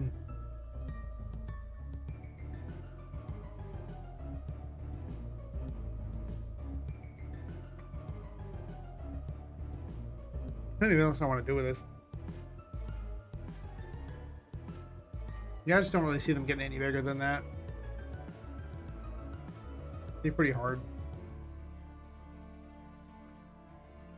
Because, well, I mean, there's a slight amount more space than it looks like. That's interesting to note. Maybe it's just not anchored right the right thing. Is it anchored in the center or something? No, it's anchored right here. Yeah, I mean, maybe I could make them slightly larger, but I don't know if I want to do that. That seems... I think once I get clearer cards where you can read the names better, that'll be the perfect size. It's really just a question of what to do with the orbs.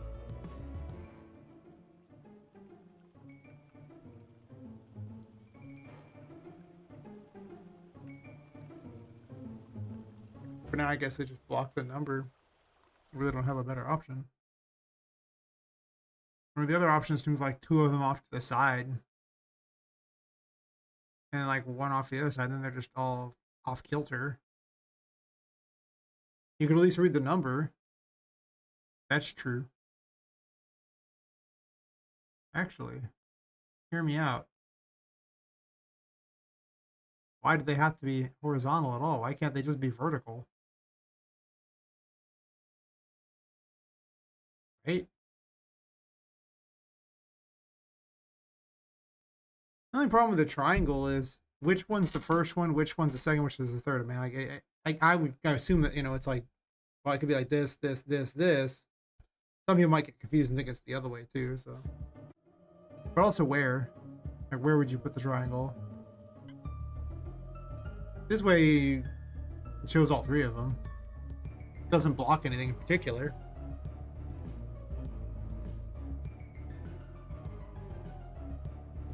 They could be on the right side of the card too, just as easily.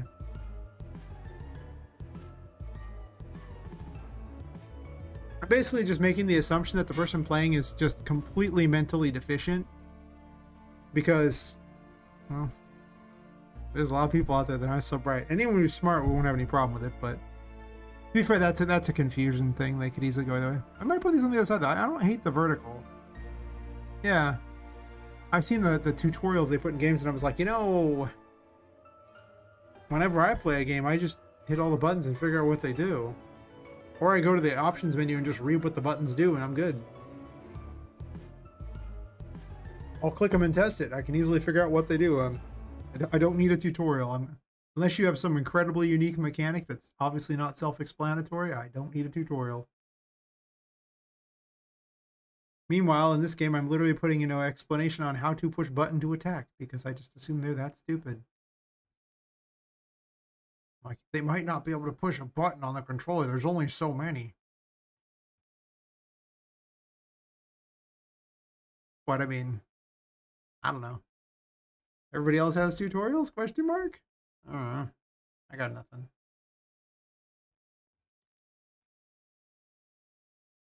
Like, obviously, I'll explain the light and darkness mechanic to them because that's not something that you necessarily would know. It's not net. Well, you could figure it out. After you died a couple times to running out of sanity, you'd figure out that you die when you run out of sanity. I should probably only take one time. Because you probably see the number go down and go, oh crap, I better go back to the light, you know. Shouldn't take too much of a thing to figure out, but maybe it does, I don't know. That's not too bad. Maybe let's go with that. I think it's probably better than the left side.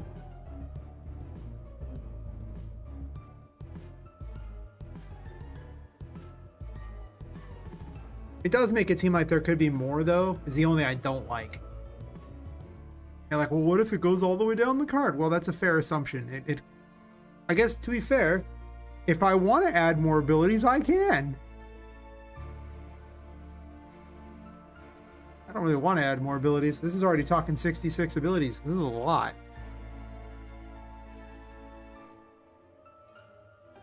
I could also be like, you know, gold, silver, well, bronze, gold, silver. Oh, sorry, bronze, silver, gold. I mean, technically that was just sake of number, but I could do that. And I'm pretty happy with this, the new setup. I don't know why I didn't think of just putting them vertical a while ago. Like I say, the only issue is this. They might think there's more. But not blocking the number on the card or the name is pretty good. It does suck that stuff like the Hierophant's still very unreadable. I'm gonna have to make my own custom cards that are more readable than these. But that's a lot of extra time. Well, it's not that much extra. I just will pose Poppet and a bunch of things like that, dress her up, and in Daz and render a bunch of images of her.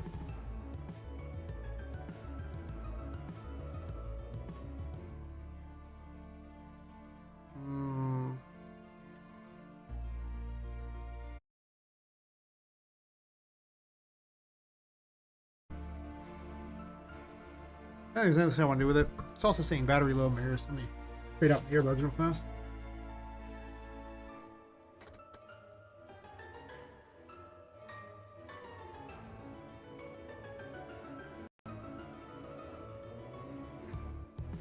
That's not a bad idea. Fade them out.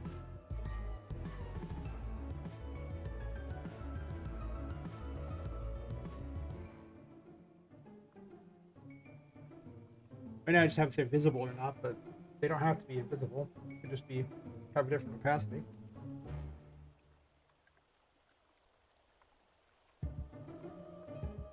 Cleaning the earbuds off. I have two sets because the charger went bad in others, and it was only 20 bucks for a new set. And the same one, so I was like, let's buy the same set, and then I can just use the same charger for both. And now I have 2 sets of them. I never run out of power. Earbuds for days.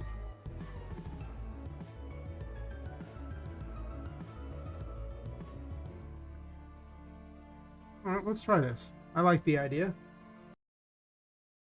I can see it getting the job done.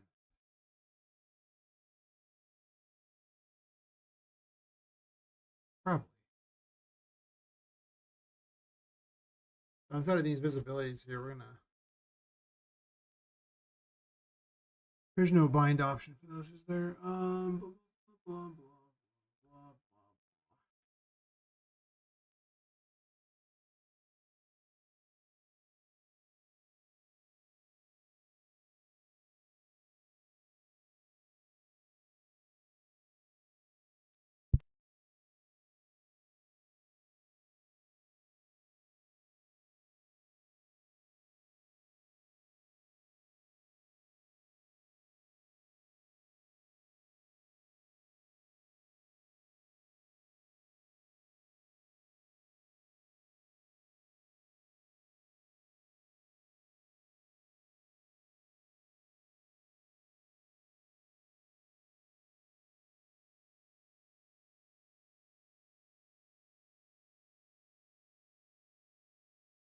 Sneezing fit. Terrible.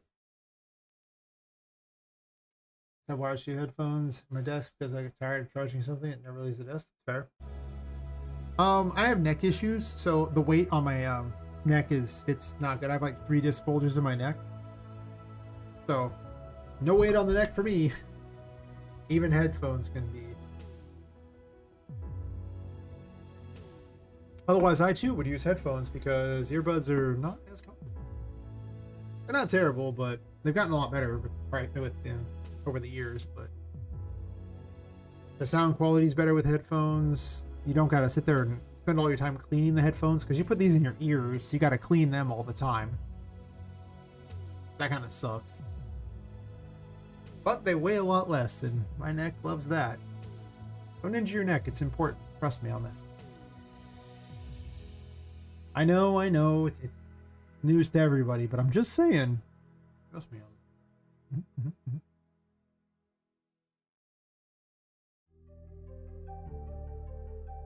These are already set as variable. Variable they are. They're 1, 2, 3, sure. You know, I'm gonna rename these to like actually just Tarot Orb 1, because it's a little confusing otherwise.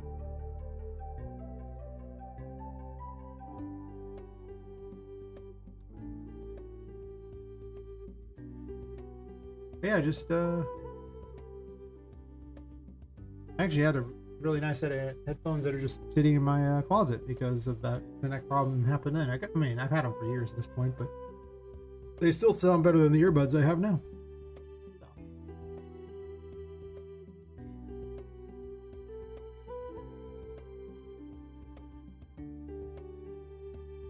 Refresh those in case.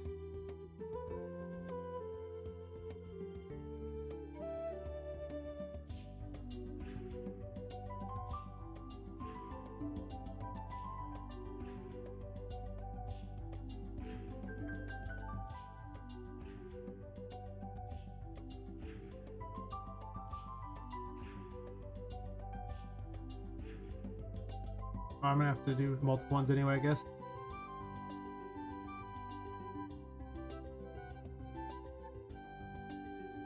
I mean, I could set the opacity as a variable and have one less note, I guess.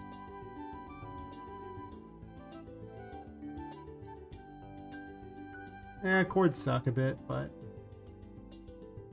I just had a real long chord. I had like I think I had a chord with like 6 to 8 feet. It was really long. I was like, and they were durable because I knocked them on the ground plenty of times, and you know, it worked out. But they weigh far too much for my wimpy neck these days. Alright, this one. This is actually more memory efficient anyway.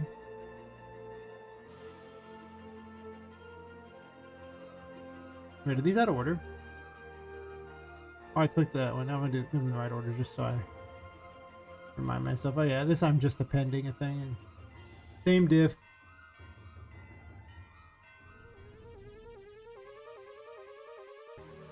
And some of these game dev music thingies are not my favorite.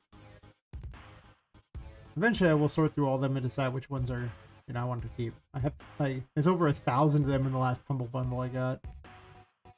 So many of them. I'm just like, I don't have time. Oh my god. If I have items, set opacity to that. Otherwise, I will make the opacity like 0.3, I guess. I don't know if that'll look good, but for now. 0.3. I like to connect the things like that. I don't like to do the same one to both. It just all the chords crossing. One of them things. Okay, there's that weird bug where you have to save and then do it so you can select everything. I think one of the plugins causes the bug. I'm pretty certain it's auto-size comments that does it, but it's useful for other things. So, you know, like this. Boop. Oh, oh.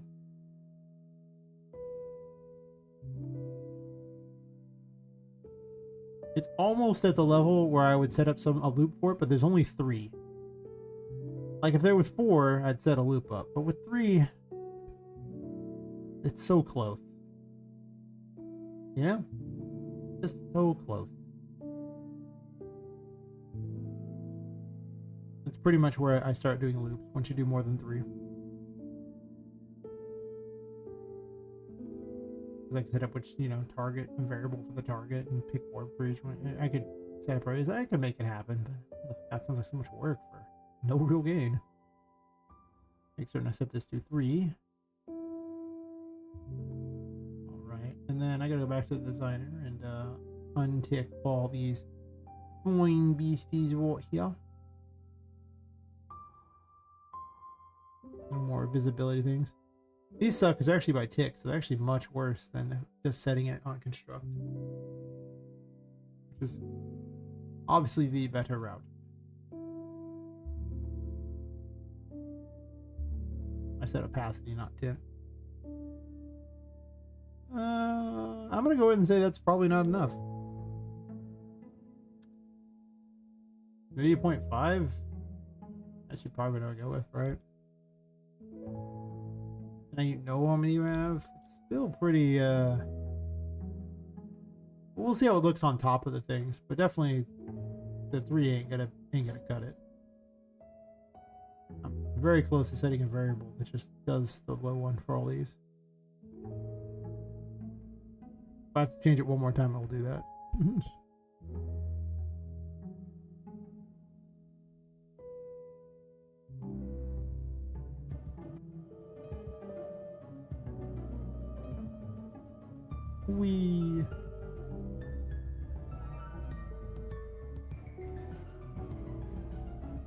Where is ability 1?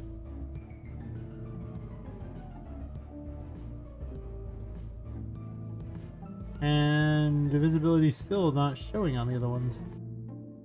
Okay.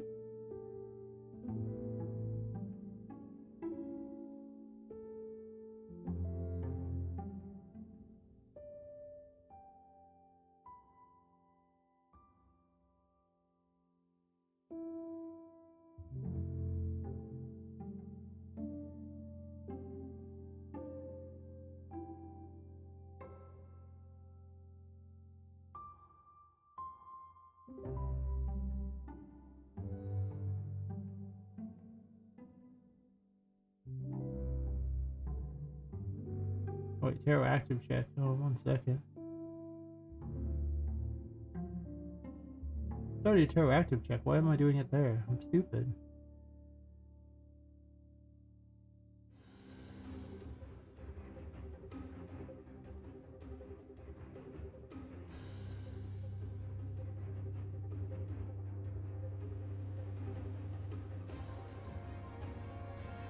Chalk it up to just, you know,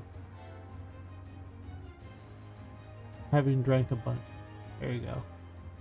The best way to game dev. It doesn't make you a better game dev, you just stop caring after a while. Same thing.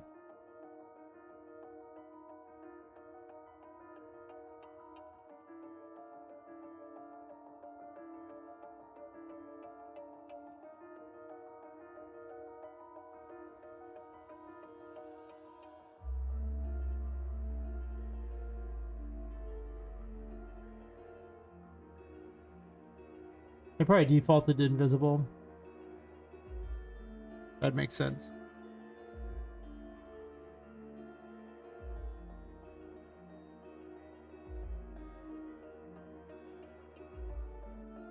It may be slow, but I make up for it in being intoxicated enough not to care. Yeah. Yeah.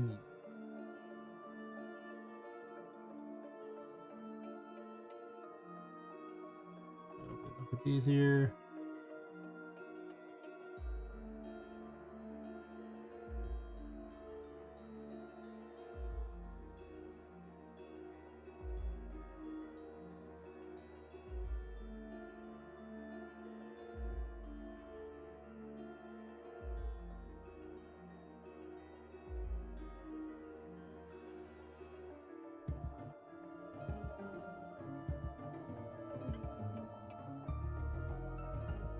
Well, it's not a bad idea, definitely. I think that it does need to be a different number, though. I think that that's too close. No,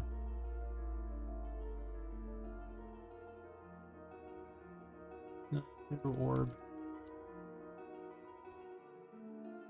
I'm not changing this over and over and over. I'm just going to go ahead and connect it up here. I'm just going to do this lazy thing here. Yes.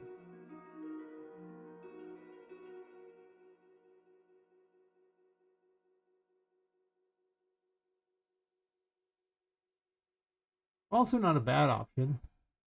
I'm going to test the fade out first, but that might be the next thing that happens if I don't like the fade out.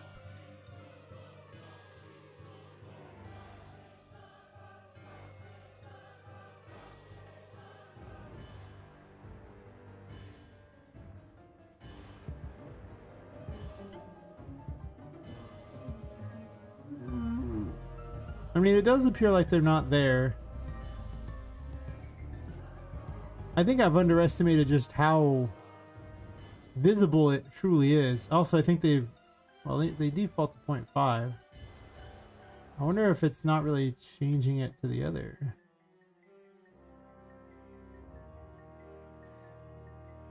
I feel it's making it visible, but there's something wrong with it causing it the other? I'm gonna double check.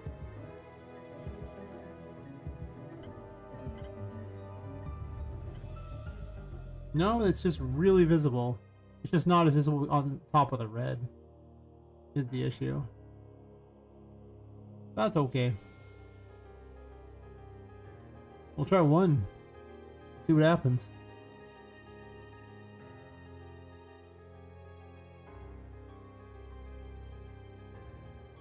The color might be better though. It's true. Then they would just be an obvious color that's very easy to see. Oops, keep the wrong button. Yeah, this is still pretty visible. I don't know if that's... I don't know if that's better.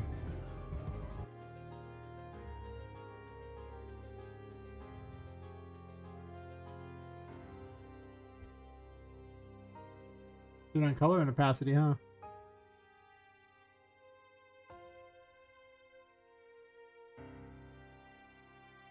I'm gonna change the orb pictures if I'm gonna do this, because this orb is not ideal for changing the things.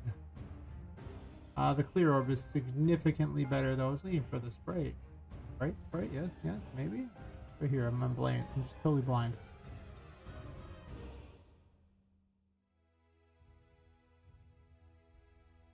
So we'll set them all as 1 so we can see them easily. And then I'll just have 2 different colors. I'll just set them to the purple to start with, and then I'll just go... That's not even very purple, is it?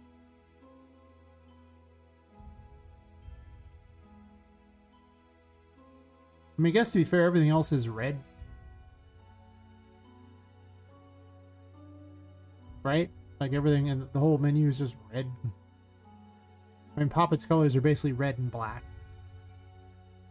And I guess her skin is kind of a weird stack color. For the most part. Actually, speaking of that, I could actually just make black the other color, right? For the don't have it.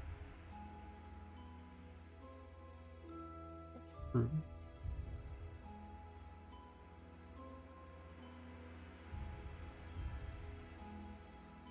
Okay, well.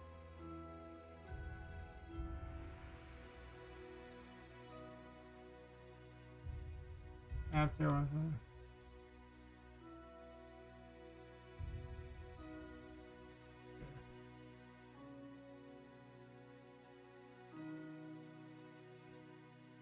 Don't have.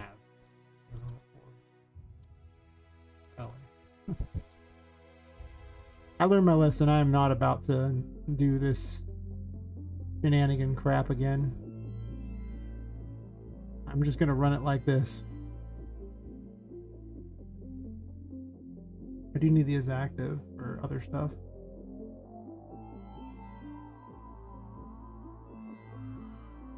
I'll keep the opacity crap around, I guess. I don't know if it's any, but I want to see how this looks, and then we'll decide if I need to keep that around or not. I get the sneaking suspicion I probably won't be, but you know, I mean, maybe I will. Who knows, right? Anything's possible. But I think I like the color change idea better.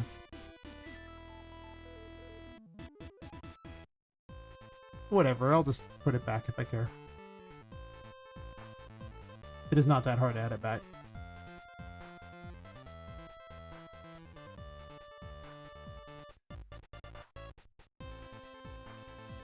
Okay, I got this going, got this going. I may very well be deleting all the 8-bit, 16-bit music from this pack. I'm not a fan of it myself, but I guess I can relive my childhood. That's not the part of my childhood I was looking to relive, though. I'm gonna say it.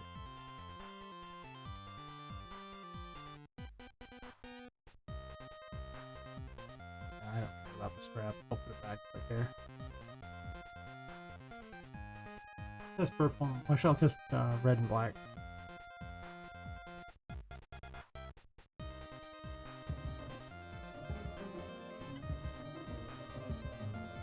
Oh. Well, let me tell you about how I should have changed the opacity back on these things, right? Do they not have it? I guess they're not. There's not enough to them color-wise. It's probably fair.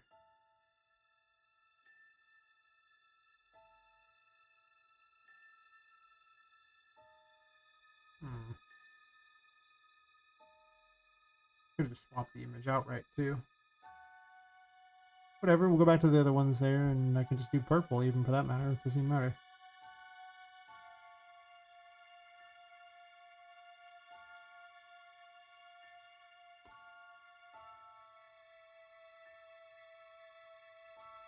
Means I could just leave them purple as the main color.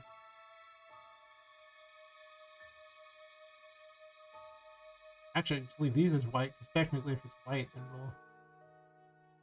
Having some issues there, buddy? Apparently. I guess to be fair, this tarot menu has a lot of copies of those things, so... The black if you don't have them. Hopefully the black goes over them enough that it makes it where you can't really tell. Actually, that didn't look too bad. I mean, there's always going to be some amount of transparency because the orbs are a bit transparent, but it looks like it in fact is missing them.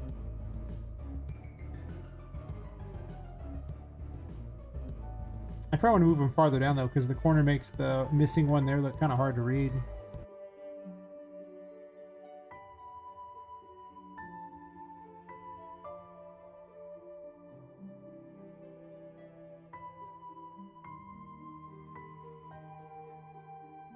Okay, well I want to select them all so I can just move them at once.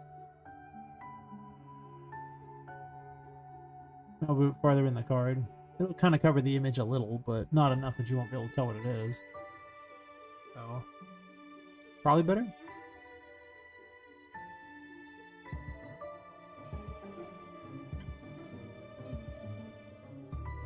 That's pretty good. I can get behind that, right? I'm gonna stand in the light so I don't run out of sanity while I'm looking at it. Yeah. It shows exactly how many you got. I could move it in the lower corner of the card too, but I don't think that's very good because the name's down there, so it's kind of hard to tell if I do that. Whereas here, the upper portion, the upper right and left of the card aren't terribly valuable as far as the pictures go and the numbers of the name. So, yeah, it's a good idea, AKW Emotion. Thank you. Thank you kindly.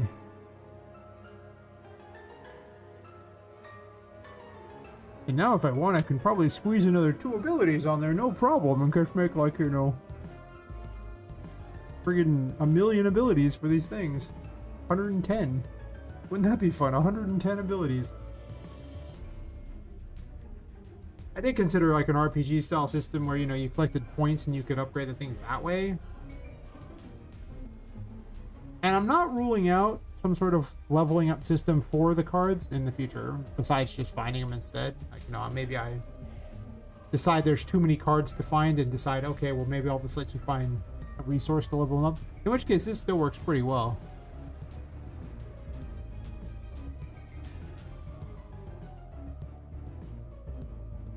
Yeah, it's pretty good. I'll buy this. Is there any other changes I want to make to it? That's the question.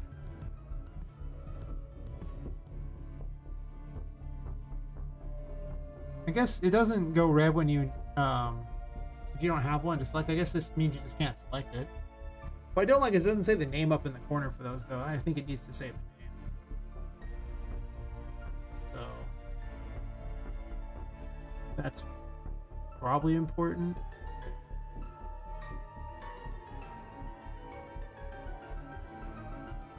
It's also possible I might want that text to be a different color too, so it's easier to see them apart from the others. You can read what they are down here, so I'm not even trying to necessarily. Well, okay. You can mostly read them until you get to the Hierophant. Oh, well, thanks again. Good luck with your meeting, and thanks for swinging by and watching. You have changed the game. It will probably end up being that way when I release it, unless someone comes up with an even better idea. But it's a pretty good idea. So thank you, thank you.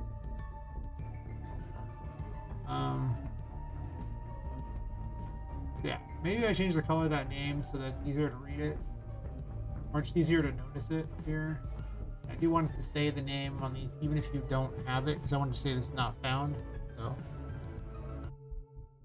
let's investigate how I had that set up.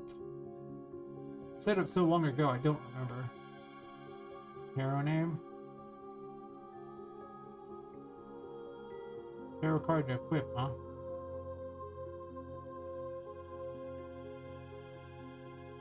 All right.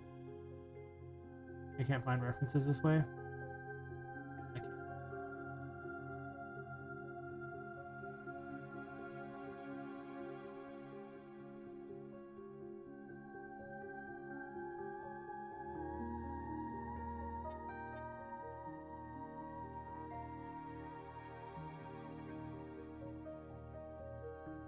Okay, well, where are we,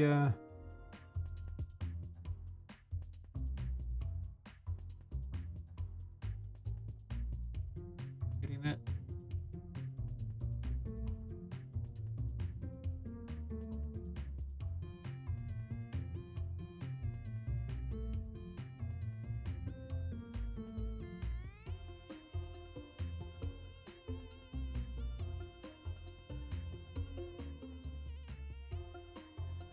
Well, however it's setting this, so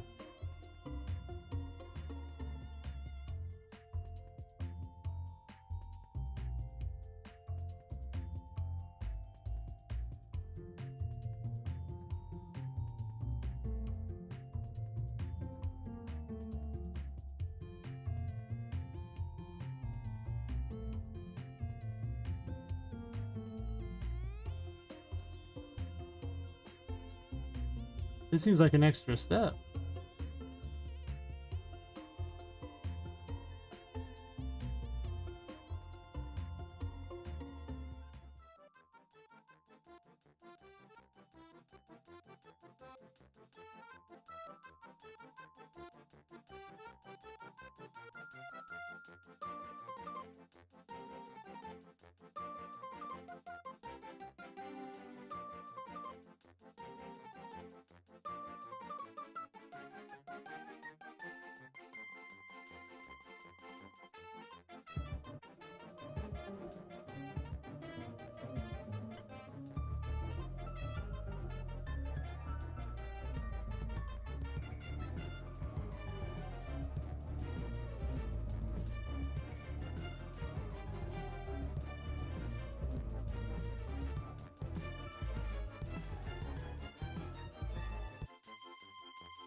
What's our card name? Also, there's this. There's already a tarot name, so I can't have a tarot name. So a variable for exactly that.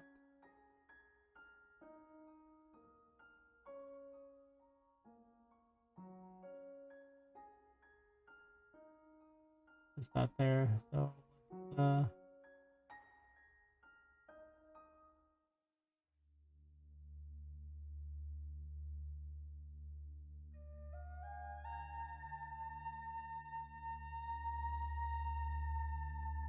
here.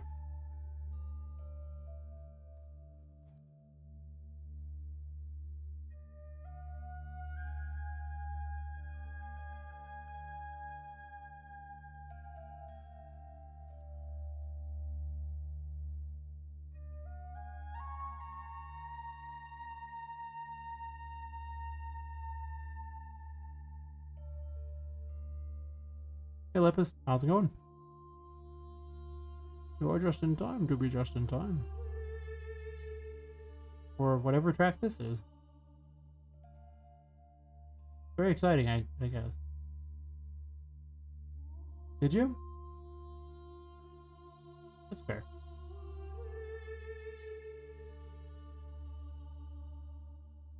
Imagine unironically working. Who does that?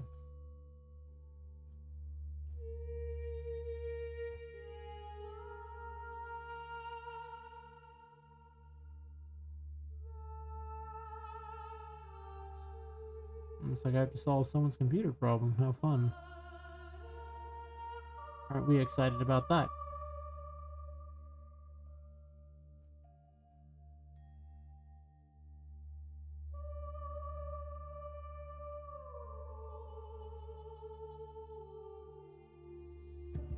Right now I'm currently improving the tarot menu.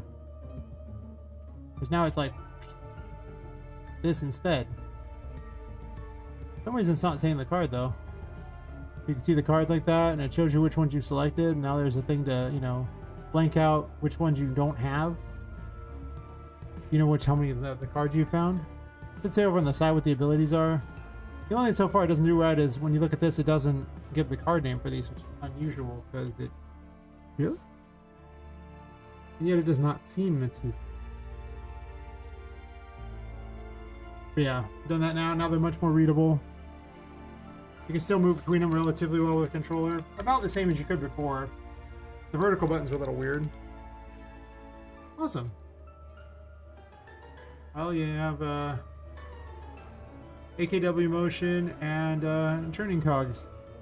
You know, partially thank for it because they had some great ideas. Like, well, yeah, they had some great ideas. I was gonna say like turning cog wanted them to be larger, and AKW motion suggested the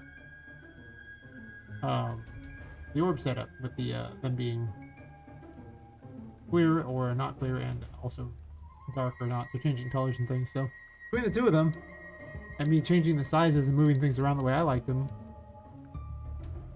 the three of us came up with a great setup. Blame cog, there you go, you get blamed. What a jerk helping out like that. Jeez. Who does that? I mean, really, who does that?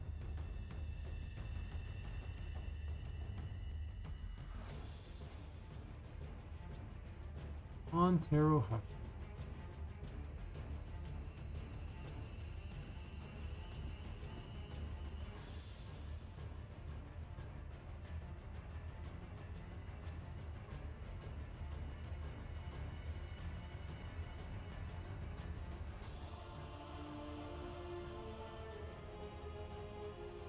Oh.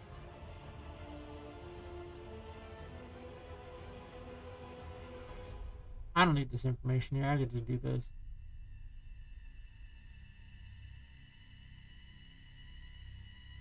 Yeah. When I get my own custom cards, it'll be even better. Custom. Still plan to do it. Haven't really done it yet, though. Yep, the world judgment. There we go.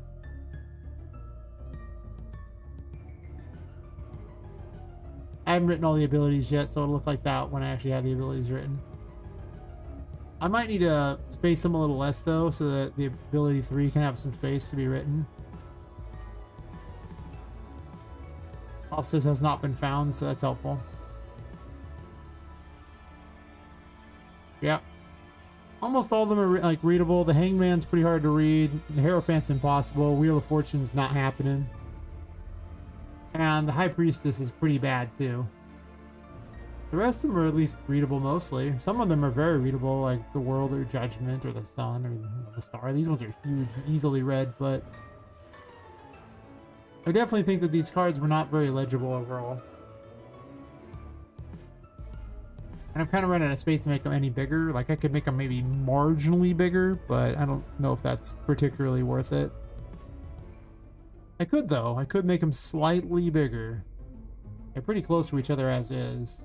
And they're already encroaching very much on the text there, as you can see, especially for, like, Wheel of Fortune. Actually, I bet you might even over. If it doesn't do it on the High Priestess or Wheel of Fortune, it ain't doing it. Those are problem children. The Hangman's also really long as well. Technically, this can probably get moved over marginally. Very marginally. Oh, there's not actually a marginal. I could actually just move it over if I felt like it.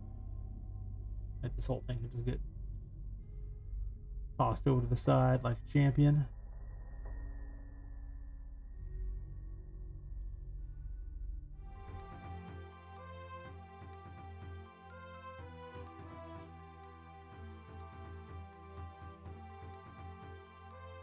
I could go over a little bit with it. About here. Like them all selected or not. Redo. Like I could get them off the top of that a little.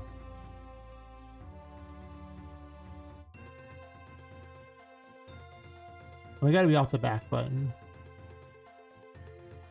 So it's not a lot of space there.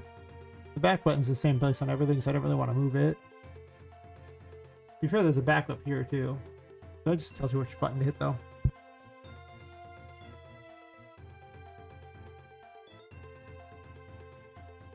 More controller stuff. I guess there's shortcuts for keyboards as well. Would it even be worth increasing the size of those anymore? Ooh, I don't know. I could probably get away with a little more. I'd only have this little bit of space though, so it'd only probably be like a few points more in either direction. I don't know if that's even worth it. I guess I have that tiny amount of space too. They'd encroach more on the center of the screen though. I kind of like it as it is. I just was moving that over because it was like pushed right against it. That was kind of a little weird. Don't really want to completely blank their view. Now you can, well, it's dark, you can't see crap, but and now it's off to the side more, so they're not like directly on top of it.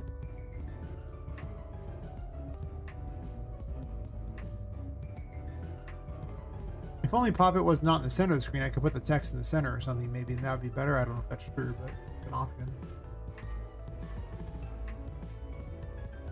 Like, so the other option was just to grid them. You could grid them over to the side.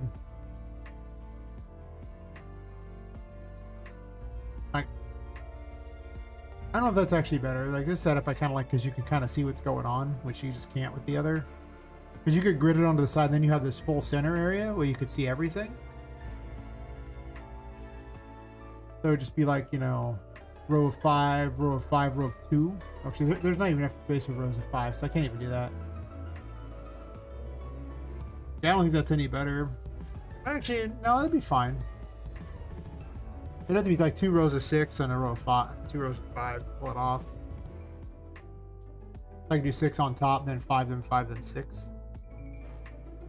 So basically what would happen is, actually that looks terrible, right? Because you would take these 5 cards here and these 5 cards here and cram them in between these, and then there'd be like 2 sticking out here. That would not look better. That would look just off and weird. Yeah, this is as good as it is for now, I think. I don't see a problem with it.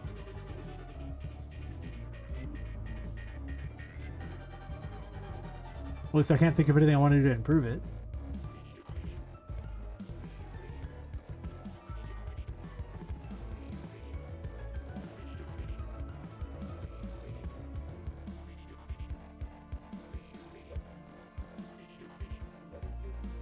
I gotta give this attacks and everything, so it's all cool. It just has the same 3 attacks as the Fool. You can see she's swinging it like the wrong way, like not even like a blade. Soon though, also this goes through her hair. Poppet's hair is a force to be reckoned with. It will not be tamed by anything. He's a true redhead in that regard.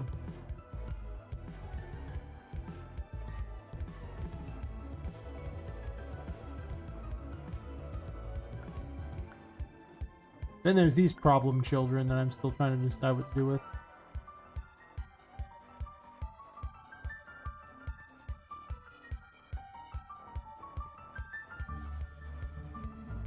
I don't want to hear that. Do it at the same time, one at a time.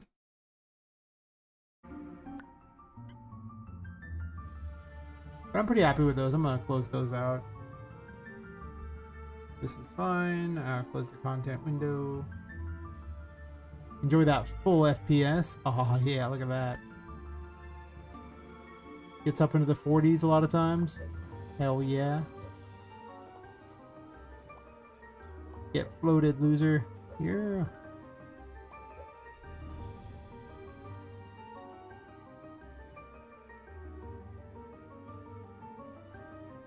Maybe I'll just make it where these don't move. Like, I think the fact that they move makes them just so hard to deal with. But if they didn't move at all, maybe. Because right now it's just, I don't really see myself traveling on them. They're kind of slow. But if they just made little things you could just jump on from one to the next, it wouldn't be too bad.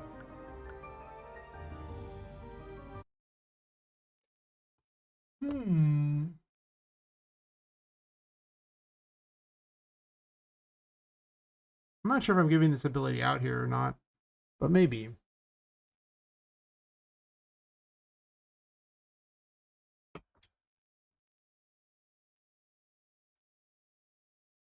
I could make the High Priestess actually available, where it makes things that are invisible visible. So you could see things that wouldn't normally be there. That'd probably be more interesting than giving out the second Temperance right now, because the second Temperance could, depending on how I set up the actual method of traveling places, that'd be an expensive one. It might be really expensive potentially. But it would let you cross anything in theory. So I'm not sure it's something I want to give out early. Whereas the High Priestess could be given out, and there could be hidden ways everywhere that you just couldn't see. Because the High Priestess is about like intuition and information and things like that. So.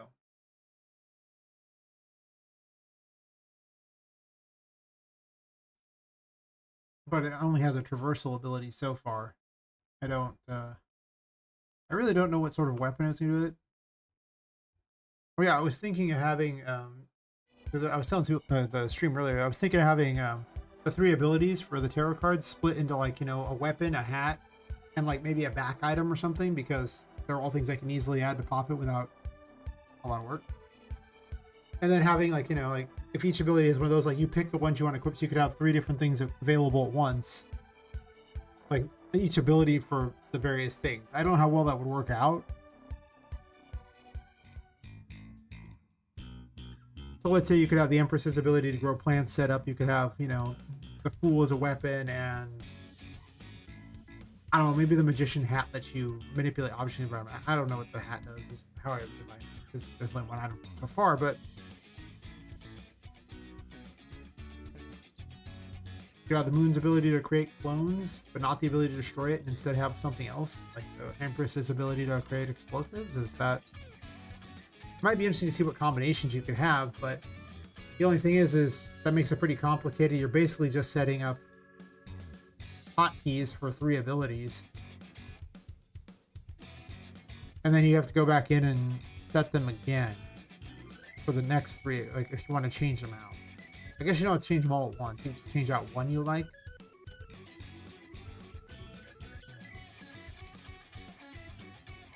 But you'd only have all the abilities thing if you equipped all 3 items for it.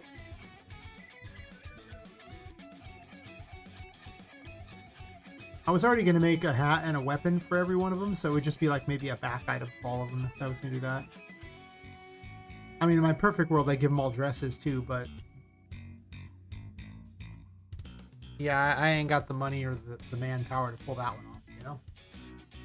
I can pretend all I want, but it's exactly that. Pretend.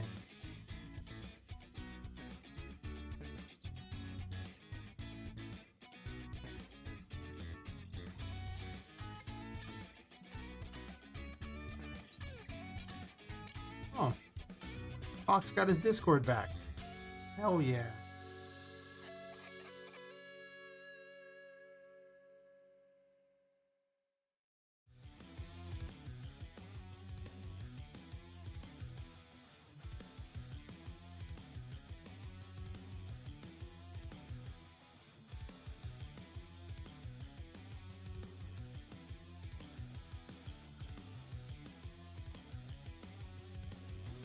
Good for him. He said, I'll prove it. Hang on. And then that was 3 hours ago. I'm waiting. I'm waiting.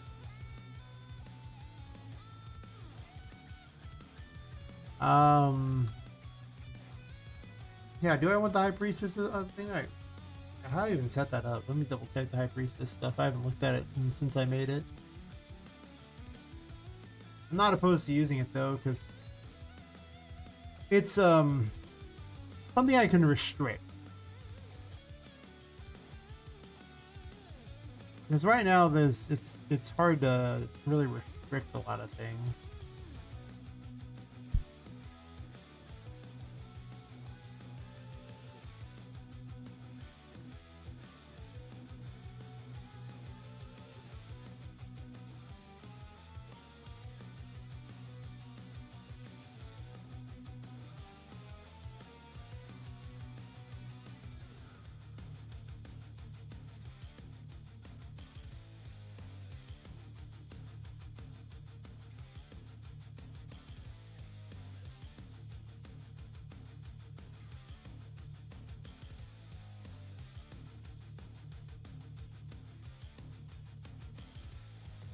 What did I do with it?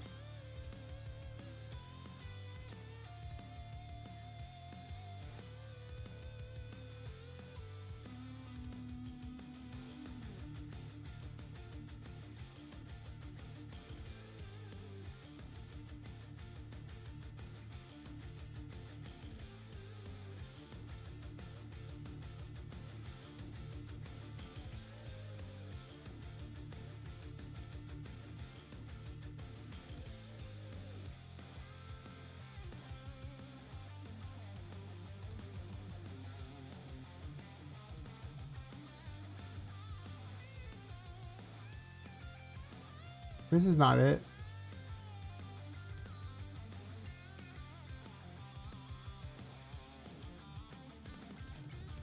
An organization has failed me.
Well, vanishing objects.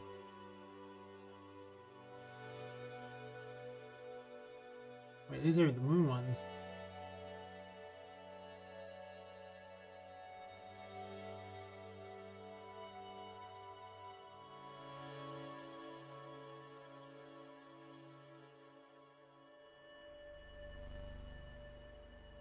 Okay.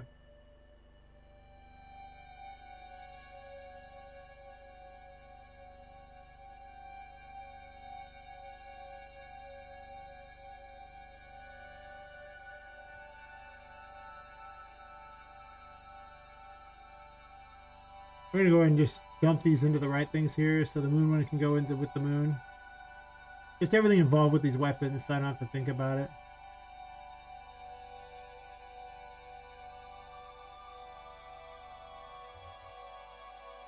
No spaces. My priestess.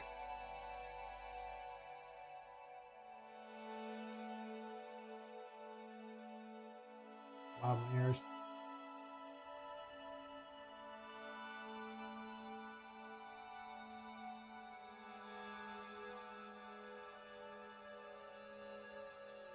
Oh, I got 4 subs on YouTube today. Isn't that great? Get closer to the 1,000. That's like the most I got in a day.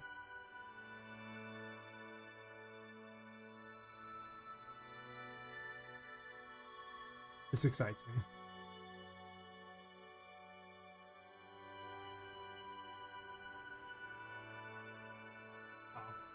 I'm sorry, but update those redirectors there, bucko. Yeah. Happy now?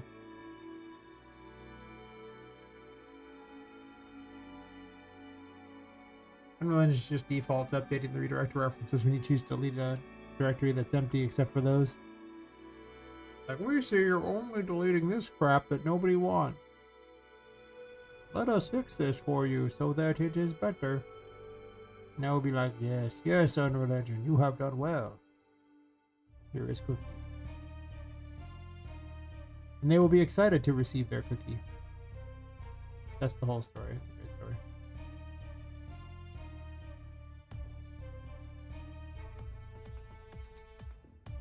Well, you wouldn't be using High Priestess in this area yet, because I know I'm giving it out, but I also don't even have any kind of outfit for it or anything like that. Or I can grab a whole directory. That was definitely not the intended. Makes certain even works.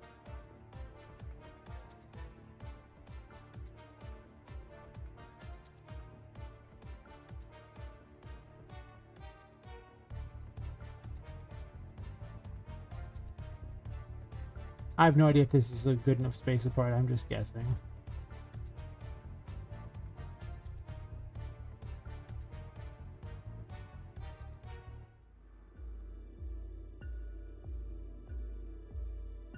The thing about the High Priestess is I want as many of these things as possible, but you would have to guess. You wouldn't be able to see them any other way. Like, you would just have no idea.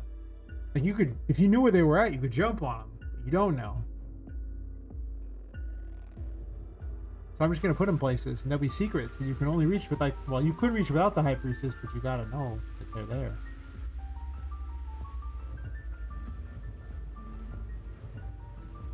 Why does it immediately shut off?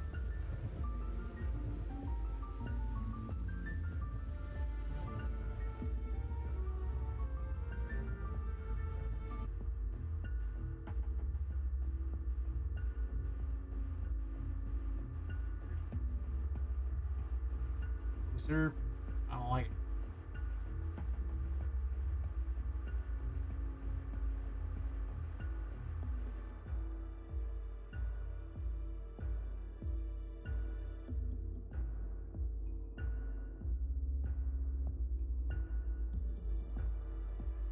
I don't even know if people followed me. I need to really get this. Then, if Cinna Strikes is still listening, thanks for following. If Wham the Nerd is still around, thanks for the follow. I gotta reset up the alerts again. I mean, the YouTube ones I won't know about at all because it never tells me on those, but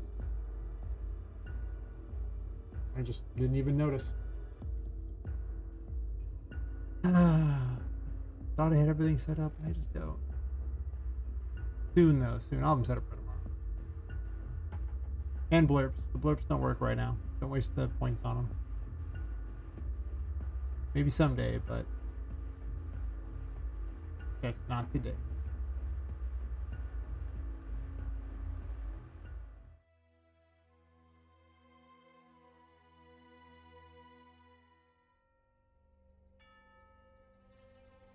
Why is this card not active?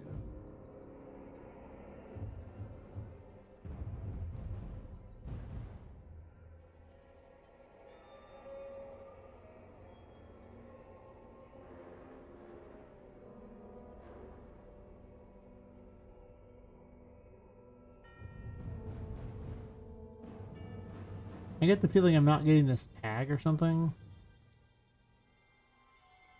Interesting.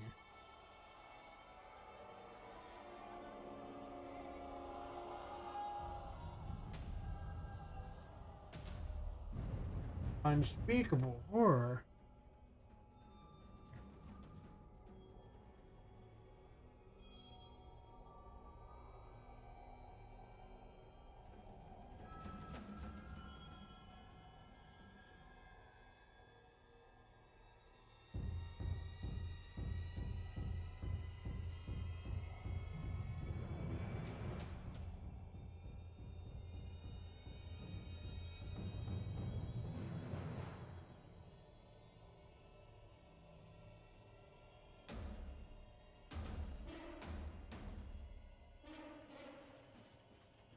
There's no need to pay cost there.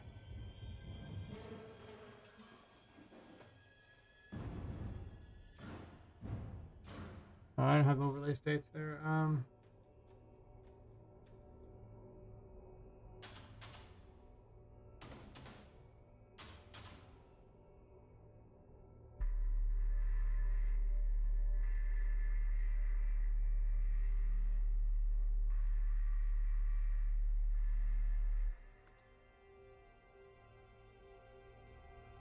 Possible the overlay state was screwing it up.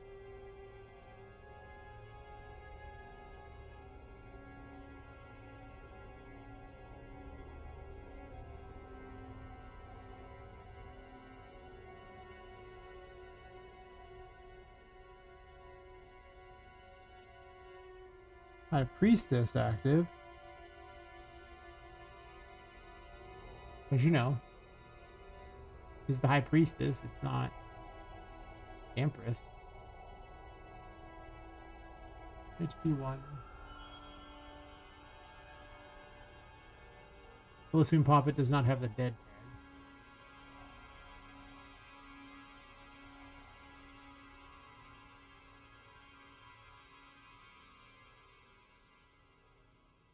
Well, I mean, the currently active ability check works for the Hierophant.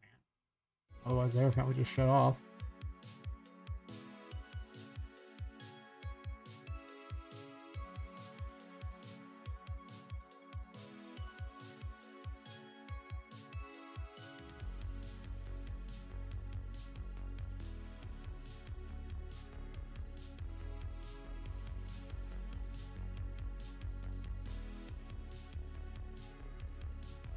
Send him all these bizarre messages. Why?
Oh, they will say Tarot Empress in.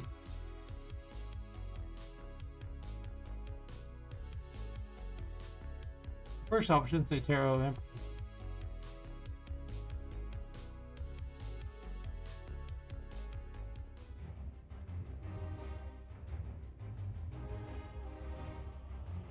But what it needs to say is tarot high priest is active.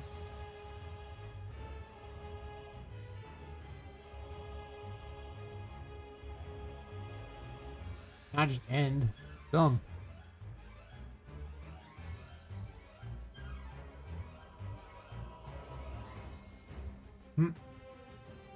Exactly. Save those points. Who knows in the future they could be worth something. I don't know what yet. I might just give people subs for watching it long enough. Just for people to hang out. I gotta figure out how to set that up where it charges points for that.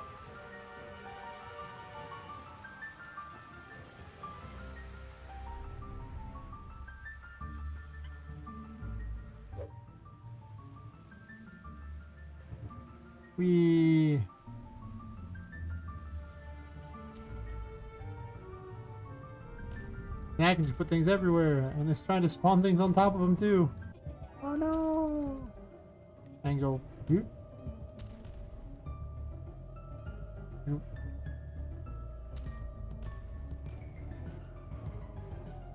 Has no cost, but yeah, if you have a good memory, you can just remember where they're at. Or things can spawn in the air like that. It's not even cheating, it's supposed to be there. Yeah, maybe I get out this ability pretty fast, because it's actually kind of a fun ability. Because I just build platforms that are just invisible to get places. It's just tarot cards, basically.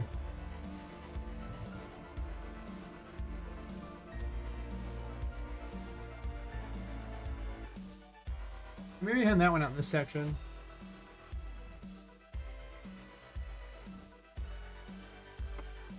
And not, I mean, hand out the moon, hand out, like, double jump in that, I guess.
If I give out those 3 plus another one. Well, the Emperor was supposed to come out here too, right? So that's 4 of the abilities I'm handing out there, but I still need more than that. I think in the other one I handed out, I don't even know.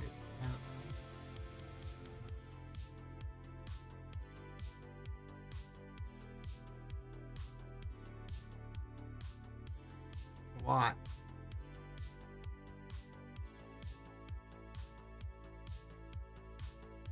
Gotta find 9 abilities here. Well, technically I gotta find 11. I have 6 floors.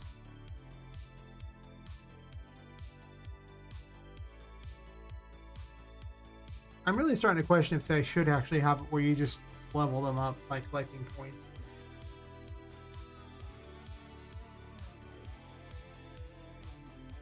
Just some sort of thing that appears as a level up tarot card. If so, then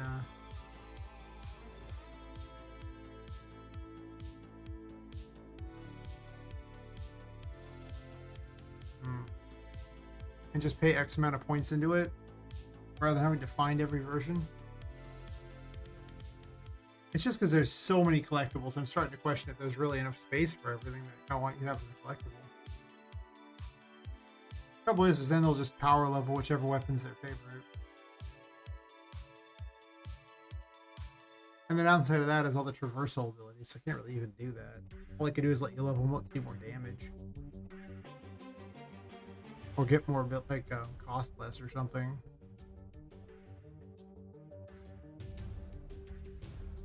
Quite the conundrum. I wish there was, like, maybe just, like, 2 less tarot cards. 20 would be a lot easier. Like, there's just... I'm probably only going to have, like, 120 some odd rooms in the first place, so... If there were 20 tarot cards, then it would only be, like, you know, every other room you get a tarot card. Or I have to make even more rooms.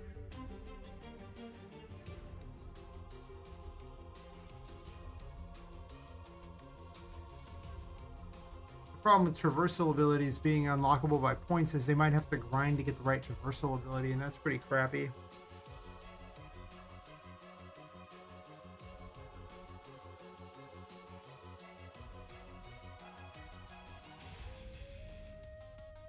Unless you could pay points to level up each of the abilities, but that'd be even more confusing and weird. I think that just makes an overly complicated system. More complicated than finding places to hide tarot cards.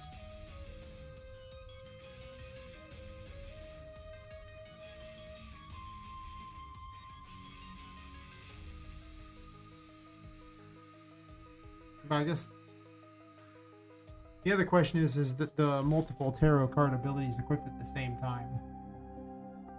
That might just be more confusing and stupid than it's actually worth. Like, unless I restrict how often you can get them. Like, if I say, okay, well, you can only change if you go out to, like, a Poppet box, then suddenly picking the 3 abilities matters a lot. But the issue is certain abilities are just so much more useful, you'd never want to take certain abilities. And what if you need 2 traversal abilities? You can only have 1, so it would not be very good. They're probably not doing that. Of course, right now there's passives that seem to work no matter what, if you have them equipped or not. Such as the Emperor being underwater.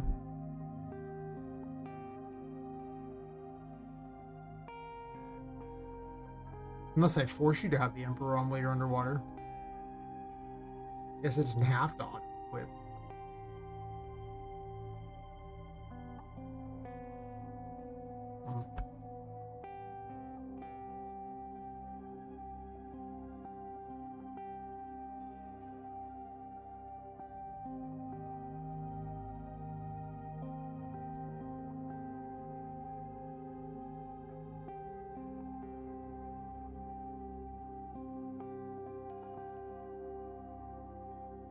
Yeah, I don't know. Think about that one. I brought back the toy saving mechanic, so I guess not every tarot card has to be found. I could have ones where you could buy the upgrades too from the various shops, where you find the right person who gives you the thing, so then you have to find it in there. You just find someone to rescue. That might be what I do. I aim for like 120 rooms. We just have the merchants help deal with it.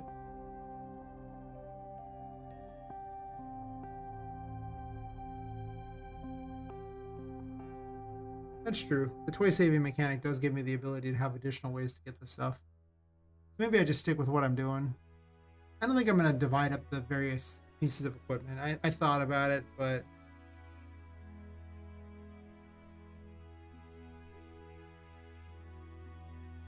at best I can make it where you get like 3 different pieces of equipment that are just, as you find it, it just adds to the outfit. I can do that pretty easily. That wouldn't be the worst choice I ever made.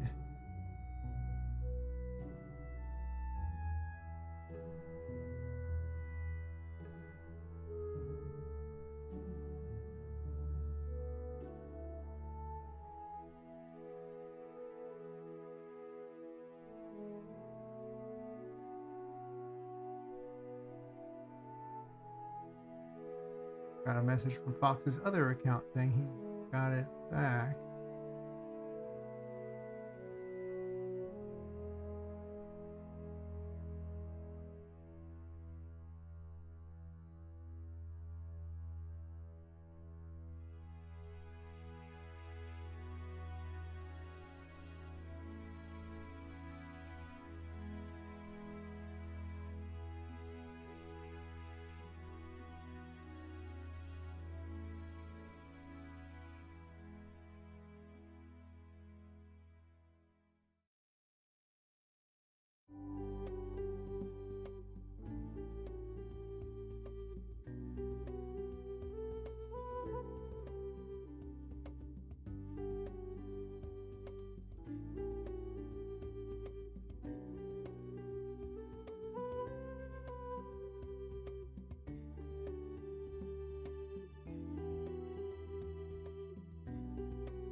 Alright, well, hopefully you got it back. I'm super happy that if you did.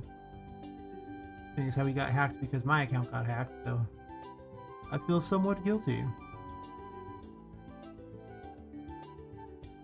Because my stupidity caused the problem. So, let's say I do the High Priestess here. Where am I giving out High Priestess? This whole scenario is set up to give out the,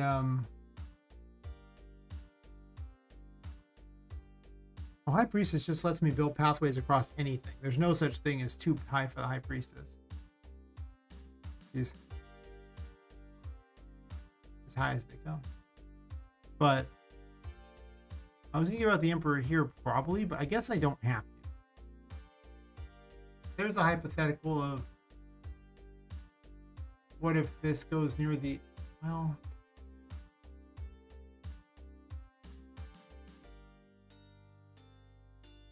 where's the final boss? I mean, like, oh, this level. I was assuming over here because it's the only open area left.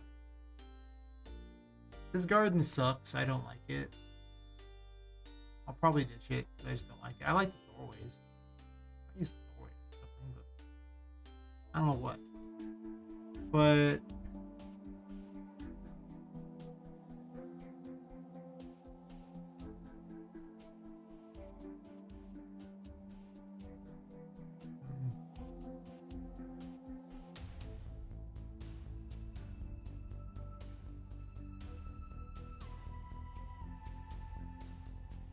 I honestly should just be polishing the first area as hard as possible. And not necessarily working on this area.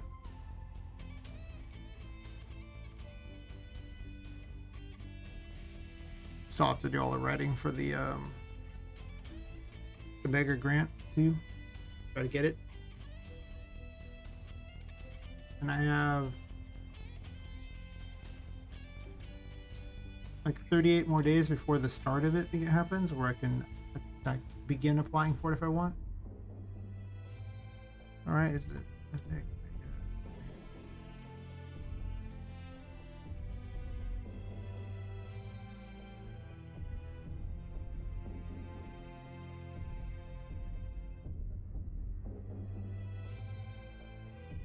Oh, so it's July 14th. So I actually have much longer than I thought. Oh wait, submission window, yeah, July 14th through September 22nd. Okay, so it's not June that it happens, it's actually July. I actually have 2 months from today because it's the 14th of, May.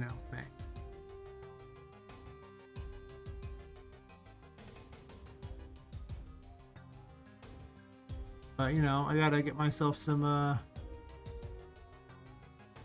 fat epic cash.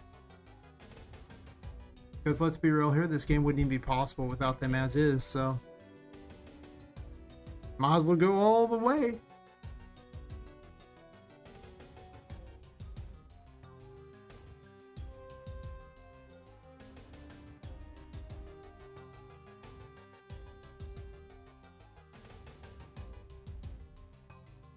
Well, they're suggesting this here, a link to a video of your working prototype is ideal. They don't even want to play it. If I could just make a video of the best playthrough possible, and I don't care. It's mostly just this is what I'm looking for. This thing here. I like my chances. If they just want a video of my gameplay, and they're just like, well, it's past the idea or idea design phase. Well, I most certainly am past that. And next month I'm going to put all that together. I obviously have 2 months, so I don't have to do it this month. It's good because I'm just going to polish the crap out of it. It doesn't sound like I need to polish too much. I actually saw like Expedition 33's early stuff. I saw a video where the guy was showcasing the various stuff, and I mean, their prototype was ugly. It was real ugly. But to be fair, when they started, they had like 2 people working on it. And their prototype is not as beautiful as what I have by any stretch. No. So clearly they were probably doing it right, and I'm the one doing it wrong, but I'm also just designing the game. It's not even a prototype. But anyway, I was considering putting a double jump here, but maybe the High Priestess can live here. I'm really loath to give out double jump. Because the biggest issue is, as I say, I design with, oh, you're gonna get asked this time, you can replay later. That's fair. Never give up. Yeah, I'm gonna do it. But yeah, like the way I design levels is like three tiers basically. Like each room is 3 tiers to pop it. There's bottom floor, you know, the bottom actual floor area, which is tier 1. There's the furniture tier, which is, you know, anything from like a chair to tabletop to like, you know, like a medium-sized bookshelf. And then there's the top level, which is usually pipes and things.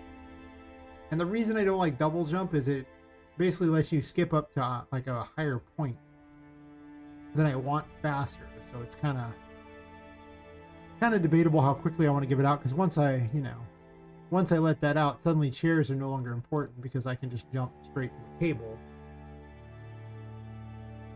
Which I guess is fine, but a lot of these rooms with there's only, you know, if they're only 1 floor, then verticality is a real problem. Like, because right now you need a chair to get this high, right? That's as high as you can get as a chair. But up here you can just skip straight to a table. It's also why I don't put drawers everywhere, because drawers just let you cheat. I don't like that at all. Like, they're okay sometimes, it's a ladder, but they're exactly that, a ladder. This area is very big, though. Well, it is so far. This room is big. But a lot of these rooms down here are not. These rooms are all single floor once again. It does kind of defeat the need for these sorts of things. Like, I think I could just jump straight up. To be fair, I could make the Empress, but use, sorry, the High Priestess around here, and then you have to try to figure out where the High Priestess thingies are. So it turns into a giant, you know, hunting thing. I don't know if you can jump on this with just double jump, because there's no grab. You most certainly cannot. Yeah, there's no way to get up on that. And this will probably add a grab, so... Because, I mean, it's flat, so of course I'm going to.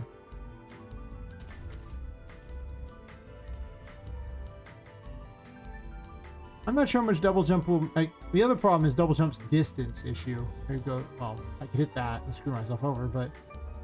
The fact that you could just jump to all these things across a huge distance is a lot. I could probably make that if I did it from a higher point, but... I don't know. Maybe shouldn't be as worried about giving out this ability as I think I should be. That pushes you to an angle, I guess? That's interesting. I don't know why I kept those. I don't like them.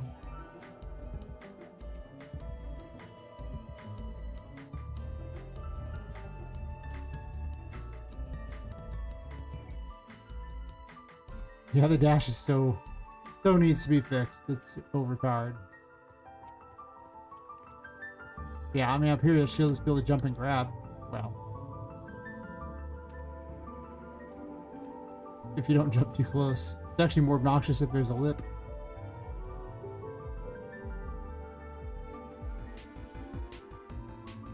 I guess maybe double jump is not as perilous as I thought. The more I'm testing it here, the more I'm realizing it isn't that big of a deal. It's kind of more of a big deal in the first area, but that's fine if it's a big deal there, because I don't care. How is that Tomato Village? What? I don't even know why I decided the tomatoes should be a thing. They're not even that great. I just have them there. I might change them out for something, potentially. Just, it could be Mushroom Village for all I know. We do have mushroom... Do we have mushroom houses? I don't know. Is the room info on this thing like just sticking way out or something? Or did I write Tomato Village on this? Maybe I wrote Tomato Village on this. Room info? It still counts as the hidden grotto.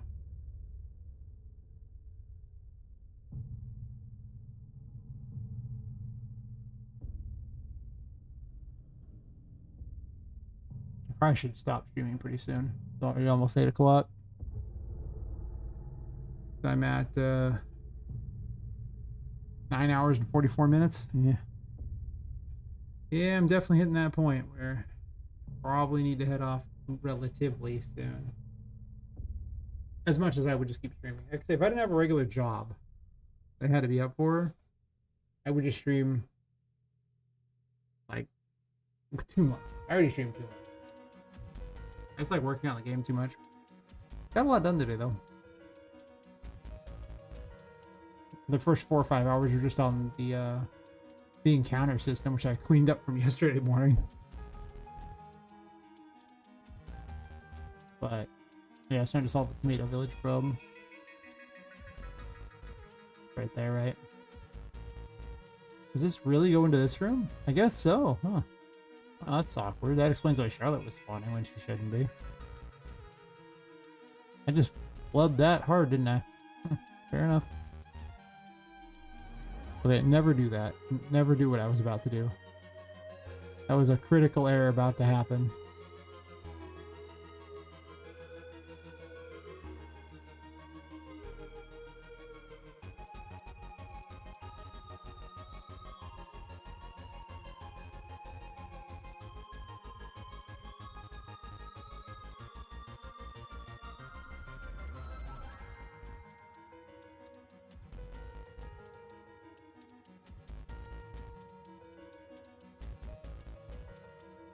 Nope.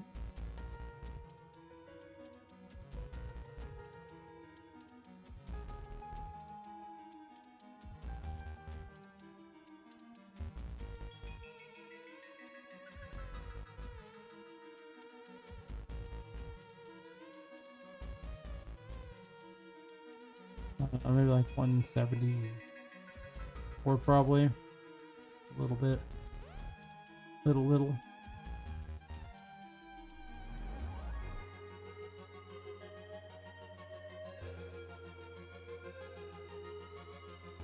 That is most certainly close enough. I'll have to have a second one above it because this room is going to have to be separate.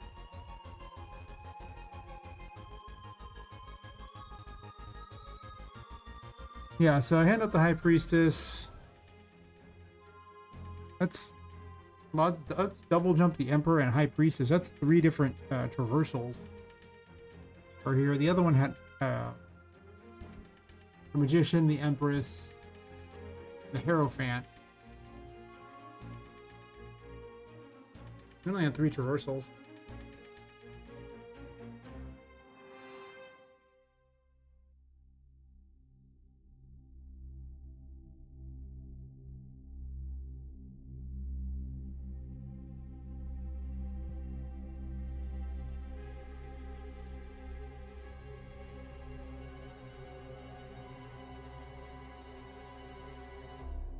I should probably make a note to add costs to the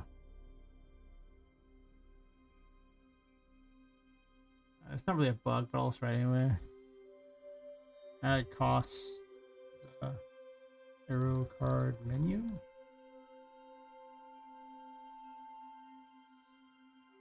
So this way they know what they're paying when they use it, as opposed to just guessing.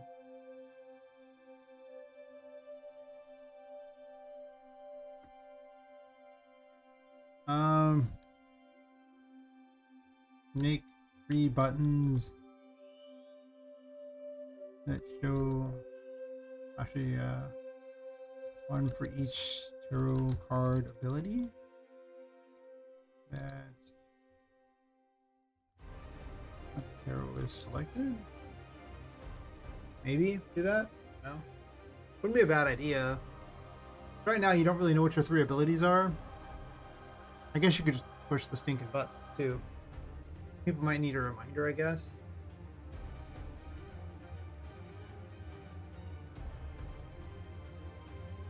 Oh. That's true. They might.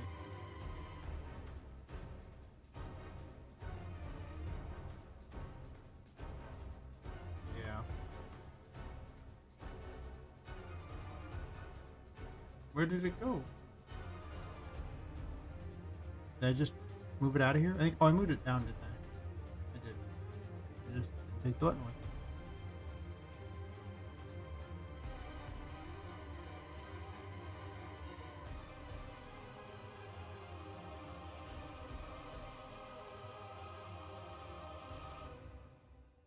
I've come to the conclusion that I was gonna have the top area be all like, you know, leaves and stuff, you know, and then the bottom area be more metal, kind of run things. So I think that's more sensible. I don't think I'm gonna have brick walls at all. I think those are gonna be gone. It's mostly just gonna be leaves and metal. Potentially having like wooden walkway areas or like fake grass over everything. I even just, well, I don't know how many more of these I want to move right now because they're so actually this is not one of those anyway. I'll also move it and see how I like the look anyway. I can raise this up if I want, or I can lower that thing too.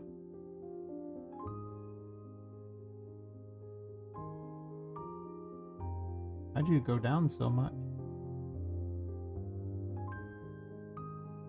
That's true. I could do wood around this whole floor. I might do that actually. Like everything up on this floor just has this wooden floor look to it.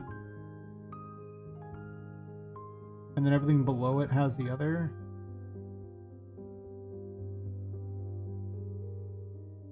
Hey boy, Tommy boy. Made lactose free, gluten free, lemon cheesecake by my girlfriend's instructions. 2 hours for it to set. Forever. I'll be asleep long before that. Jeez. I won't even know what happened. Some people. Damn.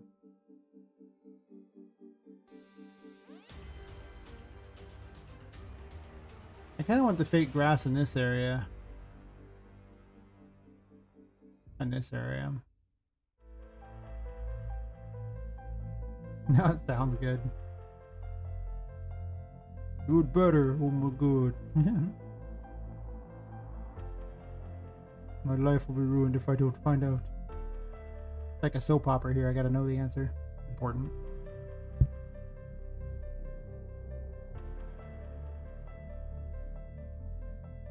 It can be good. There's lots of versions of cheesecake, so you know. People like to add a lot of things, and what they add is not always good, but it'll be good. I ain't hating. I hate the play, I hate the game.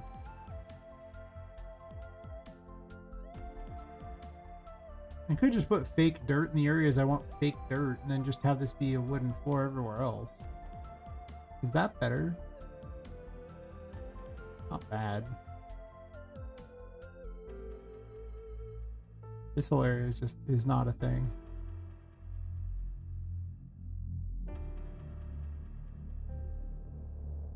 We're not even going to talk about this area. This area sucks.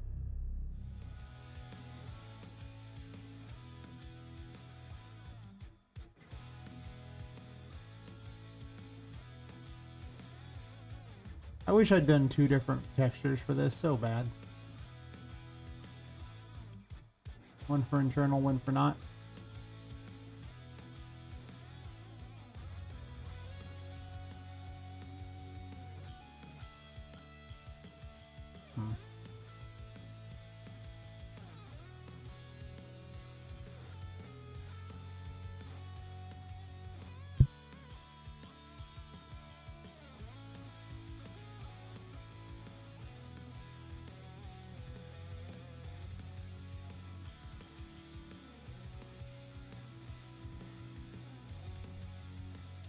Watching Practical Jokers, the movie, and couldn't see his Q. I'm telling you, you look like him. Nice, nice. Your original movie, not the one you googled. Let's see. I guess so. Maybe I just have a doppelganger. Maybe I am the doppelganger. What now? What now?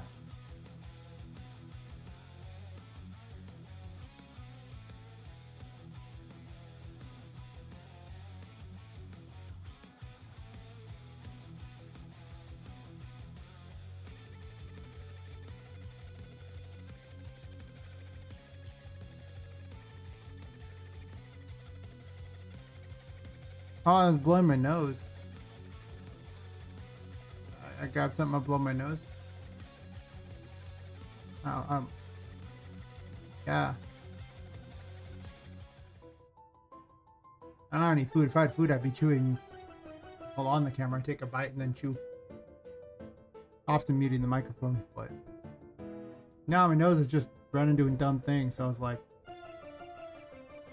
grab some Kleenex, blow my nose, and then toss the tissue at the trash can, which I left on the other side of the room like an idiot. And that's kind of how it goes. Or sometimes I sneeze. I've actually had a few sneezing fits tonight. I don't know why. I'm allergic to game dev. About the only answer that makes sense.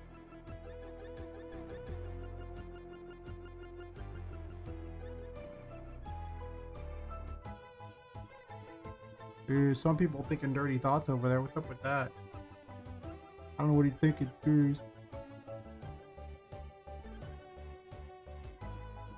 Here I am just sneezing. Yeah. Well, now I want to know what you were thinking. Oh my god. I don't even understand what it could be doing.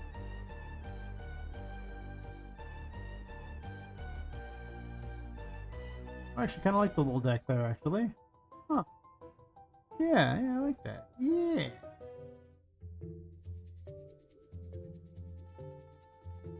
Well, I wanted to laugh too. Jeez. Some people.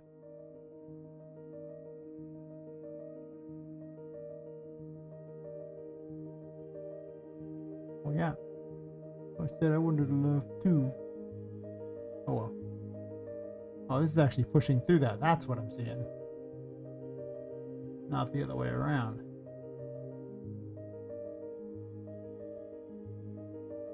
Okay, well, whatever you just did there, don't do it.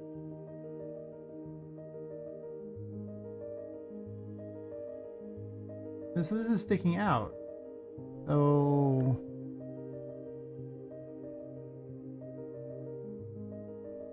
And if I push it in, then it... Oh, I know why.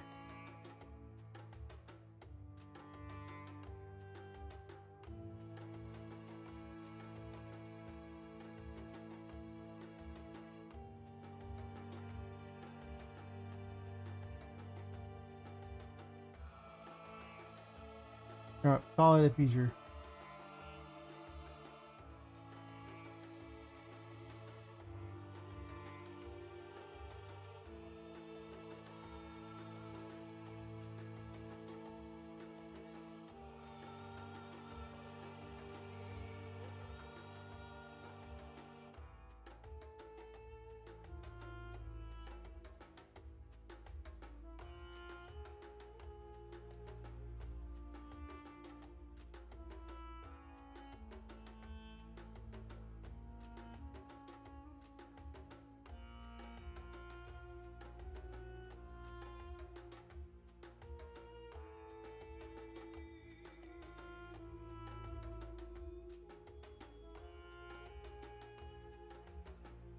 What the hell is this?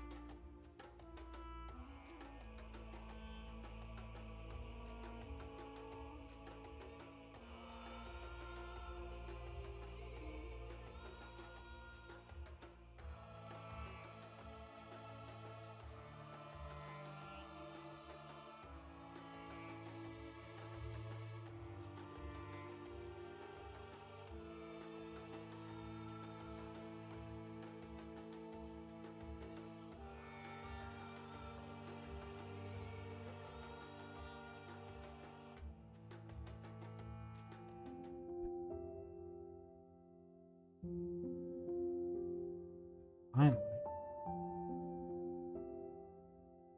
Still kind of wonky. Thanks, I hate it.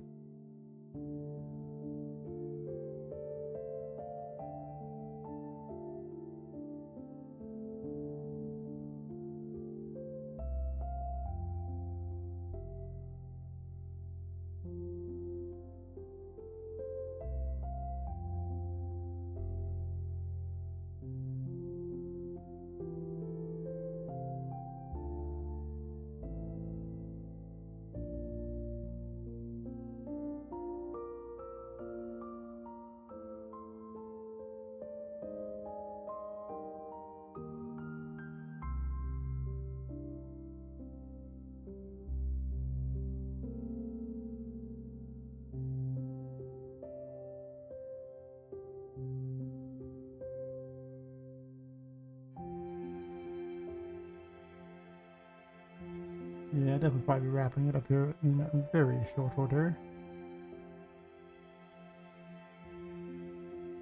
Much as I'm excited by this, I just can't be up like over 10 hours streaming and then still work. Not very often. It just doesn't work very well.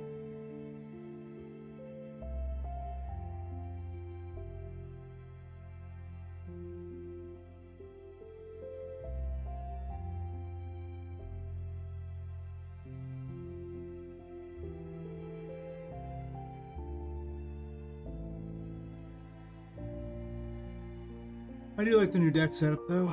That seems a lot better to me.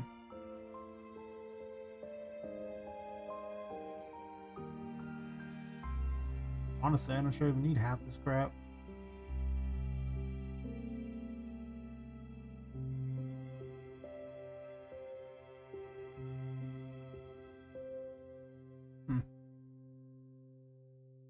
Actually, that might not be a bad idea, what I was doing there.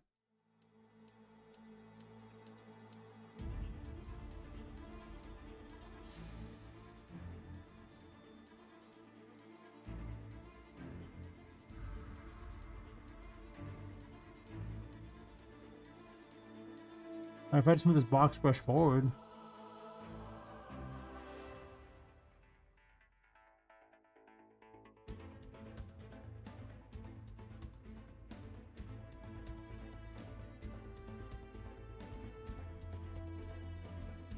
I think I'll do this and do a stream wrap up.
Just want this first one down a bit. I don't care about the rest of it.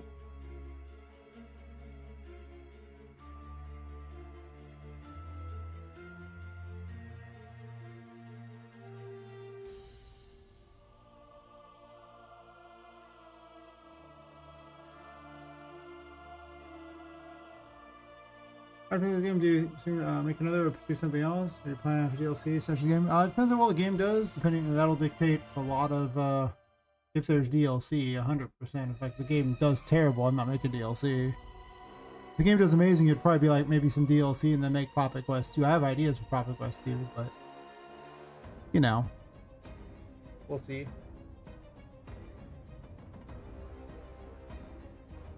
And yeah. I mean, if it's catastrophically bad, I mean, if I'm doing well streaming and there's people watching and, you know, I do game dev streaming, then I'll keep doing game dev even if I don't do well on the game. If I do poorly on streaming and poorly on game dev, I'll have to think about where I'm at financially that I want to do it again, you know? Like, if it's just completely bombs.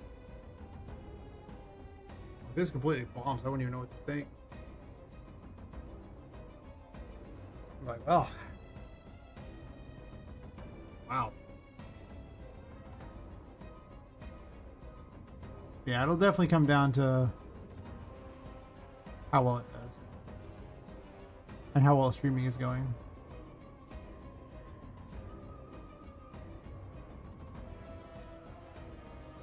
If either you well, works for me. Oops.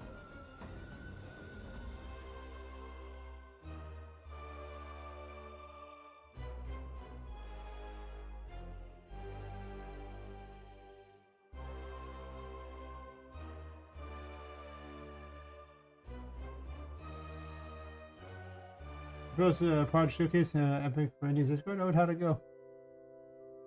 That was no bad. I still made it. Made someone smile, get joy, played it. Oh, fair enough. But if it bombs, I don't know if I'll be able to afford to make another. So, like, it just makes literal nothing.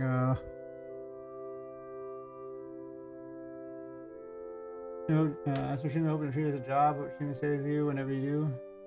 Me, it's personal. Like it's a streamer. Oh, thank you. Now, after what do you if I relate? Oh, yeah. I mean, like say, if nobody watches, well, I don't know why. It'd be hard to keep streaming for years and have nobody watch. I do enjoy it quite a bit, so. But I kind of treat it like a job in that it's, I stream so much. I just like streaming is the thing. I also like game dev a lot, so I just do it because I like it. And here I am streaming like 10 hours again, even though I know I should have stopped at 8. Because it's all that regular job. But at some point, if I did bad on streaming and I did bad on game dev, I would have to dial back streaming a lot because the amount of hours I'm working right now is unsustainable. You're looking at days where I'm working like 14 to 16 hours a day between the two. It's a lot. Do that 5 days a week and I'm just like, it's not healthy. I ain't getting any younger, so I would probably knock it back to like 4 hours a day or something and go with a mere 12 between the work and just cut it back. Plus, I'd also have to make money. Streaming doesn't make money, so focus on the job more. But that's a worst case scenario. I would still stream, but would not be 10-hour streams. But I appreciate that you enjoy me as a streamer. That's awesome. I have a fan. It's wonderful. To be honest, for any posts I do online, I am already stressing a little. So having someone from real assess it or give me money for it, yeah. I feel bad for a week at least first. Yeah, better to rip the band-aid off and find out immediately, right? Yeah, it can be demoralizing, but doesn't have to hurt the stream when you get time. Yeah. The thing is, it's a bad strive for it, is the thing. Even if you go radio silent in the future, I still hope there would be a random stream here and there. Oh yeah, it would. I'm building things, It's just, I don't know if I could dedicate 40 to 50 hours a week on top of a regular job. Streaming if it just all went down. Like it's like For now, sure, I'm working on the game, I'm enjoying it, and I want a race to get the game to do well. And if the game can even get funding, then that's already a win. Even if the game sells poorly, if I got a bunch of funding, it works for the AAA companies. Make a game that costs way too much, pay a bunch of people, and then make no money back. Perfect. As long as I make money, right?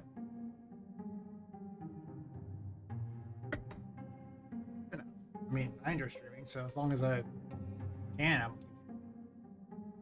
preferably I'd rather stream over to my regular job. I don't know. Depends on what we're doing, really.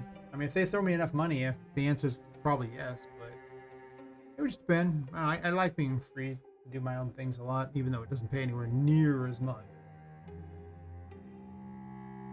But maybe. I mean, if they were working on some really cool game that I was super into, then the answer would be 100% yes. If they're working on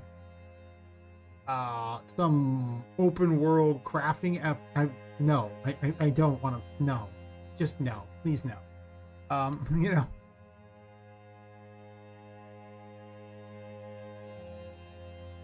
That's true. It's definitely portfolio stuff. Yeah. You love open world crafting stuff? That's fair. I don't. Not at all. Worst yet, it'd be multiplayer. Oh no. The whole laundry list of things I don't like in games. That's why I'm making a Metroidvania, because I don't really like multiplayer. You can put crafting in these if you want, but it's not. They don't make open world Metroidvanias. It doesn't work. You can't really restrict a player in an open world. It's just not how it's not how it rolls. So It's like the antithesis of what I'm making. I mean, not too much. It's like, okay, well, sorta.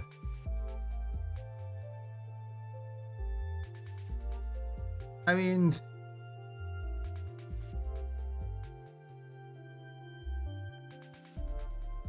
well, you can always lock him out with keys and things. That's not really very Metroidvania like to pick up keys, though. As I have a game where you pick up keys. Or at least I make you do all kinds of weird platforming to get the keys.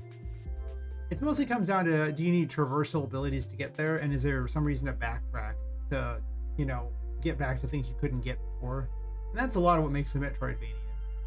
And exploration, of course, but that's just part and parcel to how Metroidvanias are. You know, you have to find the abilities somewhere to get to the next area. Otherwise, you won't be able to. You know? It involves looking, so. Dead Island did have some things to find in it. I don't recall a lot of traversal ability. Played the first one.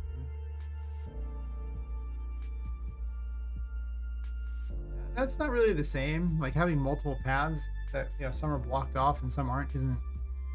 Is you see the point of Metroidvania is you need to gain abilities in order to bypass them. Like if you gained explosives to take out the trucks to get through, that'd be very Metroidvania like. Just going around the trucks, that's just any game, just walking.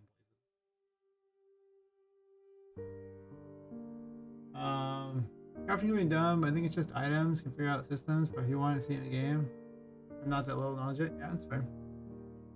Bloodstained did crafting in it. I'm not a big fan of it. It was like the worst part of Bloodstained by far.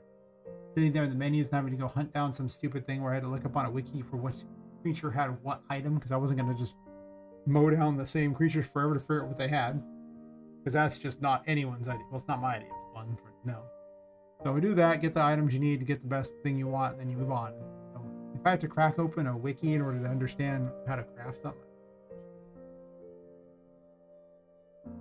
Resident Evil's kind of like that. You don't get a lot of traversal abilities, you get a lot of keys and puzzle pieces.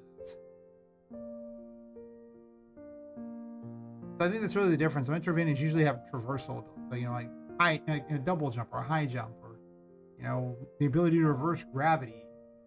A freaking rope thing. I think that the Batman Arkham games are closer to a Metroidvania, or the Tomb Raider remake games are very Metroidvania like. Those would be what I would assess as a 3D Metroidvania.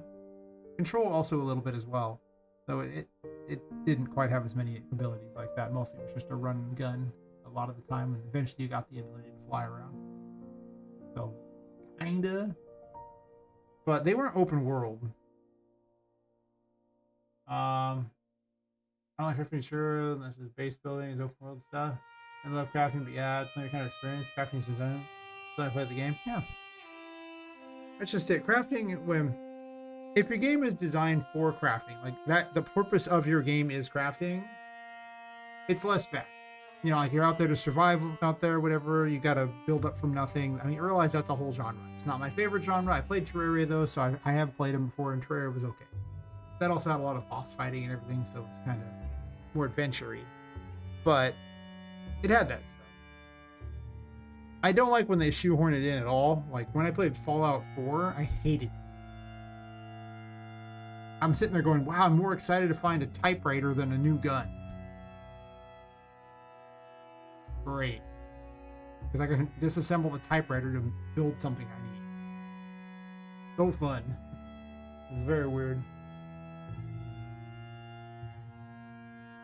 I might one day do a game where looting is a mini game after a fight. That's fair.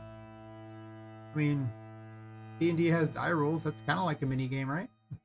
It's not really. You just roll a die. It's pretty cut and dry on that one. If you have a treasure box that's locked, I mean that's like a mini game. Also, pickpocketing is a mini game. So if you're looting before fighting, looting that leads to a fighting. I like this new deck system here. If my dad were still alive, he would love building this crap. I can go ahead and say it because he would want to do stuff in real life, and being able to design it in this and then build it in real life would be pretty cool. He would love it. Be awesome.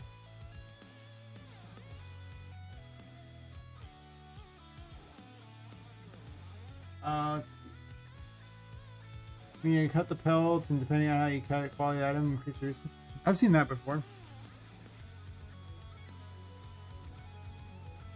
RPGs often have it. D&D will have it too sometimes, where it's like some sort of survival check. I think the early Fallout games might have had it too. The ones that were more turn-based, tactical ones. And you could make one. Did Skyrim have that? Did it have a pelt collection option? Doesn't surprise me. Something I wouldn't take because I don't hate myself, but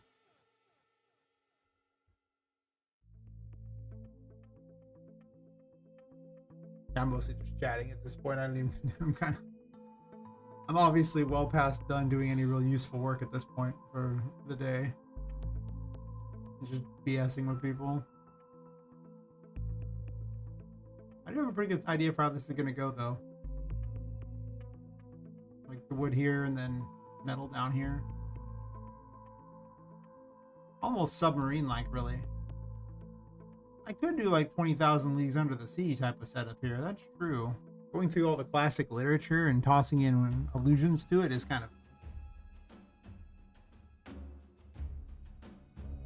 I actually had someone tell me that I didn't have a cohesive art style for this game. I was like, really? It's like the first person who told me that. They didn't like my art style. They don't like the Wonderland theme here, I guess. Some of the rooms. Not everywhere has to have the same look. Or does it? Apparently it does. I don't know.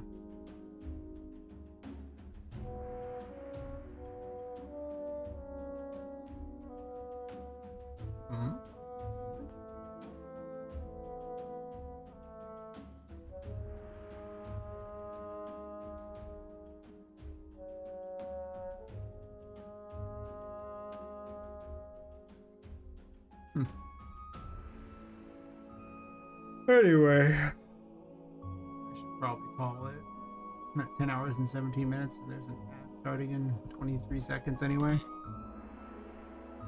So yeah, I'll be back tomorrow, 10 hours earlier than this.